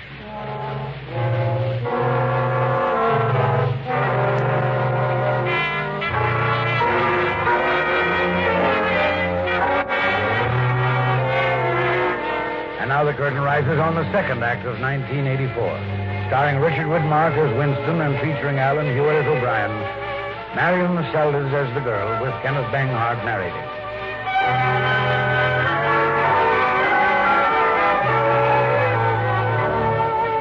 It is Sunday afternoon the following week. For days, Winston had been in a kind of fever that he might lose the girl if he didn't act quickly. But how could he arrange a meeting? Then one evening, at a rally where the mob was roaring and the telescreens blaring, she appeared at his side and whispered a few directions. They were to meet that Sunday at a place she knew in the country. Winston takes a lane through a lonely wood and waits for her. Don't talk. Follow me. Here we are. Do you like it? What's your name? Julia. Julia. I didn't want to say anything there in the lane in case there's a microphone hidden. I don't suppose there is, but there could be. I know we're all right in this spot.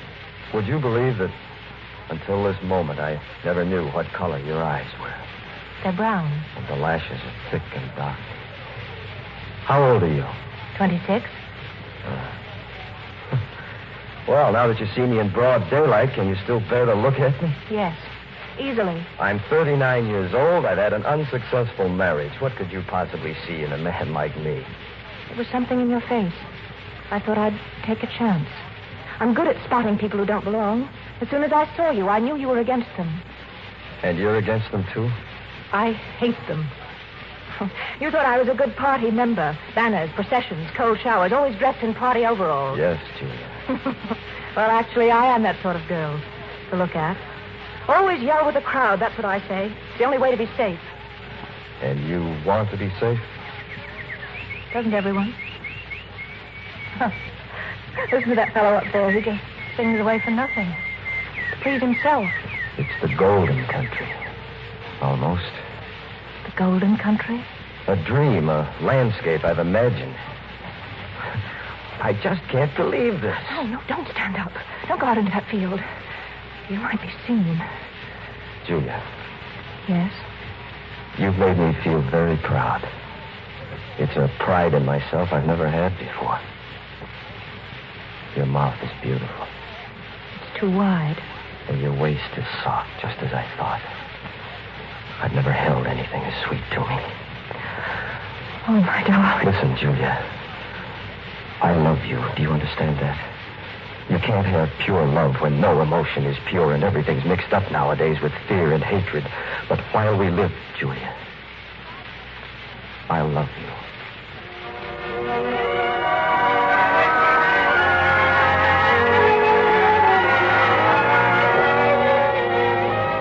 May 20. I've rented old Charrington's upstairs room. It's lunacy, perhaps, and at best we can only go there once in a while. But the temptation of having a hiding place that was truly our own was too much for me. This door goes down to the alley and the backyard, Mr. Smith.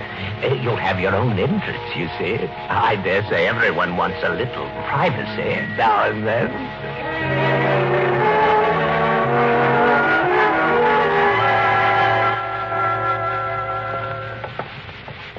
You can turn around now, Winston. Look.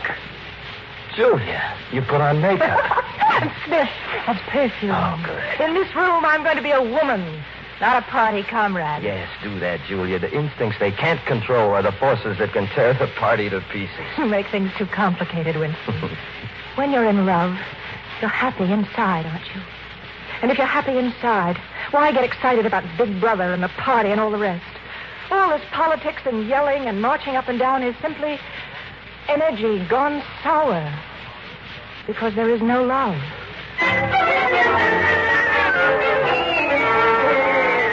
June 1. It has happened at last. The expected message has come. The underground conspiracy does exist. And I have reached the outer edge of it. All my life, it seems to me, I've known it would confront me just so.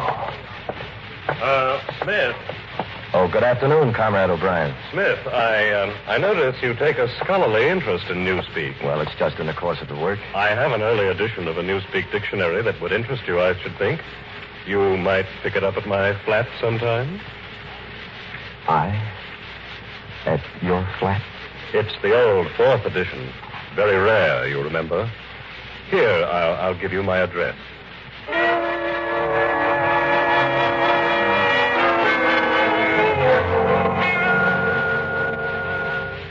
Don't you see, Julia? He was giving me a sign, a signal. But I don't understand. Why is an old dictionary That edition is not supposed to exist, Julia. It was purged for Goldsteinism. O'Brien's remark was an obvious code message. Well, to tell you the truth, these tales about Goldstein and his underground always struck me as rubbish. I think the party itself made them up for some reason, and you have to pretend to believe them. Julia, why don't you walk out of here before it's too late? You're young, you look innocent. If you keep clear of people like me, you might stay alive for another 50 years. Yes, dear, I know. But all the same, what you do, I'm going to do. Don't be too downhearted. I'm rather good at staying alive. You know, if they catch me and if I confess, they'll shoot you. And if I refuse to confess, they'll shoot you just the same. They can make you say anything. They torture you. Still, suppose you do say what they want. They can't make you believe it. With all their cleverness, they can't get inside you. No. If they could make me stop loving you, that would be the real betrayal.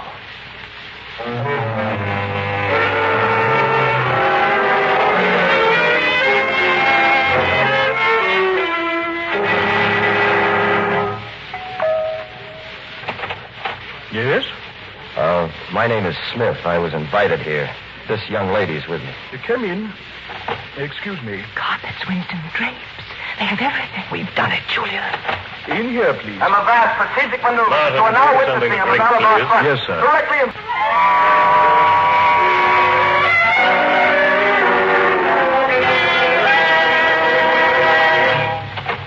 Oh, Julia, come in. I got it today, the book. Did you, dear? Yes. Good. It fascinates me.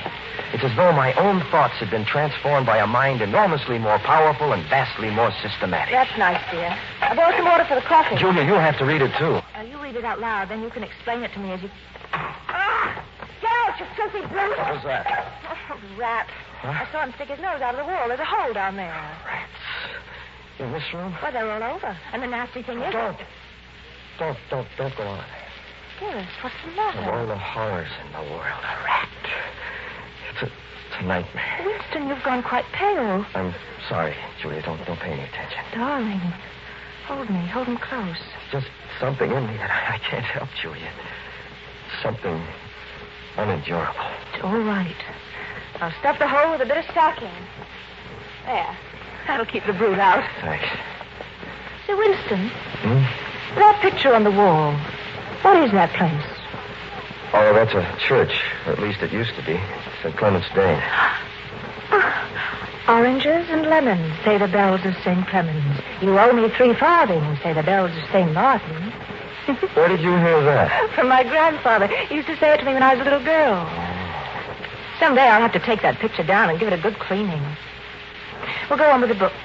I'll fix the coffee.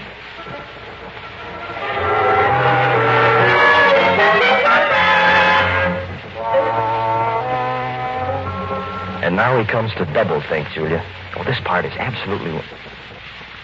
Julia. Yes, my love. Just looking into the fireplace. Go on, dear. You read so well. Yes. Applied to a party member, doublethink means a loyal willingness to believe that black is white when party discipline demands this. But it further means the ability to know that black is white and to forget that one has ever believed the contrary. Yes, that's exactly right, Julia. He makes me understand how. But what I don't understand is why. Yes, dear, of course. Go on. Thus, if human equality is to be forever averted, if power is to be retained indefinitely by the party, then the prevailing mental condition must be controlled insanity, which they regard as sanity. Now, here we reach the central secret that first led the masters of the party to the seizure of power. This motive really consists of... Julia. You awake? Oh, I drop off? Poor darling. Well, never mind. We'll let it go at that for this evening. It's late. We should leave here soon. No, not yet. You do enjoy this place, don't you? You've dozed. I've read a book. We've been alone. And it's been safe. Winston. You are the dead. It was behind the picture. A kill screen. It was behind the picture. Remain exactly where you are. Make no movement until you are ordered. The house is surrounded. The house is surrounded. And while we're on the subject, here comes a candle to light you to bed. Here comes a chopper to chop off your head. Charrington. Yes, Charrington.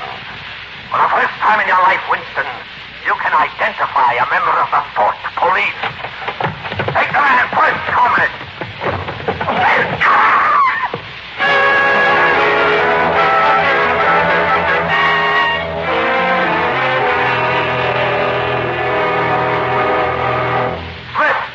Smith, W69.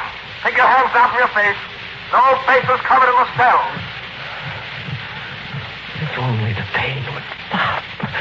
That's all you can wish, if pain that it would stop. When did they arrest me? How many days have they beaten me? But if I could save Julia by doubling my own pain, would I do it?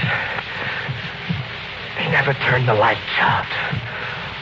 No darkness. In here. Oh, Brian. They've got you, too. They got me a long time ago. But don't worry, Winston. You're in my keeping. For 7 years, I watched over you. I read your inner thoughts.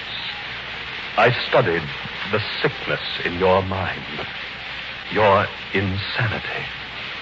Now, I shall save you. I shall make you perfect. I shall make you sane.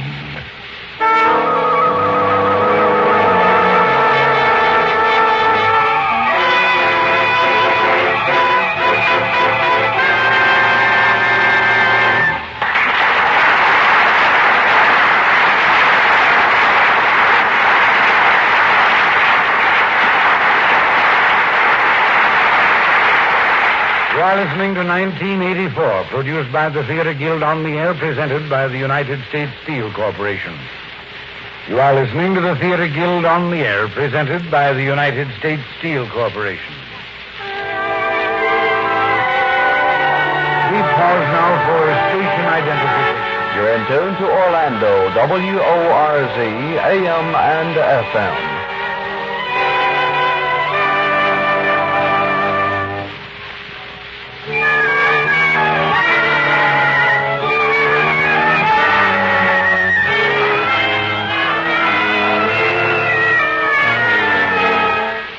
And now the curtain rises on the third act of 1984, starring Richard Widmark, featuring Alan Hewitt, Marion Seldes, Kenneth Banger.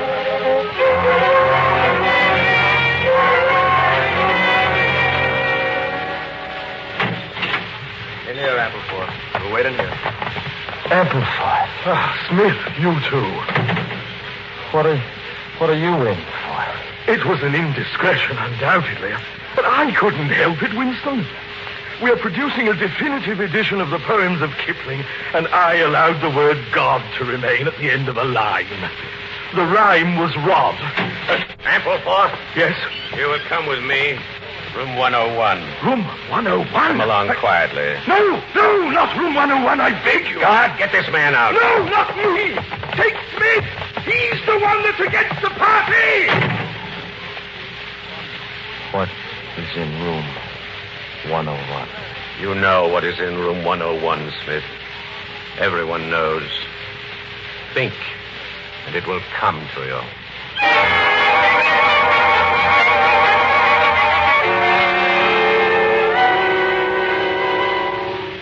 Winston. Wake up, Winston. Huh? O'Brien. Don't try to move. You are strapped down. We've taken you from your cell. Is this your room 101? No. You will be told if you go to room 101. Everyone is told. Now look above you, Winston. You see the dial? Yes. The numbers run up to 100. My hand controls the lever. If I move it, a wave of pain will flood your body. For example, this is 40. You will remember then that throughout our conversation, I have it in my power to inflict pain on you at any moment and to whatever degree I choose. Do you understand that? I enjoy talking to you, Winston. Your mind resembles my own, except that you happen to be mentally deranged. No. It is impossible to see reality, Winston, except by looking through the eyes of the party. That is the fact you must relearn. It is impossible to think except with the party. How can you control the mind? Thought is involuntary. Do you remember writing in your diary, freedom is the freedom to say that 2 and 2 make 4? Yes. I have one hand on the lever of the dial. Here is my other hand. How many fingers am I holding up? 4. And if the party says it is not 4, but 5, how many? 4. The dial is at 55. How many fingers, Winston? At 60. How many fingers, Winston? What can I say for them? Stop! No, that's no use. You're lying. You still think there are 5. Anything you like, I died. 5. I do 5 if I could. Oh, stop the pain.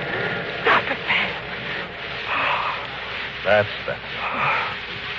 You see now that it is, at any rate, possible.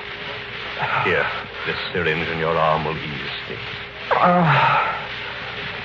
No doubt, as you lie there, you're wondering why we go to the trouble of interrogating you, since you believe we intend to destroy you. Yes. Why bother to torture me? Because it is intolerable to us that an erroneous thought should exist anywhere in the world. All persons whom we bring to this place are washed clean, Winston. The execution of their sentences is relatively unimportant. By the time we have finished with them, there is nothing left in them but sorrow for what they have done and love for Big Brother. It is touching to see how they love Big Brother.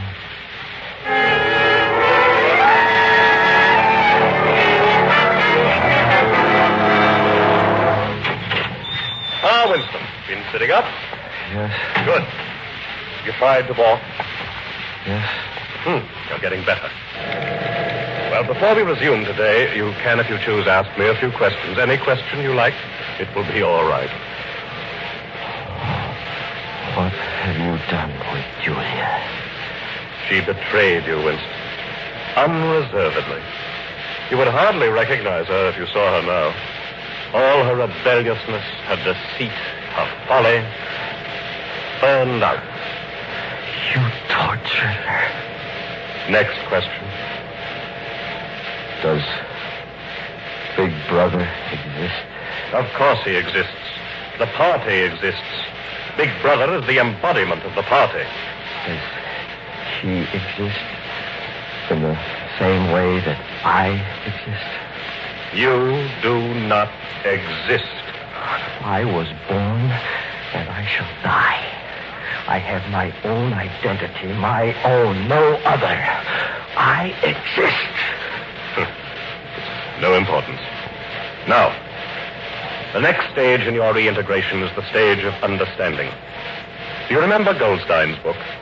You said it told you how, but it didn't tell you why. You've read the book? I wrote it. That is to say, I collaborated in writing it. No book is produced individually. But to return to this question of how and why. You have been learning how the party maintains itself in power. Now tell me, What is our motive? Why should we want power? Go on, speak.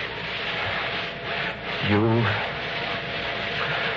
are ruling over us for what you believe is the good of... That was stupid, Winston.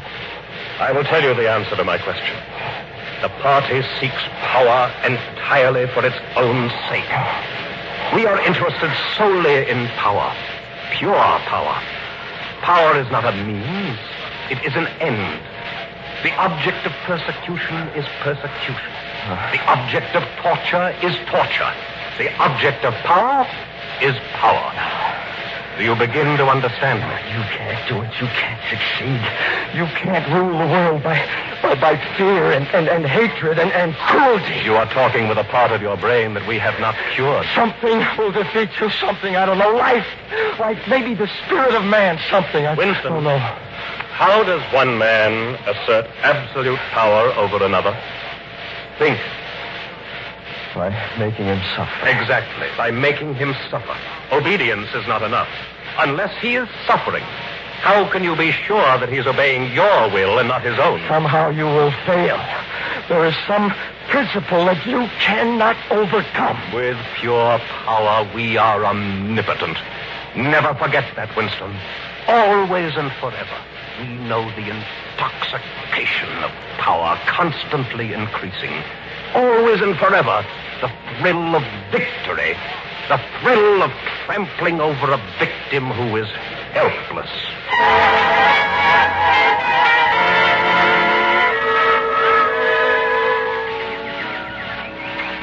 Winston, look. This is the golden country. Wake up, Winston. Julia, it's you. Of course. Wake up. Take my hand. I'm real. I'm alive. Don't you like it, Winston? Oh, my love. My beloved. You must help me, Julia. You must tell me something. What can you do against the lunatic who is more intelligent than yourself? They can make you say anything. Anything, Winston. Julia, wait. Get up, Winston. What? Wake up. Oh. You were dreaming. Stand up. Look me in the face. Intellectually, Winston, you were making progress. I was pleased with you. But I find you have had feelings that you thought to hide from me. That was foolish. What do you want? Tell me, Winston, what are your true feelings toward Big Brother? Remember, I am always able to detect a lie. I hate him. Then the time has come for you to take the final step. You must love Big Brother. We're going to room 101.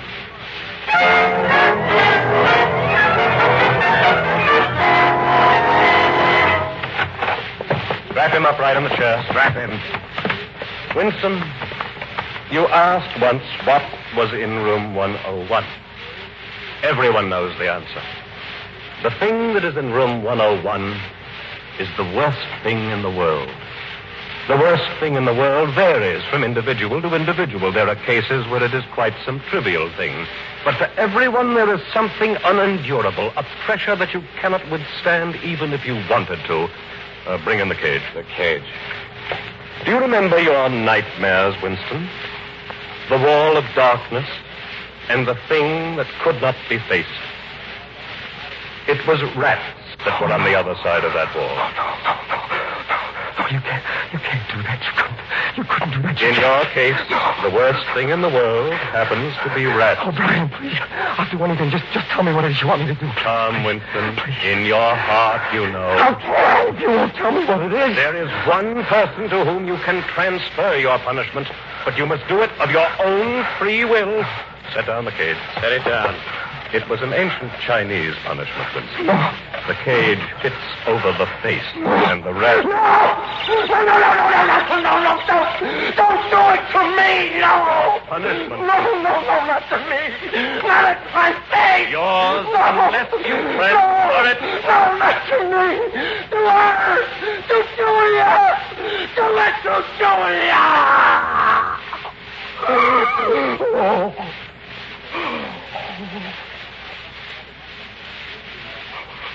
All right. You have purged your heart. Now, your heart is pure.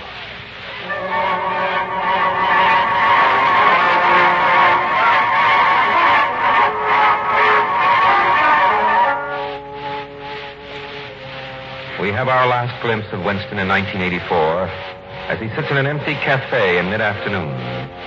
Since his release from prison, Winston has a job of sorts at the ministry, but no one pays much attention to him. He idles, drifts. He drinks a lot of the synthetic gin of Oceania, and he waits. Waits. Right now, he is waiting with some concern for the war news on the telescreen. Suppose the Eurasians break through in Africa. Suppose they take the Congo Basin. Oceania itself may be threatened. We're in a crisis. Suddenly, the broadcast. Victory! Victory! In a vast strategic maneuver personally planned by Big Brother, we have routed the Eurasians on the Congo. He saved us. It was he alone. Our colossus. Our eternal shelter. Thank you, Big Brother. Thank you.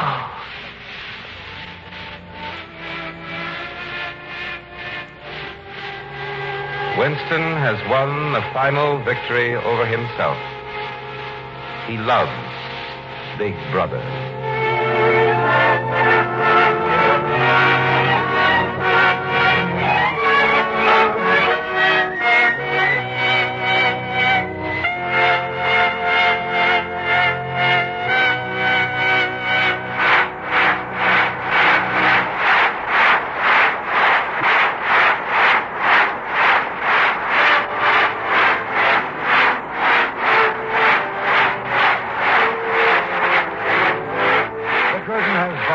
Theater Guild on the Air production of 1984 from the novel by George Orwell, sponsored by the United States Steel Corporation. We express our thanks to our star, Richard Widmark, as Winston, and to Alan Hewitt, featured as O'Brien, and to Marion Seldes as Julia, and to Kenneth Banghart, who was our narrator. Our thanks also to the other members of our cast, as Charrington, Stutz Cotsworth, as Ampleford, Ronald Long, as the woman comrade, Florence Robinson, as the telescreen voice, Robert Reddick. Next week on the United States Steel Hour, Quiet Wedding, a comedy starring Diana Lynn, John Dahl, and Jesse Royce Landis. And remember that the trademark of United States Steel, USS, on any steel product is your guide to quality steel. The Theater Guild on the Air is under the supervision of Lawrence Langner and Teresa Helburn, with our Minor Marshall executive producer. S. Mark Smith is editor. Music was composed and conducted by Hara Levy. Mr. Richard Widmark may soon be seen in the 20th Century Fox production, Pick Up on South Street, co-starring Gene Peters. Your announcer is Norman Brokenshire. The United States Steel Corporation hopes that you'll be with us next Sunday at the same time.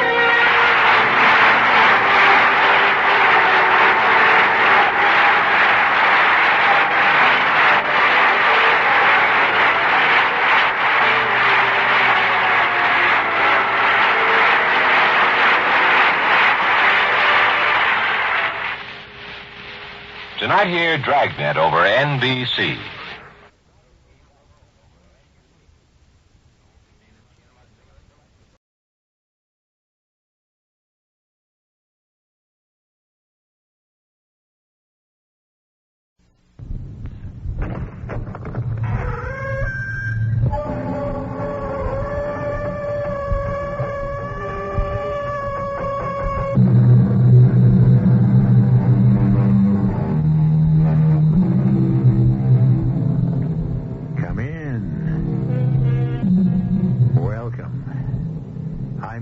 Marshall, major domo of this halfway house, halfway between reality and illusion. Is this all there is, this insignificant speck of dust? that winds its weary way round and round a tiny reddish-yellow sun in a remote backwater of some obscure galaxy in an endless universe. Are we the only sign of sentient life? Is everything else out there, to the infinite frontiers of space and time, lifeless, bloodless, mindless? What are you waiting for? A reply? It's all we can do to pose such a question, let alone answer it. The money is no problem. I can place my hands on $1 million, $2 million, name it. What is the problem? Where can we go? Where? Yes. Once we take that money, we'll have to hide somewhere. Oh, that is no problem. We'll have to hide somewhere for the rest of our lives. Of course. I'm afraid there's no place in this world where we can do that. I was thinking of a place that is not in this world.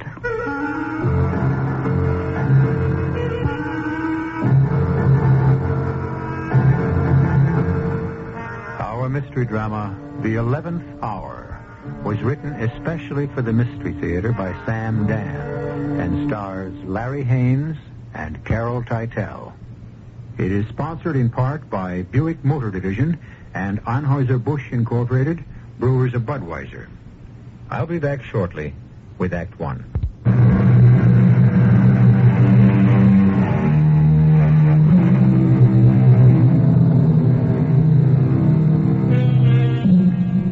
If someone were to say to you, listen, my friend, on the planet Venus, there are endless fields of platinum and gold, enormous bottomless seas of oil.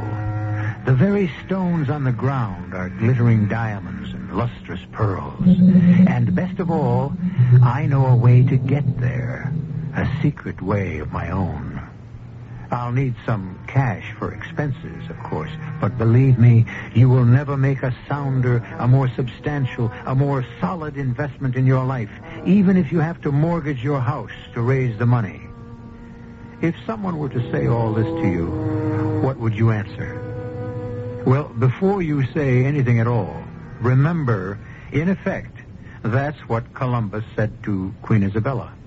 Or at any rate, that's what she thought he said. Let us follow Mr. J. Raymond Trask, who is en route to his office. He hails a cab. Where to, Mac? The Trask building. Hey, you must be old J. Raymond Trask himself, huh? Yeah, I recognize you from the papers. Tell me, what's good in the market today? I never give tips. Why not?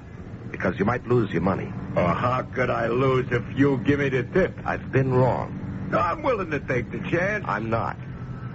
Suppose you became wealthy, fabulously wealthy. You'd hate me even more. Why? You'd worry about money. You'd let money dominate your life. You'd lose your good humor, your good nature. No, you better not chance it. You know something? I hate you now. May I see your newspaper, please? Oh, you want to get the day started with a laugh? Huh? Read the personals column. I can't afford to waste my time with... Yeah, I guess you can't. You only read something where you can make a buck, huh? Don't you ever do anything just for a laugh? May I glance at your paper? Yeah, just read the top item in the column and then give me your opinion of it. You know, as a man of the world. My heart, my mind, my soul, my spirit... all reach out to someone. Reach out to make contact with someone. Someone I need, and that someone needs me. If you are that someone, write to me. Please write to me. At box number 898. But now what do you think of that, huh? Oh, such nonsense appears in the papers these days. You going to answer it? My good man, I shall add $1 to your tip if you'll permit me to glance at the financial pages in silence. Well, don't you need someone? Why don't you answer it? Oh, I don't need nobody. I already got somebody. But don't you need somebody? I'll make that $5. You got a deal, and I'll throw in the newspaper.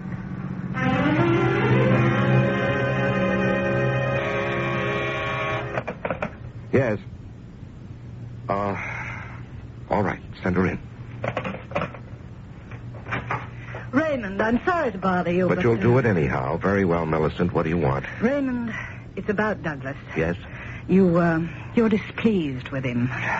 What are you doing, Millicent? Coming here to fight his battles? You know how carefully he's been brought up. I know how badly he's been brought up. All right. Millicent, I bent my most inflexible rules. I hired a man, in this case a boy, on the basis of a family connection. Ray, this is how things are done. Not by me. He's your sister's boy, but he hasn't got brains enough to peel an orange. You have to give him a chance. I gave him a chance. It almost cost me $1 million. He stupidly neglected to check on a simple... Please, just don't fire him. No, I won't.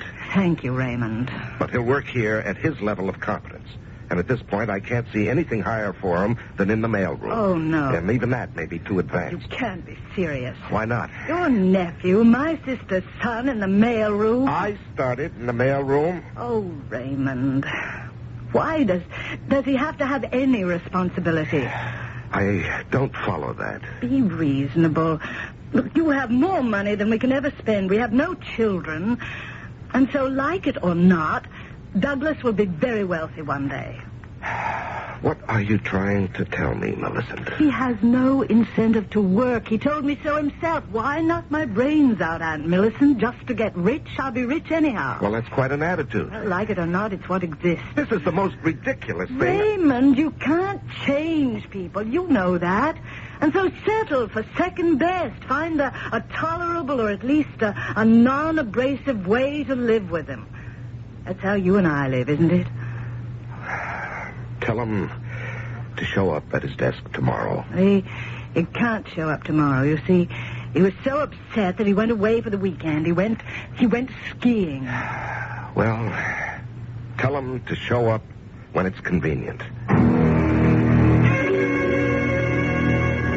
Geologists' reports show absolutely no traces of precious metals in the area. Yes, Mr. Trask? And under the circumstances, my heart, my mind, my soul, my spirit, all reach out to someone. Would you read that back, Miss Moyer? Geologists' reports show absolutely no traces of precious metals in the area, and under the circumstances, my heart, my mind, my soul, my spirit all reach out to someone. Miss Mulcair, what are you saying? You asked me to read it back. What is this gibberish about my mind, my heart, my soul, my spirit all reach out to someone? But that's exactly what you dictated. When? Just now. Now, why would I make a ridiculous statement like that in the middle of a letter to the chairman of the board? Oh, I'm sorry, sir. Now, let us continue, Miss Mulcair, please. I cannot see how we can possibly justify committing a substantial investment to,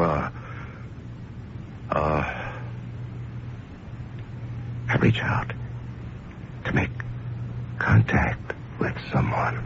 Mr. Trask, sir. Yes, what is it? You're doing it again. What? Well, you just said, I cannot see how we can possibly justify committing a substantial investment. I reach out to make contact with someone. Miss Mulcair, please go to your desk, recover from whatever it is that seems to be affecting you, and then we shall try again. But Mr. Clark, Fortunately, your long record of service testifies to your sobriety and common sense. If necessary, take the rest of the day off. But Mr. Trask... That'll be all, Miss Mulcair.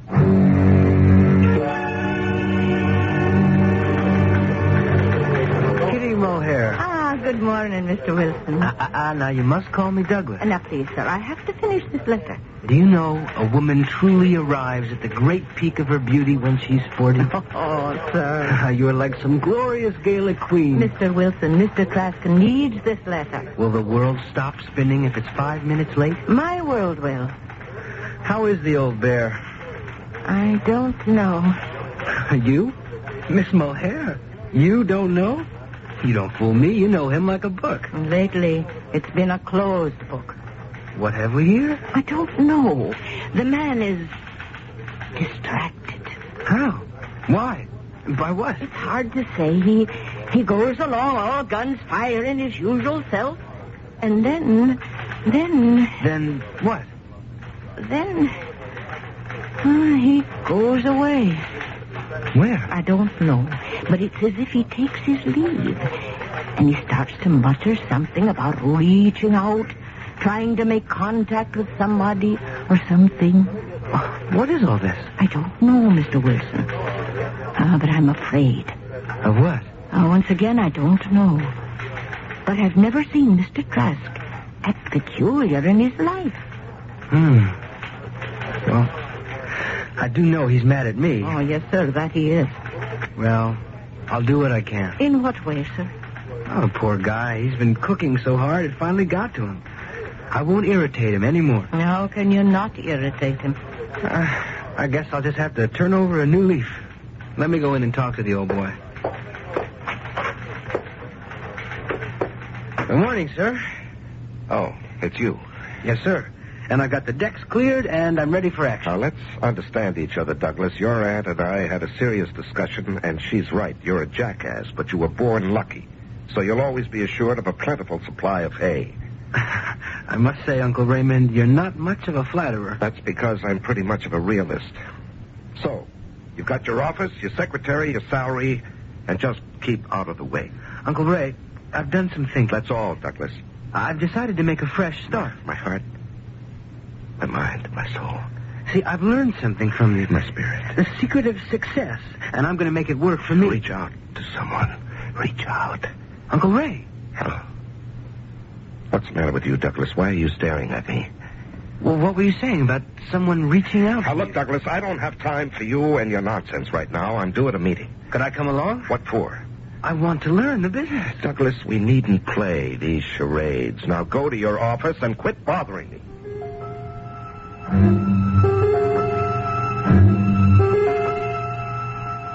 If you are that someone, write to me. Oh, please make contact with me. Write to box number... Raymond, Miss Mulhare said there was no one in here with you, and I... What? What is it, Millicent? Yet I could have sworn I heard you talking to someone. You know, it must be a plot. Everyone's accusing me of talking to myself. I want to talk to you about Douglas. Now what? He isn't happy. Why? He feels uncomfortable doing nothing. Well, that's too bad. Are we, dining at home this evening? I'm going away for the weekend with the Johnsons. I see. What does that mean? Nothing. We agreed to live this way a long time ago. We don't like the same people, the same activities, and so you go your way, I go mine. Oh, I suppose I'll see you Monday evening, huh? I suppose so. Good night, Raymond. Good night.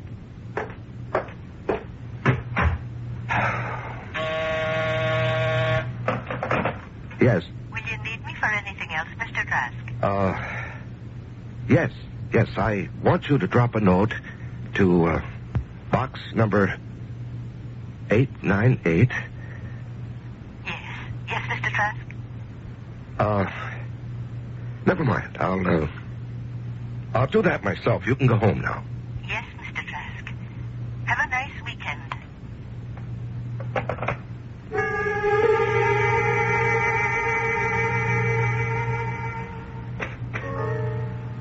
To box 898, Herald Chronicle. I am making contact. J. Raymond Trask is my name.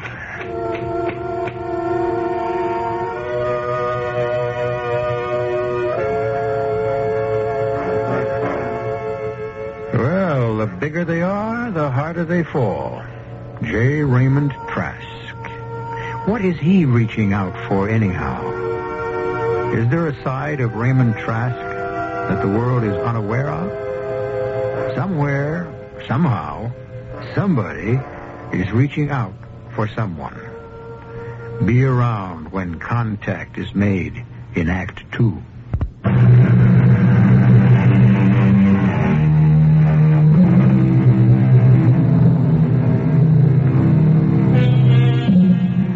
sometime when you get the opportunity, you might read a fascinating story by Mark Twain called Punch, Brothers, Punch. It has to do with a man who reads a catchy little jingle and then finds that the words refuse to leave his head. He keeps hearing them day and night.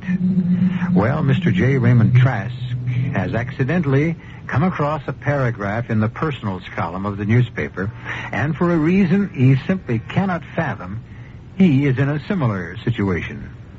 My heart, my mind, my soul, my spirit. Mr. Trask? All reach out. Excuse me, Mr. Trask. What? Oh, yes. What is it? Where shall I file this, sir? For what? This little clipping from a newspaper. It says, my heart, my mind, my soul. Where did you get that? It was on your desk. Now, look here. You had no business My to take orders from you are to take every single piece of paper off your desk and find a proper place for it. And since I don't know what this means, I don't know what to do with it. Well, couldn't your own common sense tell you where to file that? In the wastebasket. Where else? Yes, sir. Don't touch that phone. Oh, I beg your pardon, sir. Just leave it alone. But it's my job to answer your telephone. Until further notice, I intend to do it myself. And I'll get back to your office. Why, yes, Mr. Trask. Hello? This is Rael. Rael? Yes. My name is Rael. And your name is Raymond. And so we have touched. Now, look, I'm not sure that I... What are you not sure of? What? Of what I'm doing. Aren't you? Who are you? What do you want? We have reached for each other. We have found each other. What's this all about? Reaching. Touching. Why did you reach for me? I don't even know who you are. We need each other. And now we have met. Rael. What kind of a name is Rael? What kind of name is Raymond? You still haven't told me. What do you want? What do you want? I want... I don't even know what I want. You must want something, or else you would not have answered my call. When can we see each other? We have already seen each other. What do you mean? How could I possibly know what you look like? You know. You know what you want me to look like. And I know what I want you to look like. And we know what we must do for each other. I must be going crazy. Look, Rael, or whatever your name is, let's forget the whole thing, huh?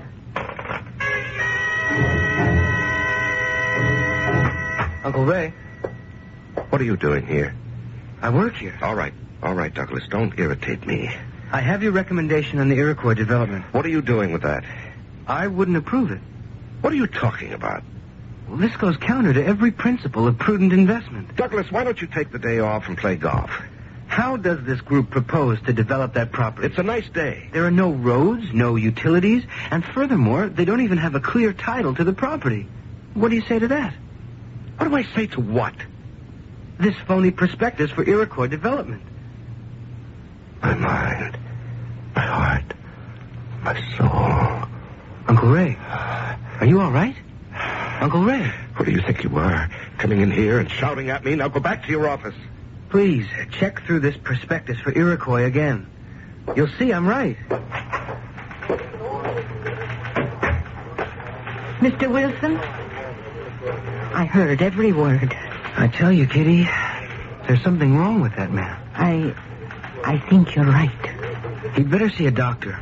I think you'd better see this. What is it? It's a clipping from a newspaper. My heart, my mind, my soul. Say, this is what he keeps talking about all the time. Yes. And he seems to be in a trance. What does it mean? I don't know. But it does sound as if he's a man possessed. Oh, Kitty Mohair, you wouldn't be talking about the little people now, would you? There's something here, Mr. Wilson. Don't ask me what, but something. Taxi! And when the taxi comes, may I share it with you, Raymond? Who are you? How do you know my name? You know who I am. Rael. Rael, what are you doing here? I am here because we need each other. No, we can't be seen here, not here, out on the street in public. No? No, I couldn't afford to be seen with a young, attractive woman. Why? Well, my wife. We need each other, Raymond. What is this thing? I read a paragraph in the paper, and I can't get it out of my head. You need me, Raymond. Come to see me. No, I can't. I shouldn't. Where? 22 Addison Road. Why? I don't think I can. Search your mind, your heart, Raymond. Do you have any choice?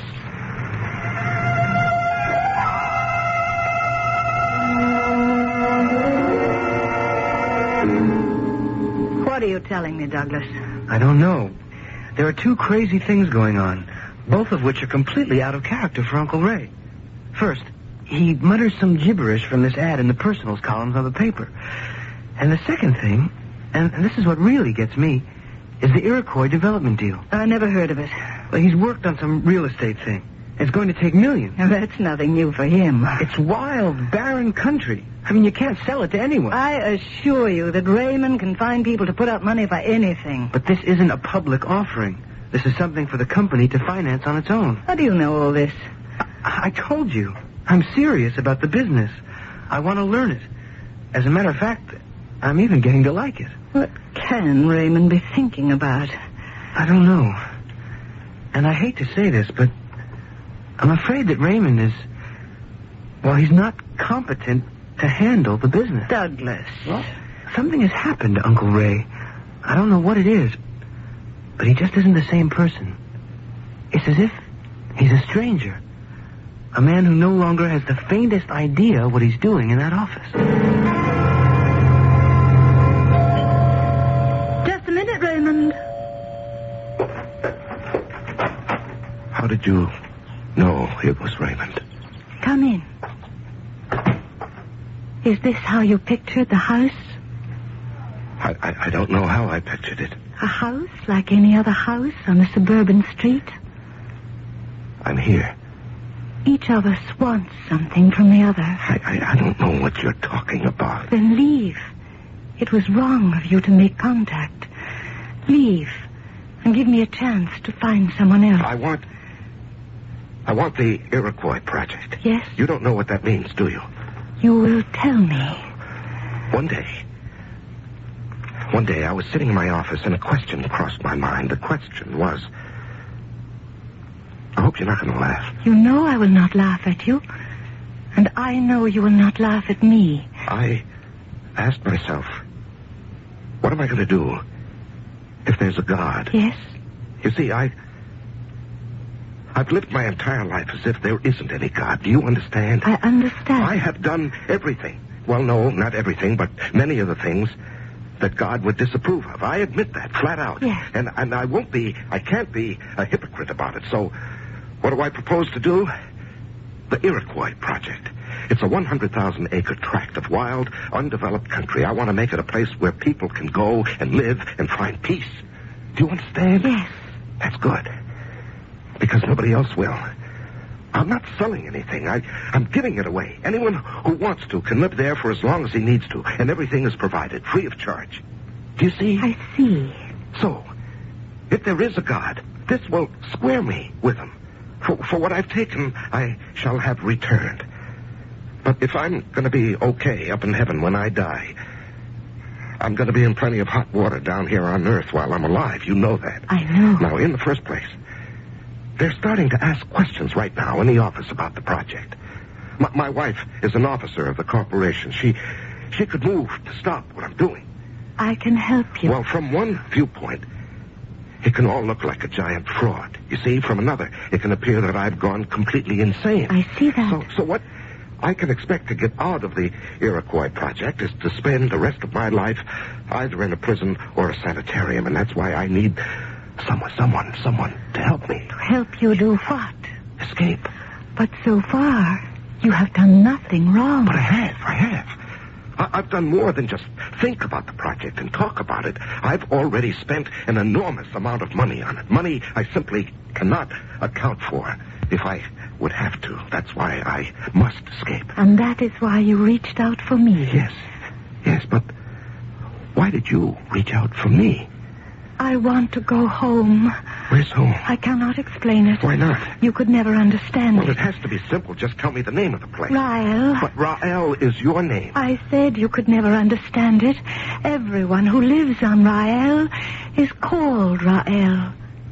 But it is the way it is said. Now, look, it has to be somewhere. How many miles? In which direction? No. It is here. Here?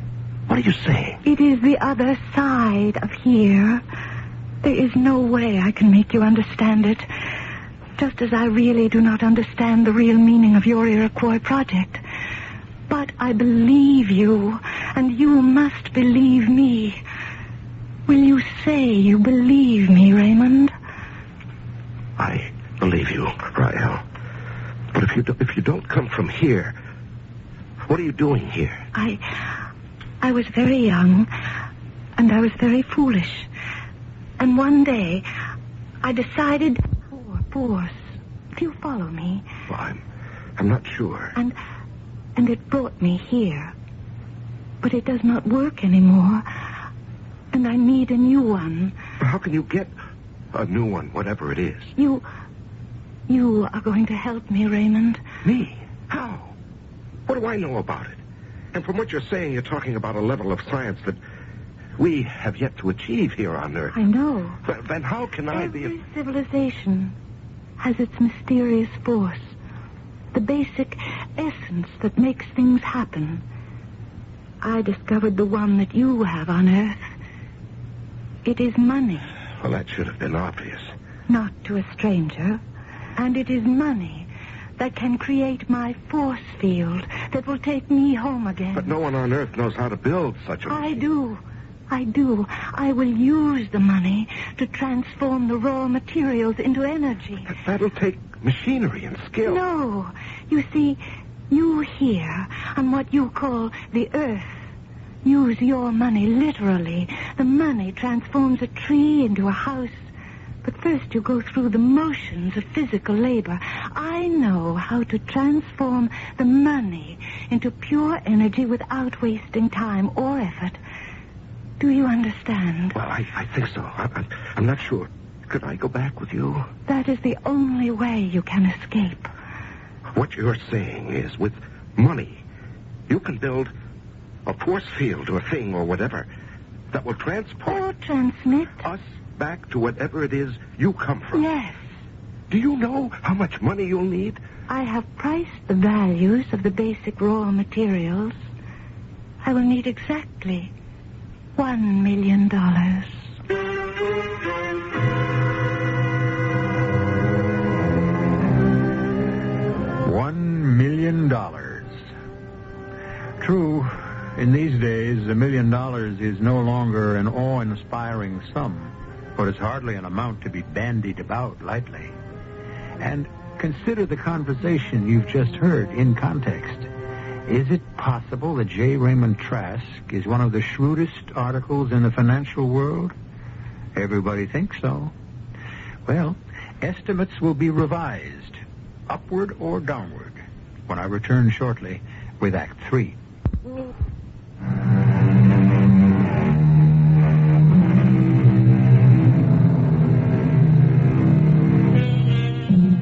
A man travels his merry and selfish way through life, taking what pleases him, with hardly a thought for either the consequences or the next fellow. And then, suddenly, without warning, one day, it occurs to him that there may be a judgment and a judge. And he realizes that he owes a tremendous debt. But will he be able to pay it? $1 million? I can convert $1 million into the energy required for us to escape. Well, it won't be easy for me to raise $1 million. I know. No, I'm afraid you don't.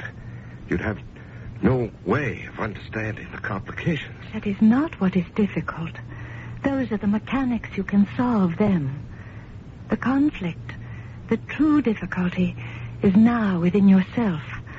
You are beginning to doubt and to question. Well, I wouldn't exactly say that I have been through this before. What do you mean?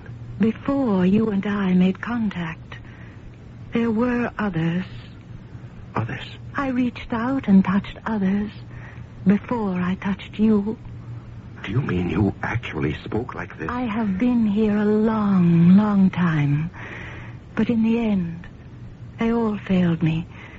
That was because in their hearts, they really did not believe me. Do you believe me, Raymond? This is the crucial time, Raymond, right now, this minute. Well, I can read your mind. You can? Yes. You are saying, what am I getting into? I read some notice in a newspaper, and here I am talking to a strange woman. And it has to be crazy. Isn't that what is going through your mind, Raymond? Maybe, but it has to be. It has to be. After all, this doesn't make sense. Isn't that why you are here? Because you are tired of making sense. That is, what passes for sense in this world. Aren't you looking for a different world? My world? Come with me, Raymond. Come with me. Yes. Yes, Ryle. Yes, I'll come with you.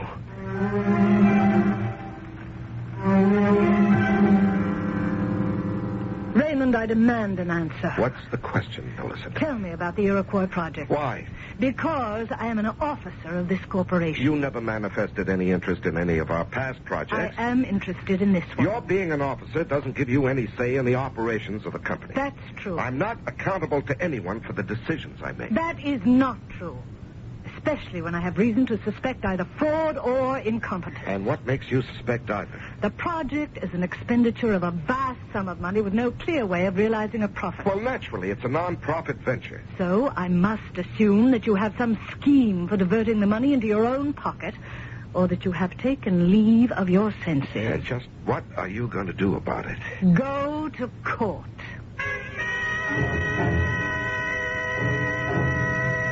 Yes, Mr. Trask? Miss Mulhare, I want you to authorize payment for the publication of the prospectuses for the Iroquois project. Yes, sir, but, Yes, what is it, Miss Mulhare? I don't think we can. You can pay anybody anything, Mr. Trask. You see, they went and got an injunction. Who? Your wife and your nephew. And until the court decides about certain things, all of the company funds are frozen. I see. Get Mr. Wilson in here. I'm sorry. I'm sorry I told them about the things in the paper, but I thought I would be helping you. Forget it. I'll go see him. Now, see here, Douglas. Uncle Ray, may I present Mr. Cummings? Mr. Cummings, Mr. Trask. Mr. Cummings is with the district attorney's office. How do you do, Mr. Trask? What are you and my wife trying to put over on me, anyhow? We're trying to keep you from making a fool of yourself. Mr. Trask, do you know a young lady named Rael? Why do you ask? Well, because she's quite obviously a confidence operator. You better listen to this, Uncle Raymond. She has a criminal record? She evidently places a sort of advertisement to lure her victims, who are usually persons under some sort of emotional strain.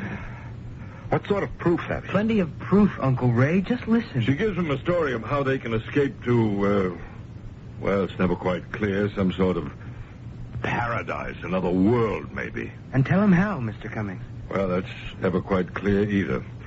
Flying saucer or some esoteric, mysterious method. Now, what do you say, Uncle Ray? I say it's a lie. Well, we have in the past received several complaints. But since all of them came before money had changed hands, there was no way to prosecute. Then she has no criminal record, Douglas. That's only a technicality. She has been in several mental institutions. Maybe she's not a criminal, but she's a nut. Just how much money has she asked you for, Mr. Trask? Yes, it is true. I have been placed in your mental institution. Rael. I must say, they do very little for one's mentality. Rael, tell me about this force field and exactly why you need the $1 million. I have already told you as much as you are capable of understanding. Rael, I want to believe. Then believe. What is stopping you? Oh, I know the habits of a lifetime. But you must believe. The world we're going to, your world. What's it like, Rael? What did you want the Iroquois Project to be like, Raymond? A place of peace and love. You cannot have it here. Your world is not ready for it. And despite your 11th hour repentance, you really do not know how to build it either. Everyone in your world who tries to create peace and love pays a terrible price for it finally. When can we leave? We require $1 million. We can leave the moment you bring it here.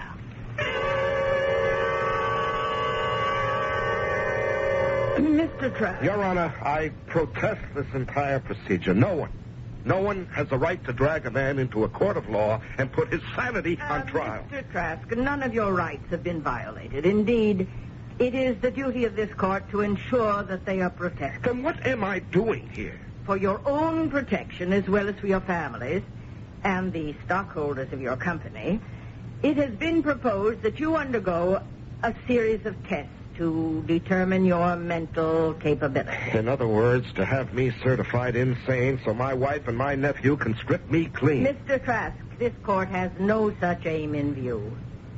It is therefore our decision that you be convicted. Mr. Trask, what are you doing here at this hour of the night? Aren't you supposed to be in Let's say I escaped. Oh. Don't be alarmed, Miss Mulhare. I'm not dangerous. What did you come here for, Mr. Trask? I need money. Money? Well, I can imagine you would. I have some money. It's not much, just a few hundred, but it could get you a plane ticket somewhere. No, thank you. I need $1 million. $1 million? Oh, well, we don't have that much in the office. Yes, I know, but I still remember the combination to the safe. Oh, no, Mr. Trask, you wouldn't. In which we have over $1 million worth of negotiable bonds, bearer bonds, which are as good as cash. Please, Mr. Trask, please don't. Don't try to stop me, Miss Mulhare. 16, right? Over to 0. So far, you're not in any real trouble. You can beat them. 24 left. Do this. Over to 0. And you cross the line. I've crossed it long ago. Where can you hide? You'd be surprised. But there's no escape. And here we are. Oh, now put the bonds back, Mr. Trask, please. Out of my way, Miss Mulhare. Just stand aside. No, I'll not let you. I worked for you 20 years. I've loved you for 20 years. You didn't even know I was alive, but I didn't care. Just being here was enough. I said get out of my way. Oh, no, please, listen. Out of my way. Raymond.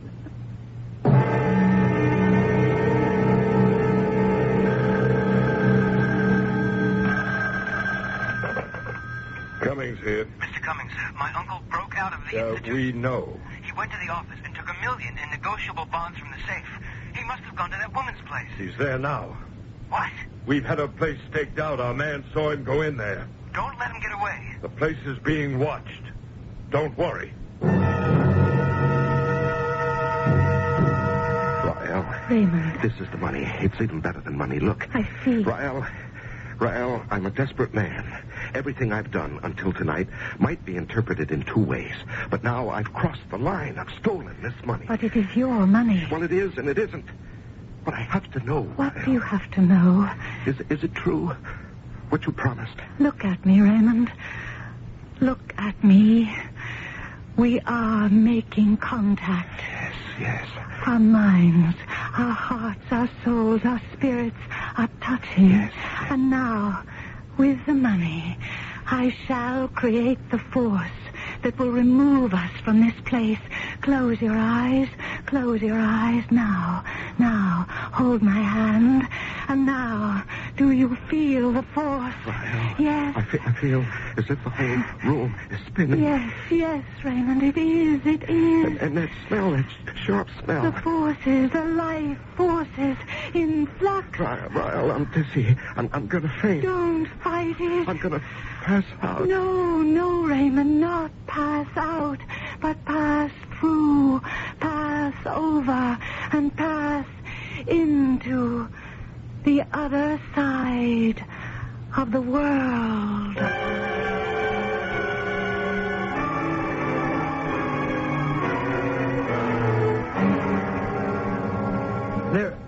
They're gone. No one's here. Oh, they couldn't get away. They couldn't. We had the place surrounded. We've been upstairs, downstairs, in the attic, down the cellar, not a sign of them. We had the place surrounded. How could they get away, Mr. Cummings? How? I don't know. They must have gotten past your men somehow. Now, look. They can't get away. We've set up roadblocks. We're covering the airport, the bus station. They have no place to go and no way to get there. We'll have them in hand in 24 hours. I promise you.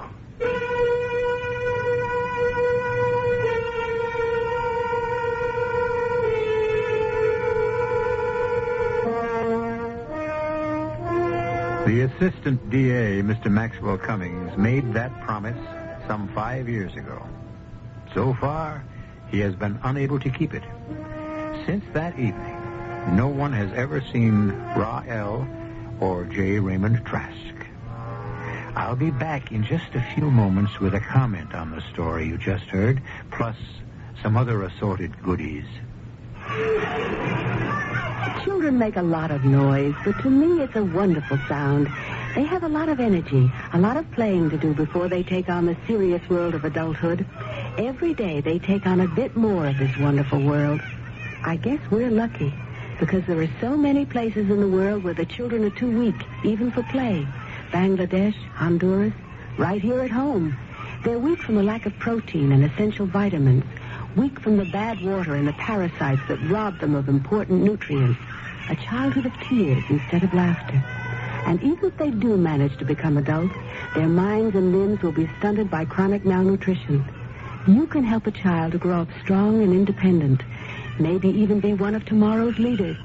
Send your contribution to Save the Children, Box 970, Grand Central Station, New York 10017. That's Save the Children, Box 970, Grand Central Station, New York 10017.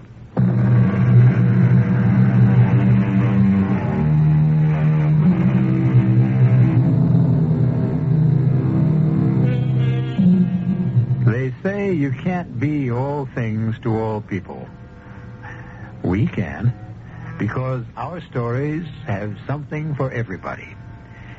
Do you want to believe Rael is a visitor from another world? Such an assumption cannot be disproved. Is she a slick flim-flam artist? Well, if that interpretation makes you feel better, be our guest.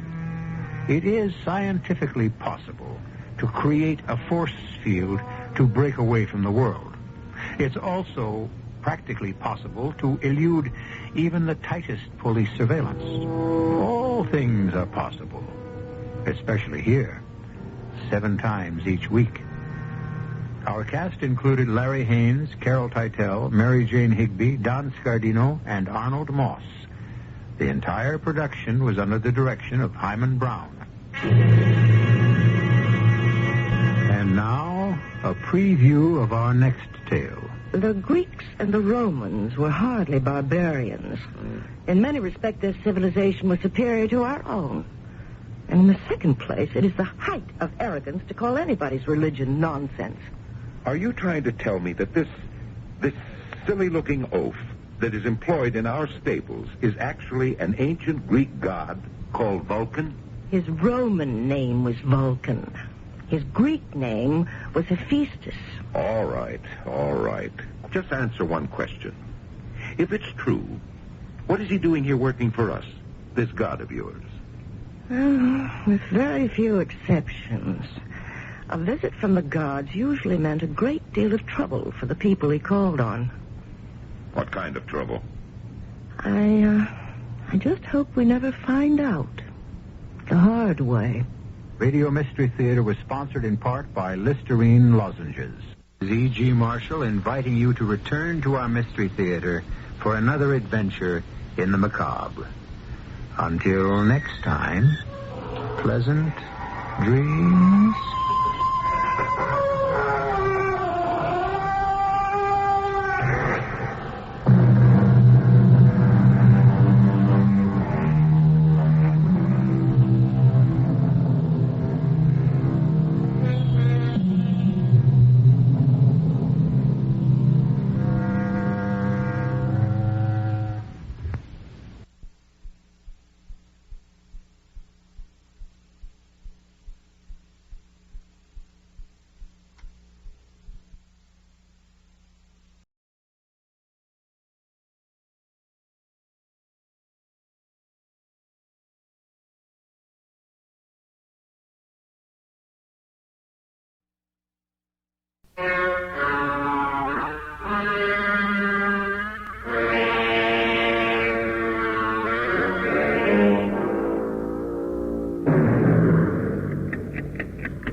Time, the silent herald of life and death, success or failure, the unseen force that measures man's destiny, reaching its most fateful moment as it slowly strikes the 11th hour.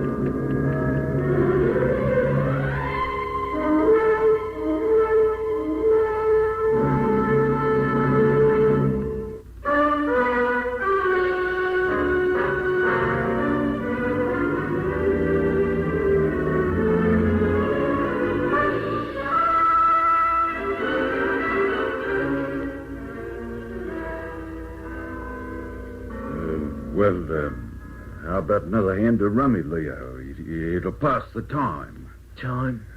You don't think I've got much time left, do you, Warder? You think that in a few hours' time I'm going to take that last walk? Isn't that right? Well, now, Leo, but you're all wrong. No, you're not going to hang Leo Gorman in the morning. Look, why don't you stop fooling yourself, Leo?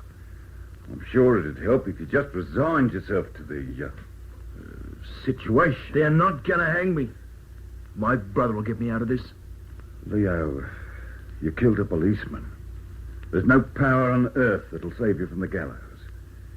Now let me call the priest and you'll find... No. George won't let him hang me. He'll find a way. Clever fellow, George. He's got all the brains of the family. George will get me out of here. What's the time? 2 minutes past 10. 9 hours to go, eh? Well, that's plenty of time. George will think of something, you'll see. What about that game of cards? Okay. Deal 'em up.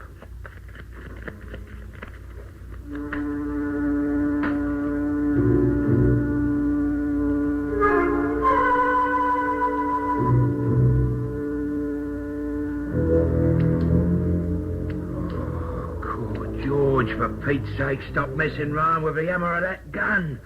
Click-clack, click-clack, all the time. Drive anyone crazy. A bit on edge, Will. Oh, this is the craziest scheme you ever cooked up, George. It'll never work, never in a million years. Now, listen to me, Will. They got my kid brother locked in a cell. In less than 9 hours' time, they're going to take him away to be hanged.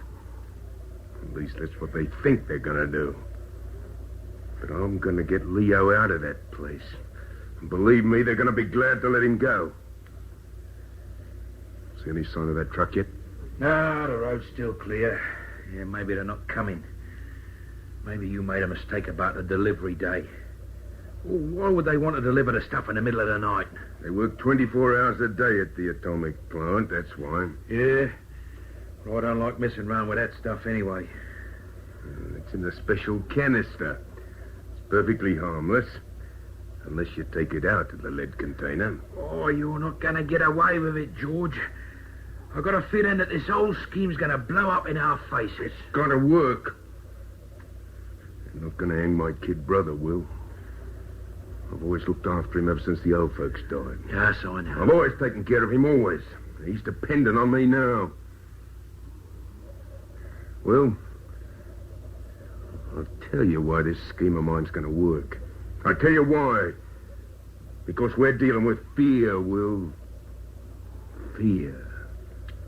Got a nice ring to it, that word, hasn't it? Put the fear of death into people and you got them at your mercy. You can barter with them, no more than that. You can demand. And I'm going to demand Leo's life from them. Sometimes I think you're crazy, both of you. You and that brother. Look, headlights. It's the truck. Okay. Now drive this jalopy across the road. George, it's not too late to back up. Drive this car across the road, Will. Okay.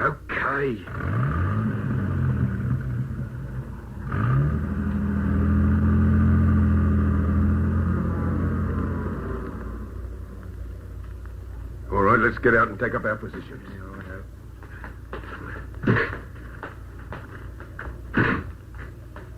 Yeah, there won't be too much risk. Truck's never very well guarded. They never take into account that anyone would want to steal radioactive material. Here they come.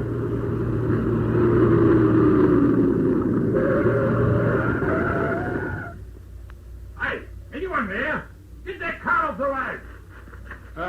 Look, driver, I'm in a spot of trouble here.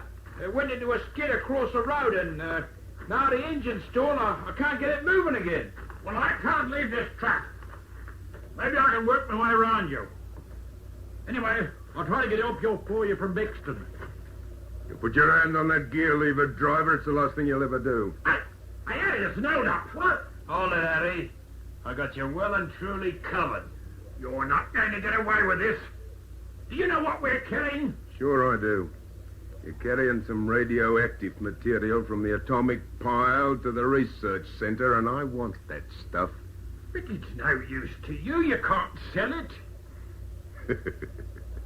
Can't I? Might interest you to know I'm going to use it to buy a man's life. Oh, come on, hurry it up, George.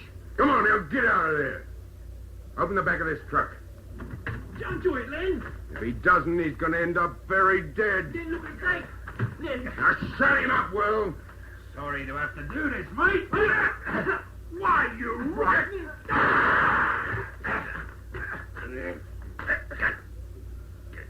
George, you didn't have to shoot him. Couldn't help it, he grabbed my gun. No time to worry about that now, Will. Let's get that stuff. Come on now. All right. All right, now, shine that torch in here. Yes, there it is, that container. Now grab it and take it over to the car. You didn't have to shoot him. Get that container over to the car!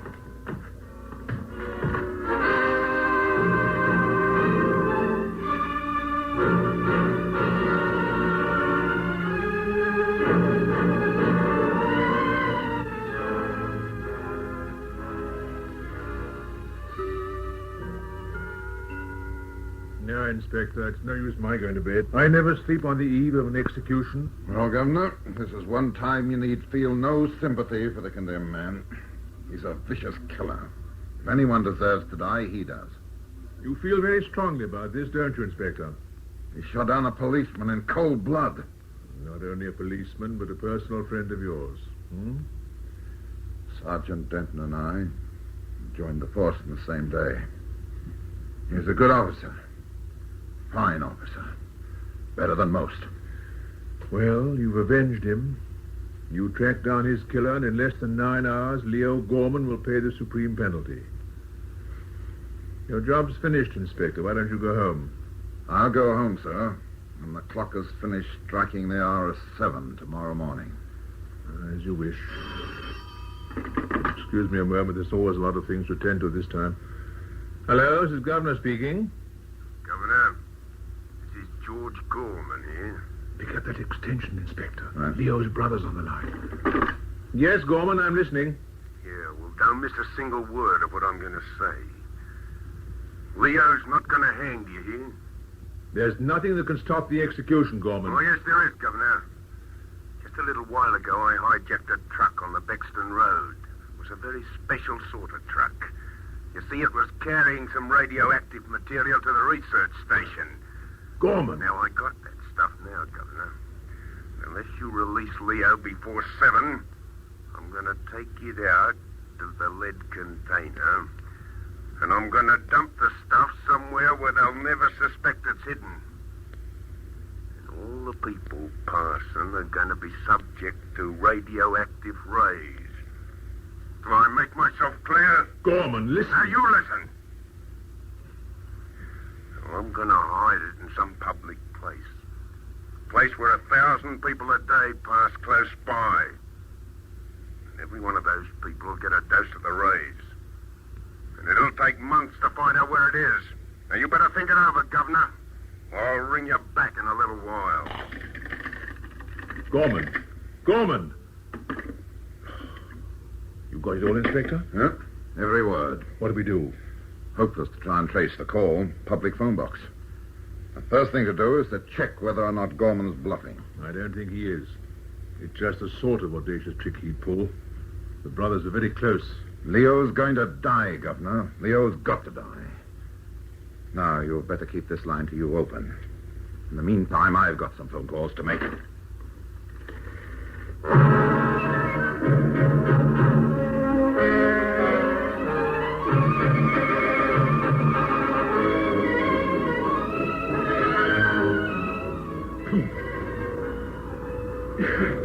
And that, gentlemen, very briefly, is how the Geiger counter works.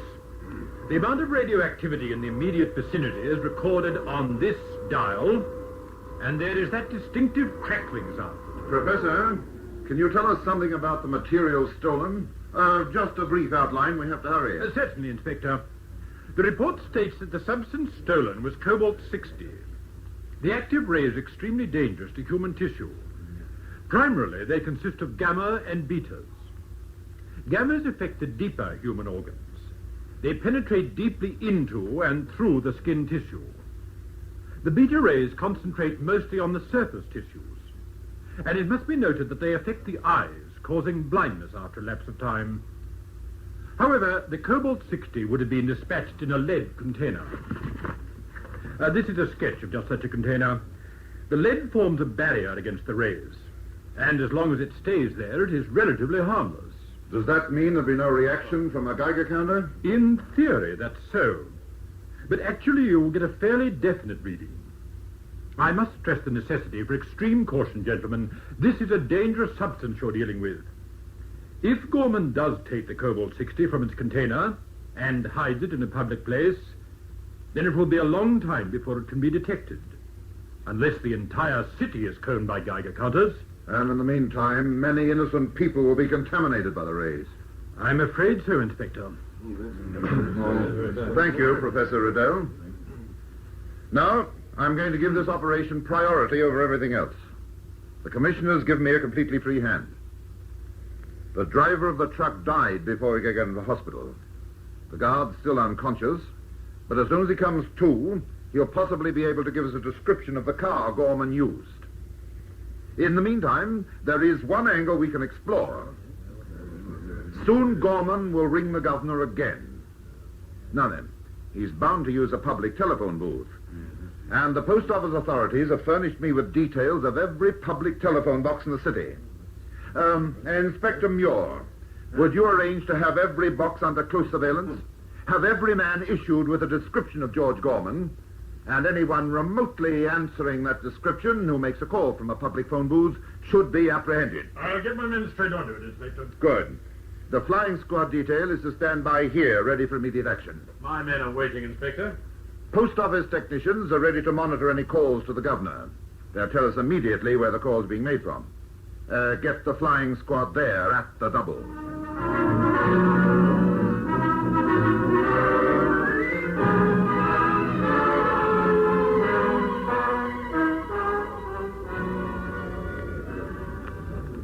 Here's your phone.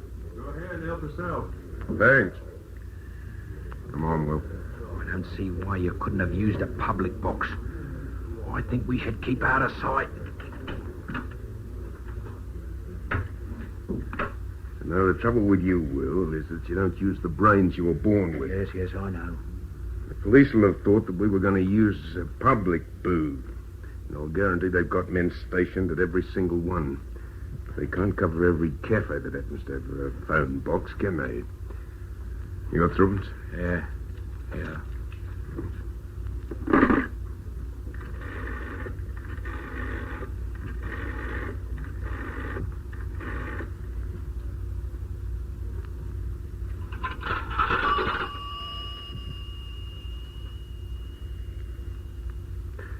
Governor, it's Gorman here. Now, I'm not a fool, Governor, and I know that you've got the line tapped, so I want your answer quickly, you understand? What's going to happen to Leo, huh? What are you going to do, Governor? Now, they head up. I want to get out of here before the police trace this call.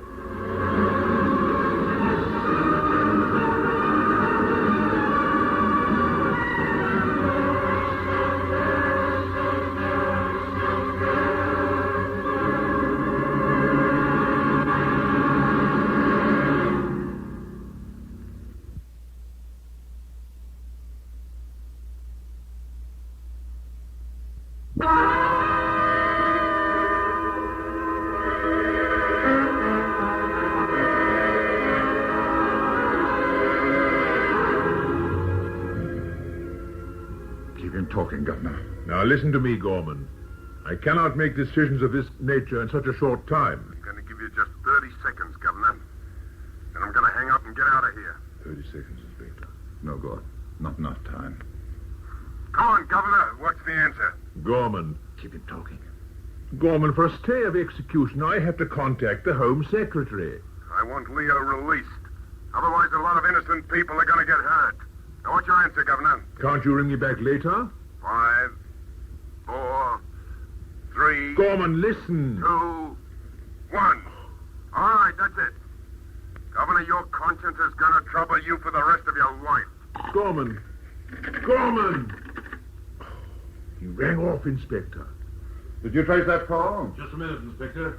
I haven't got time to spare. Brabant's Roadside Cafe, Templeton Road, Harley. A cafe? He didn't use a phone booth. Ring that address straight through to the flying squad. Have them cordon off the district. Right away, Inspector. I'll never get there in time. Gorman would have left that place smart. He'll be miles away by the time Favisham's men get there. Flying squad's on its way, Inspector. Good. He might ring again. No. No, he wouldn't risk it.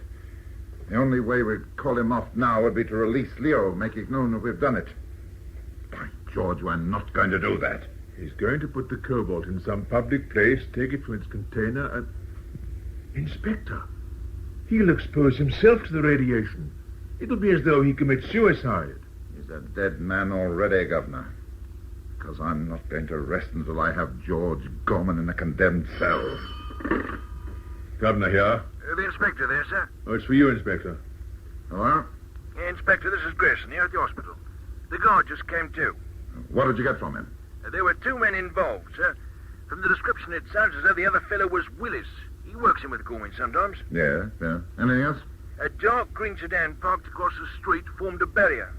What's his number? Well, he wasn't able to get it, Inspector. He said it was a fairly new sedan, though, maybe 2 or 3 years old. It would be. I'll stand by in case anything else comes through, sir. Yes, all right.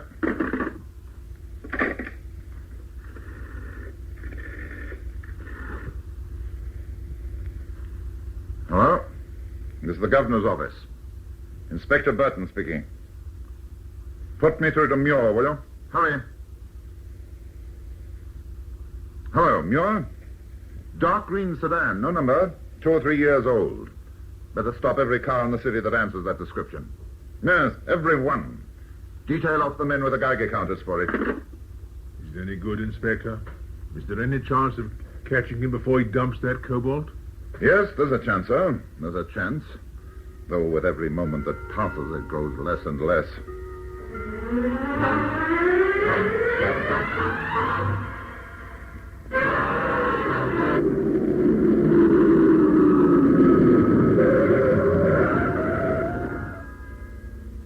We've got to ditch this car, Will. This is as good a place as any, right close to where I wanted to be, too. Now, come on. Let's get that container out. Oh, we're not going to lug that thing round now, are we, George? It's lead. It weighs a ton, and in any case... Come on. Let's get it out. Oh, now, look, you're not going through with it now, are you? I mean, well, you were only bluffing, weren't you, George? Not on your sweet life, I wasn't. They hanged Leo and a lot of other people died too, Will. Oh, you're crackers. You won't gain a darn thing. You remember what I told you about fear, Will? It's a terrific power. You make thousands of people tremble. You send a whole city into panic. George, I'm tied in with one murder already. But I'm not going to have anything to do with wholesale slaughter. Let's ditch the car and the container and light out. Well, you make one false move and I'll kill you. You understand that, Will? I'll shoot you down where you stand. Well, let's get that container out of the back. Now, come on, Will. Yeah, we'll not be able to carry that thing far. Far enough. Now, come on.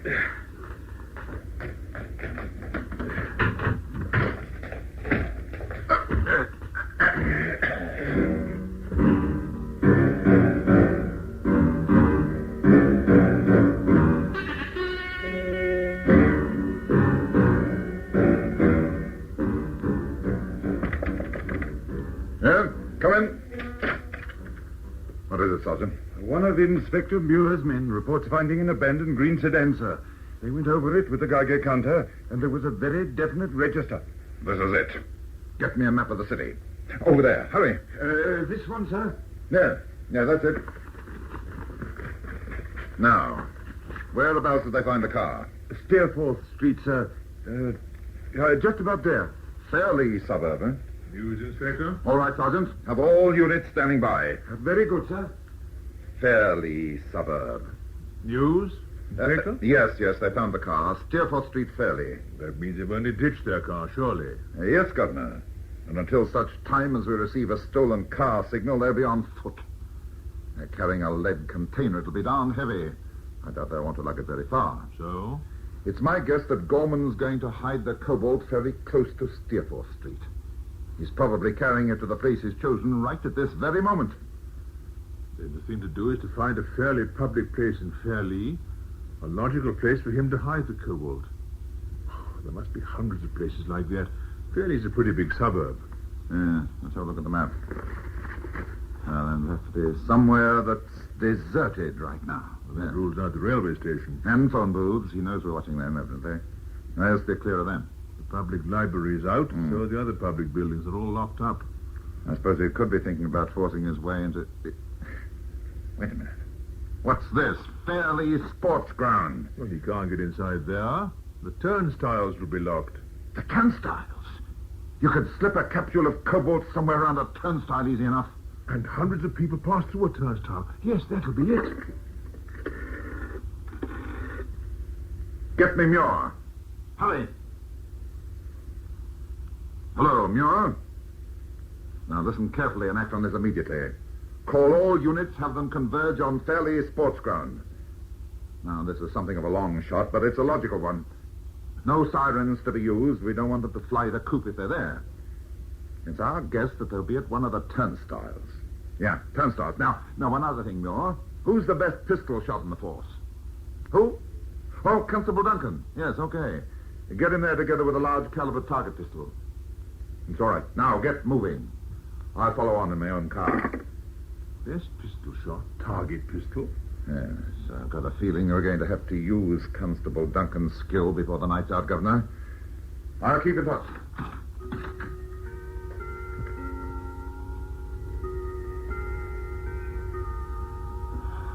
o'clock. I hope he gets them in time.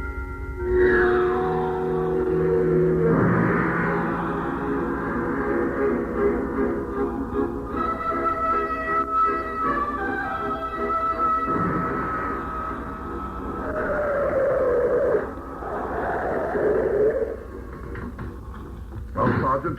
Well? You're right, sir. They're here. Over there by that turnstile.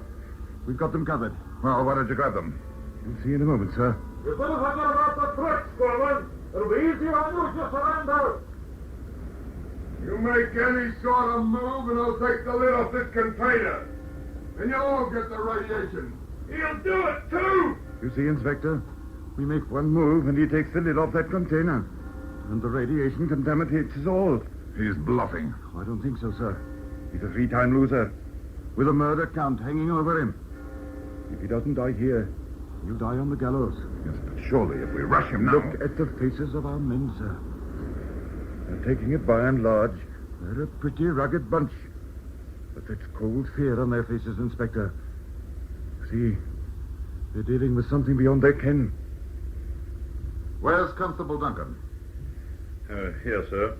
Inspector Muir gave you that target pistol? I have it here, sir. A 32 caliber long barrel job. Do you think you could hit Gorman from here? Yes, sir. I don't want him killed, Constable. I want him away from that container. Plus, if you could hit his arm or shoulder. I understand, sir. I'll try.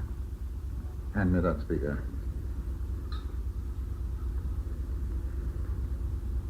Gorman, listen to me. You don't have a chance. It's best that you surrender now. No, you have a chance. Don't you know that? Well, if I lift the lid of this container, you have my brother released and let me go free and I shan't open it. Understand? All right, Duncan. I warned him. I can do no more. But whatever you do, don't miss. There's more at stake than a medallion this time.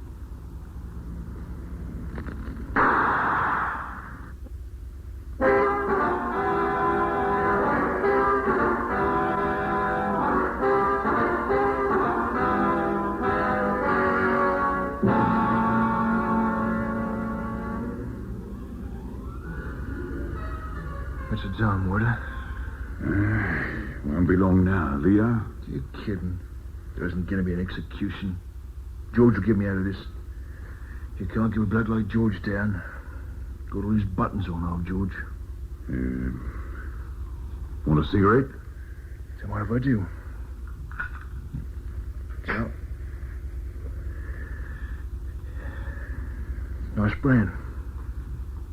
Anything else you want, Leo? What's the time? We should hear something soon. Leo, you might as well face it, son. There'll be no reprieve. So you know George will give me a...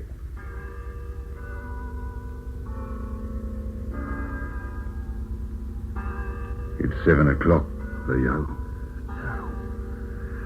No, he can't be. George will give me Elvis.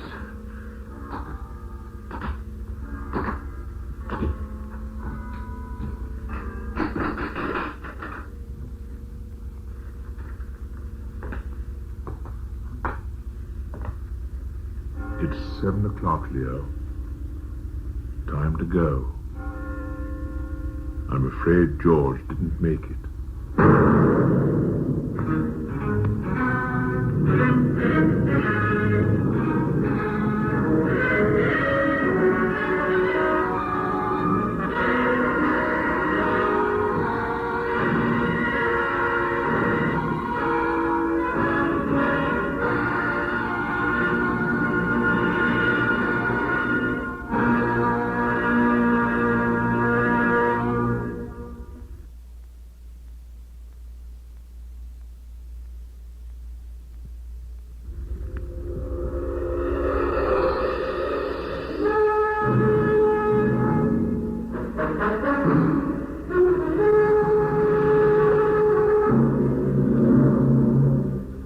Be listening for another mounting drama of action and suspense when we again bring you The 11th Hour.